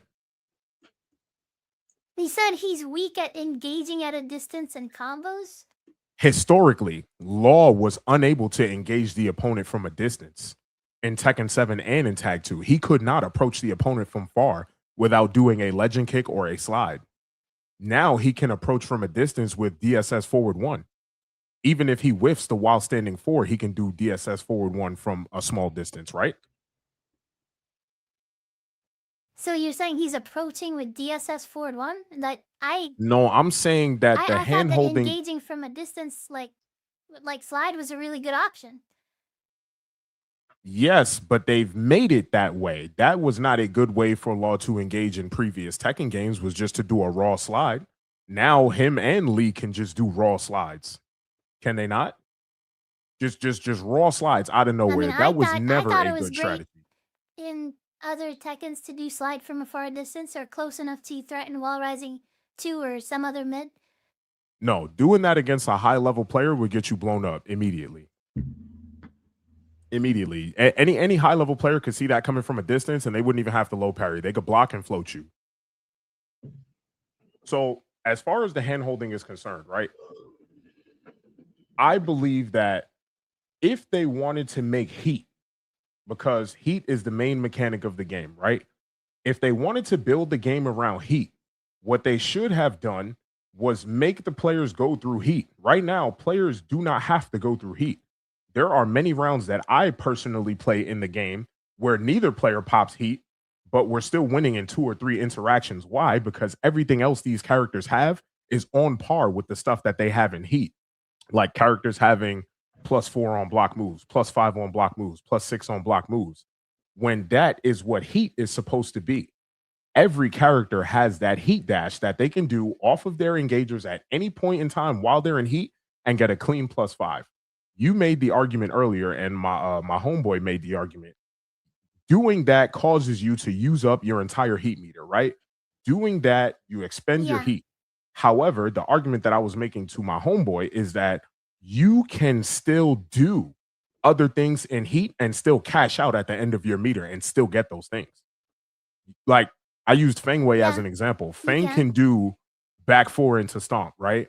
Feng can do, what's the other heat thing? Back 1, right? Or 4/4 1+2, right? And still be able to cash out his heat and get a dash or a smash to get either a launch in certain situations or get plus on block if that move is blocked.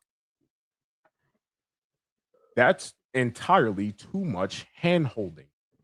Another thing with the hand holding, Dragunov running 2, right? And moves like that. When those moves hit, it now forces the opponent on those moves to do an auto back roll. When previously I could choose to tech roll out of that, I could choose to stay on the ground, but now the game is making me back roll. I made the example that for the offensive player, right? Yeah, I disagree I could also with that. Why? I don't think the game should force you to back roll. Oh, yes. I don't think it should force you to back roll either. That right there was a nerf to the defensive player because, like I said previously, you could stay on the ground and now you have to back roll toward the wall. Long story short, your previous point I don't agree with the +4 and +6. Like, I don't see why that can't be in the game. I think that's always been in Tekken games. I don't see what the problem is, to be honest, on those. the problem with that is they implemented the heat system, and heat is doing all of those things for the player. Why is it that a player or any character, right, should have now every character's got plus frame on block moves when previously in Tekken that was not the case, where everybody in the cast had something that was, Every you know, character like has always major had a plus. plus on block move That's not true. in previous Tekkens. That's not true. For every character to have a plus on block move that allows them to press their offense, Yeah, that's not I true. believe that jabs in general are plus on block. That's Like, plus they one, have been sis. What for are a we long doing? time, What are we if I'm talking not about? That's plus one. That's plus one. I'm talking about +4, Is +5, +1 +6. not plus? Things that allow them to really press their offense. +1 is not allowing you to really press your offense because even if you are +1 against me, I could call it my turn and match you out. Yeah, running 3 is a universal move for Tekken for a long time. Is that not That's a slash plus, kick. Who's like approaching with very a slash plus kick? move? Who's approaching with a slash kick? That, That's steppable that in both doesn't directions. take away the fact that that's a move that it's a universal move that everybody has. I can't that is hear you, around- Shin, that if you is are very talking. plus. Yeah, what's up, man? Wait, hey, did you hear me earlier, man? Hey, who bitch this is? That was my shit. Appreciate you, even if you're not proud of that moment, dog. What's up, man? All right, so How you yeah, doing? Sophie, who's approaching with a slash kick? Would you approach with a slash kick, or would you approach with something like Dragonov or Alyssa or Victor's running to? Yeah, I Which think would you prefer to approach with? approaching with a wall running 3 is actually pretty decent in a lot of the Tekken games, to be honest. Like, Yeah, but but not only slash that, kicks, but you you just can be asked for jabbed out an of slash example. kicks. Yeah, but does that example fit what you're saying? Because you're saying not everybody had something like that, when in my opinion, that's a universal thing that does meet the criteria you're saying, right? Yes, but not Like, do you everybody agree had with a that? slash kick. Not every character had a tool that could be applied like a slash kick. Well, I mean, you know, the vast majority of the characters did have a plus on block move, like you're Yes, saying. but So what you just said to me I don't think was that's everybody. Yeah. That is not something that Okay, everybody so had access to or should have I'm access saying to, I'm and they saying gave everybody it to to make everybody sure that in it's the like form an of heat. accurate statement. Yeah, but I believe Accuracy or not. everybody did have plus on blocks moves like that. The Okay, vast I'm not gonna majority of the do. characters I'm not have gonna some sort do of the rigmarole with you. Yeah. I'm not, because I didn't appreciate how okay, KSBD fine. tried to bully you earlier, and I believe that you've had a lot of negative attention turned toward you, and I'm not going to turn any negative attention toward you. And I That's also okay, want to I'm wrap used this to up it. fairly quickly. The heat system. The heat is there to give everybody plus on block. They have multiple things in the heat system to give players plus on block in the neutral. They've got the dash, they've got the smash. Both of those things give you plus on block. My problem with heat is the combo potential, right? I made the message in a previous stream. I did the super chat. I don't believe that heat burst should be allowed on an airborne opponent. The main problem with the combos in this game is that you have two different kinds of binds now. You have the regular bind, which is the tornado, and now you have the heat burst bind, which is giving every character this ridiculously extended wall carry. That's another implementation of the hand holding. The characters are losing their identity through homogenization. You are giving everybody access to everything through not only the heat system, but through the things that you're doing to the characters individually. It's not okay. They got to stop the hand holding. I'm going to say one more thing before I get out of here, because I know there's another person waiting. In America, matter of fact, I hope everybody's listening. Listen carefully. Ooh. In America, Namco is trading at $24.17. If you really want these people to change the game, buy the company. It's not expensive. Anybody can buy it. They listen to those shareholders, don't they? This is what the basis of Tekken 8 is. They listen into them shareholders. Them shareholders want that money. Become a shareholder. Make them change the game. I'm done. I might just do Okay. that. Shinblades. No, it's even Change it the way trading I in want. Australia market. It's trading wherever What's you that want. about? The company is not expensive, bro. The company is not expensive. Buy it. Buy it. Yeah, just buy the company so that you have control. Why would you say? I said I'm going to take his advice. I'm going to turn Tekken into something that you hate. Yeah. Oh, don't do him like that. Don't do that take to it to him. bleach. No, you don't want that. Does anybody have anything for me before I get out of here? Oh yeah, real quick, we go. I don't think this is too much hand holding, man. I just think, like I said, it's just trying to get everyone to play. That's all I think. Yes, but my counterpoint to that would be, if you wanted casual players to be more interested in your game and spend more time on your game and spend more money on your game, which is the most important thing, they want that dollar, put stuff in the game for the casuals to do. We have Tekken Ball. Granted, Tekken Ball is great. Is there anybody in here that knows who the best character in Tekken Ball is right now? It should be Law still, right? It's Victor. And probably Heihachi is up there with him. Look at you. We don't know that because like we a don't true play Tekken cattle. Ball. Why don't we play Tekken Ball? Because you can't online. matchmake. You have to go into the lounge and you have to find somebody in that lounge to play with you. That's probably the best thing I ever heard so far. Give us matchmaking for Tekken Ball. Give us team battle. Give us matchmaking for team battle. Give us a survival mode. Is it hard to code in survival mode? Risen. I bet you if people actually voiced it, we'll have it by now. But that's BS. Shimblade, Mike, stop. Shimblade, I made a video on this, and you were on my stream. That's got some of the most views. We spoke about this before, and you told me you like those ideas. Don't stop. No, I do like the idea, but I'm saying that a lot of people not voicing it. They just saying the devs suck. Kiss my ass. Well, this is why I'm here. This is why I'm here to add another piece of firewood to that fire to let people know. Or let Namco know, because there's definitely somebody from Namco watching this. If they ain't watching it now, they will in the future, guaranteed. Somebody watching it. We want that stuff. Give us team battle. Give us survival mode. Give us treasure battle back. The reason you guys don't have treasure battle in the game now is because you want us to unlock them stupid battle pass levels. And guess what? No one cares about that because you ain't putting nothing in the battle pass that people want to care about. How is it that we ain't have? You better buy that rainbow hair. We ain't have a single brand new costume put in that battle pass from the many people that they have in Bandai Namco who are there to, like Junie and who's the other artists that do the pictures, that draw the picture. Like you know them because their their names is in the battle pass all the time. Put that stuff in the game, brother. Put bowling back in the game. You don't even got to code a brand new bowling. Give us the Tekken 7 bowling back. This is for the casuals. Hell no. Give them something to look forward to compete for. If you really want them to get in the game. Oh, I'm sorry. I know I said I was getting out of here, but the Korean backdash thing. My bad. No, leave this shit out. Here's the argument about the Korean backdash thing, right? In Tekken, the Tekken system itself, you can cancel any movement with any other movement. Korean backdash is not just this exalted thing. All it is doing a backdash, canceling that backdash, and doing another backdash. It's not this super mysterious mystique technique. You just do back to do your backdash. You cancel it with another movement, which, by the way, for the casuals, does not have to be down back. Done, though. I thought so too in Tag 2 when I was learning it. Back in Tekken Tag 2, I could do 3 backdashes consecutively, and somebody told me my backdash was ass. And I look at it now in Tekken 8. You do 3 Korean backdashes, you are doing A-OK.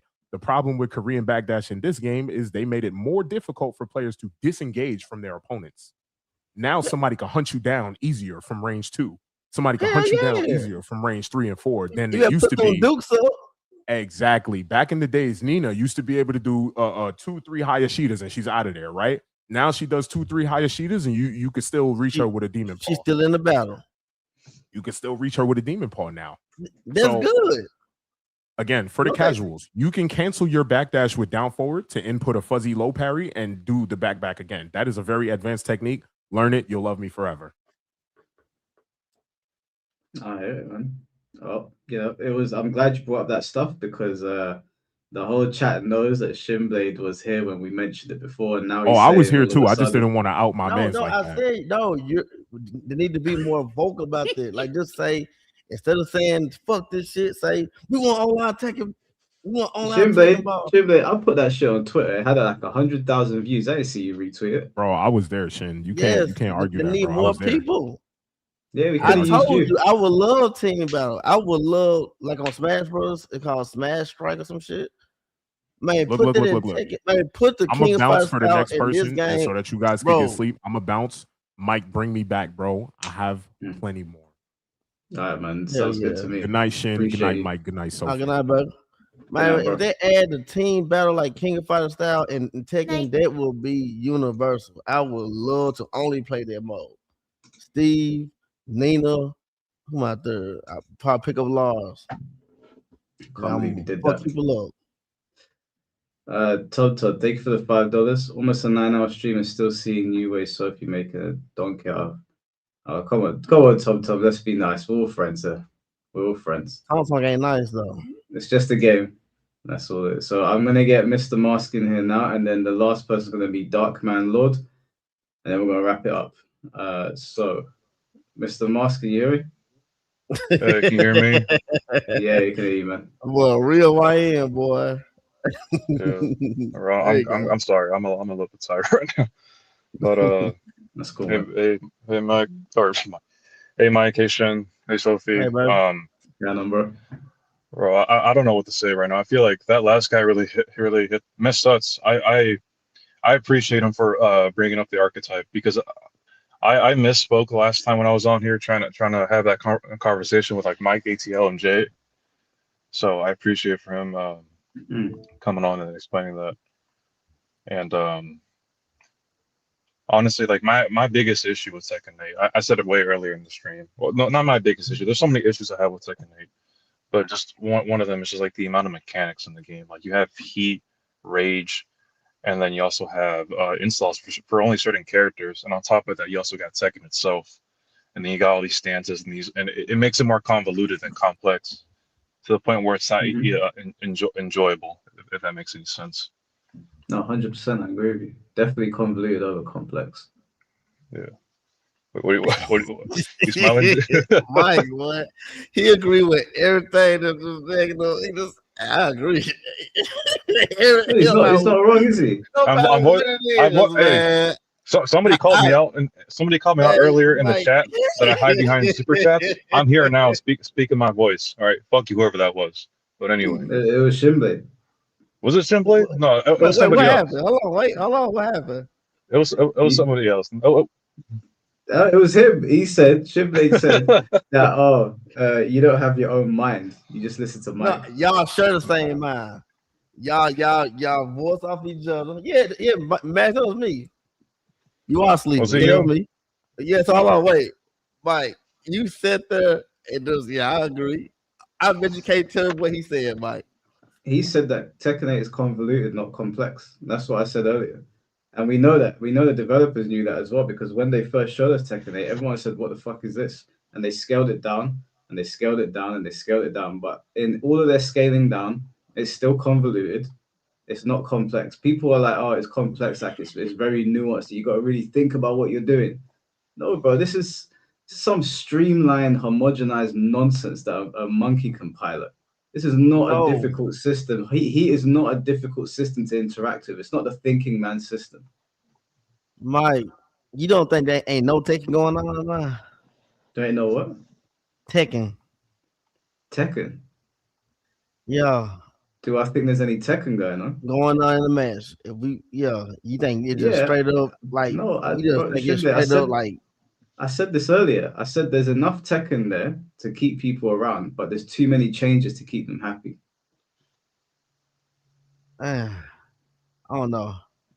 Like when I'm playing Tekken, I don't never feel like I'm in the vortex. I don't never feel like I'm in a dire situation, because I played the Tekken games that you are in a dire situation. You try to decide you finna press up and get floated, or you finna get up back turn, or you finna, you know what I'm saying? I don't feel that is. I would argue that's complexity, because you need the wake up system in Tekken was so difficult to interact with that there was a lot of complexities in how you would approach it as the aggressor and the defender. They homogenized it. They basically streamlined it. Complex, but this one convoluted. It makes the heat system is convoluted because they basically, it's messy in the sense that they've added this system into the game. It has multiple functions, but all of the functions make certain areas of the game worse. One of the ones that we were talking about before was the combo length.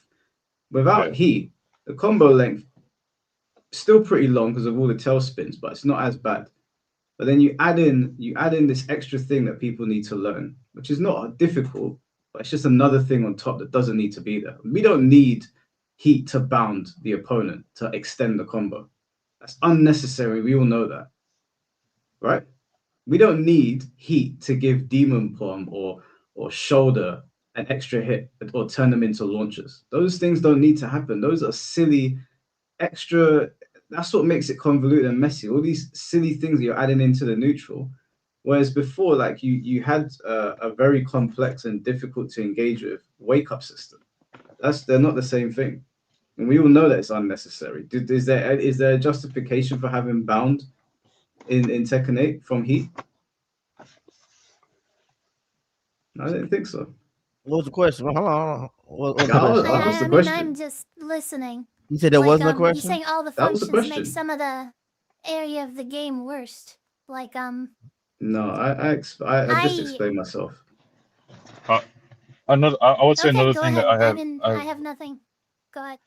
another thing I have issue with is like the hand carrying, like you said earlier, the last guy. And one of my biggest issues with Kazuya is like him getting free electrics and heat, and not only that, but like him removing his or giving him a move that kind of covers both his weak side was also another issue I had, because like I remember in Tech 2 you didn't have steel pedal or even you didn't have demon paw. Like the way you would like Oki your opponent is like you would either use down 4-3 to float them in the air, or you would do back through one or back through two, if I'm not mistaken. I don't remember no tag moves. So you don't think it's cool they gave Kazuya like his old moves back from Tekken 5 and shit? The side stuff 4-2. You don't think that shit cool? I mean, I'm. It's nice that he has it back. I just don't like how the way it's implemented. I don't like the properties that they gave him. And I think it wasn't like it wasn't sidestep. It on Tag 2 you have to hold back, and then it was back. It was back. Yeah. It was back. Yeah, it was Yeah. a side step move. Yeah, wasn't sidestep. they had to find a way to give it to him though. You don't like the No, fucking heat moves he got? no. I can just basically go unga bunga on my sets and then kill him in the corner. I'm just kidding. But you're a Kazuya player. Yeah, I'm a Kazuya player. I've been playing Kazuya since like DR. Mr. Mass, there is no way you can say you don't like this Kazuya. I don't like this Kazuya. I mean, I like that he's strong and I can basically bullet people with him any day of the week. If I want to ruin. He don't feel like I'm actual fucking boss. Like I'm a boss character now. I'm just not some hell sweep electric 4-4-3 guy no more. Like I'm actually fucking you up with all these cool new moves. You don't feel like then the devil shit. I know you say you don't like Demon Paw. I can feel you on that. It's like a little easy move to do, but everything else you don't like that shit.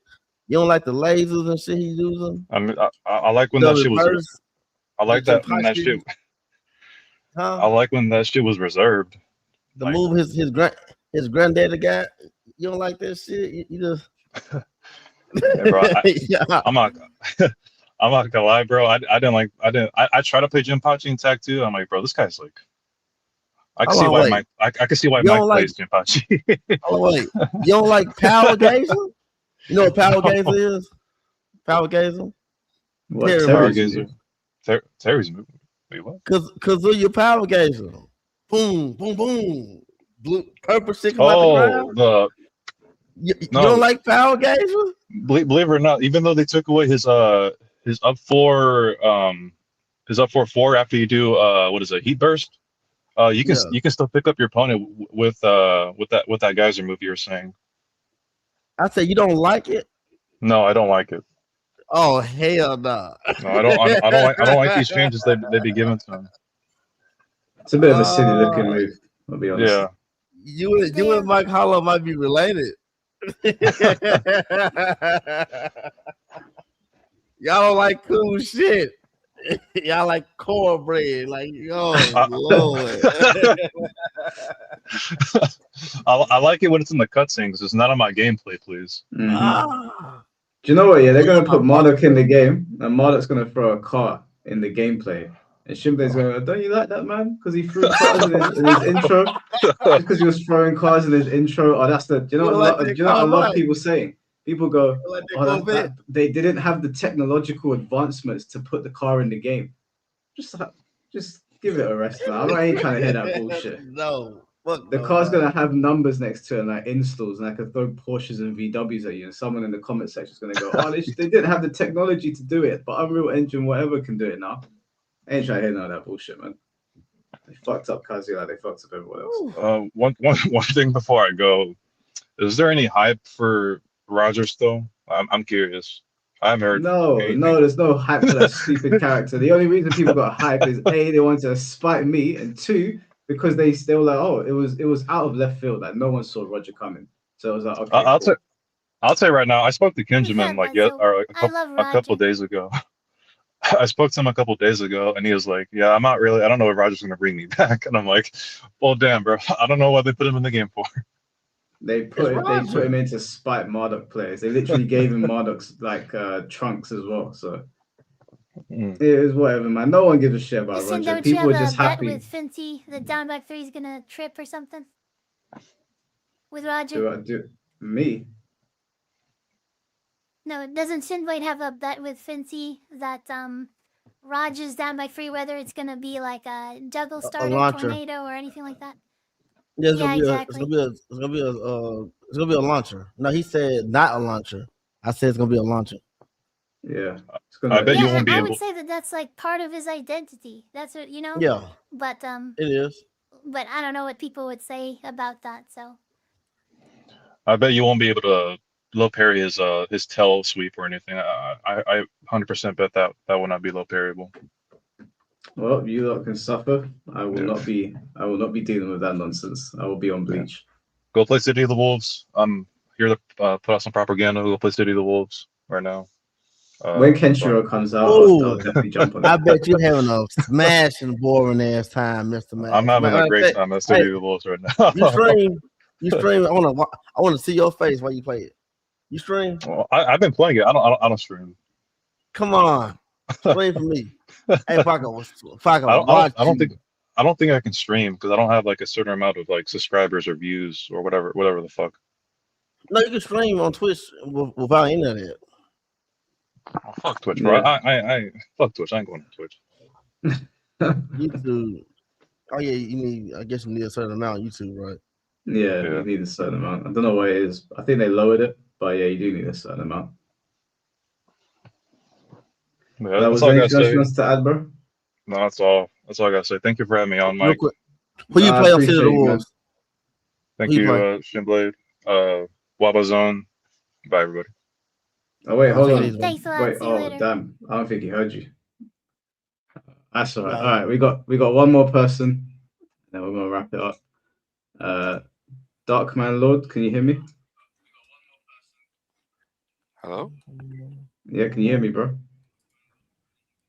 I cannot hear you in this. Have you got headphones in? You might need to turn the stream off. Yeah, but I can hear in the stream, but I cannot hear in the stream. Well, you change the settings so that you can hear me.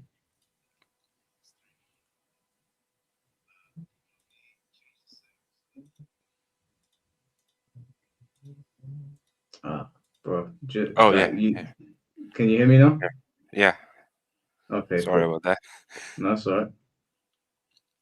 Yeah, go on. The floor's yours. Yeah, the problem I have with Tekken is it's like it's no it's really like really have an easy characters to like Anna is really easy, like a beginner character, but it's really like a tanky like a character because she's like she can carry you for since Tekken 7 she can carry to God, Tekken God, she can carry to Tekken God.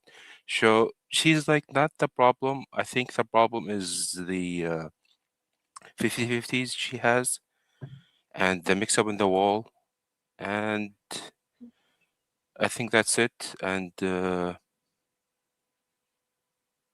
I don't know, maybe that's it. And Fakamram was really good. And the problem I have it with Lars, I think Lars was really buffed really in season 2. Like his mix-up is running 2, I think. So wait, do you don't like? So do you like Tekken or you don't like it? I like it. I like it, but the problem is like Love Puzzle. the Baba practice Bam. the practice of Tekken is doesn't exist because everybody just jump on rank and that's it. And and the funny fact, I got hacked by someone. He's a king player, and he was like, "You beat me up," and he sent me a message, and it's a long story, but that's That Dark Man lower, baby. yeah.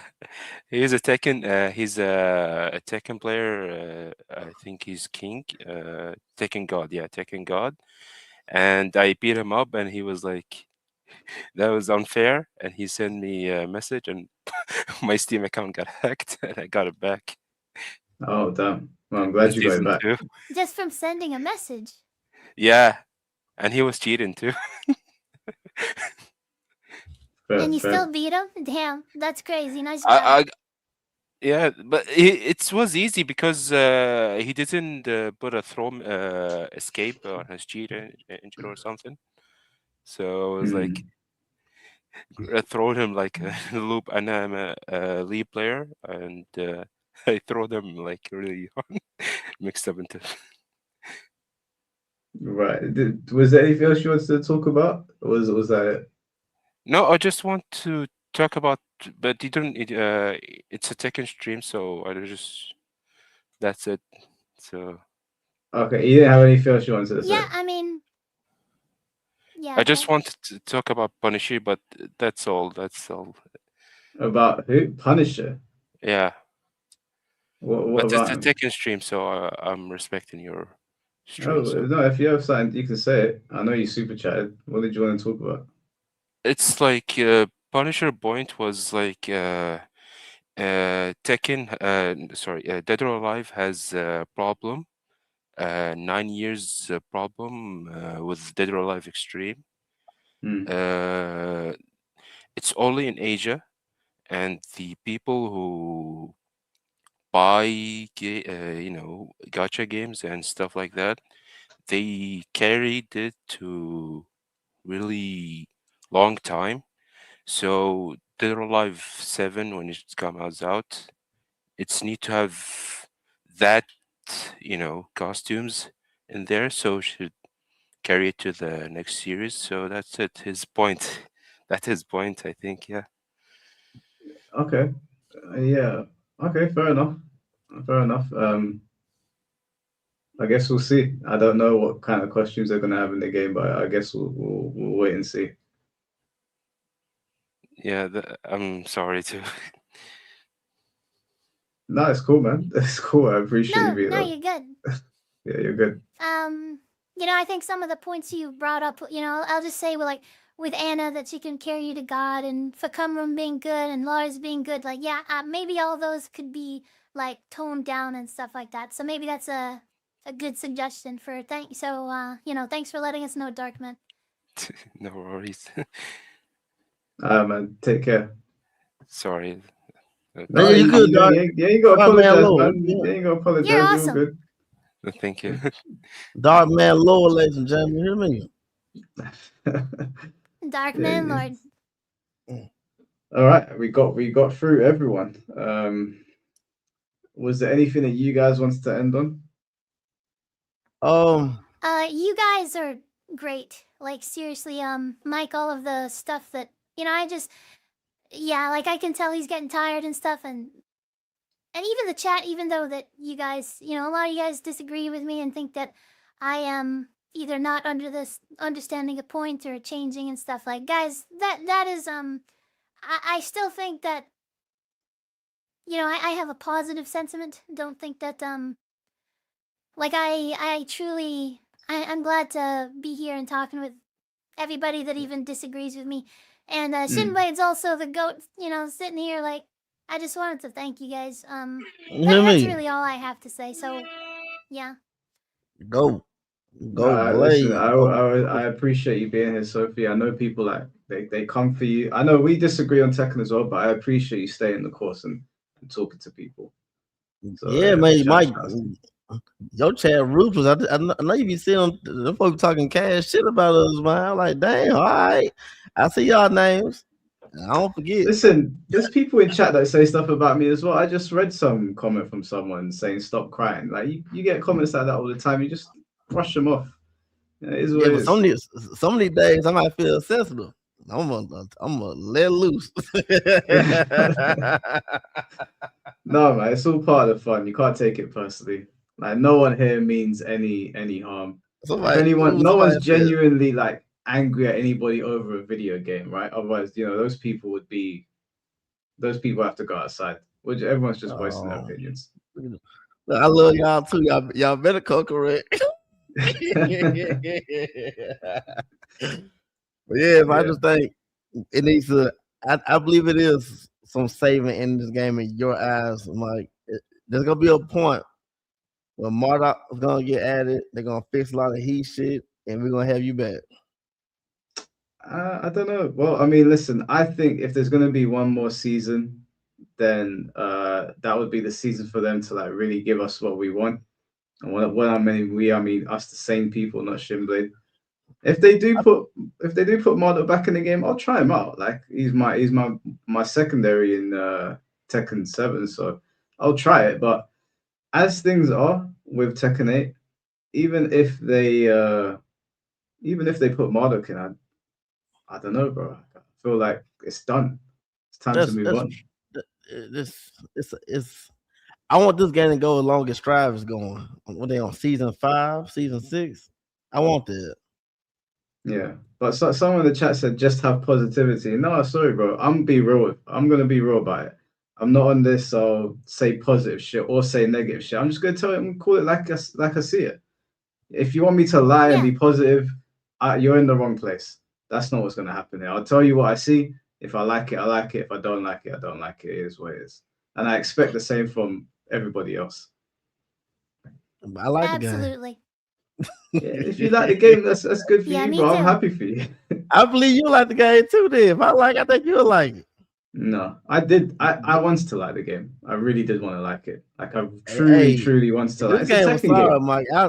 I'll be the first person to tell you this shit sucks. Trust me. No, you wouldn't. You wouldn't. Man, I just wish you would have known me, and you would know what I meant by that. If the game suck, I'm gonna tell you now. I don't play sorry shit.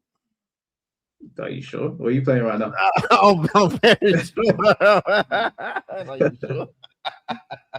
But look, I don't dislike anyone that likes Tekken 8. I think people that act like that are weirdos. Like, I think we can have a conversation about it. It's just a game, and we can keep it moving.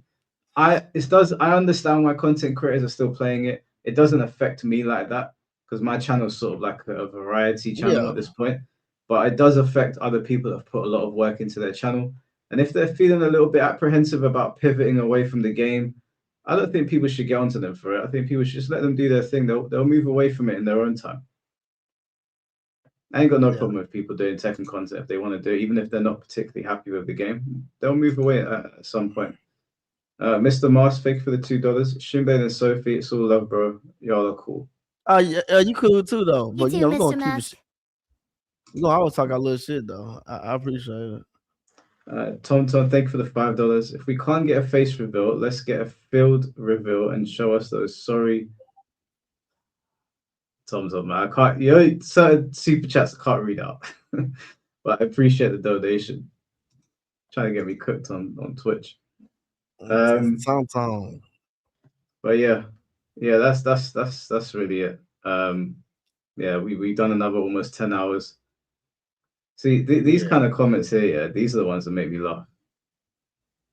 Now, Mr. LFG, I'll have you know that our good friend here, Shinblade, very high level player, I'll whoop this man all up and down Tekken 8. Man, you better start talking about that one. Hey, so like soccer, man. Yeah, you better start talking about that one time you got me, man. One time. It happens. I can get you one time in Bleach. Then what? Shinblade, I can promise you now, there's no universe where you get I one watched win. you play. I see what kind of game it is. Mike, you're not finna sit here and tell me I can't win a game. You can't beat me in a single match on Bleach. Something's wrong with you. Oh my god. I want to see buy the game right now, and we will beef set tomorrow. I'll bet you £500 you won't get a single match. A single game. You won't get a Oh single my match. god. So we can play all day. He's gonna whoop my ass. All day. You won't get a single match. Something, Mike, something wrong with you. No, okay. Do you know? Do I'll make it a sounds realistic. I'll make it a realistic bet. No, you said all day. All day. Well, we can't play all day because I'll work. Yes, we can. Well, you're gonna take time off the military. Huh? I got work tomorrow. I'll make you a realistic bet. No, not tomorrow. Wherever day you got all day. I don't have all day any day. I can't do all day, but I'll make you a fair bet. I'll make it a fair bet. We'll play it first to 100. You won't get a single match. If I win, then you gotta pay me. Like, do it. That is crazy. So if I get a single match, if I win 100, yeah. That's free money. I'll tell you what though. I'll tell you what, yeah. If I beat you in the first to 100, you gotta give me £300. However, if you get smart halfway through and you realize that you can't win and you stop, I'll let you half that. This man's crazy. You gonna play Dragon Ball Z when it come out? Which game? Goku 4. Dragon Ball. Goku 4? The fuck? Dragon Ball 5? Oh, Super Saiyan 4. Yeah, you gonna play? No, I don't play Dragon Ball 5. That's C4. I wish you said you play this shit. I'll beat the brakes off your ass in that game. We could play Budokai 3. Fly to London. When you come on holiday, we play Budokai 3. We can record it and show all these guys. I'll beat the brakes off you. Because, man, he's not even paying attention. I gave him a first... Dude, I'll pick Brawley and destroy your ass. Budokai 3? Budokai 3. You know how to play that game? For real? Yeah. To a high level. Yeah. The trying to X block, trying to X that shit. Bro, I know how to do all Piccolo's cancels. Don't worry. Okay. You still want to run it? When I come to Europe. All right, cool. You guys heard it here first. But what are we doing then? Are you buying Bleach? Buying who? Bleach. Yeah, I thought we were going to take the bet. Buy Bleach Rebirth No. of Souls. I gotta buy it. I got you, Mike. This man's scared, guys. Scared. Your character's good though. Renji is good. Renji's good, but you can counterpick him. We watched enough of that shit. We're like, oh, this shit kind of cheap. That Shinblade, when you take your muster up the opponent courage. to a fucking vortex, you just doing this snake shit back to back. That's cheap as fuck. That's not even fair. Of course, it's fair. There's ways around it. It's just the guy that you were watching me play. He didn't know what he was doing. He was just getting hit. He can't do nothing about it though. You can. You've got flash step. You can block. It's unsafe. There's loads of stuff you can do. You can sidestep. You can forward dash. Shit. All right, Shinblade. Let me not be unfair because I know that this is unfair to you. I'll make you a bet. I'll make you a more fair bet, Shinblade. How about Soul Calibur 5? There you go. Now we're talking because you try to pull one. I know what I was watching. Renji put you in a fucking domain where you have to just block that shit. You can't even fight back. You can fight back. I'll teach you, but forget Bleach. Forget it, because I want to make this interesting. Let's do £100. Soul Calibur £100, yeah. 6. No, Soul Calibur 5. Soul Calibur 5. Raphael 95. Is he not? No, it's not in 5. I think who's in 5 that took his place? That's the Amy is in 5. But she's got his moveset. No, she doesn't. You said that you were good at Soul Calibur 5. Yeah, Patrick Close. Yeah, play him then. My favorite character, Ralph, though, man. I'll think about Soul Calibur 6. I ain't played it in a while. Please, Soul Calibur 6, man. I played it in a while. That Witcher stage, man, come on. That's the best shit that game got going. That Witcher stage.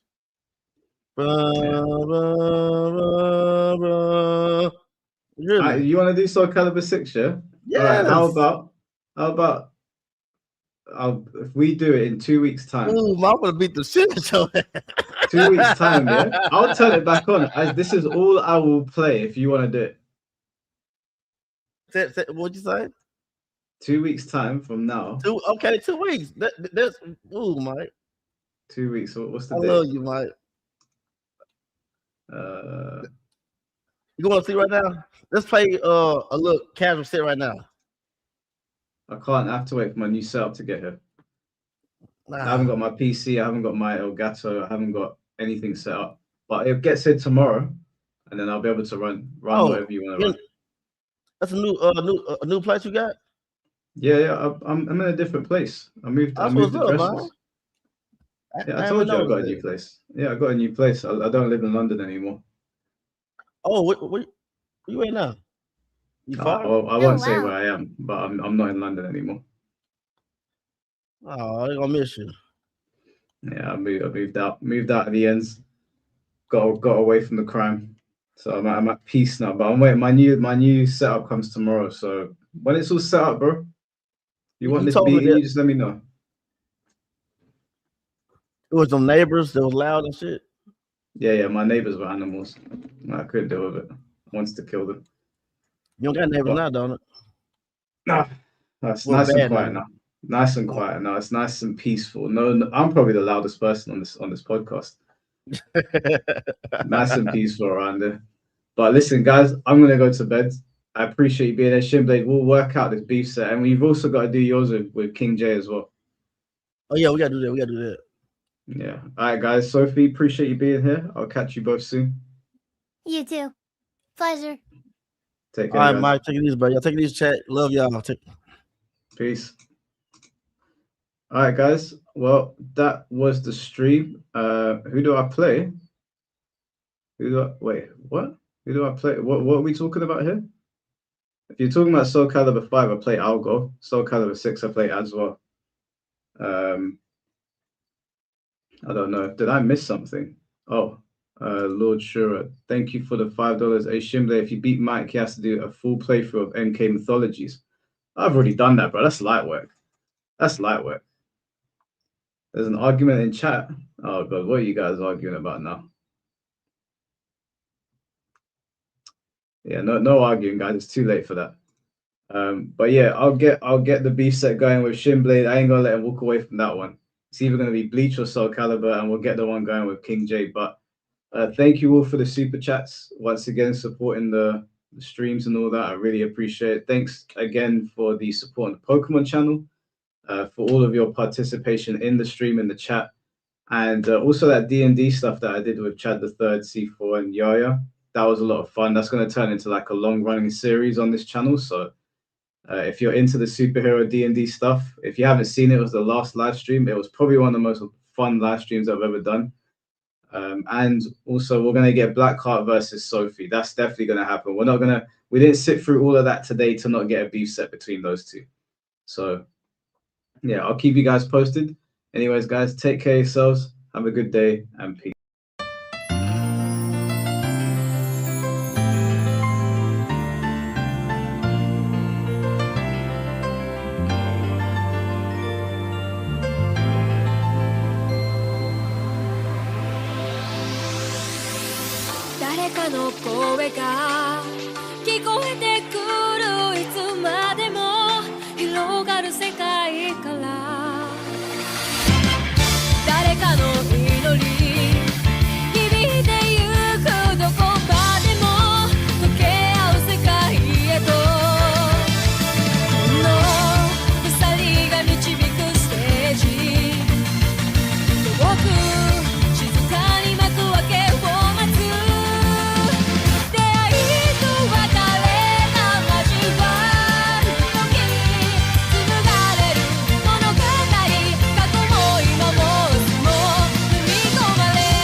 ใจ